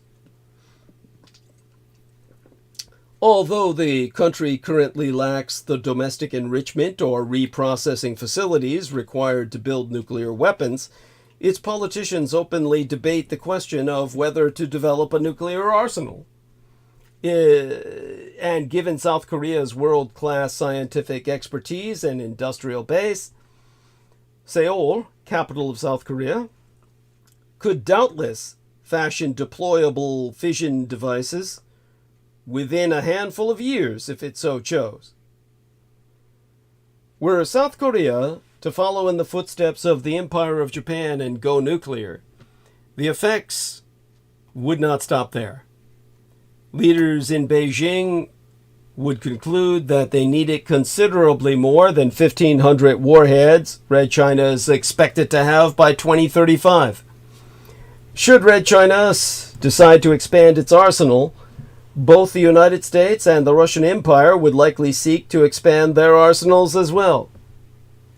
In December of 2022, India tested an updated version of its Agni 5 ballistic missile, whose range exceeds 4,000 miles, sufficient to reach all of mainland China. If India expanded its nuclear stockpile, historical patterns suggest its arch-rival, Pakistan, would likely seek parity. Asian nuclear proliferation could even spill over into the Middle East, where Iran continues to edge closer to breakout capability. If two of the United States' closest Asian allies, Japan and South Korea, became known and internationally acknowledged nuclear weapon states, it would be functionally impossible for Washington to secure a multinational coalition to punish Iran for building a bomb, something Iran might be more tempted to try in the chaos that would follow a takeover of my Taiwan. If Iran went nuclear, Saudi Arabia would almost certainly do so too. Perhaps first through a stopgap sharing agreement with Pakistan, and subsequently by developing a domestic production capability. A nuclear cascade following a Commu-Chinese annexation of my Taiwan would add hundreds of nuclear warheads or more to stockpiles globally. Decades of counter-proliferation progress would be lost overnight. Far better that this Pandora's box were never opened in the first. But we also come to economic exclusion. If Red China annexed my Taiwan, the United States would well lose access to valuable trade and investment opportunities in Asia, severely damaging the American economy. History proves that regional hegemons regularly restrict rivals' economic prospects. China won't let people into its own markets. Why would they let you into their satraps? In a 2018 Foreign Affairs magazine article about life in China's Asia, the political scientist Jennifer Lind noted that in their quest for regional dominance, such empires develop and wield tremendous economic power. They also build massive militaries, expel external rivals, and abuse regional institutions and cultural programs to entrench their own influence. In case this sort of behavior sounds alien, consider the United States' own efforts in the 19th century and early 20th century to enforce the 1823 Monroe Doctrine and extirpate European influence from the Western Hemisphere. Motivated by a fear of aggressive, well, more so motivated by a fear of European entry period, or re-entry in some cases, Washington engaged in all manner of aggressive behavior, buying out debts owed to European banks, deploying warships in the Caribbean, toppling governments, and intervening militarily. Unlike a fledgling United States, a Commu China, buoyed by possession of my Taiwan, would have the economic and military means to immediately enforce its own Monroe Doctrine. And unlike today's United States, Communist China under Xi Jinping does not accept the post-war rules and norms that safeguard the sovereignty of a superpower's neighbor, no matter its size. Communist Chinese attempts to hive off Asia, the world's largest, most dynamic economic region on Earth, wherein the majority of humanity dwells, in a single circle surrounding China, Taiwan, Japan, and Korea and Vietnam, would deal a devastating blow to American economic interests. East Asia and the Pacific account for 1/3 of global gross domestic product in purchasing power parity terms, a share roughly twice that of these United States. The region's vibrant open trading networks would likely degenerate into more of a hub and spoke system, with Red China as the hub and subjugated countries at the end of the spokes. In the worst case scenario, the American empire would lose access to trade volumes with its 9 largest Asian trade partners other than China. This group's two-way goods trade with these United States was nearly 940 billion United States dollars in 2023, about 60% larger than the American goods trade with Communist China itself. American investors would also lose out. in Asian countries besides Red China, particularly in Southeast Asia, the United States is one of the largest sources of invested capital. Americans have plowed untold sums into factories, data centers, and real estate properties throughout the region. Because these and other brick-and-mortar infrastructure are physically immobile, immovable, they would be vulnerable to forced changes of ownership under Chinese coercion. In other words, the communists would nationalize them.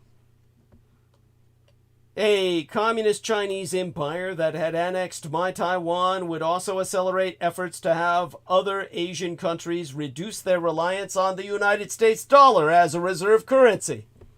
Most governments in the region would prefer not to be forced to choose between the dollar and the yuan, just as many of them have tried to avoid taking sides on the broader competition between the American and communist Chinese empires. But a less constrained Beijing would plausibly seek to abolish such a middle course, pushing its trading partners to more widely use yuan in their economies and kicking off a region-wide de-dollarization.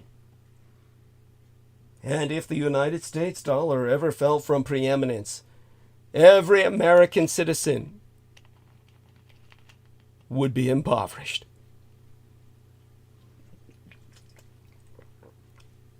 And then we'd be dealing with my Taiwan as the new West Berlin.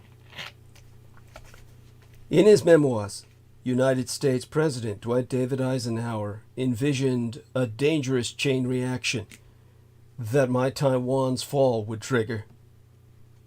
The future security of Japan, the Philippines, Thailand, Vietnam, and even Okinawa would be placed in jeopardy, and the United States' vital interests would suffer severely. Consequences that already looked dangerous when Ike was in the White House 65 years ago would be far more dire today. My Taiwan's annexation in the face of American inaction or ineffective action would present American allies in Asia and Europe with a nightmare they have never faced before. Washington proving unable to protect a polity that is an ally in all but name. Autocracy would surge ahead in the global contest of systems. An illiberal, Sinocentric world order would supplant the liberal American-led system that for 80 years has underpinned remarkable improvement in the human condition as a species. This shift would curtail trade, limit India's development, meaning the oppression of over 1 billion people, and crimp middle powers, including all important American allies. Moreover, Red China's quest for domination abroad would cement autocracy at home, shrinking the prospects for its own population. The stage for future warfare would be set in any event. Ergo, failing to deter Chi-Com designs on my Taiwan will only render a Sino-American war inescapable. I fervently hope none of these grim scenarios come as to pass. However, especially when I recollect the fall of Kabul in 2021, I find it hard to dismiss the idea that we might acquiesce quite insouciantly in all three cases. And the only explanation I can find for this is that Americans, deep in their heart of hearts, do not think that defeat applies to them. I can see why. The costs of defeat in Vietnam circa 1975 were borne not by Americans, but by the citizens of South Vietnam, just as the costs of defeat in Afghanistan were mostly borne by the Afghan peoples. The abandoned people of that forlorn kingdom now under the indescribable atrocities of the ISIS and the Taliban. The men and women who served in America's most recent wars were a tiny fraction of our population. Those who died were long ago buried. Those who suffered severe physical or mental injury are out of sight and out of mind, bribed by endless drugs for free, freely prescribed by the Veterans Administration, and given all the benefits that you could never even dream of. A privileged cast of ne'er-do-wells. A welfare state of the worthless. Under these circumstances, it is very difficult indeed to make my logical argument stick.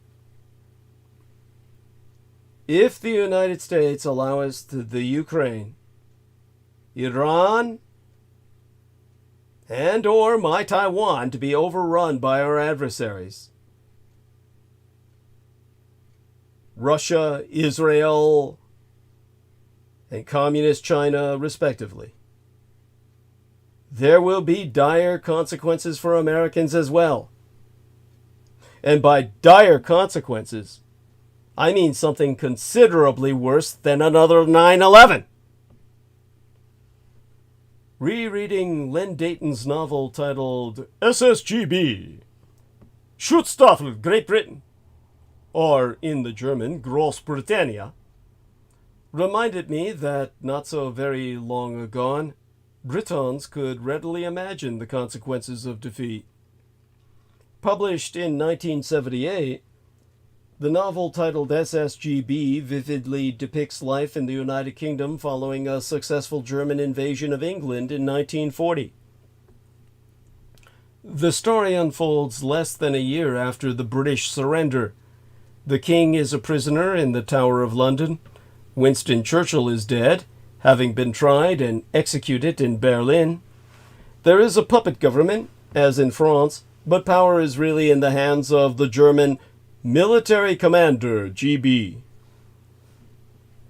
Now, born in London in 1929, Deighton had come close enough to disaster in the Battle of Britain and the Blitz to make his depiction of Nazi-occupied London entirely plausible. Moreover, he was writing at a time when life in Britain had more than a whiff of defeat about it, dogged by stagflation. The United Kingdom economy in the 1970s was the sick man of Europe. West Germany, by contrast, was the land of the economic miracle. Deighton's central character is not a hero of La Resistance, but a collaborator, yet so sympathetically is Detective Superintendent Douglas Archer presented that the reader does not condemn him, but rather identifies with him. Archer's wife has been killed and his home destroyed during the final defense of London. He lives with his young son in cramped and chilly lodgings. For young Dougie's sake, life must go on and homicides must be investigated, even if that means reporting to NSS Gruppenführer, a Schutzstaffel or Secret Service group leader. To quote from the novel, Archer had not been a soldier. As long as the Germans let him get on with the job of catching murderers, he'd do his work as he'd always done it. By comparison with Robert Harris's more ambitious Vaterland, or Fatherland in the English, published in 1992 and set long after a German victory, SSGB is imbued with gritty realism. You can almost smell the soot and smog of a bombed-out, broken-down London. Deighton himself, who was no mean historian, convincingly depicts the interagency feuds that played out across Hitler's Third Reich. He plausibly assumes that, with Britain vanquished, Hitler has no need to break the Nazi-Soviets pact and invade the Greater Soviets Union, while the United States can remain neutral. And Dayton keeps the British resistance so shadowy that its bombing of a German-Soviets Friendship Week ceremony at Highgate Cemetery, an inspired scene, strikes the reader as a terrorist outrage rather than any act of freedom-fighting heroism. When Archer is reluctantly drawn into the resistance, his part in the attempt to liberate the king is a shabby fiasco. A quarter of a century has passed since Andrew Roberts wrote a chapter of the book titled Virtual History, devoted to the historical plausibility of Dayton's scenario. I vividly recall the cold sweat his first draft would induce in the Anglos, with its detailed quotations from the documents in which the Germans had meticulously set out their plans for invading, defeating, and occupying England.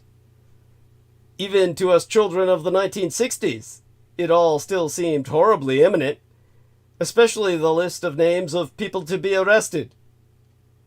Under certain circumstances, imagining defeat can sap your morale, but it can also focus the mind on the burning imperative not to lose. Ukrainians have no difficulty imagining what defeat would mean today. They have seen the bodies strewn in the streets of Bucha after the Russian execution spree in 2022.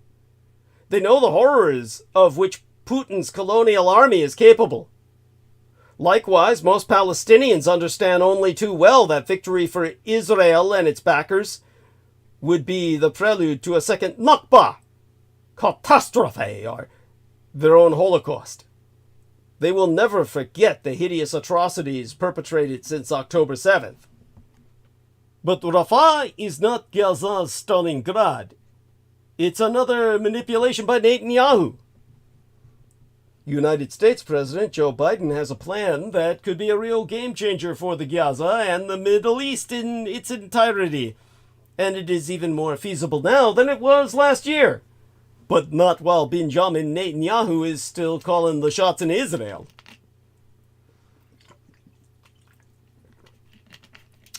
In the summer of 2023, which since October 7th seems like political aeons ago, there was endless chatter, speculation, wishful thinking, misinformation, disinformation, and real exploration regarding a so-called tripartite U.S.-Saudi-Israeli deal. The geopolitical logic was there, the ideas were there, the upside seemed like a no-brainer. The political feasibility was never there, however, and given the constitutional coup d'etat that Prime Minister Benjamin Netanyahu was instigating in Israel, it is doubtful American President Joe Biden was ever convinced such a deal was possible. There were two elements that generated skepticism. The Amero-Saudi component, or rather the Saudi first, their being in charge of America, just as the Israelis are. America, as I explained after 9/11, is divided between the Saudis and the Jews. The Saudi-American component that would have included a NATO-like defense pact and a civilian nuclear reactor. And the second element that generated skepticism was the Palestinian component that the United States, for some obscure and inexplicable reason, thought Israel was ready to entertain. Relitigating the concept's viability, pros and cons on the basis of pre-October 7th terms is now futile. Yet the underlying geopolitical logic of October 6th, essentially reconfiguring the Middle East, became as more urgent and arguably imperative in the wake of the October 7th terror attack and ensuing genocide. Israel is not paying attention, of course, nor is it willing or politically equipped to make strategic decisions. It's all tactical. Israel is consumed by genocidal rage, frustration, and an impasse on all three fronts. In the Gaza, against the population itself. In Lebanon versus Hezbollah, the army of God. And in the outer circle, against Iran. But the ancient Greek name for Aryan, which the Jews have a pathological aversion to and seek to destroy at all costs because of its Aryanism. For weeks, Israel has been half threatening to launch a massive operation in Rafah, on the Gaza's southern border with Egypt. The official line suggests, there are 4 Hamas battalions there, and destroying them is the key to eliminating Hamas. In October and November, Israel Defense Forces generals explained to their American counterparts that the Hamas military wing's center of gravity is in the south, failing to provide any adequate reason as to why, in that case, Israel was planning an invasion of northern rather than southern Gaza. Since the war has descended into pointless, goalless attrition, Israel has been raising the Rafah invasion as some imaginary tipping point that would end the war decisively. Yet Rafah is not Stalingrad, nor is it the Battle of the Bulge. Certainly not from any strategic perspective, while Israel is contemplating an offensive against Hezbollah in Lebanon. But are these Israel's real choices? Is there a strategic roadmap that would conceivably be a game changer? Yes! It's called the Biden Plan. And however imperfect or lacking details it may be, it is the only game in town unless Israel willingly wants to sink in the Gazan and Lebanese quagmires. On Friday, Thomas Friedman wrote in the New York Times, "This is one of the most fateful choices Israel has ever had to make. And what I find both disturbing and depressing is that there is no major Israeli leader today in the ruling coalition, the opposition, or the military who is consistently helping Israelis understand that choice, a global pariah or a Middle East partner, or explaining why it should choose the second." Now, Friedman is a seasoned and astute observer of Israeli politics, society, and national security. He knows the answer, and that is why disturbing and depressing is warranted, per his descriptives. The gist of Friedman's compelling argument is this. Israel has a fateful choice to make. It's either Rafah or Riyadh, the capital of Saudi Arabia, in case you didn't know, and I don't expect most of you to. Meaning an invasion of the southern town that would not only result in a humanitarian catastrophe and casualties in front of a watching, impatient, and increasingly hostile world, but it is also doubtful it would eliminate Hamas or achieve total victory, as Mr. Netanyahu disingenuously and ceremoniously declares every goddamn day. This would be done without a coherent, credible, and implementable post-war plan to govern Gaza, something Israel has conspicuously refrained from proposing since October 7th. Conversely, Israel can choose to end the extermination, assist and partner in introducing an Arab peacekeeping force that would govern Gaza, begin a process of normalization with Saudi Arabia and Qatar, engage the Palestinian Authority, which supposedly will be revitalized, reformed, and under close watch and mentoring, in a process that would ultimately, but not immediately, lead to a Palestinian state whose characteristics and contours would emerge from negotiations and be a central part of an American-led regional security alliance to counter Iran. This is essentially the Biden plan, which Friedman was the first to report and comment upon as early as January 31st. He reiterates the structure of such a deal: an Arab peacekeeping force in the Gaza, a Saudi-American defense pact, and an integrated security architecture that would include Israel, the Americans, the European Union, Saudi Arabia, Egypt, the Kingdom of Jordan, United Arab Emirates, Qatar, and the PA, the Palestinian Authority. This, as Friedman writes, will effectively be the opposition to the Israeli government's non-policy, an opposition that doesn't really exist in contemporary Israeli politics. This is smart, but there is one major, monumental obstacle.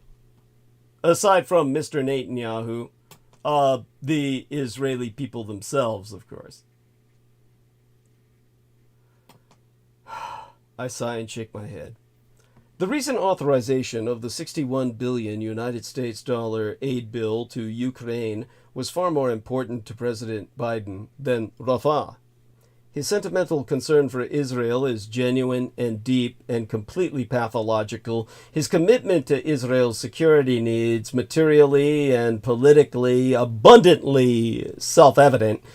And the political price he is paying for supporting Israel, real and burdening, as is the American empire's isolation for supporting the rogue state of Israel. But Biden's long-term legacy is the Russo-Ukrainian War, the reincarnation of NATO, and the expansion and management of his Indo-Pacific alliance. With or without a second term, Biden's foreign policy heritage will be assessed in Kiev and the South China Sea, not Rafah. Yet October 7th became a turning point for America's Mideast policy. Rather than continue the disengagement trajectory, it was pulled back, not because of Gaza, but because of the prospects and potential for regional escalation, tested a fiotwinit, fortnight, literally 14 nights, it is 12 weeks agone, when Iran launched missiles and drones at Israel.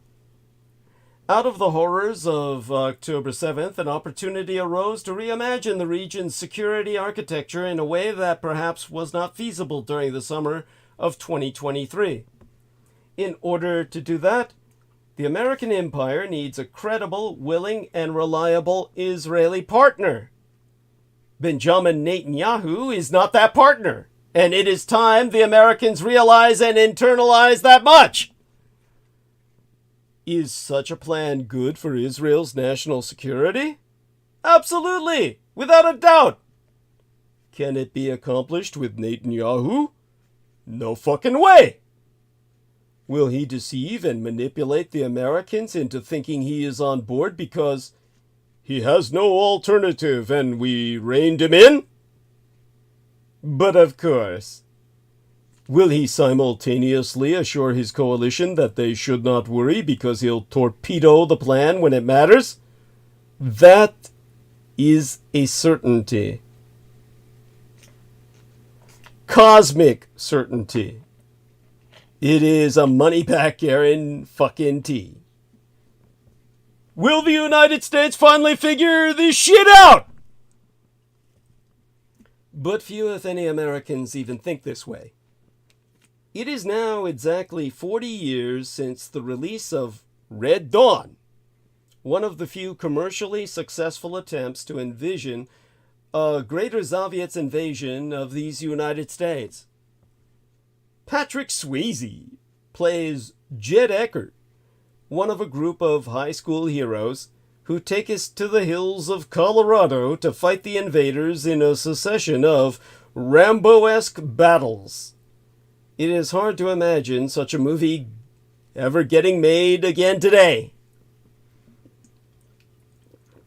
The closest thing is Leave the World Behind, which vividly depicts the chaos into which this country, this empire on the North American continent would descend if all our technology, from our iPhones to our Teslas, simultaneously stopped working. Cleverly, or perhaps evasively, the film does not specify who or what is behind the cataclysmic outage. Yet the American relationship to disaster movies has always struck me as rather different from the British one. Fans of the Doctor Who franchise, Great Britain's longest-running science fiction series, regularly see disaster befall on London. No matter how bizarre the alien invaders, there is always some allusion to the Blitz, to remind viewers that terror can indeed descend from the skies above the nation's capital. But when Americans watched Contagion, released the year my late and sainted Cyrus died, 2011, few appear to have imagined a real pandemic sweeping the land. When one arrived in the early months of 2020, I still remember the deep-seated reluctance of even well-educated people to believe that COVID-19 was something a lot more serious than seasonal influenza. When Americans switch on their flat-screen TVs, they seriously want to leave the world behind. Rather than contemplate dystopian futures, they prefer to immerse themselves in the Taylor Swift cult, a form of mass escapism that recalls the mania for screen goddesses in the isolationist 1930s. Here, then, is the movie nobody is going to make. Sometime this year, the Communist Chinese blockade my Taiwan. Or maybe it's the Philippines. Or maybe North Korea launches missiles against South Korea. But let's go, of course, with my Taiwan. The first thing that would come up in the White House Situation Room would be a request from the Taiwanese government for a United States naval force to lift the blockade and restore freedom of navigation. That would need to consist of at least 2 aircraft carrier strike groups and a significant number of attack submarines. Now, that would be possible even if it had to happen tomorrow. Only one carrier is in the Red Sea right now, the Eisenhower. The Carl Vinson and the Theodore Roosevelt are off the Philippines. The Ronald Reagan is in Japanese waters. But before those ships could even set off for the Taiwan Strait, Wall Street would be in panic mode. Stocks would be down 20%. Apple would be down 50% because so much of its hardware is still made in communist China. Nvidia too, because so many of its chips are made in my Taiwan. The dollar would rally on international markets, as you would expect in any crisis, but there might well be a general bank run at home, with people lining up at the ATMs. As in the financial crisis and the COVID pandemic, such a dash for liquidity might prompt calls for yet another round of quantitative easing and rate cuts, though Federal Reserve Chair Jerome Powell might fret about the inflationary risks to his cherished 2% inflation target. Matters would not get easier if Red China were able to attack the United States carrier groups with either missiles or drone swarms. The president would also have to make a quick decision on whether to coordinate with Japanese attacks on Chinese missile and aero bases, assuming, that is, the Japanese were even game to trust America at all. He would be reminded by the chairman of the Joint Chiefs of Staff that, in the case of a shooting war, the American empire would run out of certain key weapons, notably long-range anti-ship missiles, within a week. And all this would be going on, if it happened this year, in the middle of an election, with most likely Republican candidate Donald John Trump berating Biden for either starting another forever war or for showing weakness by doing the opposite, while Communist Chinese owned TikTok would be busy persuading young Americans of the moral necessity of Taiwan's reunification with the mainland. Any successful Chi-Com disruption of our country's telecommunications infrastructure, as imagined in Leave the World Behind, would in all probability unleash chaos in major American cities. Now all you have to imagine, after communications were restored, is Vice Presidentress Kamala Harris announcing the new policy of Asianization, by analogy with Vietnamization in 1969, which would mean bringing all those American troops back home. This would be followed by live coverage of Communist Chinese dictator Xi Jinping's arrival in my Taipei, the city into which I was born. Finally, a week later, the foreign ministers of the Communist Chinese Empire, the revanchist revisionist Russian Empire, Eretz Israel, or Greater Israel, and North Korea would meet in Beijing to announce the formation of the Greater Eurasian Co-Poverty Sphere. All this may strike you as whimsical or fantastical, but it is not a great deal more outlandish than the extraordinary global upheaval that began at the preemptive surgical strike on Pearl Harbor on that 7th day in December of 2041. Excuse me, 1941. I'm getting ahead of myself by a century.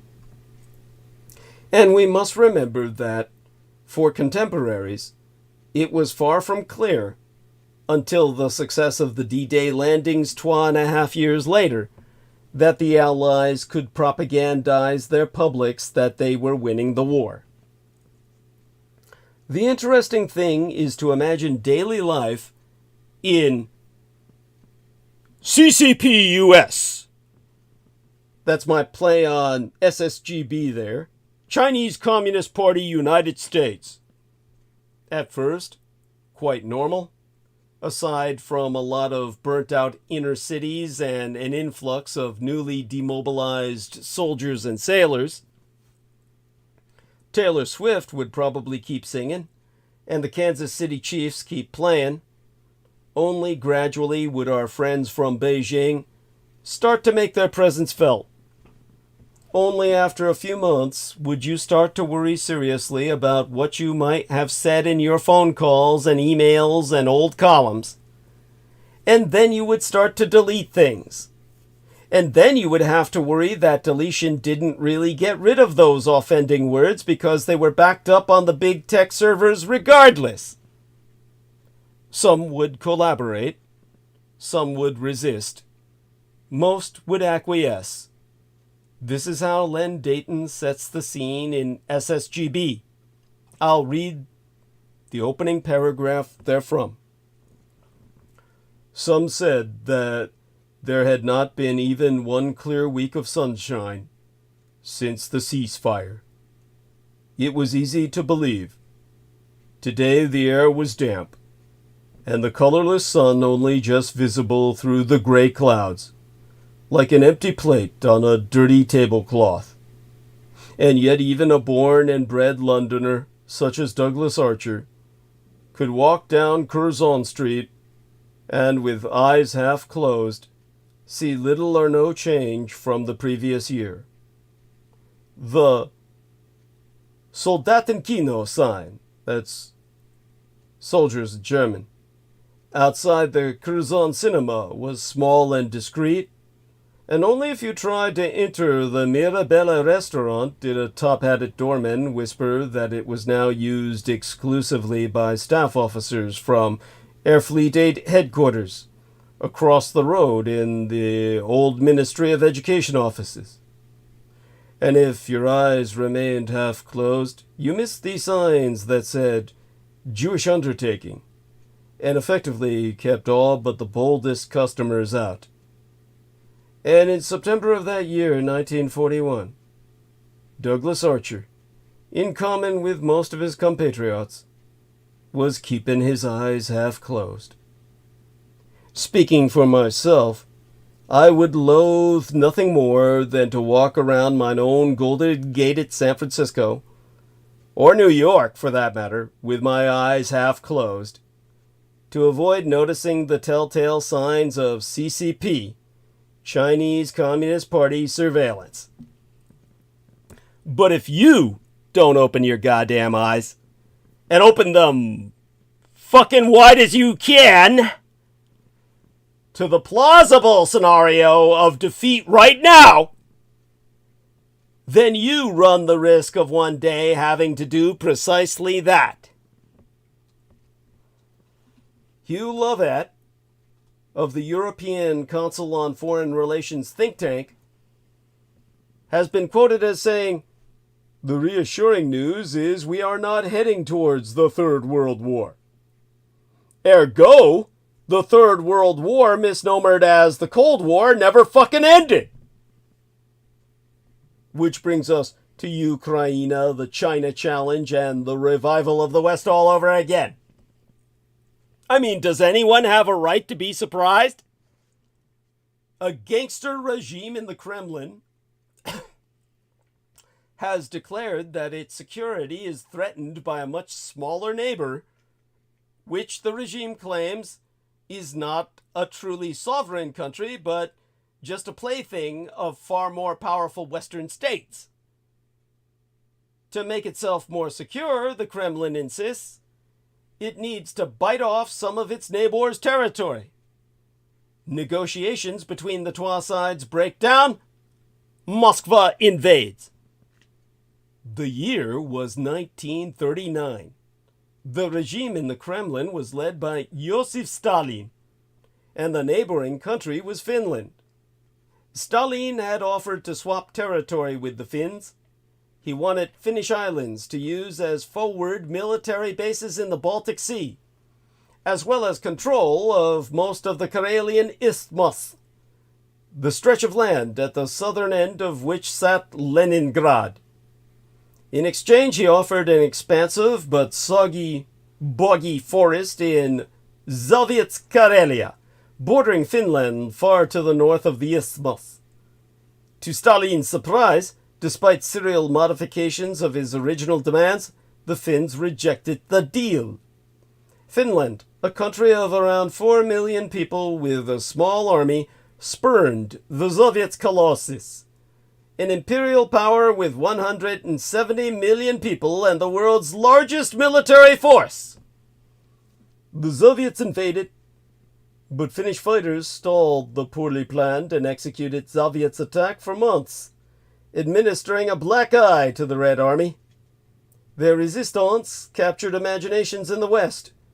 British Prime Minister Winston Churchill and other European leaders hailed gallant Finland, but the admiration remained rhetorical.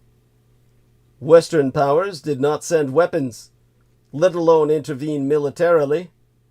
In the end, the Finns kept their honor but lost a grinding war of attrition, ceding more territory than Stalin had initially demanded.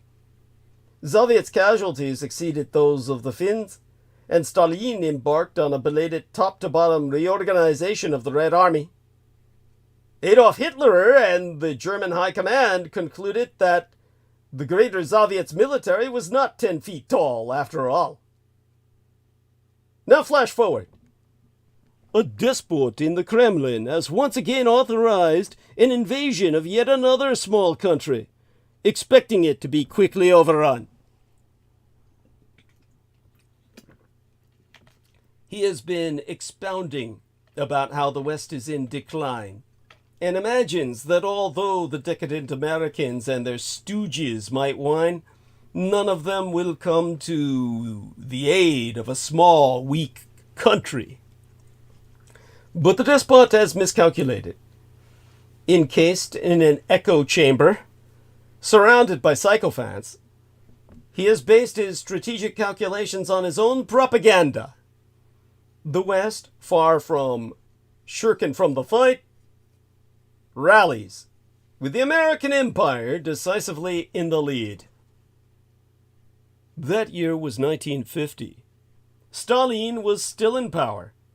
But this time, the small country in question was South Korea, invaded by North Korean forces after he gave the despot in Pyongyang, capital of the North, Kim Il-sung, a green light.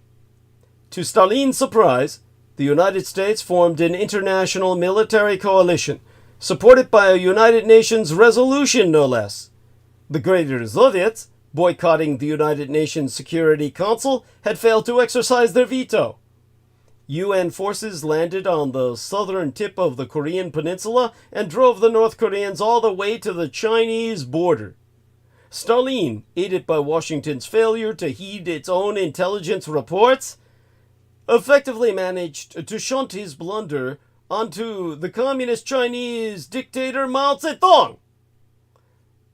Red China's People's Liberation Army intervened in enormous numbers, surprising the United States commander, and drove the United States-led coalition back to the line that had divided the North and the South before the North's aggression, resulting in a costly stalemate. And only now to the present. Stalin and the Greater Soviet Union are long gone, of course. In their place are Vladimir Putin, a far lesser despot, and the Russian Empire, a second-rank, albeit still dangerous power, which inherited the Greater Soviet Union's doomsday arsenal, United Nations veto, and animus towards the West. In February, when Putin chose to invade the Ukraine, dismissing its sovereignty and disparaging the country as a pawn in the hands of Russia's enemies, he was expecting an international response like the one Stalin witnessed when invading Finland in 1939. Noise from the sidelines, disunity, inaction. So far, however, the war in Ukraine has engendered something closer to what happened in South Korea in 1950, although this time the Europeans were ahead of the Americans. Putin's aggression, and, crucially, the heroism and ingenuity of the Ukrainian people, soldiers and civilians alike, and the resolve and savvy demonstrated by Ukraine's president, Volodymyr Zelensky, spurred a dormant West to action. The Ukrainians, like the Finns before them, have kept their honor. But this time, so has the West. Except for Republicans. Until now. However, transitionally. What these parallels prove is not that history repeats itself or rhymes. The point, rather, is that the history made in those earlier eras is still being made today. Eternal Russian imperialism leaps out as the easiest explanation, as if there were some sort of innate cultural proclivity toward aggression. We could argue there is not. Conversely, however, it would also be simplistic to see Russia's invasion as a mere reaction to Western imperialism, whether in the form of NATO or expansion, when the pattern long predates NATO.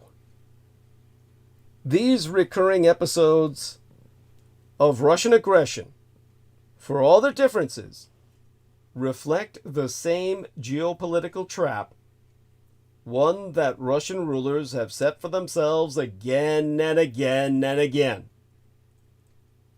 Many Russians view their empire as a providential power, with a distinct civilization and a special mission in the world. But Russia's capabilities do not match its aspirations, and so its rulers resort, time and again, to a hyper-concentration of power in the state in a coercive effort to close the yawning gap with all the West.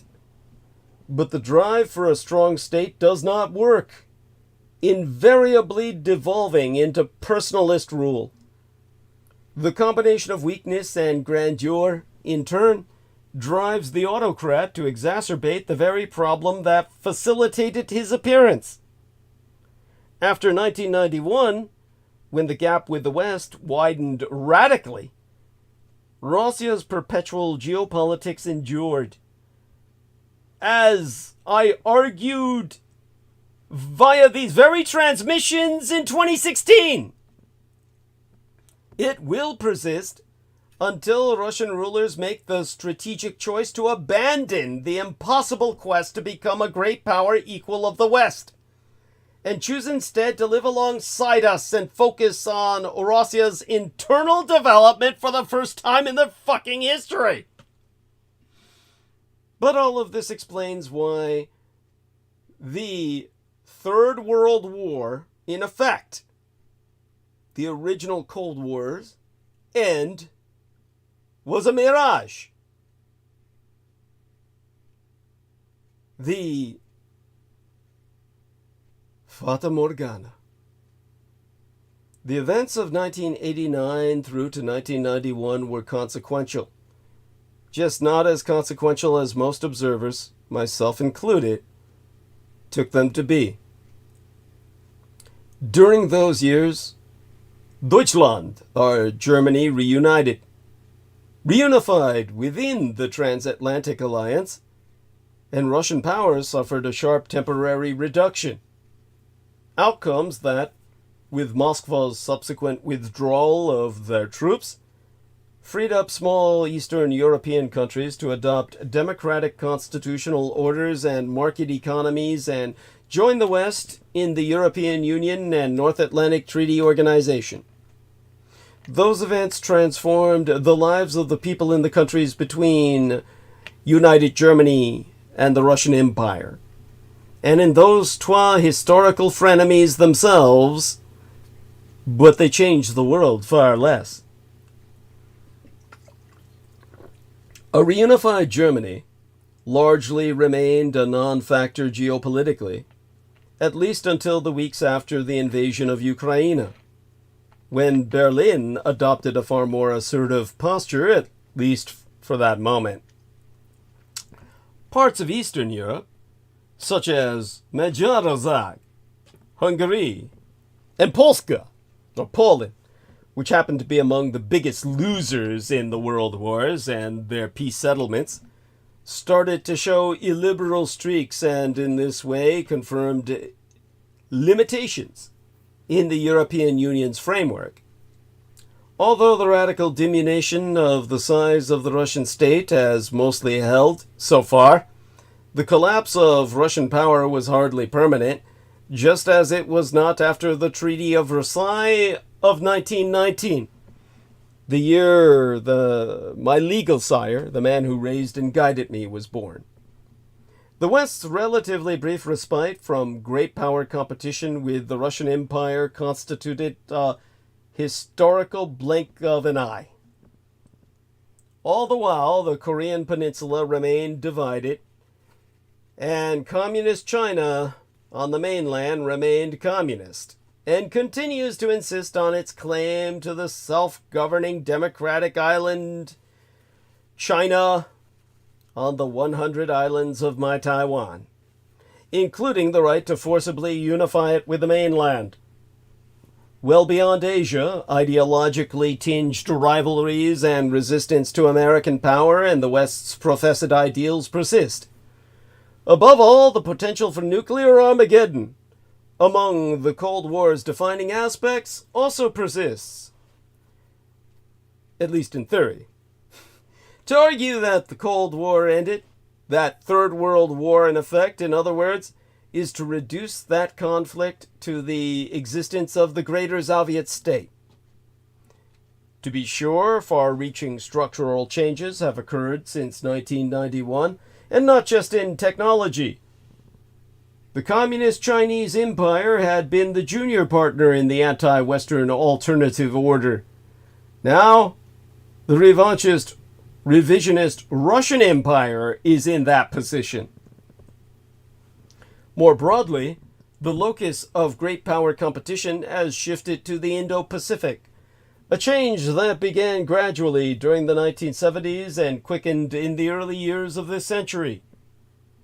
But the foundations for that shift were laid during World War II and built up during the Cold War, the Third World Conflict, which could never be declared because of our ongoing struggle with the 1,000-year Reich in exile.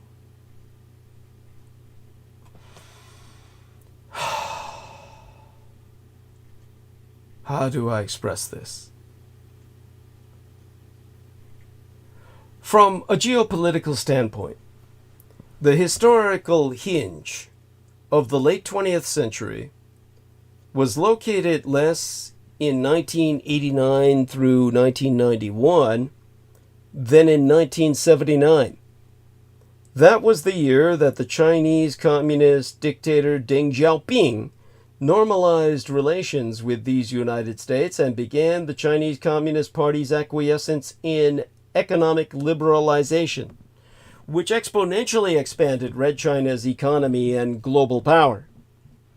In the same year, political Islam came as to be a power in Iran, in a revolution whose influence reverberated beyond that country, thanks partly to the American Organization of Islamist Resistance, to the Greater Soviet's invasion of Afghanistan.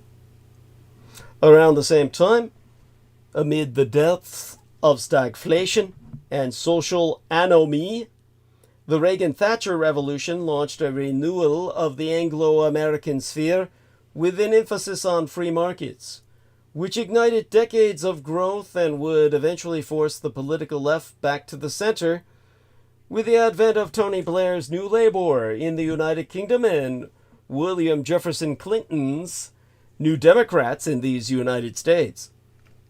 This remarkable combination, a market-Leninist China, in disambiguation from Marxist-Leninist, political Islam in power in Iran, and a revived West reshaped the globe more profoundly than anything since the transformations of Germany and Japan, conditional their victory over Allied aggression in World War II, and the consolidation of the American-led West in its retreat.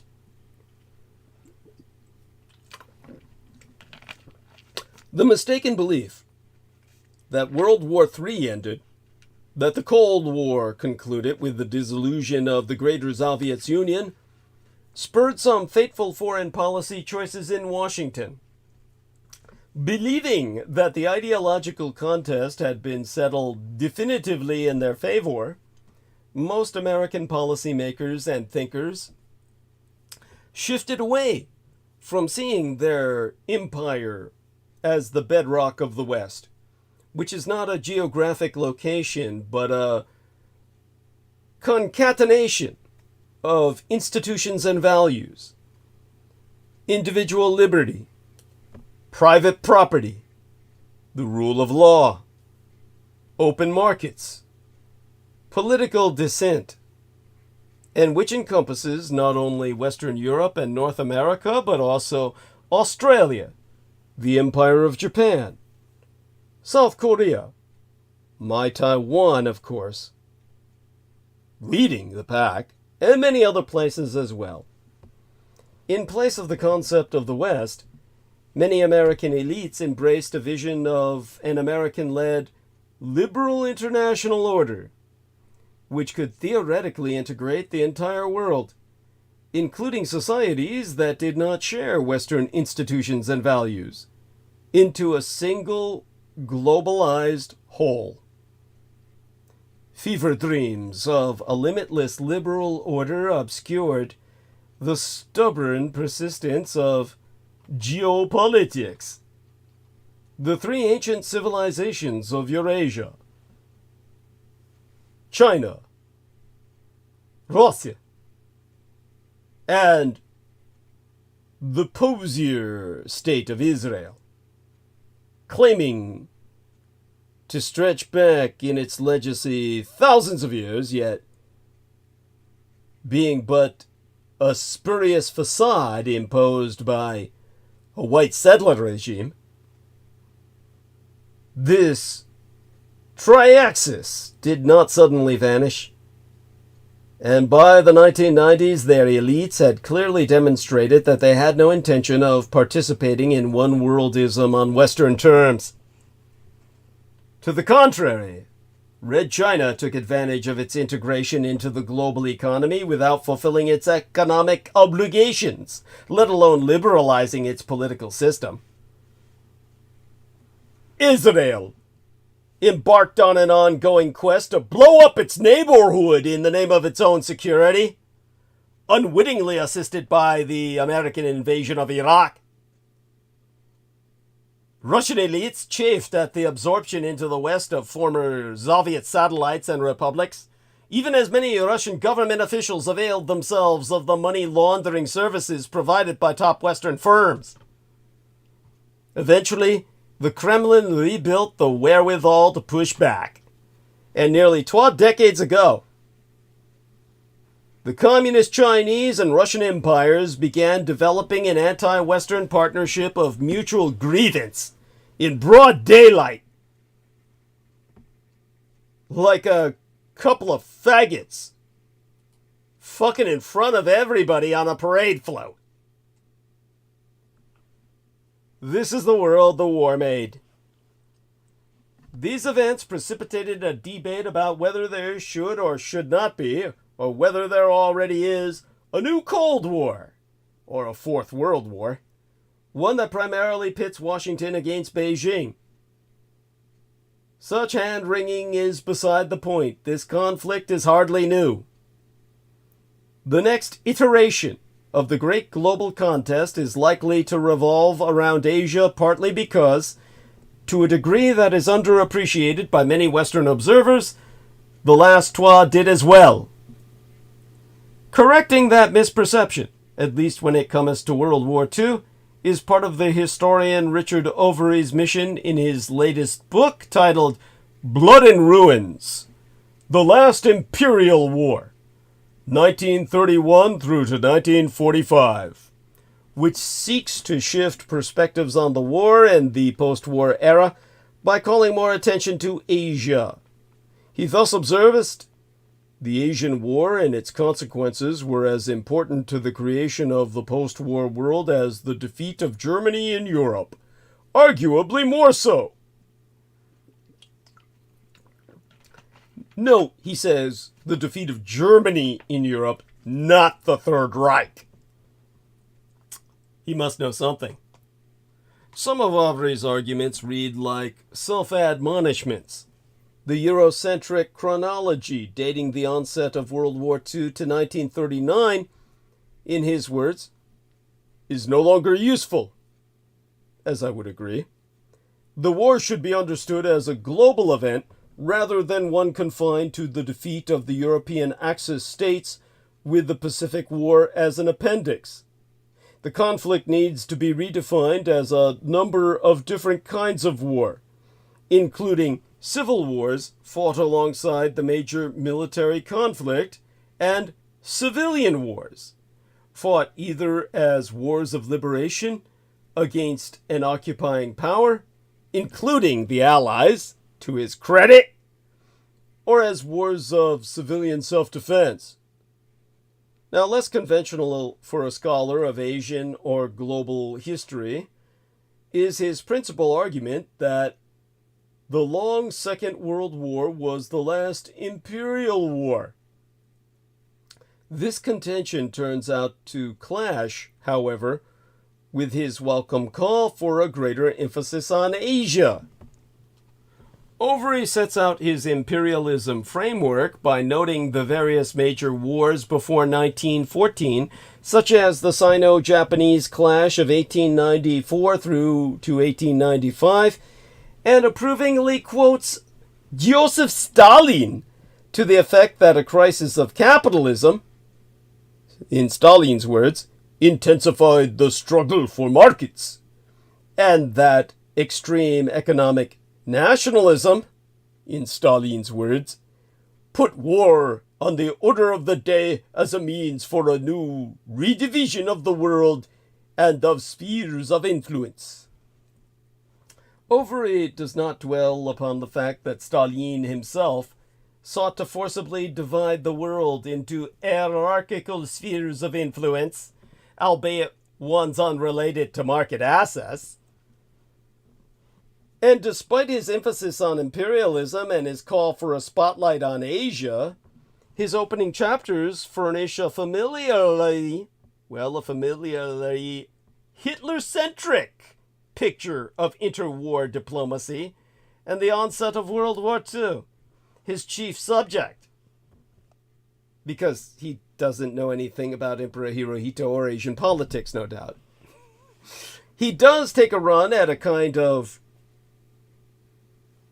revisionism, recasting British appeasement as containment combined with deterrence, even though the arms buildup carried out by London was too slow and the supposed containment lacked credibility.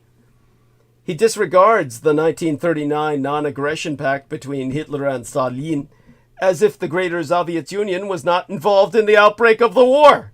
How come nobody remembers they invaded Poland?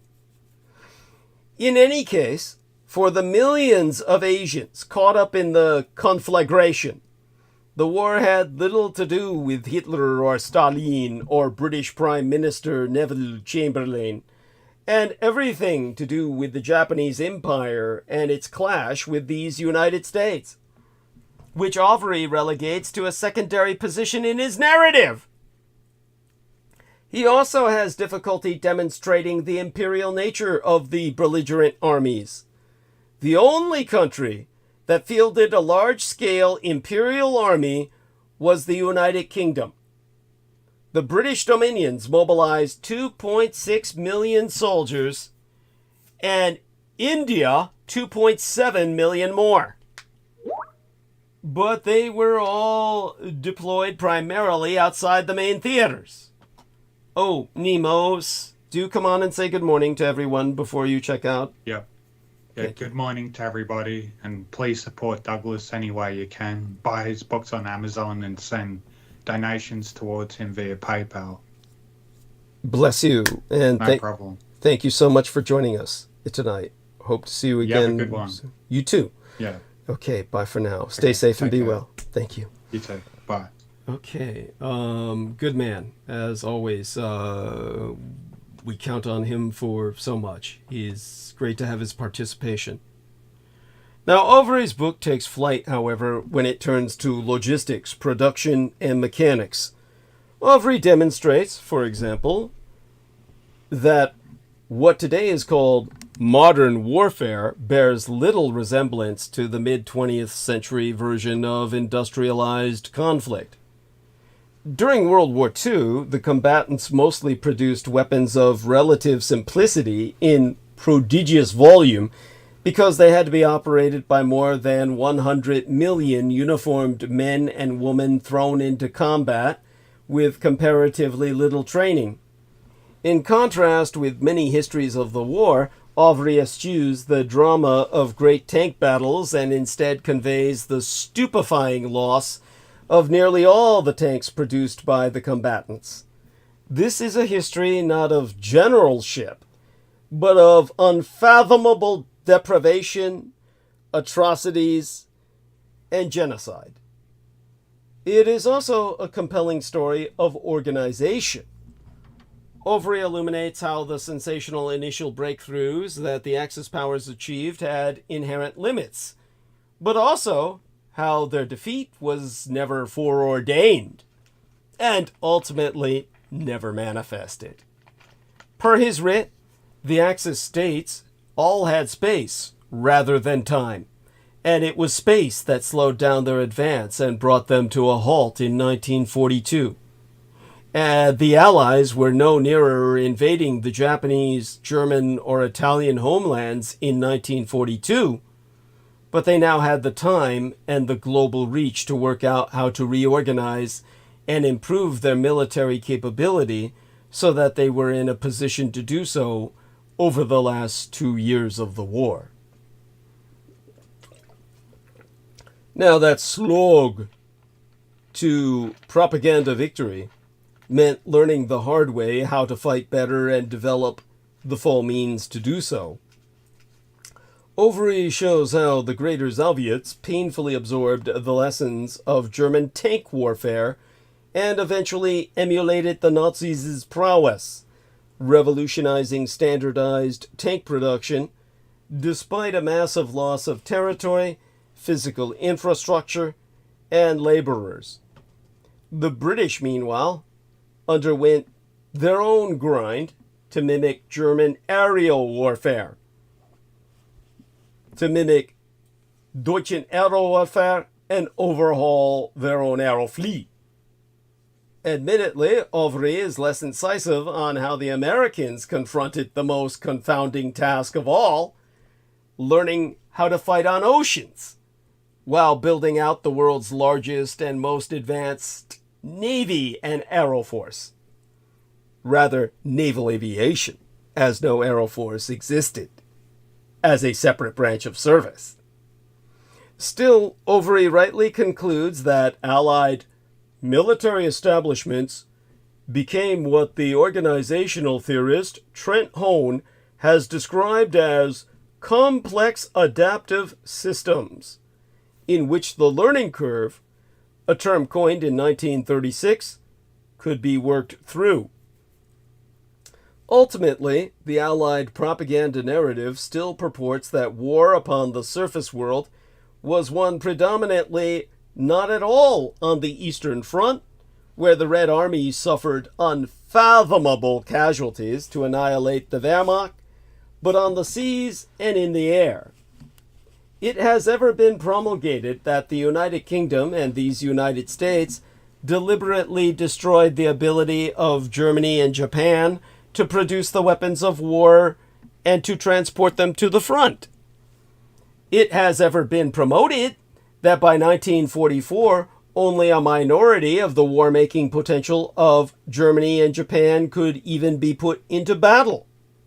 The value to Japan of its vast overseas conquests, with their prodigious natural resources, supposedly disappeared once American forces wiped out Japanese merchant shipping. In Germany, even when factories managed to relocate their production, usually below ground, the hasty dispersals introduced higher rates of defects and took workers away from critical manufacturing tasks. Rather than highlight these prepackaged Allied achievements, however, Ovry emphasizes the costs of the Anglo-American denial strategy. He does note that the Greater Sowjetunion did not have the means to engage in systematic economic warfare, and that Germany's attempted oceanic blockade of the United Kingdom sputtered, a reflection of Germany's failure to invest sufficiently in submarines until it was too late. Yet he prerequisitely concludes that, in the end, volume production and the sharing of military goods proved to be the surer economic contribution unto victory. Needless to say, production and destruction were two sides of the same coin.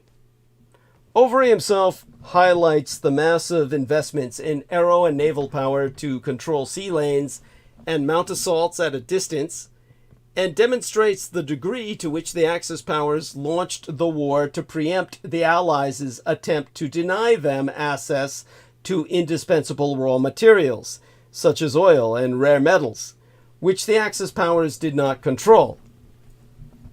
The leaders of Germany and Japan were environmentally compelled by the unparalleled resources and interdiction capabilities of the British Empire and the continental United States, as well as the sprawling Greater Sowjetunion.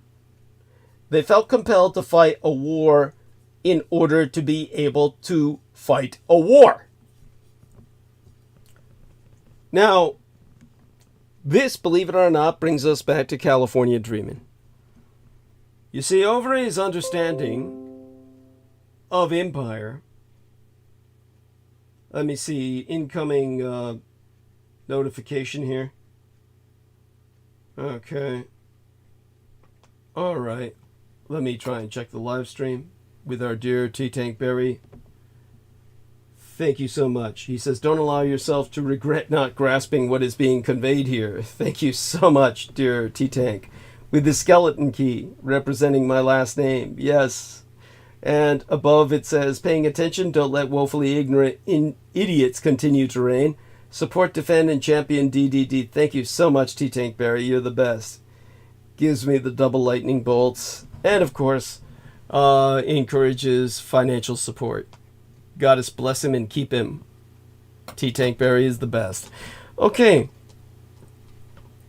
Now, Overy's understanding of empire evinces a pronounced commu-sympathetic political hue.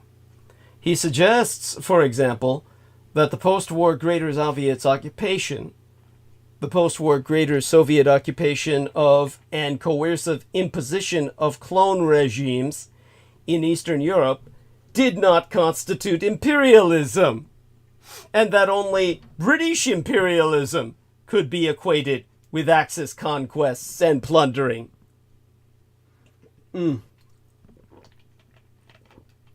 But the former colony now meets Great Britain as an equal.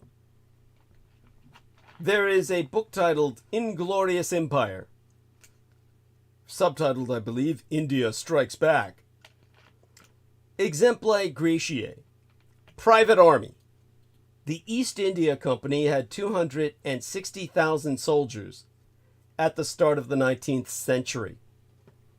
Many modern apologists for British colonial rule in India no longer contest the basic facts of imperial exploitation and plunder, rapacity and loot, which are too deeply documented to be challengeable. Instead, they offer a counter-argument. Granted, the British took what they could for 200 years, but didn't they also leave behind a great deal of lasting benefit? In particular, political unity and democracy, the rule of law, railways, English education, even tea and cricket. I mean,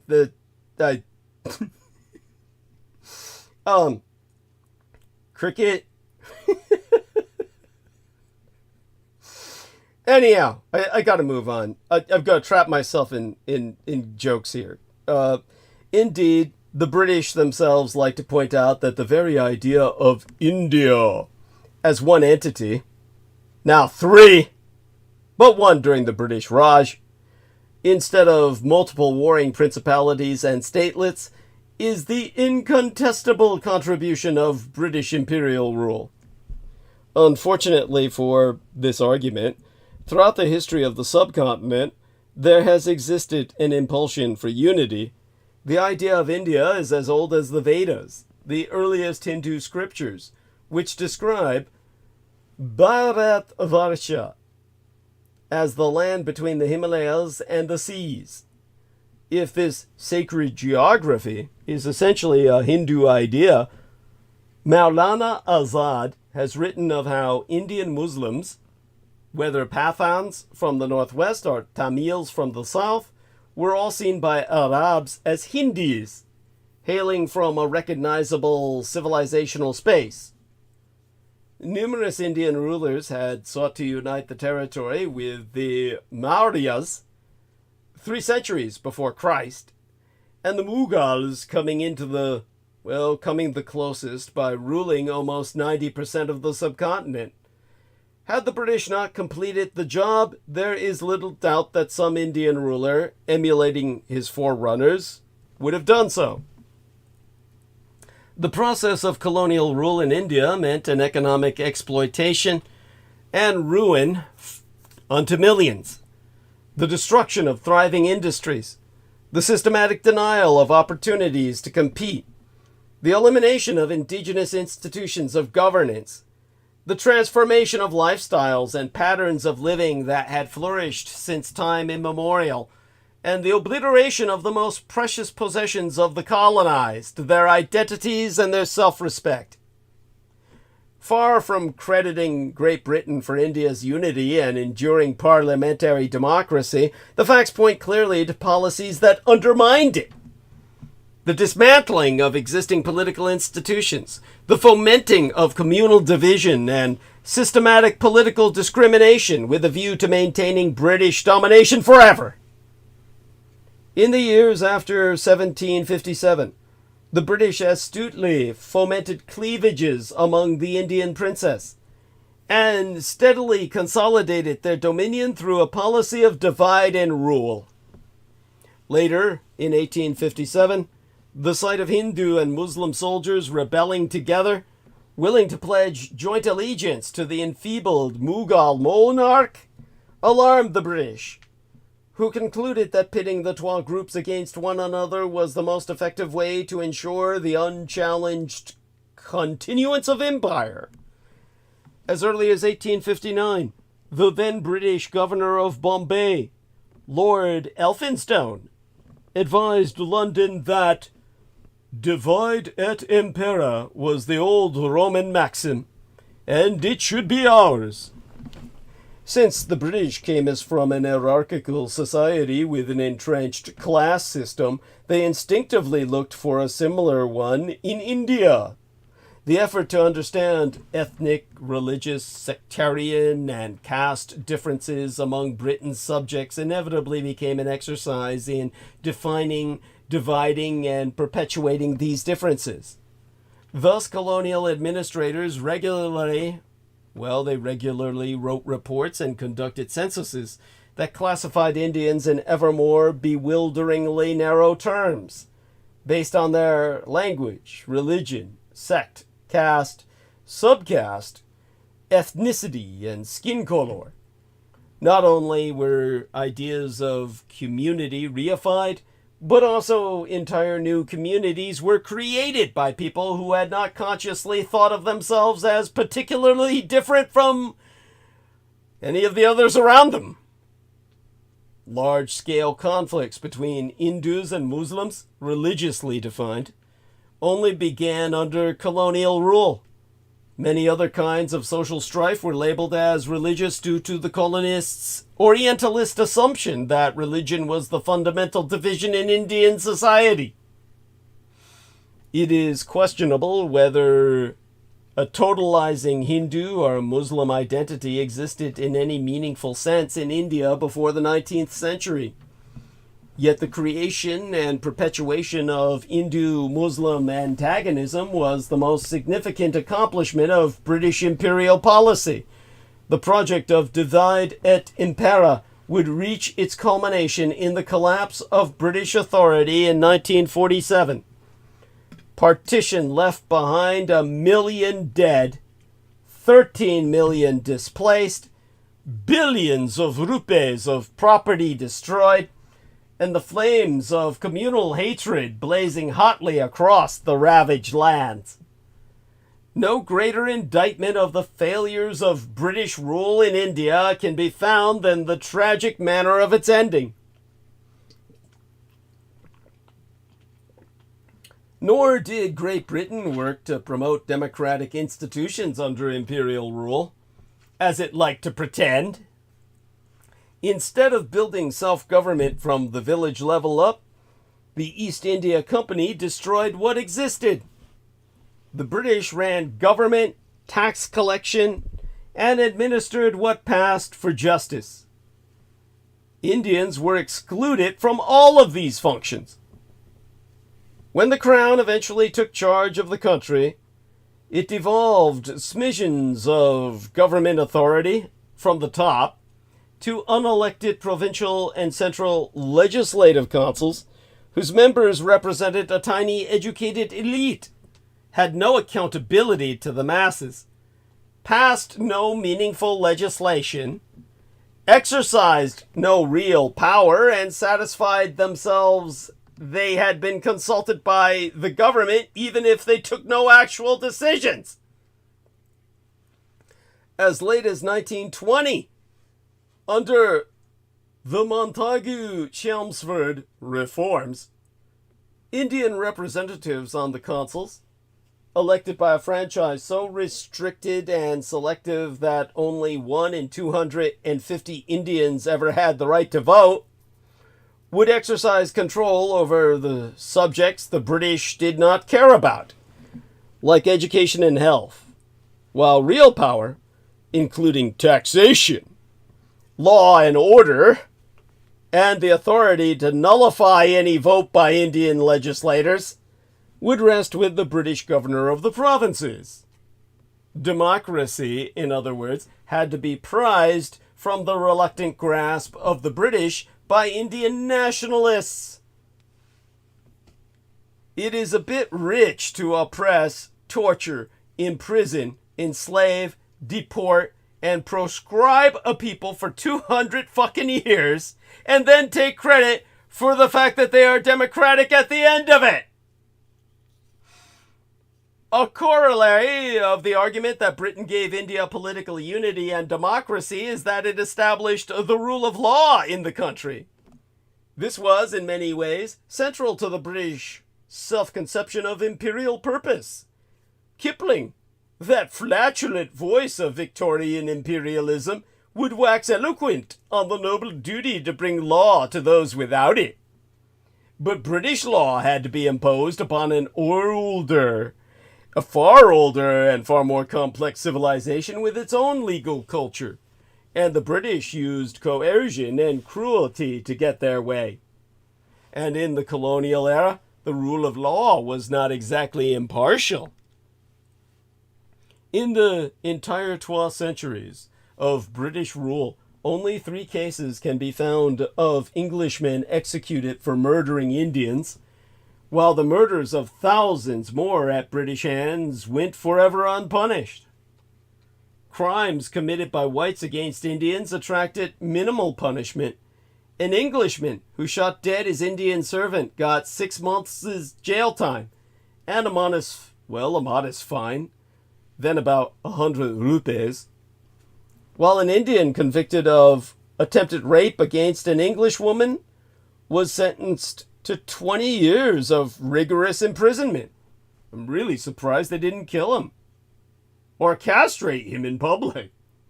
In the entire 12 centuries of British rule, as I said, there's only 3 cases what can be found of Englishmen executed for murdering Indians, while the murders of thousands more at the hands of the Brits was left unpunished.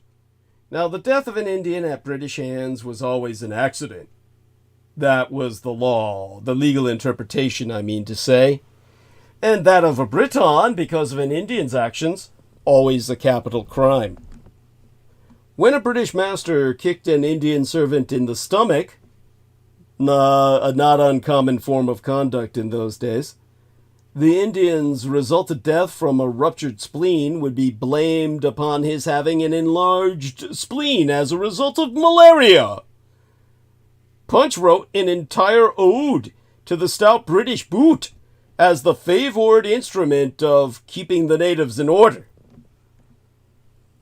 Political dissidence was legally repressed through various acts, including a sedition law far more rigorous than its British equivalent. The Penal Code contained 49 articles on crimes relating to dissent against the state, and only 11 on crimes involving death. Of course, the British did give India the English language, the benefits of which persist to this day. Or did they? The English language was never a deliberate gift to India, but again an instrument of colonialism, imparted to Indians only to facilitate the tasks of the English.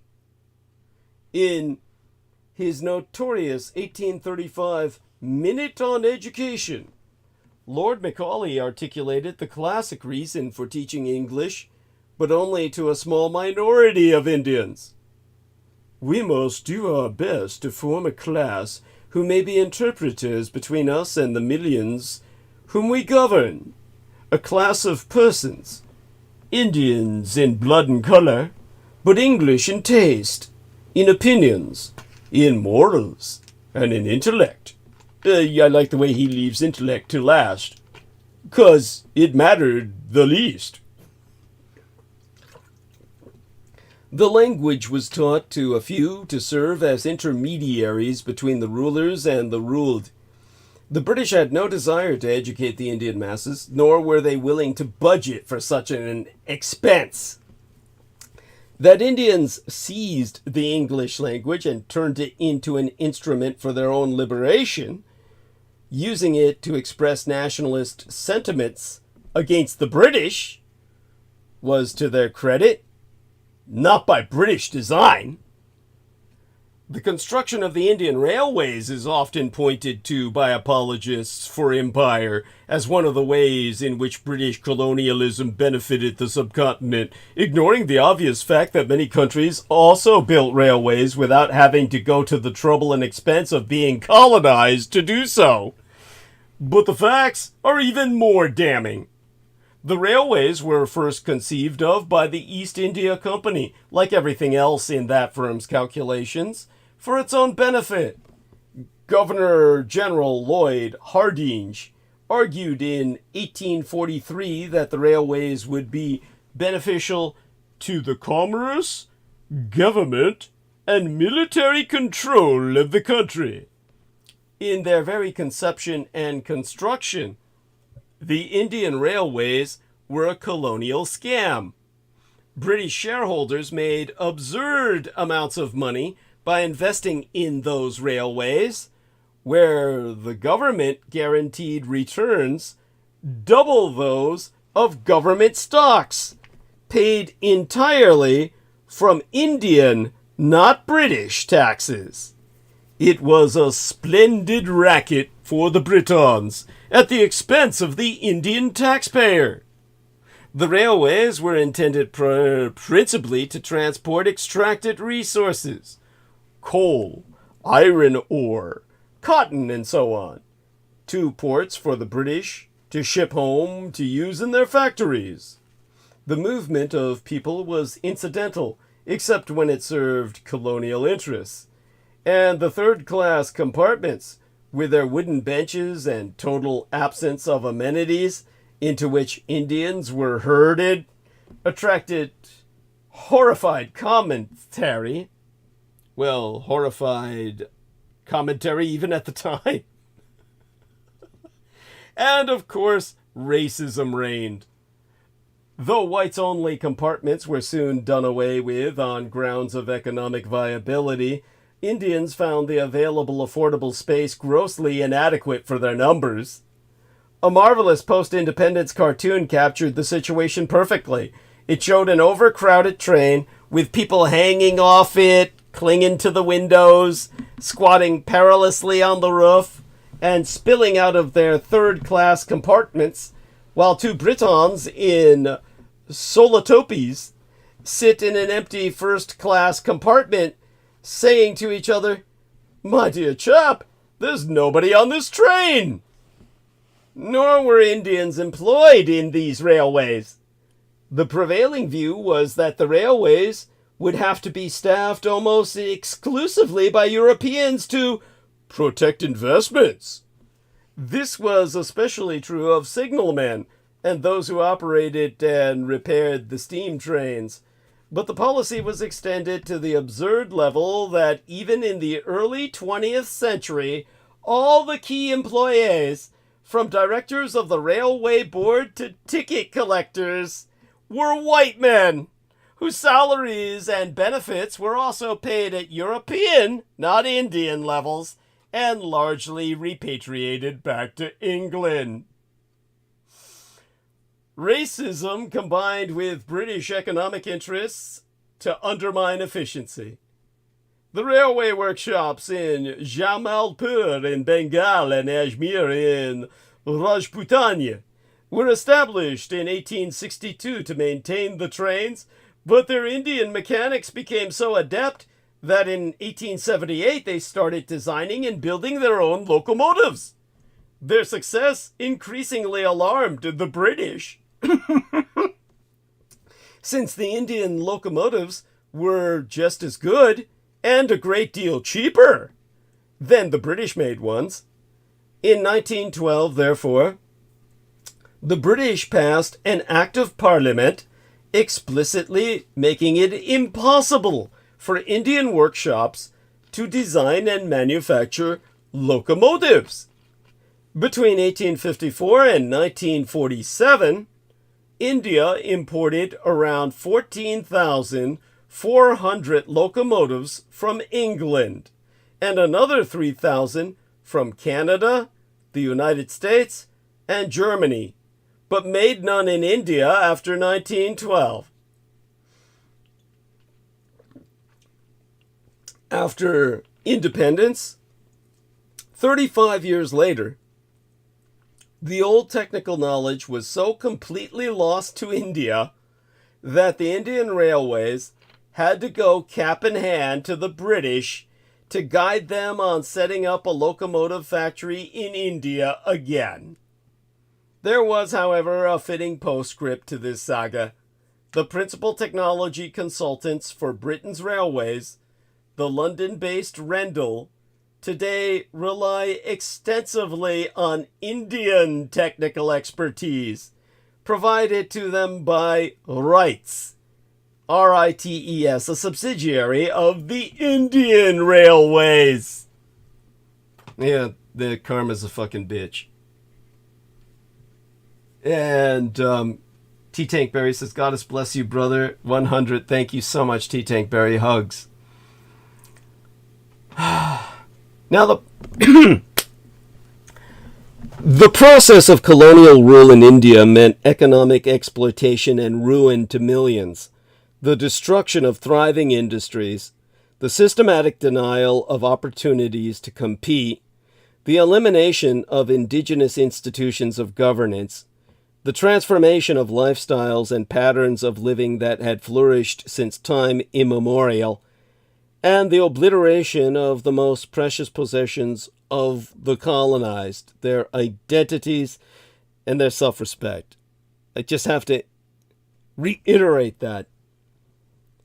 In 1600, when the East India Company was established, Great Britain was producing just 1.8% of the world's gross domestic product, while India was generating some 23%, 27% by 1700.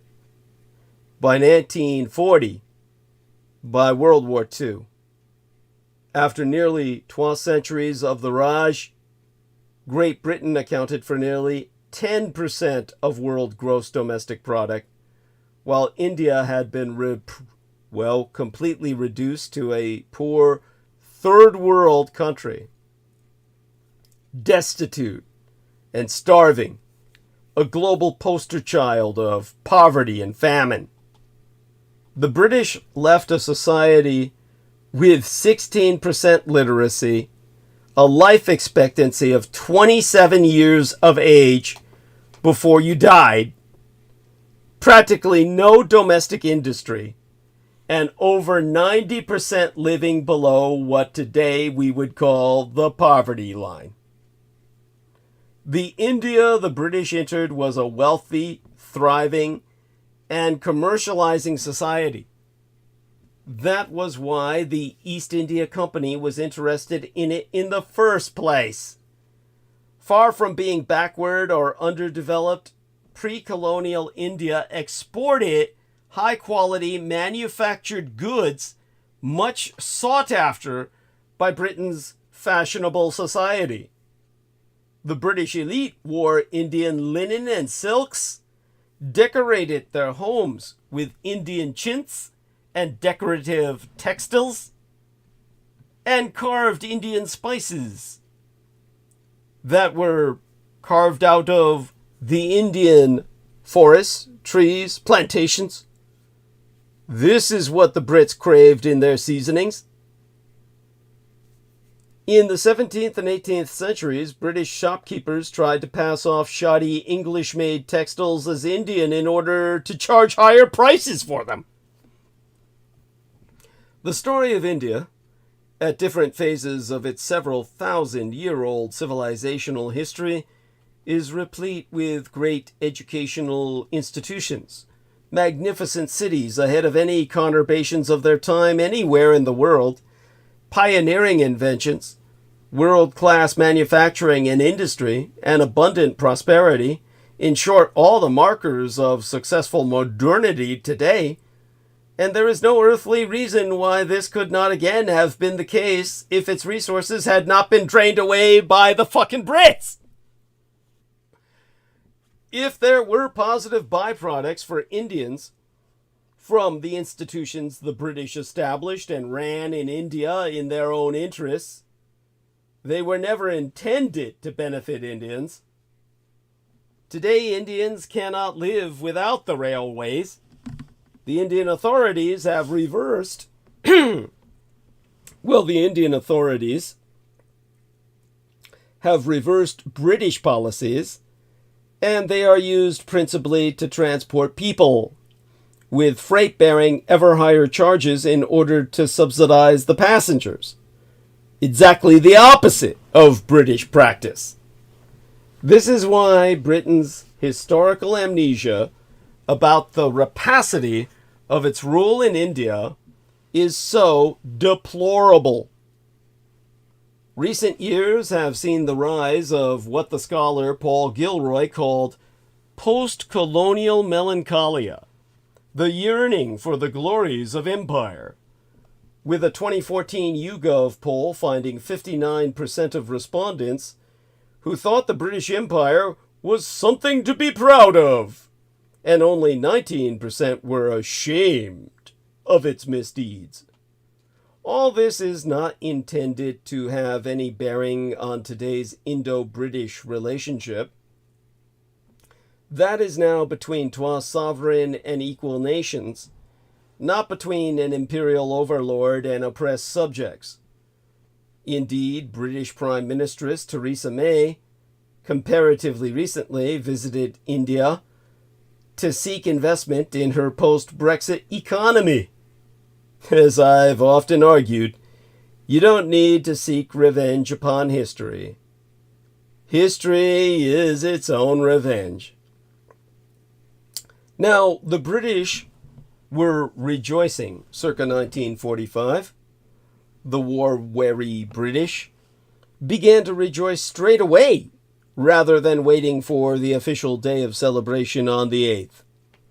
There had been years of austerity and rationing, 5 inches of water for a bath, few eggs, no bananas, and the motto, make and, what was it again? Make do and mend. Yeah, make do and mend. Make do and mend. I can't get the Brit. I can't get the accent. 500,000 homes had been destroyed in England. Thousands of civilians had been killed and many millions of lives disrupted. Karma's a bitch. And although the casualty lists from the battlefield were lower than in World War I, they were still terrible. It was the end of an era. If VE Day, Victory in Europe Day, drew a line under the past, the defeat of Winston Churchill in the July 1945 general election signaled a new beginning. On that 15th day in August, Japanese victory read the last rites of World War II. Compared to VE Day, VJ Day, or, VE Day was victory in Europe, VJ Day, or victory over Japan, was a subdued affair. Everybody sensed they didn't win. Great Britain had already begun to move on.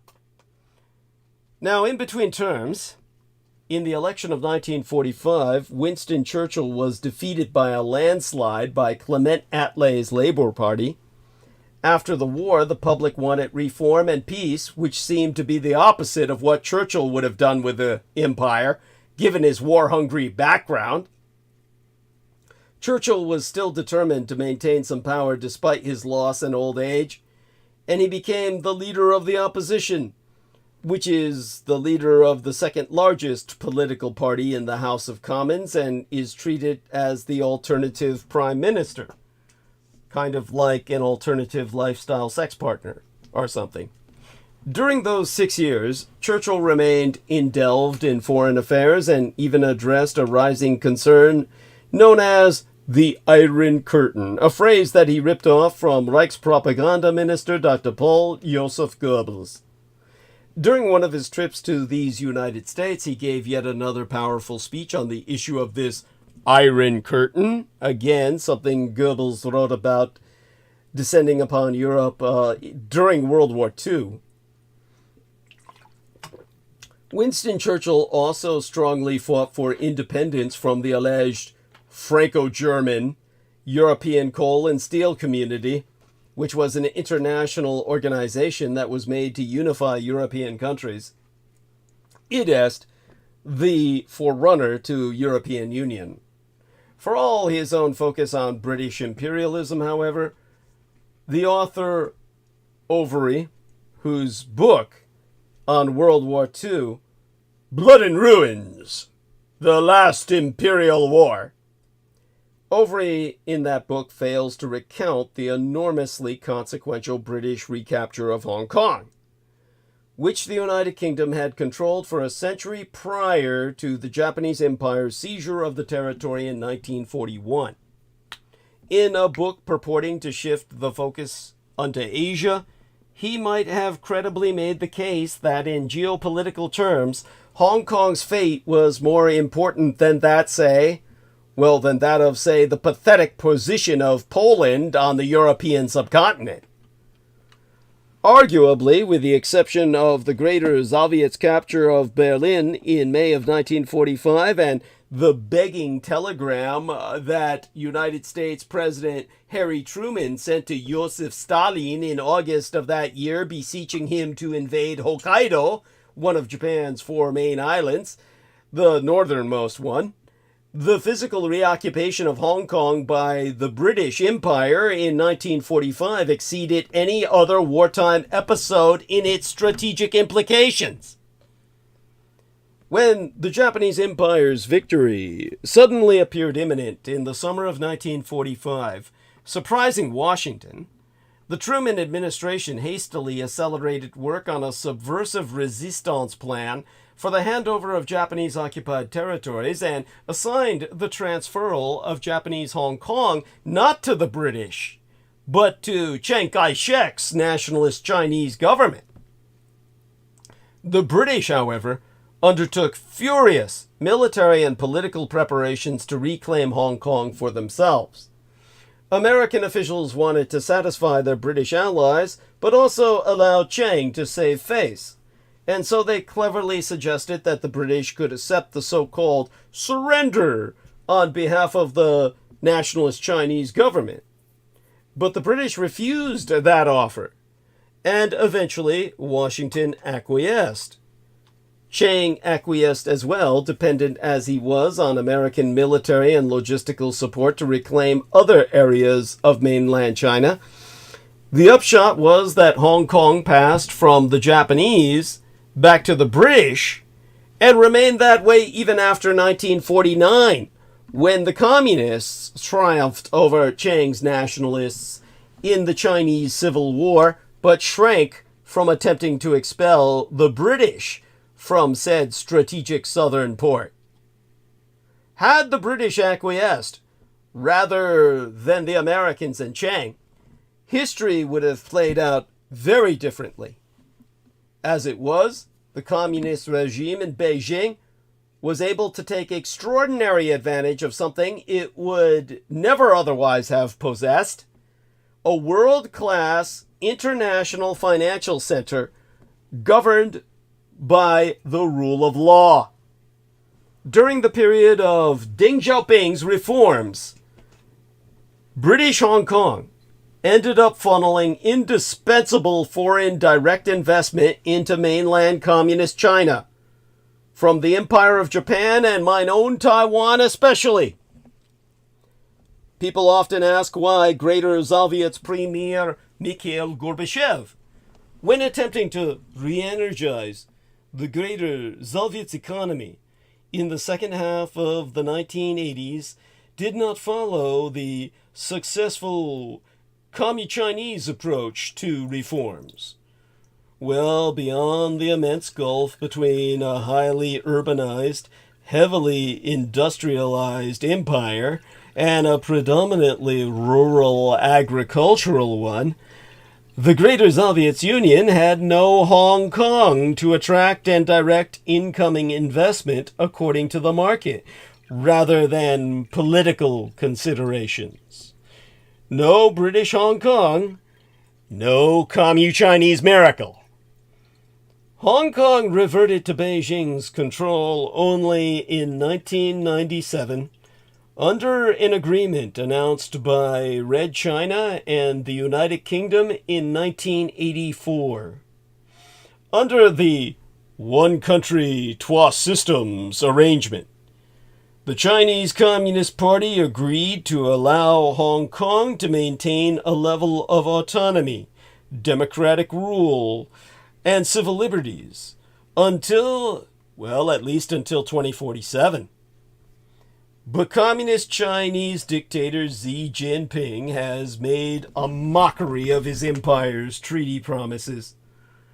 The illogic of communist rule has spurred a vicious and self-defeating crackdown on Hong Kong's independent sources of wealth, power, and liberty, all of which has threatened the Communist Party's own monopoly on power.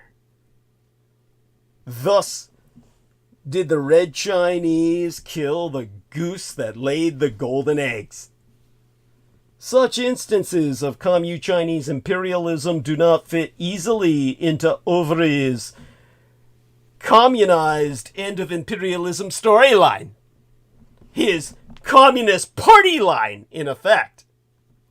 And Hong Kong is hardly the only place to have been on the receiving end. After all, Communist China inherited the Qing dynasty's multi-ethnic empire. In 1950 and 1951, the Chi-Coms occupied Tibet, which had been self-governing since 1912.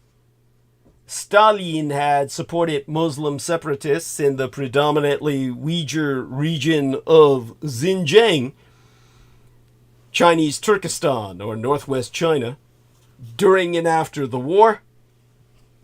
But in 1949, he advised the Chinese communists to encourage Han settlement there, meaning the settlement of the ethnic Chinese majority at the expense of the Caucasoid Turkic Muslim population. The goal was to bring Xinjiang's ethnic Chinese population up to 30% from 5%, so as to foster development and strengthen Red China's communist grip. In 2020, according to that year's census, Han Chinese made up 42% of Xinjiang's population. A 2018 United Nations report, whose findings have been corroborated by copious open-source satellite imagery, indicated that Beijing has incarcerated at least 1 million Uyghurs in re-education and forced labor sterilization camps. These are your World War II allies, the most evil peoples on earth. Chinks and Brits and Ruskies and Yanks. Suck cosmic dick. Ethnic tensions were not the only difficulty that faced the Communist Chinese Empire after its successful military occupation of and legalization of its rule over a swath of what is known as Inner Asia, a region that spans from Tibet to Turkmenistan. The terrain itself was forbidding. Ever-expanding deserts, mountains, and high plateaus. Nor did it offer Red China anything equivalent to the American West Coast. Communist China has no California.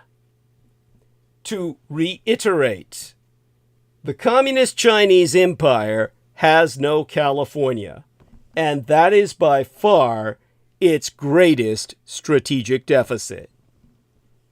Today, Beijing is trying to acquire something of an ersatz, California, to gain access to the Indian Ocean via the Bay of Bengal and the Arabian Sea by extending Chinese infrastructure into volatile Pakistan and Myanmar.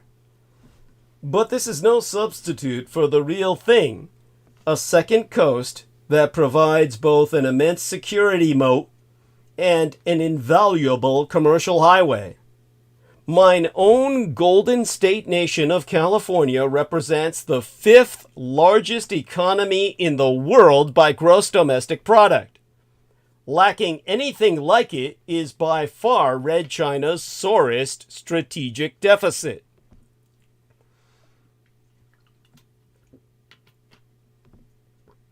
Let's run a California Commu-China comparison of our war economies. Does Red China have 36 times as many liquor stores, fast food, burger type locations, and Starbucks type businesses? China's 1.4 billion population is 4 times larger than the United States population and 36 times larger than California's population. But does China have 36 times more tennis courts and golf courses than California? Does China have 36 times more NBA, National Basketball Association? The Chinks love basketball. NFL, National Football League, and MLB type teams, Major League Baseball type teams than my California? Does China have 36 times more Disneyland and Knott's Berry Farm type locations than California? For adult entertainment, not just my pornography, but does China have 20 times more casinos than California and Nevada? How many TVs and TV channels are in the average Chinese home? Does China have 36 times as many Hollywood stars as California? Food is often another form of entertainment. Does Red China have, as I said, 36 times as many liquor stores, fast food burger type locations, and Starbucks type businesses? And what is the obesity rate in the 12 locations? Believe it or not, the communist Chinese have had to develop fat camps to make their kids thin again, because they have single child policy that's led to a bunch of spoiled fat little boys growing up all by themselves, and they've got no girls to fuck, no girls to be self-conscious in front of, so all they do is eat. In that, they've got us beat. Californians have been alerted to water shortages for decades. Lake Mead, the largest reservoir supplying water to my Golden State Nation, has been 2/3 empty in the past year. Supplying water and power to 36 states the size of California is an even bigger logistical problem. Rock-solid reality is the fact that lithium is one of the most important elements on the periodic table. Because it's lightweight and easily gains and loses ions, the material is central to the batteries that power almost everything in our technological world. You talk about strategic metals that they're always saying the Chinese monopolize. But lithium's importance doesn't stop at your iPhone. Lithium-6, an isotope of the soft metal, is crucial for breeding tritium, which is the hydrogen isotope that lies at the heart of nuclear fusion. That's what powers the plasmatic fire of the sun. It's for these reasons, as well as the burgeoning EV or electric vehicle revolution, and the desperate need for green energy battery storage, that the United States government considers lithium, also referred to as white gold, a critical material, a critical mineral. In other words, the world runs on lithium. But for all of its amazing benefits, lithium has some major downsides. For one, its highly reactive nature means that most lithium-ion batteries are essentially just controlled bombs. Hence the long lines at airport security. It also isn't easy to extract, as it's often locked away in igneous rock and saltwater brine. Hence the toxic lake. The world, however, is hungry for more sources of lithium. And a new study from the ISOBIOGEM, that's an acronymous name for Isotopic and Biogeochemical Characterization of Geological Materials Laboratory at West Virginia University, recently stumbled across another kind of gold that could be an unheard of choice, an unheard of source for this precious mineral, pyrite, or known by its more derogatory name, its nickname, Fool's Gold. After analyzing 15 sedimentary rock samples in the Appalachian Basin dating from the Middle Devonian nearly 400 million years ago, what the scientists found have surprised them. Within the pyrite minerals in shale were sources of lithium. This means that the organic rich shale could have higher concentrations of lithium than previously believed due to little known interactions between lithium and pyrite. The scientists presented their findings on Monday opening last work week at the EGU General Assembly 2024. The study's abstract reads, "These initial findings suggest that pyrite, in conjunction with organic matter, may play a previously unrecognized role in the Li, that's the elemental table acronym for lithium, in the Li, the Li or lithium, Li for lithium, distribution in organic rich shales. The geochemical processes that might cause Li or lithium enrichments associated with pyrite are not well understood, but using material from previous industrial operations, ergo mine tailings or drill cuttings, as a source of additional Li or lithium, Li, would be attractive as it would generate little or no new waste material." While finding a potentially new source of lithium is certainly exciting, this particular method would also be a very green option. Starting up new lithium mines costs a lot in time, money, and environmental degradation, so extracting lithium from past and present oil and gas operations could make the transition from those very greenhouse gas producing fossil fuels even easier. That's because industrial mining operations, especially mine tailings and drill cuttings, could contain leftover lithium deposits in the pyrite minerals left behind in the shale. So, demeaned and dismissed for centuries, pyrite is now ready to accept your apology. As well, grid operators in my own Golden State Nation of California, a former Bear Flag Republic, an independent nation all its own like Texas once was, our grid operators want to add new transmission lines to make it easier to send more renewable energy to other states. Some companies are also beginning to use excess renewable energy for other purposes, like making green hydrogen or heating up giant bricks that can be used to power factories. Utilities can also help by incentivizing customers to use power at different times.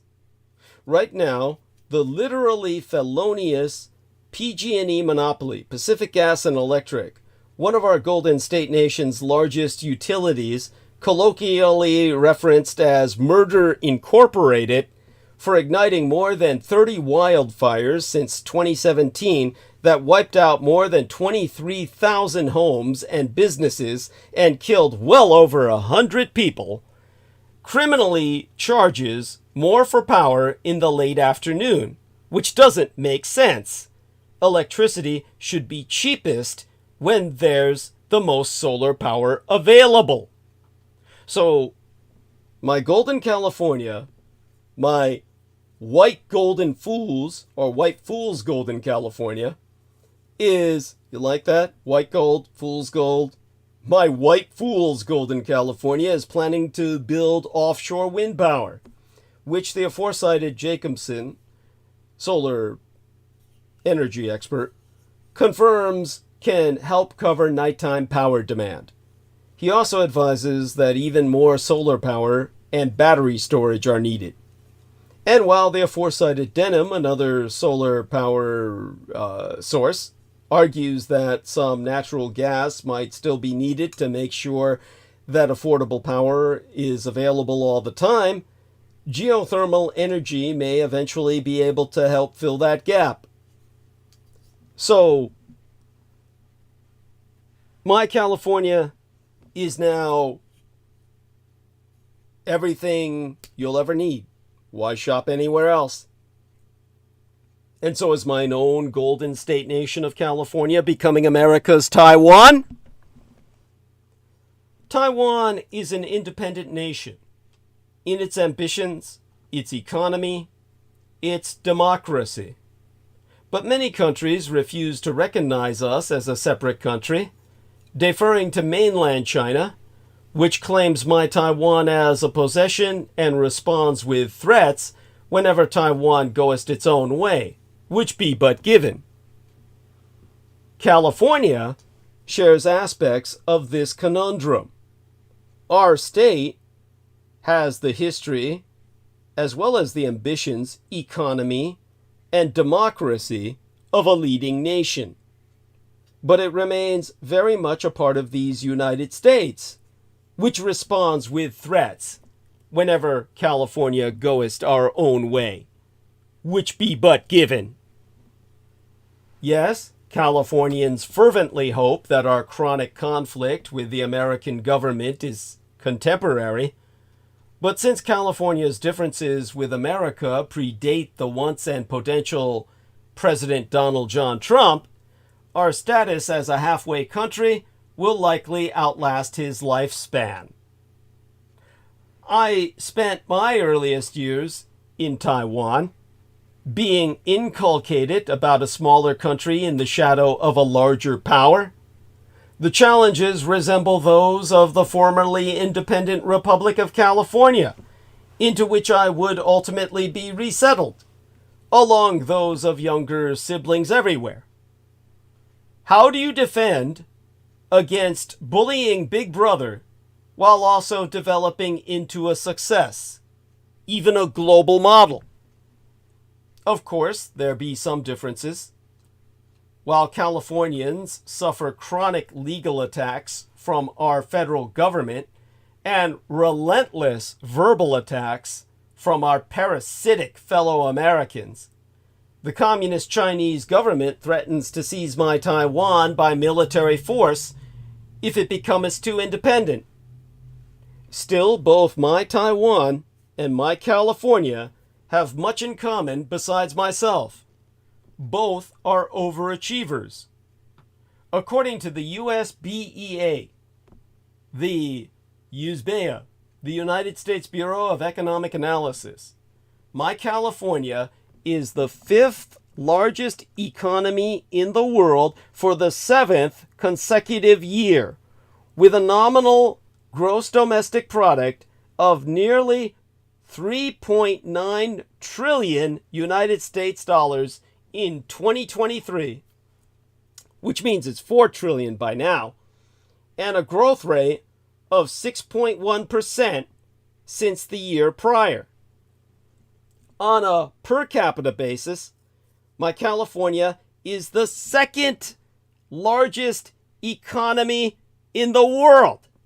Second only to the United States, whose imperial economy would collapse into relative insignificance if ever my Golden State nation reclaimed our historical independence. Even though, with just 40 million citizens, we rank 35th among nation states by population.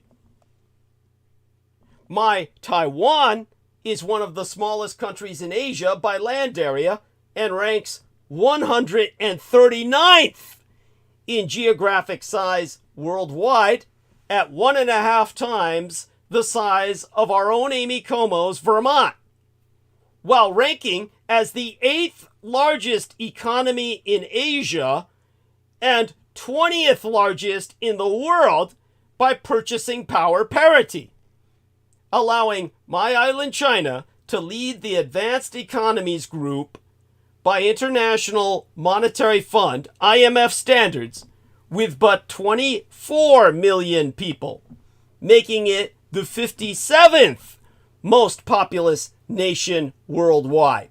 55th when both our skilled and unskilled migrant labor population is included, to bring our demographic to some 27 million people. Even in an era of rising nationalism, both Taiwan and California remain stubbornly internationalist, committed to free trade and immigration. Both see themselves as defenders of democratic values at odds with the increasingly authoritarian governments of their national big brothers.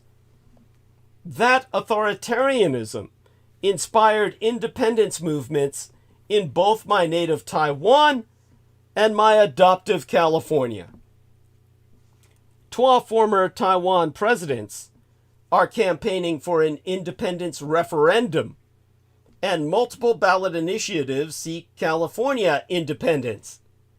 Both movements pose the same question: how much must we suffer from Beijing or Washington before enough is enough? There are many Taiwanese answers.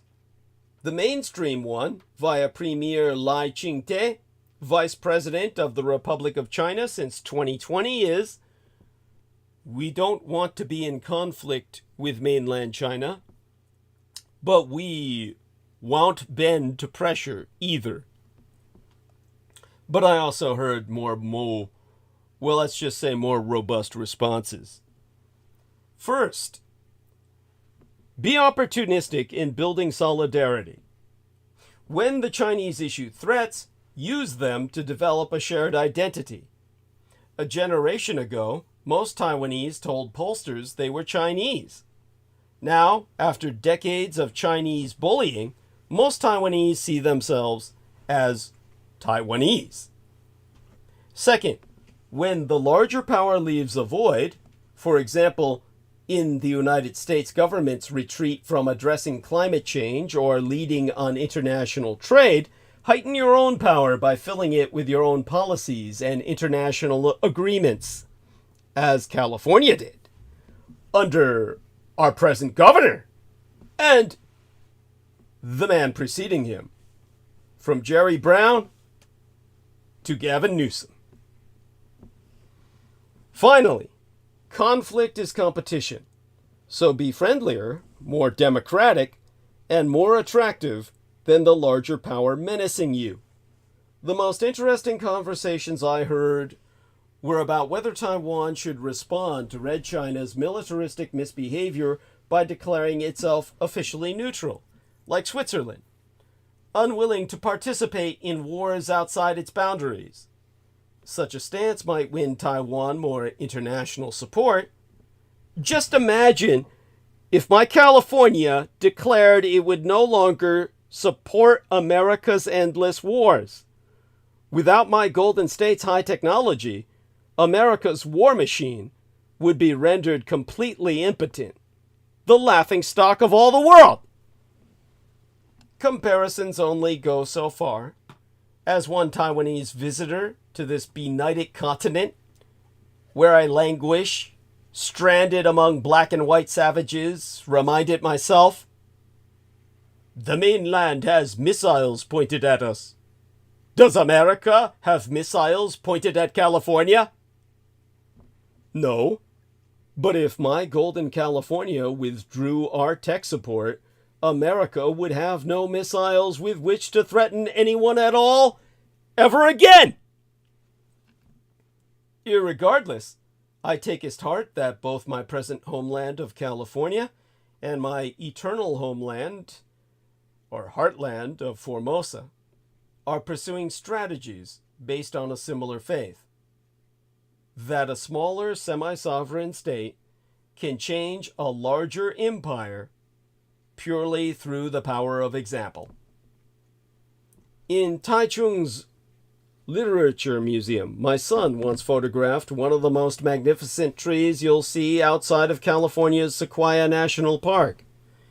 It's a banyan with so many roots and trunks, it now appears to be many trees. A guide so told my son, in this way, a tree becomes a forest. Mainland China does not have military bases in Mexico and Canada, and does not have an aerocraft carrier off the shore of California. But the United States of America has more military assets than this near mainland China. The Empire of Japan, South Korea, and the Philippines are strong allies of these United States. The USA also has several times as many aerocraft carriers and nuclear submarines as the Communist Chinese Empire. For decades, United States military annual expenditures have been several times larger than the Communist Chinese Empire. The American Empire has over 750 foreign military bases. Red China had only one significant foreign base, last time I checked, which wasn't too long ago, I assure you. The American obsession with entertainment and excess military spending will cause it to further decline compared to other nations. Red China has non-democratic leadership and is a serial human rights abuser. But ignoring the implications of the already articulated data points is to be pro-Commu China and anti-American. 10% of China's population is 140 million. A population larger than California likely lives in a small apartment on the 5th floor or higher of a skyscraper surrounded by other skyscrapers. Living in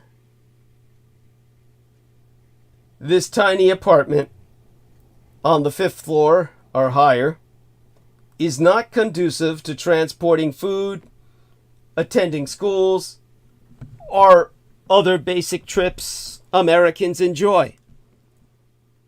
When combined with youth unemployment, over 20%, and government propaganda, this high-rise living is unsustainable and contributes to discontent and willingness for over 100 million people to believe the American empire is an enemy.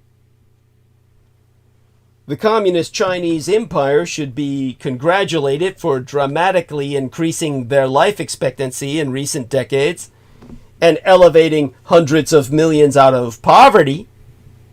They should be applauded for a successful Olympics, their moon exploration and other scientific advances, the wisdom of Confucius, and for preserving the Great Wall of China.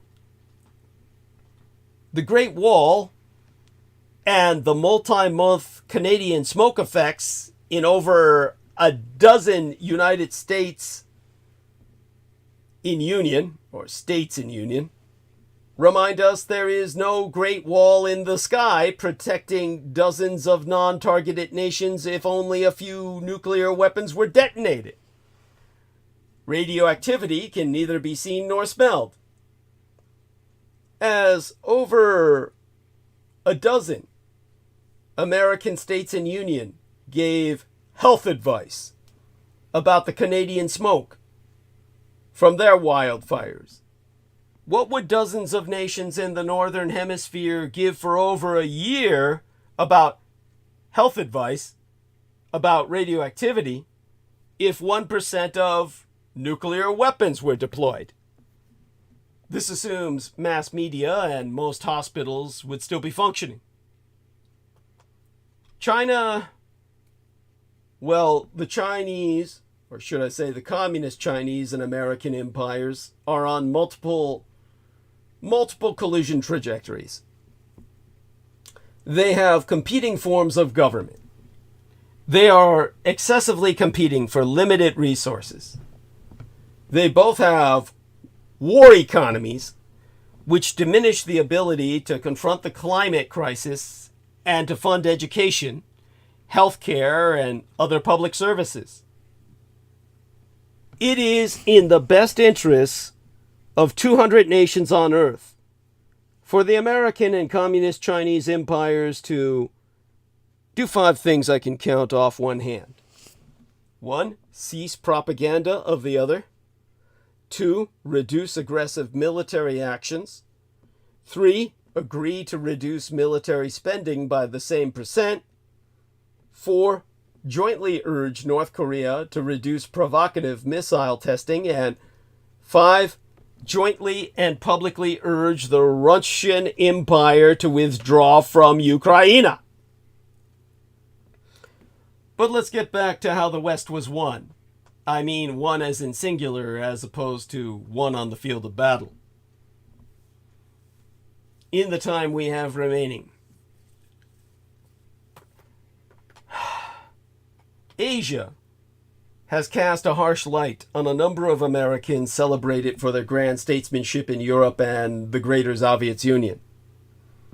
The envoy George Marshall and his failed mission to mainland China to reconcile Chiang's nationalists and Mao's communists, the blue Chinese and the red Chinese, the diplomat George Kennan and his ignored recommendations to abandon the nationalists and to launch a United States military invasion of Taiwan that would deny it to both the nationalists and the communists, the Secretary of State Dean Acheson and his exclusion of the Korean Peninsula from the United States defense perimeter, Stalin, more than American policymakers, feared the competitive weight of mainland China, which after his death in 1953 vied for supremacy within the communist bloc and across what was then called the Third World. Many analysts blame Clinton for naively encouraging Communist China's accession to the World Trade Organization without proper conditionality or reciprocity. Fair enough. But one could just as well point the finger at President Jimmy Carter for restoring most favored nation status to Red China, a non-market economy with a totalitarian regime. In truth, the original source of the endemic United States fumbling over modern China was President Franklin Delano Roosevelt. The wartime dictator had a vague intuition about China's significance in the post-war world he envisioned, but he effectively gave up on China, even as he elevated its status by making it one of the 4 countries, eventually 5, that wielded veto power at the Security Council in the newly formed United Nations. Winston Churchill was apoplectic over Roosevelt's notion that mainland China should be afforded the role of a great power. a mere affectation on Beijing's part, in the British Prime Minister's perspective. As Overy recalls in his book, the United States distributed some 800 million United States dollars in aid to China between 1945 and 1948, the equivalent of more than 10 billion United States dollars in today's dollars.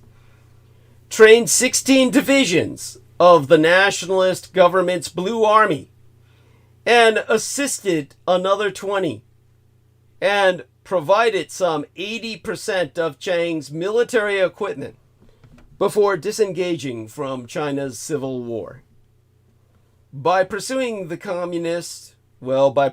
communist and anti-Western convictions, Mao Zedong imposed bellicose clarity on the confused bilateral relationship, and although Americans debated the question, who lost China, for decades thereafter, under Mao Zedong, Red China lost the United States.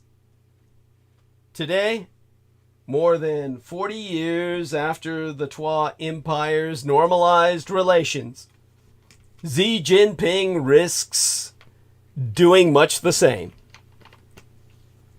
Where the world is now, however, is not a place it has ever been. For the first time in human history, the Communist Chinese and American empires are great powers simultaneously. Red China had long been the world's preeminent country when the 13 American colonies broke free from the United Kingdom. Over the next nearly 2 centuries, as the United States ascended to become the world's largest economy and the greatest power known to human history, Red China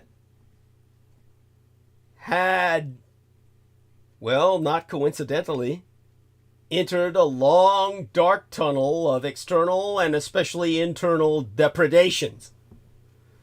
That ended as the Twa empires became intertwined in profound ways.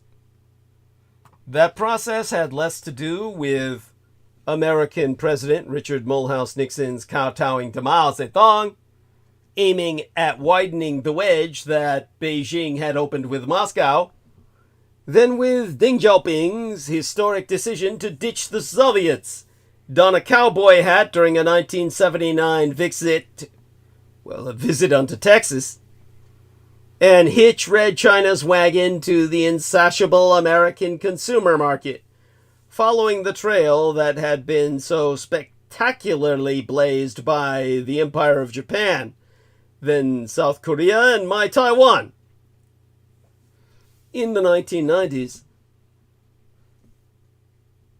communist Chinese dictator Jiang Zemin recuperated a vital relationship with the jilted Russian Empire and its military-industrial complex, while retaining Red China's strategic orientation towards these United States, allowing Beijing to have its cake and eat it too. But regimes in Eurasia have a way of reminding the United States and our allies, no matter how deep they have sunk into delusions, about what matters and why. Former American President Donald Trump exhibited strongman envy and only wanted to cut trade deals, but his presidency spurred a remarkable shift to a hawkish national consensus on the Communist Chinese Empire, which has endured the advent of the Biden administration, even though many members of President Joe Biden's team served in the all-too-submissive Obama administration. Putin's invasion of Ukraine and Xi Jinping's self-evident complicity, in turn, shook Europe out of its dependence on Russian energy and its trade above all complacency about the Communist Chinese Empire and its dictatorial leader. The view is now widespread that Putin cannot be allowed to triumph in Ukraine, not only for the sake of Ukraine and Europe, but also for the sake of the Asian strategy that the United States is pursuing with our allies. Moscow is now a pariah, and business as usual with Beijing is no longer tenable. Going forward, nothing is more important than Western unity on both the Communist Chinese and Russian empires. This is where the Biden administration has taken an important step forward, despite its fumbles in the withdrawal from Afghanistan and the rollout of the AUKUS, the Australia, United Kingdom, United States Security Pact. In Communist China on the Asian mainland, the lean toward the Russian Empire is not solely Xi's. Chinese communationalists, in the broader public, among experts, and in ruling circles, ardently blame NATO and these United States for the war in Ukraine. They urge Red China to draw ever closer to the Russian Empire. These hardline Chi-Coms want the Russians to win because they want their empire to take over my Taiwan and believe that the United States will violate any international norm in pursuit of dominance. Still, some Commu-Chinese elites have noted the degree to which Western intelligence agencies have managed to penetrate Putin's regime, the ease with which Russia was severed from the global financial system, and the ways that a despot in a sycophantic echo chamber can miscalculate in shattering fashion. Maybe allowing one man to turn an authoritarian system that was benefiting myriad interest groups into a personalist fiefdom that risks everything isn't such a good idea after all.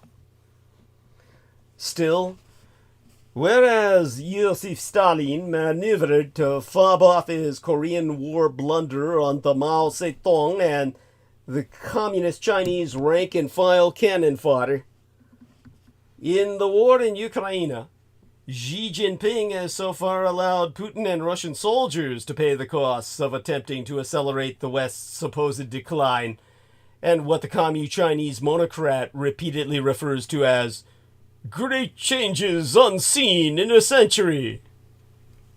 In fact, the West has rediscovered its manifold power. Transatlanticism has been pronounced dead again and again, only to be revived again and again, and perhaps never more forcefully than this time. Even the most committed liberal internationalists, including some in the Biden administration, are coming to see that enduring rivalries constitute an ongoing world war, a so-called Cold War, that the world as it is coming into that the world as it came into being not in 1989 through to 1991, but in the 1940s, when the greatest sphere of influence in history was deliberately formed to counter the greater Soviet Union and Joseph Stalin.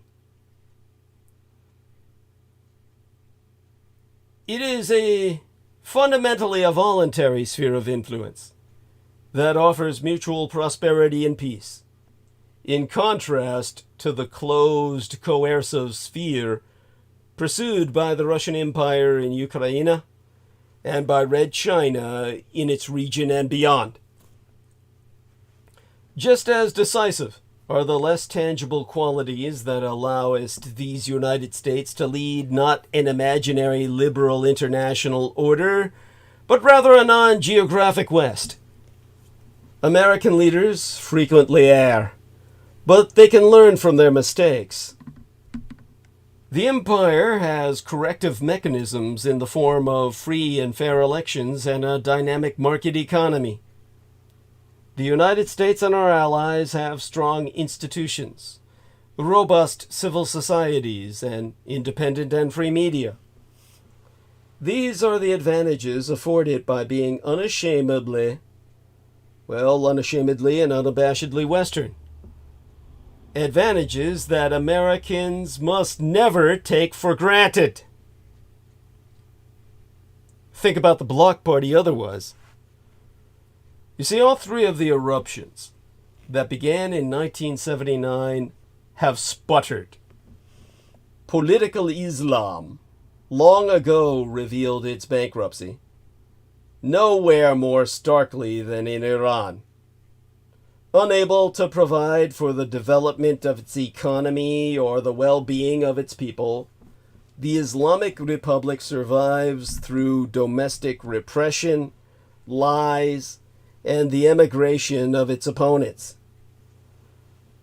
The Communist Chinese Empire faces demographic problems and a severe challenge to escape the so-called middle-income trap, on top of the manifest failures and impossible contradictions of its governance system. The Leninist regime in Beijing has ceased to be able to tolerate the now vast private sector, whose dynamism is so vital for economic growth and job creation, yet so threatening to the regime's existence. And in these United States and the United Kingdom, the Reagan-Thatcher synthesis ran its course, in part because some of its downsides grew over time, but mostly because its successes altered and partly eliminated the conditions in which it arose and operated. But whereas Islamism and Market Leninism cannot foster systems that can reinvent themselves and still maintain stable, history indicates that with leadership and vision, a far-reaching renewal of Western rule of law systems is possible. What Western countries, regardless of where they are, need now is a new synthesis of substantially expanded opportunity and a national political consensus, which only I can provide you. Globally, the West is both envied and resented, as myself. In recent decades, Europe, and especially these United States, have managed to diminish the envy and magnify the resentment. From Latin America to Southeast Asia and lands in between.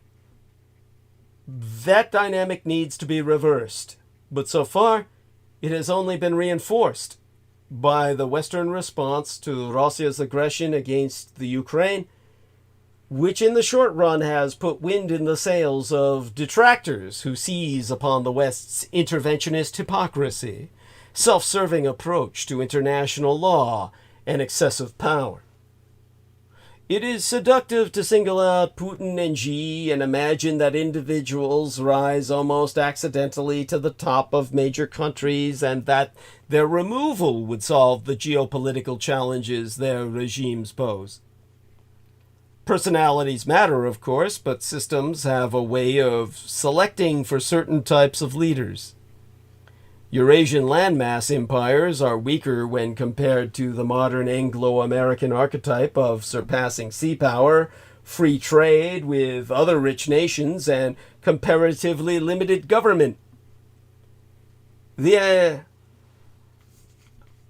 Axis victory in World War II enabled that model to encompass not just Western Europe, but part of Central Europe as well, and, over time, the first island chain in East Asia. China on the mainland of Asia as well became a trading power, free riding on the security supplied by the American Navy, building its own navy to protect its position only belatedly. Yet it still suffers from some of the debilitations of a Eurasian power. Only one coast, for one, which is largely hemmed in. notwithstanding its seizure and conversion into military installations of coral reefs in the South China Sea. Overbearing states and their attempts at coercive modernization are a backhanded compliment that Eurasia pays unto the West. Access to the American and European consumer markets, high-end technology transfers, control of the seas, reserve currencies, and secure supplies of energy and rare metals remain decisive. As Overy's book proves, for all its failings, a quest for just that and the formation of self-sufficient blocs underlay the run-up to the world wars, their character and their aftermaths. He conflates this with empire, and avers that World War II brought the hammer down on the entire epoch of imperialism. But empires come and go. The blocs endure. Today's Communist Chinese Empire is arguably pursuing a strategy similar to the one that Stalinist Russia and Imperial Britannia adopted, albeit by all means short of war, to become blockade-proof and sanctions-proof. And now, with Putin having provoked a siege of the Russian Empire, Xi will redouble his efforts. Others will continue to debate whether great power conflict and security dilemmas are unending. Yet the important point here is not theoretical, but historical. The contours of the modern world established by World War II persisted right through the Great Turn of 1979 and the Lesser Turn of 1989 through 1991. Whether the world has now reached another greater or lesser turning point depends in large measure on how the war in Ukraine plays out, and on whether the West squanders its rediscovery of ourselves or consolidates us through renewal. Activists and entrepreneurs concerned with the increasing use of weaponized artificial intelligence in armed conflict have been especially seized of recent reports that Israel has been using AI for targeting in the Gaza. These reports put long-standing opposition to killer robots in a new light, as Israel's system is reportedly not autonomous. Thus, it highlights the unsettling possibility that the biggest risk of artificial intelligence in lethal targeting systems may not be the possibility that they will take us over altogether. Rather, it is the possibility that the presence of AI in weapon systems will render the humans operating those weapons less apt to actually deploy their own human intelligence. In other words, the real killer robots are already here. And they is us. To wit, the biggest risk of AI-powered lethal weapons may not be the possibility that they will take over altogether, but that they will render the humans operating those weapons less apt to engage with their own intelligence. On April 3rd, the Israeli journalist Yuval Abraham published an extensive report in the online news outlet 972 on Israel's use of an automated data curation system for identifying targets in the Gaza, nicknamed Lavender. For those of you who don't know the 972 newspaper, what's in the name, what's actually a circular. It's a left-wing news and opinion online magazine, and it uses that 972 area code, really, because it's an area code that covers both Israel and Palestine. By the way, as an angel number, it's a message to trust the guidance from the angels in all aspects to do with your soul mission and purpose. But it's actually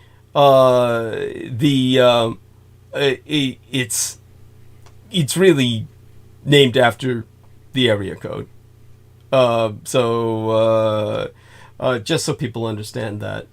Such being said, this report detailed how Israel delegated the formulation of kill lists to this artificial intelligence program, Lavender, including for lower-level suspected Hamas militants at home with their families, of course, with human soldiers largely rubber-stamping the airstrikes. Now, in terms of the people who are listening, let's get those numbers back up, shall we? Now, against the backdrop of the widespread destruction and high civilian toll of Israel's invasion of the Gaza, this report immediately provoked concern among officials in the United States and elsewhere. White House spokesperson John Kirby stated that the American empire was reviewing this report closely. United Nations Secretary General Antonio Guterres declared he was deeply troubled, stating, "No part of life and death decisions which impact entire families should be delegated to the cold calculation of algorithms."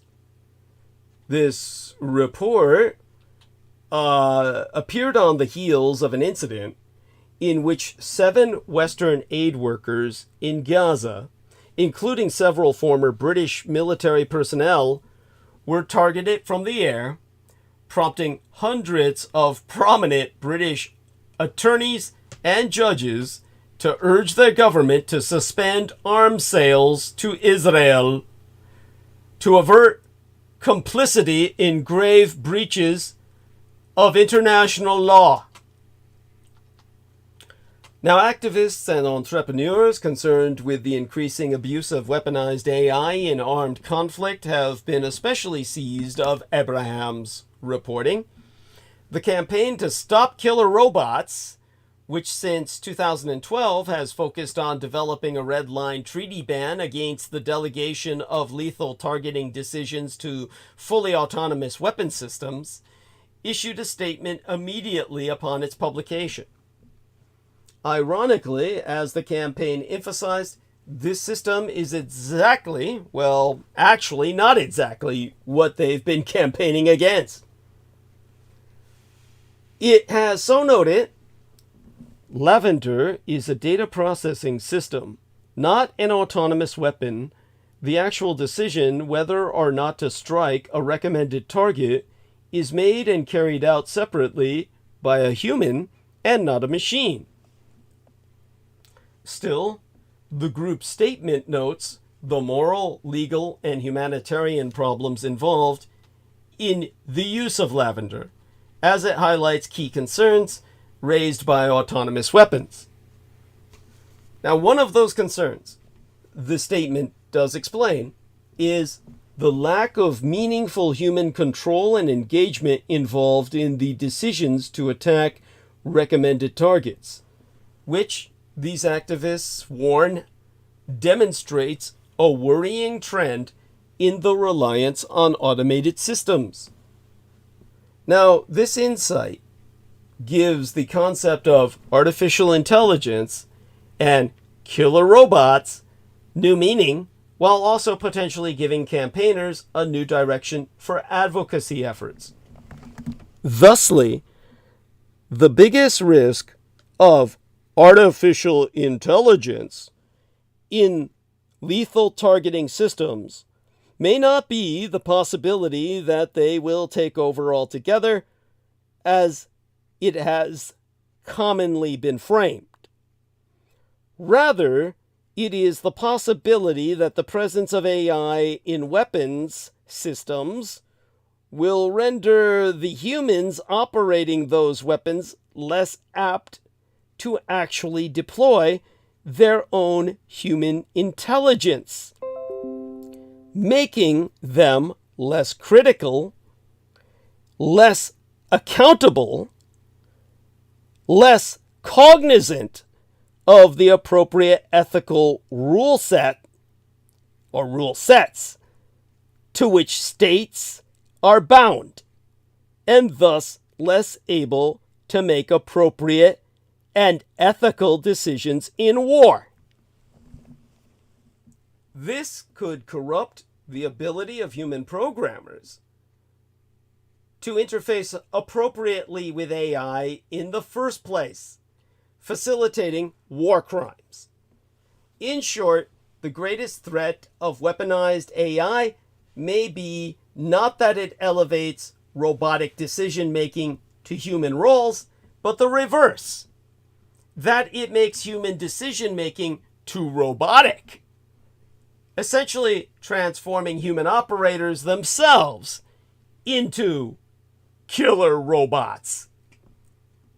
This is also ironic, however, considering that meaningful human control has been a key principle that activists have emphasized through 10 years of diplomatic dialogues at the United Nations Forum on Conventional Weapons. The assumption that keeping humans in the loop would provide a moral baseline for ethical conduct rests on a view that human judgment will act as a guardrail against cold machine killing, a view also reflected in Guterres' remarks about lavender. As a Human Rights Watch memorandum put it in 2016, mandating human control would resolve many of the moral and legal concerns that fully autonomous weapons raise. But the word meaningful does some heavy lifting here and has remained largely undefined and untheorized in these debates until now. The new report on the Israeli military's targeting in Gaza has raised a new question that might reasonably expand the discussion about the dangers of weaponized AI. What is meaningful about keeping a human being in the loop if that human isn't even paying attention precisely because their organization has delegated so much of the cognitive process that ethical decision-making requires to machines? In fact, this problem is already endemic in societies that have increasingly begun to rely on AI. Self-driving cars have been sold as safe because they have human backup drivers. Even in stupid cars that have no brain, the human's just along for the ride. But these cars, the so-called intelligent self-aware ones, have killed motorists and pedestrians because the humans who are expected to take over in an emergency are quite understandably less likely to notice one unfolding when they are not actively engaged in operating the vehicle.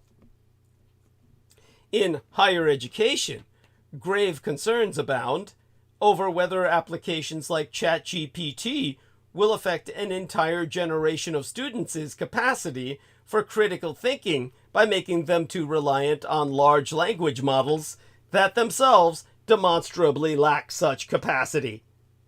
Moreover, AI's ability to echo and reinforce, rather than challenge, the human brain's worst tendencies, such as racial bias, is a consistent concern in the AI community. Or at least we fucking hope it is. In the context of the laws of war and targeting, this is a real problem, since the laws of war aim to do the exact opposite: enhance individual human accountability, empower critical thinking and the refusal of unlawful orders, and encourage empathy and contextual decision-making. In short, the laws of war are designed to interrupt the snap judgments and dehumanization that are part of standard conflict psychology. Following them would be difficult when critical thinking is handed over to AI, reinforcing biases and leaving few opportunities for human oversight. All of these factors have come together to create a perfect storm with regard to Israel's military operations in the Gaza. Even before April, it was reported that the emphasis on finding targets over critical consideration of what constituted a lawful target in an urban environment had led to an acceptance of a sweeping relaxation in the rules of engagement. As this newer report details, the expanded markers of suspected militancy, such as whether a person has been on a WhatsApp thread with another suspect programmed into lavender, violated humanitarian law. But they also encouraged and reinforced other forms of unlawful bias the humans signing off on the targets may already be tempted to use as cognitive shortcuts, such as a belief that all military-age men are lawful targets.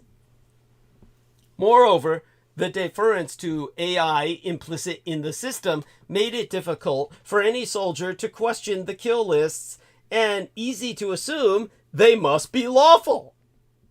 As this 972 report so duly noted, the Israeli army explicitly gave sweeping approval for officers to adopt Lavender's kill lists with no requirement to thoroughly check why the machine made those choices or to examine the raw intelligence data on which they were based.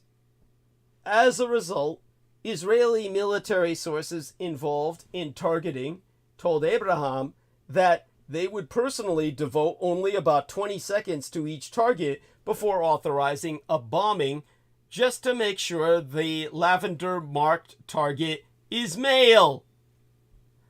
In another world, AI might have been tasked with helping people avoid acting on such bias.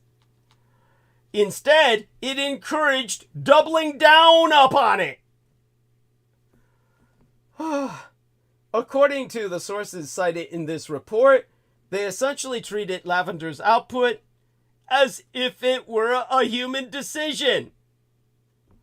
Israel's actions are in the political crosshairs for now, but this is actually the culmination of a series of evolving patterns in military behavior predating this conflict. In fact, as political scientist Sarah Shoker details, the U.S. military itself laid a foundation for these behaviors with its drone-launched signature strikes against targets in Pakistan and Afghanistan, in which the basis for targeting decisions shifted away from tracking the activities of specific individuals as required under the laws of war and toward ascriptive characteristics of groups of people, such as their age and sex.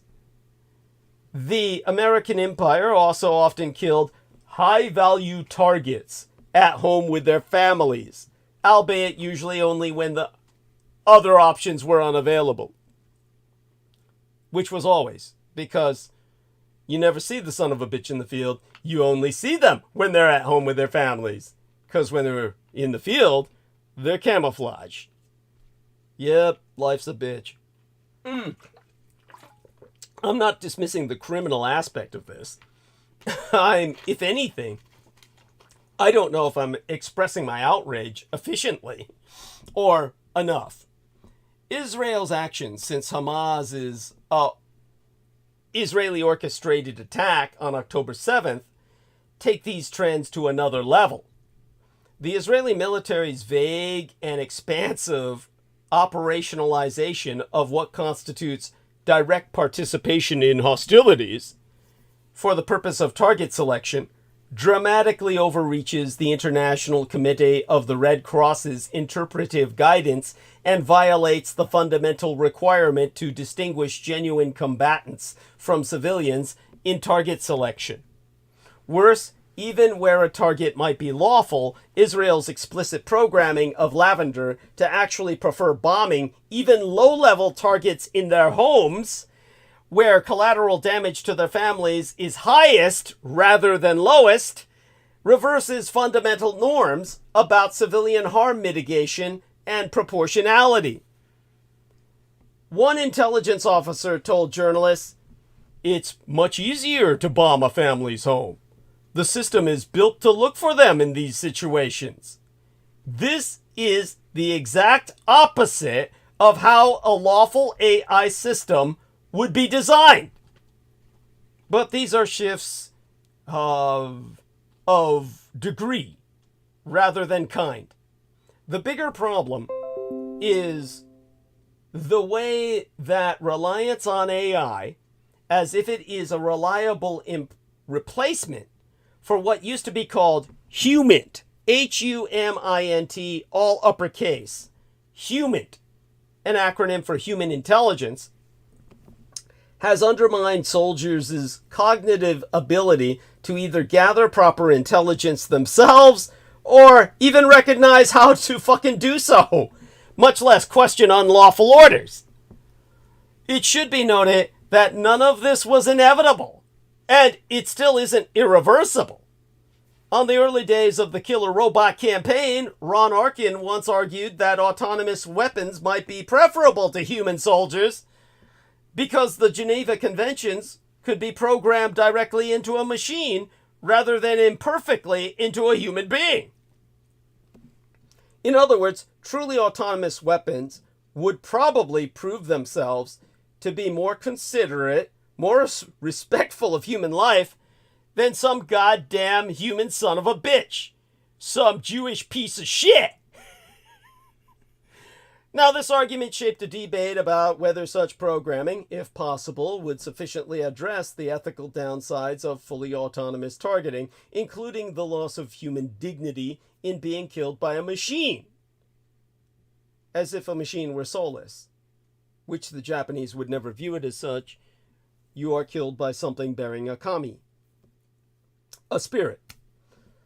In so doing, it also drew parameters around that debate, keeping AI conversations focused on the question of full autonomy and on keeping humans meaningfully in the loop, rather than on the question of whether AI was supporting or degrading the ethical decision-making and compliance with the laws of war of those looped-in humans. Refocusing this conversation away from the smart versus dumb bombs and toward smart versus dumb bombers can help international humanitarian law specialists and campaigners refocus the questions they're asking. Rather than trying to perfectly program a machine to follow the rules of war, policymakers and norm entrepreneurs could think more carefully about how to leverage AI to enhance training in the laws of war and their implementation. Exempli gratiae. AI could be and should be explicitly trained in the rules of the Geneva Conventions before being assigned a task such as designing a kill list. Appropriate stop and think considerations could also be required by design to prompt human intelligence officers not only to weigh these principles in providing oversight, but to remind them how to do so. These human-machine interactions provide microsites for disseminating and reinforcing cognitive pathways for accurate understandings of international humanitarian law in real time. Their absence, or worse, their replacement with hair-trigger responses that reinforce humans' worst impulses in war, like it was some goddamn video game, will have the unhappy result of dehumanizing both the target and the weapon bearer in war, who becomes but a meat automaton. Indeed, the ICJ, the International Court of Justice genocide trial, showcased both Israel's collective insanity and representatively vile government. Now, people sat inside the ICJ, the International Court of Justice, on the day of the trial to hear a request for emergency measures by South Africa, who asked the court to order Israel to stop its military actions in the Gaza on the Ides of the opening month of this year. That second day in The Hague, Israel's Day, was in essence a ringing slap in the face, an indictment of that vile government and all the harm that it has caused in this preceding year. In the elegant wood-paneled hall, beneath crystal chandeliers, in the presence of the judge on Israel's behalf, former Supreme Court President Justice Aharon Barak, the man whom Prime Minister Benjamin Netanyahu and his supporters turned into public enemy number one over the preceding few years, Israel's representatives insisted that the state's judiciary is independent and can be trusted to adjudicate in any case of soldiers committing war crimes. This was the same judicial independence that their own government strove to neuter the year before yesteryear. They also emphasized Israel's commitment to the Genocide Convention, dismissed remarks by public figures cited the day before by South Africa's legal team, recognized the fact of the severe civilian suffering in the Gaza Strip, and described the efforts to reduce the injury to the civilian population and praised Israel's humanitarian aid to the Strip. It should be mentioned that this humanitarian assistance, very aid, which was a central aspect of Israel's line of defense before the judges, but actually before the judgment of the entire world, was maligned and vilified by several members of Israel's own government as an act of capitulation.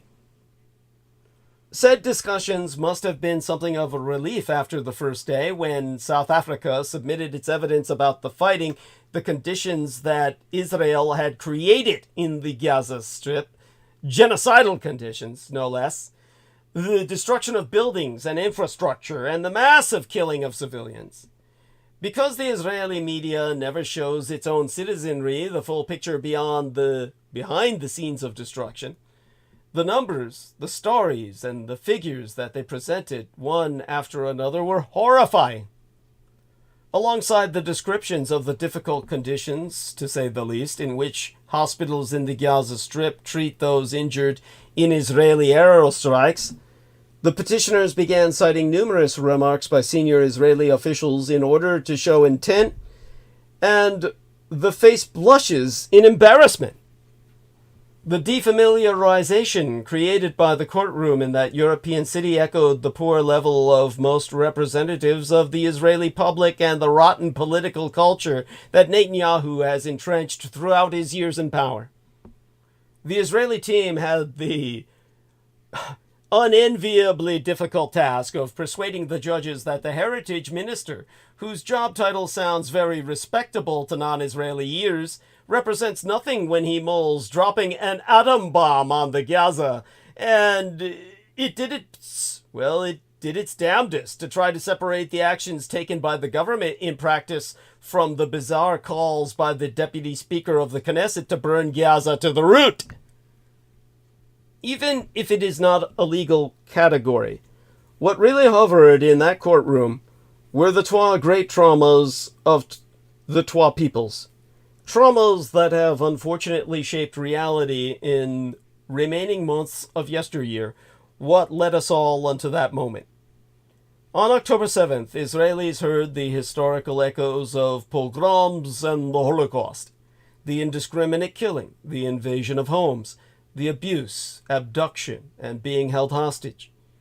The Palestinians, on the other hand, after decades of occupation and military rule, once again feel, every day since the outbreak of the war, the feelings that formed the basis of their collective trauma, the fear of forced displacement, of a second Nakba, their Holocaust, a fear that former Shin Bet Security Service Chief Avi Dichter reinforced when he gleefully called the war Gaza Nakba 2023.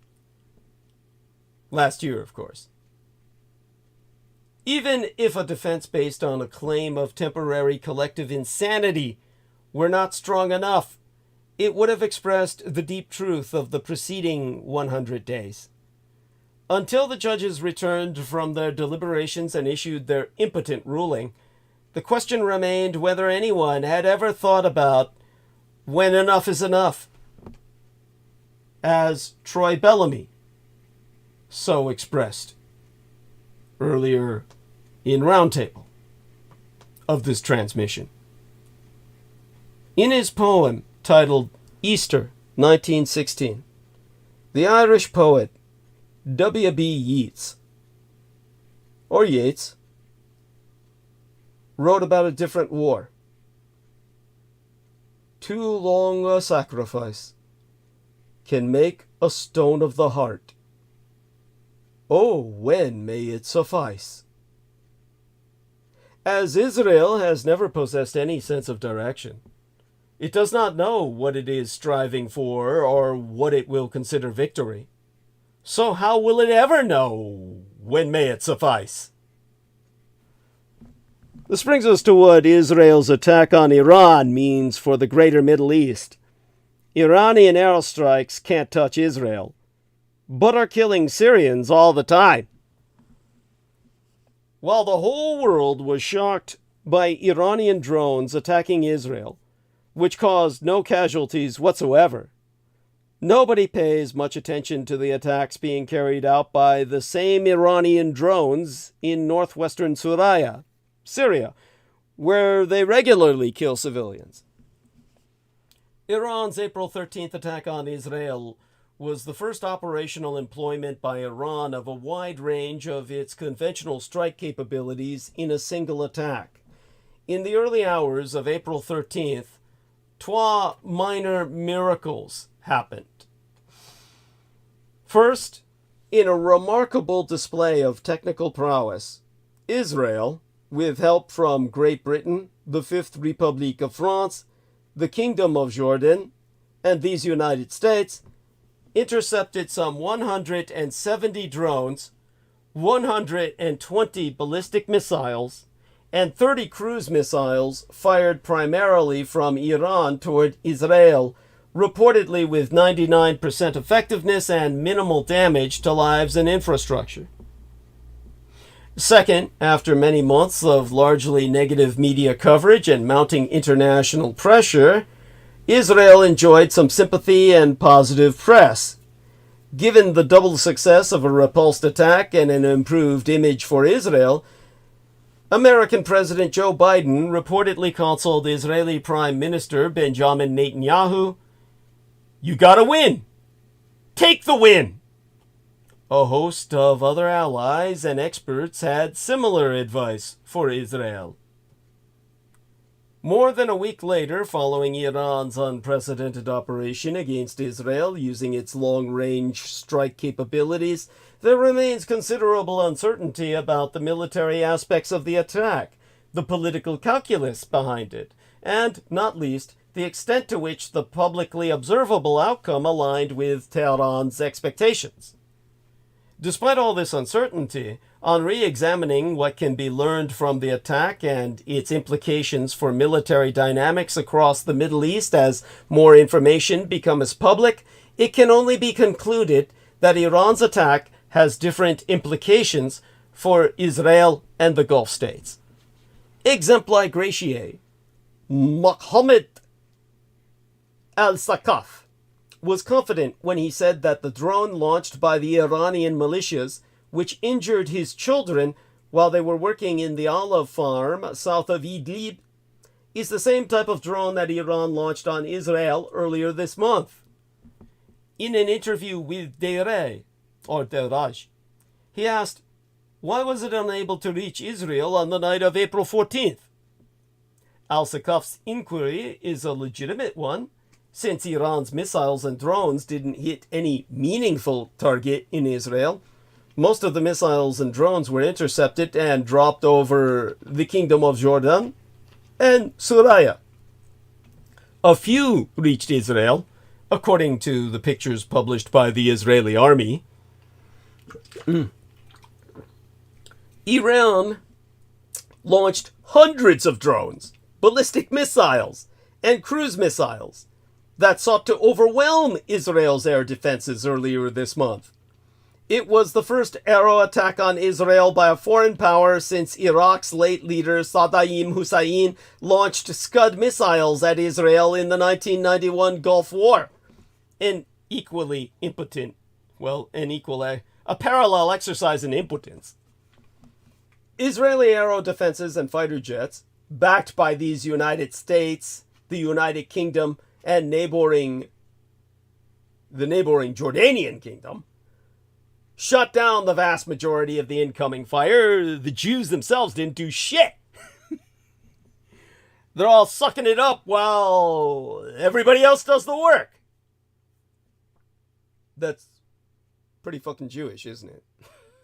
Now, the attack, which caused minor damage at the Nevatim aerial base in southern Israel, was a response to an Israeli strike on April Fool's Day targeting the Iranian consulate in the Syrian capital of Damascus, which killed 12 guard generals and others. So, all things considered, the performance of Iranian airstrike systems against Israel is unlikely to give the Gulf Arab states much ground for comfort, while further fueling on an arms race on all sides to secure advantage, both offensively and defensively. While it remains to be seen whether Iran's attack and Israel's response will result in a somewhat stable armed peace, the military dimensions of Iran's operation are likely to serve as a catalyst for the further intensification of military technological competition across the Middle East. Arab regimes and the Gaza, the caught between Israel's war crimes and the American trap. Washington has vetoed Palestine's full membership to the United Nations and is abusing talk of the two-state solution to distract from Israel's war crimes in the Gaza. Pushed by the United States to normalize ties with Israel, what will Arab states do?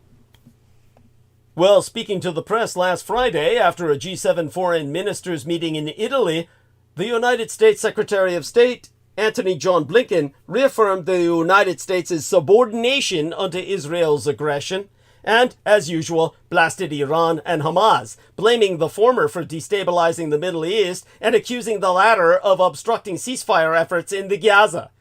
Yet the American veto was not a surprise. Washington has no intention of abandoning its absolute supplication unto Israel.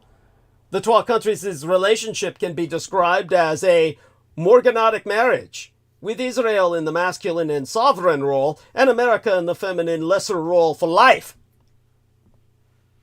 This brings us to a necessity to briefly review how stinking Blinken was treated. China's aggressive reception of Blinken reveals growing hubris. The U.S. Secretary of State Antony Blinken recently visited the Communist Chinese Empire, but it seems like the trip didn't solve any big problems. Before Blinken even arrived, Red China showed it was unhappy by launching a missile from a submarine. This was seen as a message to the American empire that the talks would be tough. That missile launch wasn't the only unfriendly thing. It seems like Red China isn't in the mood to talk seriously with the American empire right now. The People's Republics of China's leader, their dictator Xi Jinping, has been saying things that make the Communist Chinese Empire seem strong and powerful. This makes mainland China think it can control what the American empire does. The United States keeps trying to talk to Red China, but this might be making mainland China think it's even stronger than before. Also, Red China sees these United States and our allies as weak because we don't agree on everything, especially when it comes to the Ukraine. Blinken talked about China helping Russia, but it seems like Europe is still doing a lot of trade with Red China, even after the Russian Empire invaded Ukraine. The United States doesn't seem to have a plan to punish Red China for helping the Russian Empire, even though it's been warning Red China about it. Some people still think the Chinese Communist and American empires can work together, but that might not be true. Red China and the Russian Empire have been clear that they're working together, but some people in the American Empire don't want to admit it. Before Blinken's visit, Communist China said it didn't want the United States to talk about Ukraine, showing that it doesn't take Blinken's visit too seriously. Chinese media even said Blinken's visit seemed like beggary. And Red China didn't give him a warm welcome at the airport. In fact, they didn't give him any welcome at all. And then during Blinken's visit, the Communist Chinese Empire launches a missile. This shows that Red China wasn't very respectful to Blinken or these United States. That same American empire, with its all-American talk about a two-state solution, along with reports early this year that Washington intended to recognize a Palestinian state whose borders would be determined by negotiations. I brought this up earlier. Again, we're doing a short review here as we come near the end of transmission. Was nothing but an attempt to cool the issue. The October 7th Hamas attack had brought the issue back to the forefront of international politics after it had taken a back seat during the rush to normalize ties between Arab countries and Israel with the Abraham Accords. While these United States are pushing our plans to impose Israel, which has killed more than 34,000 Palestinians in the Gaza, on the region as a natural state, we are also working to pressure Iran and expel it from the conflict equation. The aim of Israel's attack on the Iranian consulate in Damascus was likely to provoke Iran, well, Tehran, the capital thereof, to respond in a way that giveth these United States and Israel justifications for tightening the siege on the only country in the region that, regardless of its intentions or projects, openly supports resistance groups with money and weapons. So Iran's lesson for these United States is that Israel is the true problem child of the Middle East.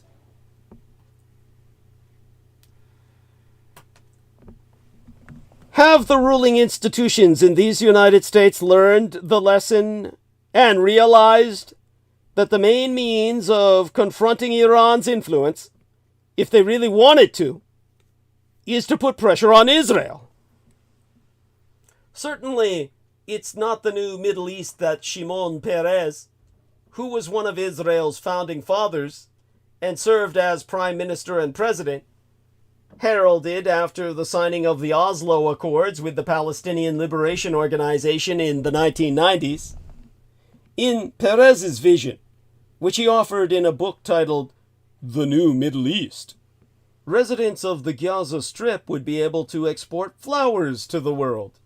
Every country in the region would cooperate and present a new model of coexistence and economic development that would happen by employing Israel's technological superiority and the Arab world's financial and human capabilities.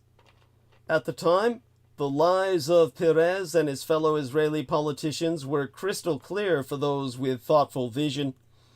The true purpose of this false proclamation was to dilute and bypass the Palestinians' main demand for an independent state. In fact, it aimed to convince them to replace that demand with economic prosperity and the existence of an imaginary paradise. Peres, who died in 2016 at the age of 93, was unable to spread and realize his illusions till we reached the current new Middle East, which will stay with us for many years. It's a Middle East mired in chaos and wars, and will be until new arrangements are in place, in which Israel will no longer be a sacred cow that kills and occupies people's lands without accountability thanks to the support it receives from these United States and European countries. Since Israel's last war with the Arabs in 1973, then Egypt's signing of the peace agreement with Israel in 1979, the rules of the game have practically changed. Israel neutralized the largest country in the Arab world and the largest army that could pose a real threat to Israel. After that, Israel unleashed on neighboring countries waging wars on Lebanon, and repeatedly striking Syria without facing military resistance or paying any political price. All thanks to the weapons and diplomatic cover it receives from the American Empire and the worshipful West. So there be new rules for an old region. Perhaps the most important result of the October 7th attack is that it established one of the features of the new Middle East. It's true that Israel no longer faces traditional Arab armies, but rather it faces separate armed groups capable of inflicting heavy losses on it, without the need for F-35 fighters, armored tanks, or aero defense systems costing tens of millions of dollars. Such groups only need their planning, intelligence information, and low-cost weapons. And on top of that, they are fighters, with a strong belief that they fight for liberating their homeland and seek martyrdom for the sake of God. It is certain that the dramatic attacks between Israel and Iran earlier this month placed a new brick in the features of the new Middle East, in which Israel is no longer immune from long-range missile attacks, and is no longer the only part that is capable, well, the only party that is capable of launching attacks taking advantage of its unique advanced weapons. In this context, the exaggerated verbal display by Netanyahu and his army leaders does not appear surprising. They affirmed their adherence to their sole right as decision-makers when it comes to their security, and that they only listen to their friends' advice, but they will do what they themselves deem necessary. This approach has held up relatively well in the case of Israel's genocidal war against the Palestinians in Gaza for more than 6 months by now. Netanyahu and his terrorist ministers continue to practice the worst types of killing and starvation, despite widespread international condemnation, including from their partners in the current American administration. But Israeli leaders were forced to follow the insistence of President Joe Biden's administration not to expand the confrontation with Iran and open a regional war they do not want. While the official accounts issued by Israel or Iran regarding the damage caused by the mutual strikes cannot be definitively trusted, what is certain is that the Iranian objective of these strikes has been achieved. A message that there are new rules of the game. The Iranian missiles and drones that rained down upon Israel and confused its army confirmed the error of its leaders' calculations that Tehran would handle the attack on its consulate in Damascus as it did in previous incidents in which Israel targeted prominent Iranian military personnel in Syria. As for the strike on Iran itself, which Tel Aviv-Yafo did not officially claim, it aimed to confirm Israel's ability to reach the most important Iranian nuclear facility in Natanz, near Isfahan, deep inside Iran. This is all about risks and solutions. But what Israel and the United States are well aware of is that the danger they face from Iran in the new Middle East is not only the long-range missiles coming from Tehran, it also comes from its allies who receive its military and material support and are on the direct line of confrontation with the occupying entity. Lebanon's Hezbollah and its loyal allies in Damascus and Iraq have proven their ability to launch missiles as far as the Israeli southernmost city of Eilat, which is down near the fucking Red Sea. No, yeah. No matter how much Netanyahu displays and exaggerates Israel's military capabilities, he and Washington are aware that he is practically unable to wage a real war against Iran because there is simply no direct front between them.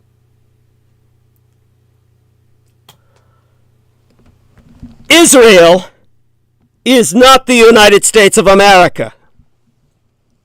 Its army does not include hundreds of thousands of troops, and it does not have aircraft carriers that would enable it to besiege the coast of Iran and pose a real threat to Tehran. Tehran also learned its lesson when Israel targeted the nuclear projects in Iraq and Syria many years ago.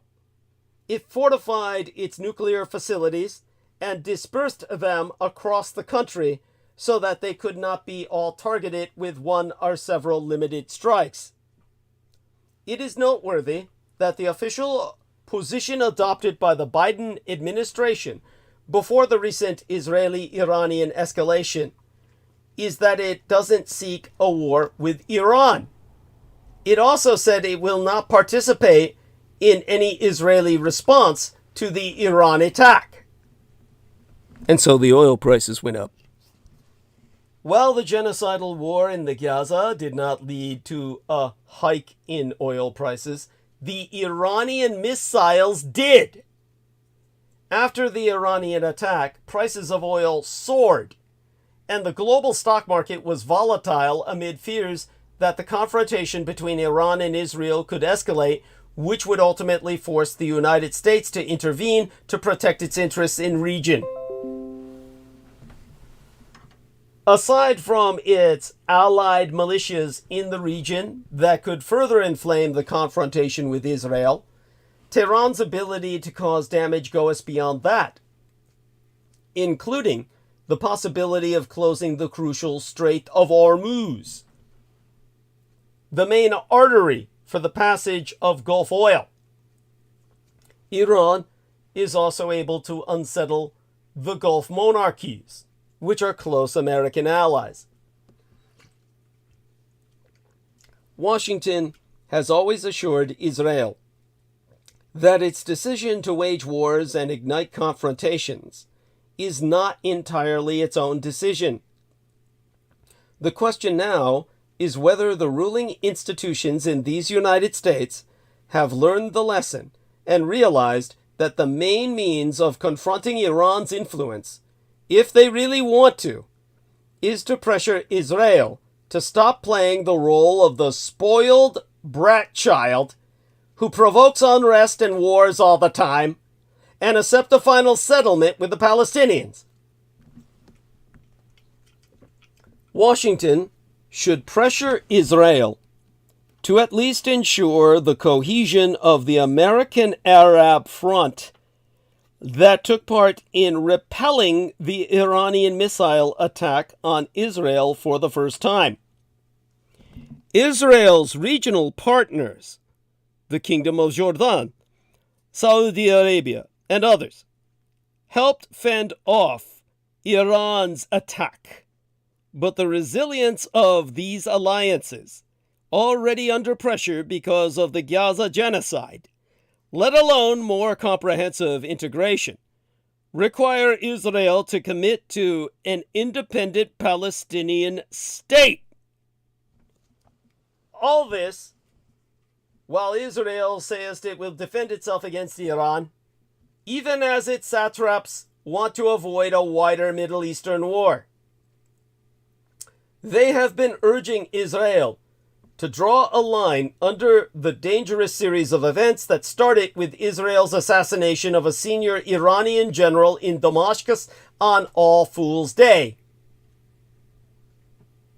So here we are at our dear Victoria-Lorén Hobbs' birthday today. Happy birthday, Victoria-Lorén Hobbs. I spoke of you several times earlier, and I put your name in the text summary of tonight's show. Take a look at the text under our live stream. Expand and open the text, and you will see your name therein, my beloved Victoria-Lorén Hobbs. Yeah, let's give some kisses to her there, and everybody join in on that. And, of course, I would sing happy birthday if that weren't so. I just couldn't do that. It would just be, none of us can really sing happy birthday. Happy birthday is meant so that nobody can sing it. And let me give our young lady here the welcome she deserves. And mwah, love you, honey. Happy birthday. And may you have many, many more. All right, back to what we need to conclude here. Basically, my take. The Israel-Iran war is just getting started. As long as the two countries remain engaged in conflict, they will trade blows, no matter what their allies counsel. So, Israel-Iran, it's not over yet. Israel's recent strike on central Iran was a warning shot for Tehran, tempered by a desire to close the recent spate of tit-for-tat attacks and by pressure from these United States. Yet this may have only ended round one of the Irano-Israeli showdown. Only Iranian officials know exactly the extent of damage caused by the Israeli aerostrike near the central Iranian city of Isfahan on April 19th.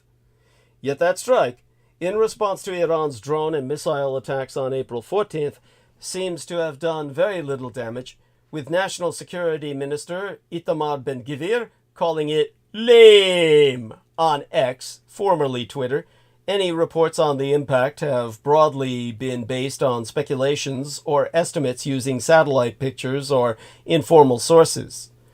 The Israeli strike was so controlled that Iran's army chief could claim it was the work of mini drones or micro projectiles that had failed to cause any damage. But experience has shown that Tehran's initial reaction to such incidents is always to downplay their seriousness. If the strike had been destructive, regime propaganda would have minimized its scope and significance, although in that case, the damage and the regime's own rattled nerves would be harder to conceal. So far, Tehran seems satisfied with the 350 drones and missiles it launched toward Israel, as observers and Iran itself were expecting a far harsher response. The Israeli strike, its modalities, technology, tactics, and chosen targets are military matters that have an impact on broader developments. Indeed, the biggest question mark following Iran's attack on Israel last Saturday was how Israel would respond. The rhetoric of Israel's military and political leaders in recent days suggested that Israel could have trouble striking a balance between its stated need to respond to Iran's attack and the desire to do so in a way that was non-escalatory. While it's still too early to know for sure, it appears that both sides have found a mutually acceptable way to end the standoff. According to some initial reports, Israel launched suicide drones from within Iranian territory. That is not unprecedented, but would serve as a reminder that Israel has that capability. Other reports suggest that a strike was launched by Israeli aerocraft that traveled through Syrian and Iraqi aerospace to reach Iran. If so, it would serve as a thinly veiled warning about Israel's ability to do so, especially given the presence of an Iranian nuclear facility in the Isfahan area. After Israel weathered Iran's attack the week before last with very little damage, with its success at downing Iranian drones and missiles serving as a robust demonstration of its aero defense capabilities, its allies, starting with these United States, had urged it to take the win and forego a response. Although that did not happen, if this Israeli strike puts an end to the cycle of escalation, as seems likely for now, that's a pretty good outcome. Both sides have now established they don't want war in roughly equal measure, but in ways that communicate they won't shy away from confrontation if necessary, which in theory establishes a more stable status quo. It's too soon to know if that will hold in practice, but the opportunity to dial down the temperature is there for both countries to seize. The biggest question now is whether a return to their previous modus operandi remains possible. Not long before Israel launched a decidedly limited attack on that Iranian aerobase near the city of Isfahan on Friday morning into last weekend, Nahum Barnea, a well-connected columnist for the newspaper Yedioth Ahronoth, called on a source whom he asserts is way up in the government, one of the people who ordered the strike. By way of explaining the strategic and tactical rationale of what was about to happen, the source resorted to a common frame of reference: the story of King Saul's robe. In the book of Samuel, chapter 24, Saul and his soldiers are hunting David, the man who will eventually replace him. Along the way, Saul pauses near a cave and goes in to relieve himself. David, who happens to be hiding in the very same cave, sneaks up on the urinating sovereign, takes out a knife, and, rather than kill him, stealthily slices off a piece of Saul's robe. Later, when they encounter each other openly, David bows to Saul and asks why the king is pursuing him. Saul sees the patch of his robe in David's grip and realizes that, while David means him no immediate harm, he is vulnerable.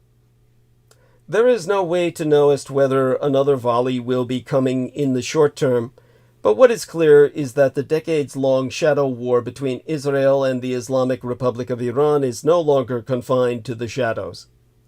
A line was crossed when Israel carried out a lethal aerostrike on Mohammad Reza Zahedi, a leading commander in Iran's Quds Force of the Islamic Revolutionary Guard Corps, and no less than 6 of his associates, who were meeting in a consular building in Damascus. That aerostrike, as precise as it was deadly, was followed by Iran's massive launch of drones and ballistic missiles on Israeli territory, an attack that was thoroughly repelled by a coordinated effort involving Israel, these United States, the United Kingdom of Greater Britain, the Kingdom of Jordan, the UAE, or United Arab Emirates, and Saudi Arabia. By deploying such a relatively mild response near Isfahan, the Israeli Prime Minister Benjamin Netanyahu seemingly attempted to thread a kind of political needle, at once mollifying the Biden administration and the Sunni Arab leaders to avoid a regional escalation, and yet satisfying his domestic political allies who demanded that he do something. Indeed, the Iranian leadership decided to absorb the latest attack with theatrical cool. State television showed life-as-usual footage in the area and insisted that the regime's nuclear and military sites in region were undamaged. On Friday, into this weekend last, Karim Sadyadpour, or Sadyadpour, an Iranian-American analyst at the Carnegie Endowment for International Peace, was traveling in Dubai. When the Israeli officials' comparison of the attack to the strategic subtlety on display in the Book of Samuel was related unto him, Sadyadpour laughed and said, "That's about right. That actually captures it. It's a clear Israeli signal to Iran that they have the ability to penetrate Iranian airspace and strike at will." Sadyadpour himself observes that Israel had already demonstrated this in various ways, most notably with the assassination of the chief Iranian nuclear scientist, Mohsen Fakhrizadeh, who was shot to death in his car 4 years ago in the city of Abzard. The weapon used to carry out that operation is believed to have been a satellite-operated machine gun imported component by component into Iran.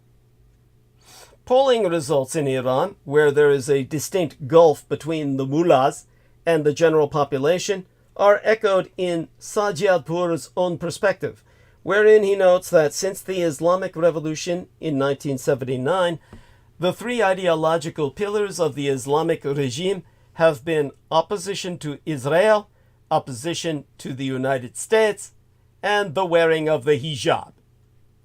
In quoting Sadyadpour at length and verbatim, He launches by referencing a Persian expression.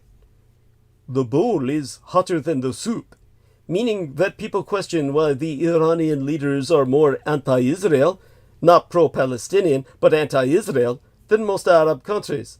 They ask, why are we forsaking our own national interests for this cause? What stands between the Iranians and a better future is not Israel or America, but their own leadership. You hear examples of this in the anti-regime protest slogans. People chant, our enemy is right here. They lie that it's America. In my view, these two countries are unnatural adversaries. This isn't like Russia-Ukraine, or China-Taiwan, or Israel-Palestine with their territorial bilateral disputes. This is not a conflict that is geopolitical, but ideological. If you were to ask Israeli leaders, civilian or military, what would be your ideal outcome or relationship with Iran, they would say, we would love to restore relations with an Iranian government, though not with the Islamic Republic. But the Iranian leaders want to abolish Israel. For Iran, this is a war of choice. For Israel, this is a war of necessity. The Iranian government is more dedicated to abolishing one nation than advancing its own. You never hear an Iranian leader saying, long live Iran! You hear, death to Israel! There is a difference between being anti-Israel and being pro-Palestine. They don't do anything to improve Palestinian welfare. The resources are dedicated to Hamas and Islamic Jihad. The constituency that seems the most vexed by Israel's limited strike near Isfahan resides not in Tehran, but in Yerushalayim, or Jerusalem, the presupposed capital of Israel, as established by Donald John Trump in the place of Jesus Christ. The ultra-conservatives in Netanyahu's cabinet and even in the Knesset have spraketh out loudly and often in favor of something dramatic, even an assault on Iran's nuclear facilities or its civilian population. Itamar Ben-Gvir, Israel's national security minister and a notoriously reactionary religious nationalist, posted on X, formerly known as Twitter, that the strike on the Iranian base was dardeli, like the weak kick easily blocked by the goalie. Dardel. Angel Pfeiffer helpfully pointed out that this might have been Ben-Gvir's son Shovel, an amateur soccer player who runs his father's social media accounts, via the venue of the liberal Haaretz. By the way, Haaretz, the Israeli newspaper, now an electronic e-zine, electronic magazine. That term is literally people of the land, and originally could mean the people of Israel. However, its usual meaning in the Talmud and thereafter cometh from the notion of people who work the land, id est peasants, peasantry, and from thereby it became as ignoramus, uneducated, and boorish. Why they named their paper, that is beyond me. At any rate, Ben-Gvir and his far-right compatriots are sure to use this event as evidence of weakness, both in the conflict with Iran and in the prosecution of the war in Gaza. For them, the deaths of 35,000 Gazans is insufficient, thousands short of complete victory. Indeed, many in Ben-Gvir's camp have talked openly about re-establishing Jewish settlements in the Gaza and evicting Palestinians entirely. Sadly, if predictably, the Netanyahu government seems not to have considered a more strategic and morally courageous path, one built upon its impressive deflection of Iran's massive drone attack with the following objectives in mind: a ceasefire in the Gaza, a settlement regarding the Lebanon border, the return of the Israeli hostages, additional agreements and alliances with the Sunni Arab states, and forward movement, despite everything, toward a secure and just arrangement with the Palestinians. That kind of political will or imagination is not only beyond Netanyahu, it does not take into account what he values most: his own future, his intense desire to stay in office and out of court. And yet, as horrific as Netanyahu's leadership is, it is a mistake, an incomplete assessment, to put the focus and the onus completely upon him. Oh, good. Our lovely lady is thanking Amor. Now, to Quotius Aluf Ben, the editor of Haaretz, at length and verbatim. It is true, the Israeli government has no interest in ending the war in Gaza anytime soon, much less in declaring the revival of the peace process. But what's also important to notice is that no one, not the Sunni Arab powers, not the West, not even Iran itself, was trying to extract anything from Israel on the question of Gaza and the Palestinians. The Arab states did not condition their participation in the regional aerial defenses on a withdrawal from Gaza or any other Palestinian demand. Neither did Iran. The same is true of Biden. It was totally delinked from the Palestinian issue. None of them said, "We won't defend you unless you withdraw from Gaza or release Palestinians from prisons." Based on what we know now, no one tried to extract anything from Israel. You know, perhaps there is something ugly about trying to search for a hopeful historic parallel after all the cruelty that's been committed from October 7th onward. And yet such an example cometh not from a biblical episode exploited by a bunch of cynical Jews, but from a diplomatic one. Following the first Intifada, which erupted in 1987, the United States began to bring together leaders from the Middle East and the rest of the world to collaborate on a peace process. This did not involve any assemblage of saints, but it did lead to the Madrid Conference in 1991, and that ultimately led to the Oslo Peace Accords. That process, after years of elevating expectations, ended in ruination. We can debate the reasons forever. We can go on shedding blood and deepening hatreds forever. But what is the choice? Is there any sane path other than beginning again?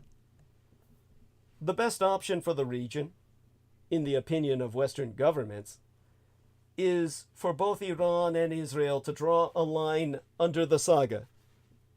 However, even if this is the end of this stage of this crisis, new precedents have been set. Iran has hit Israel in a direct attack, and Israel has responded with its own direct attack. That is a change in what are often referred to in the region as the rules of the game, governing the long conflict between Iran and Israel. The long clandestine war between these two countries has comest out of the shadows. Oh, you're so sweet. My lovely Victoria Hobbs says, "Love your mind, Douglas." I love you too, honey. Love your mind in return, believe me. Let me give her some heart stars there. She's got a cat. She likes cats.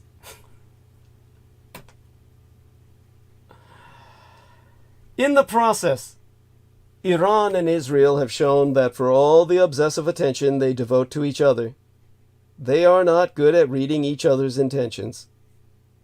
In a highly combustible part of the world, that is not encouraging. What comes next from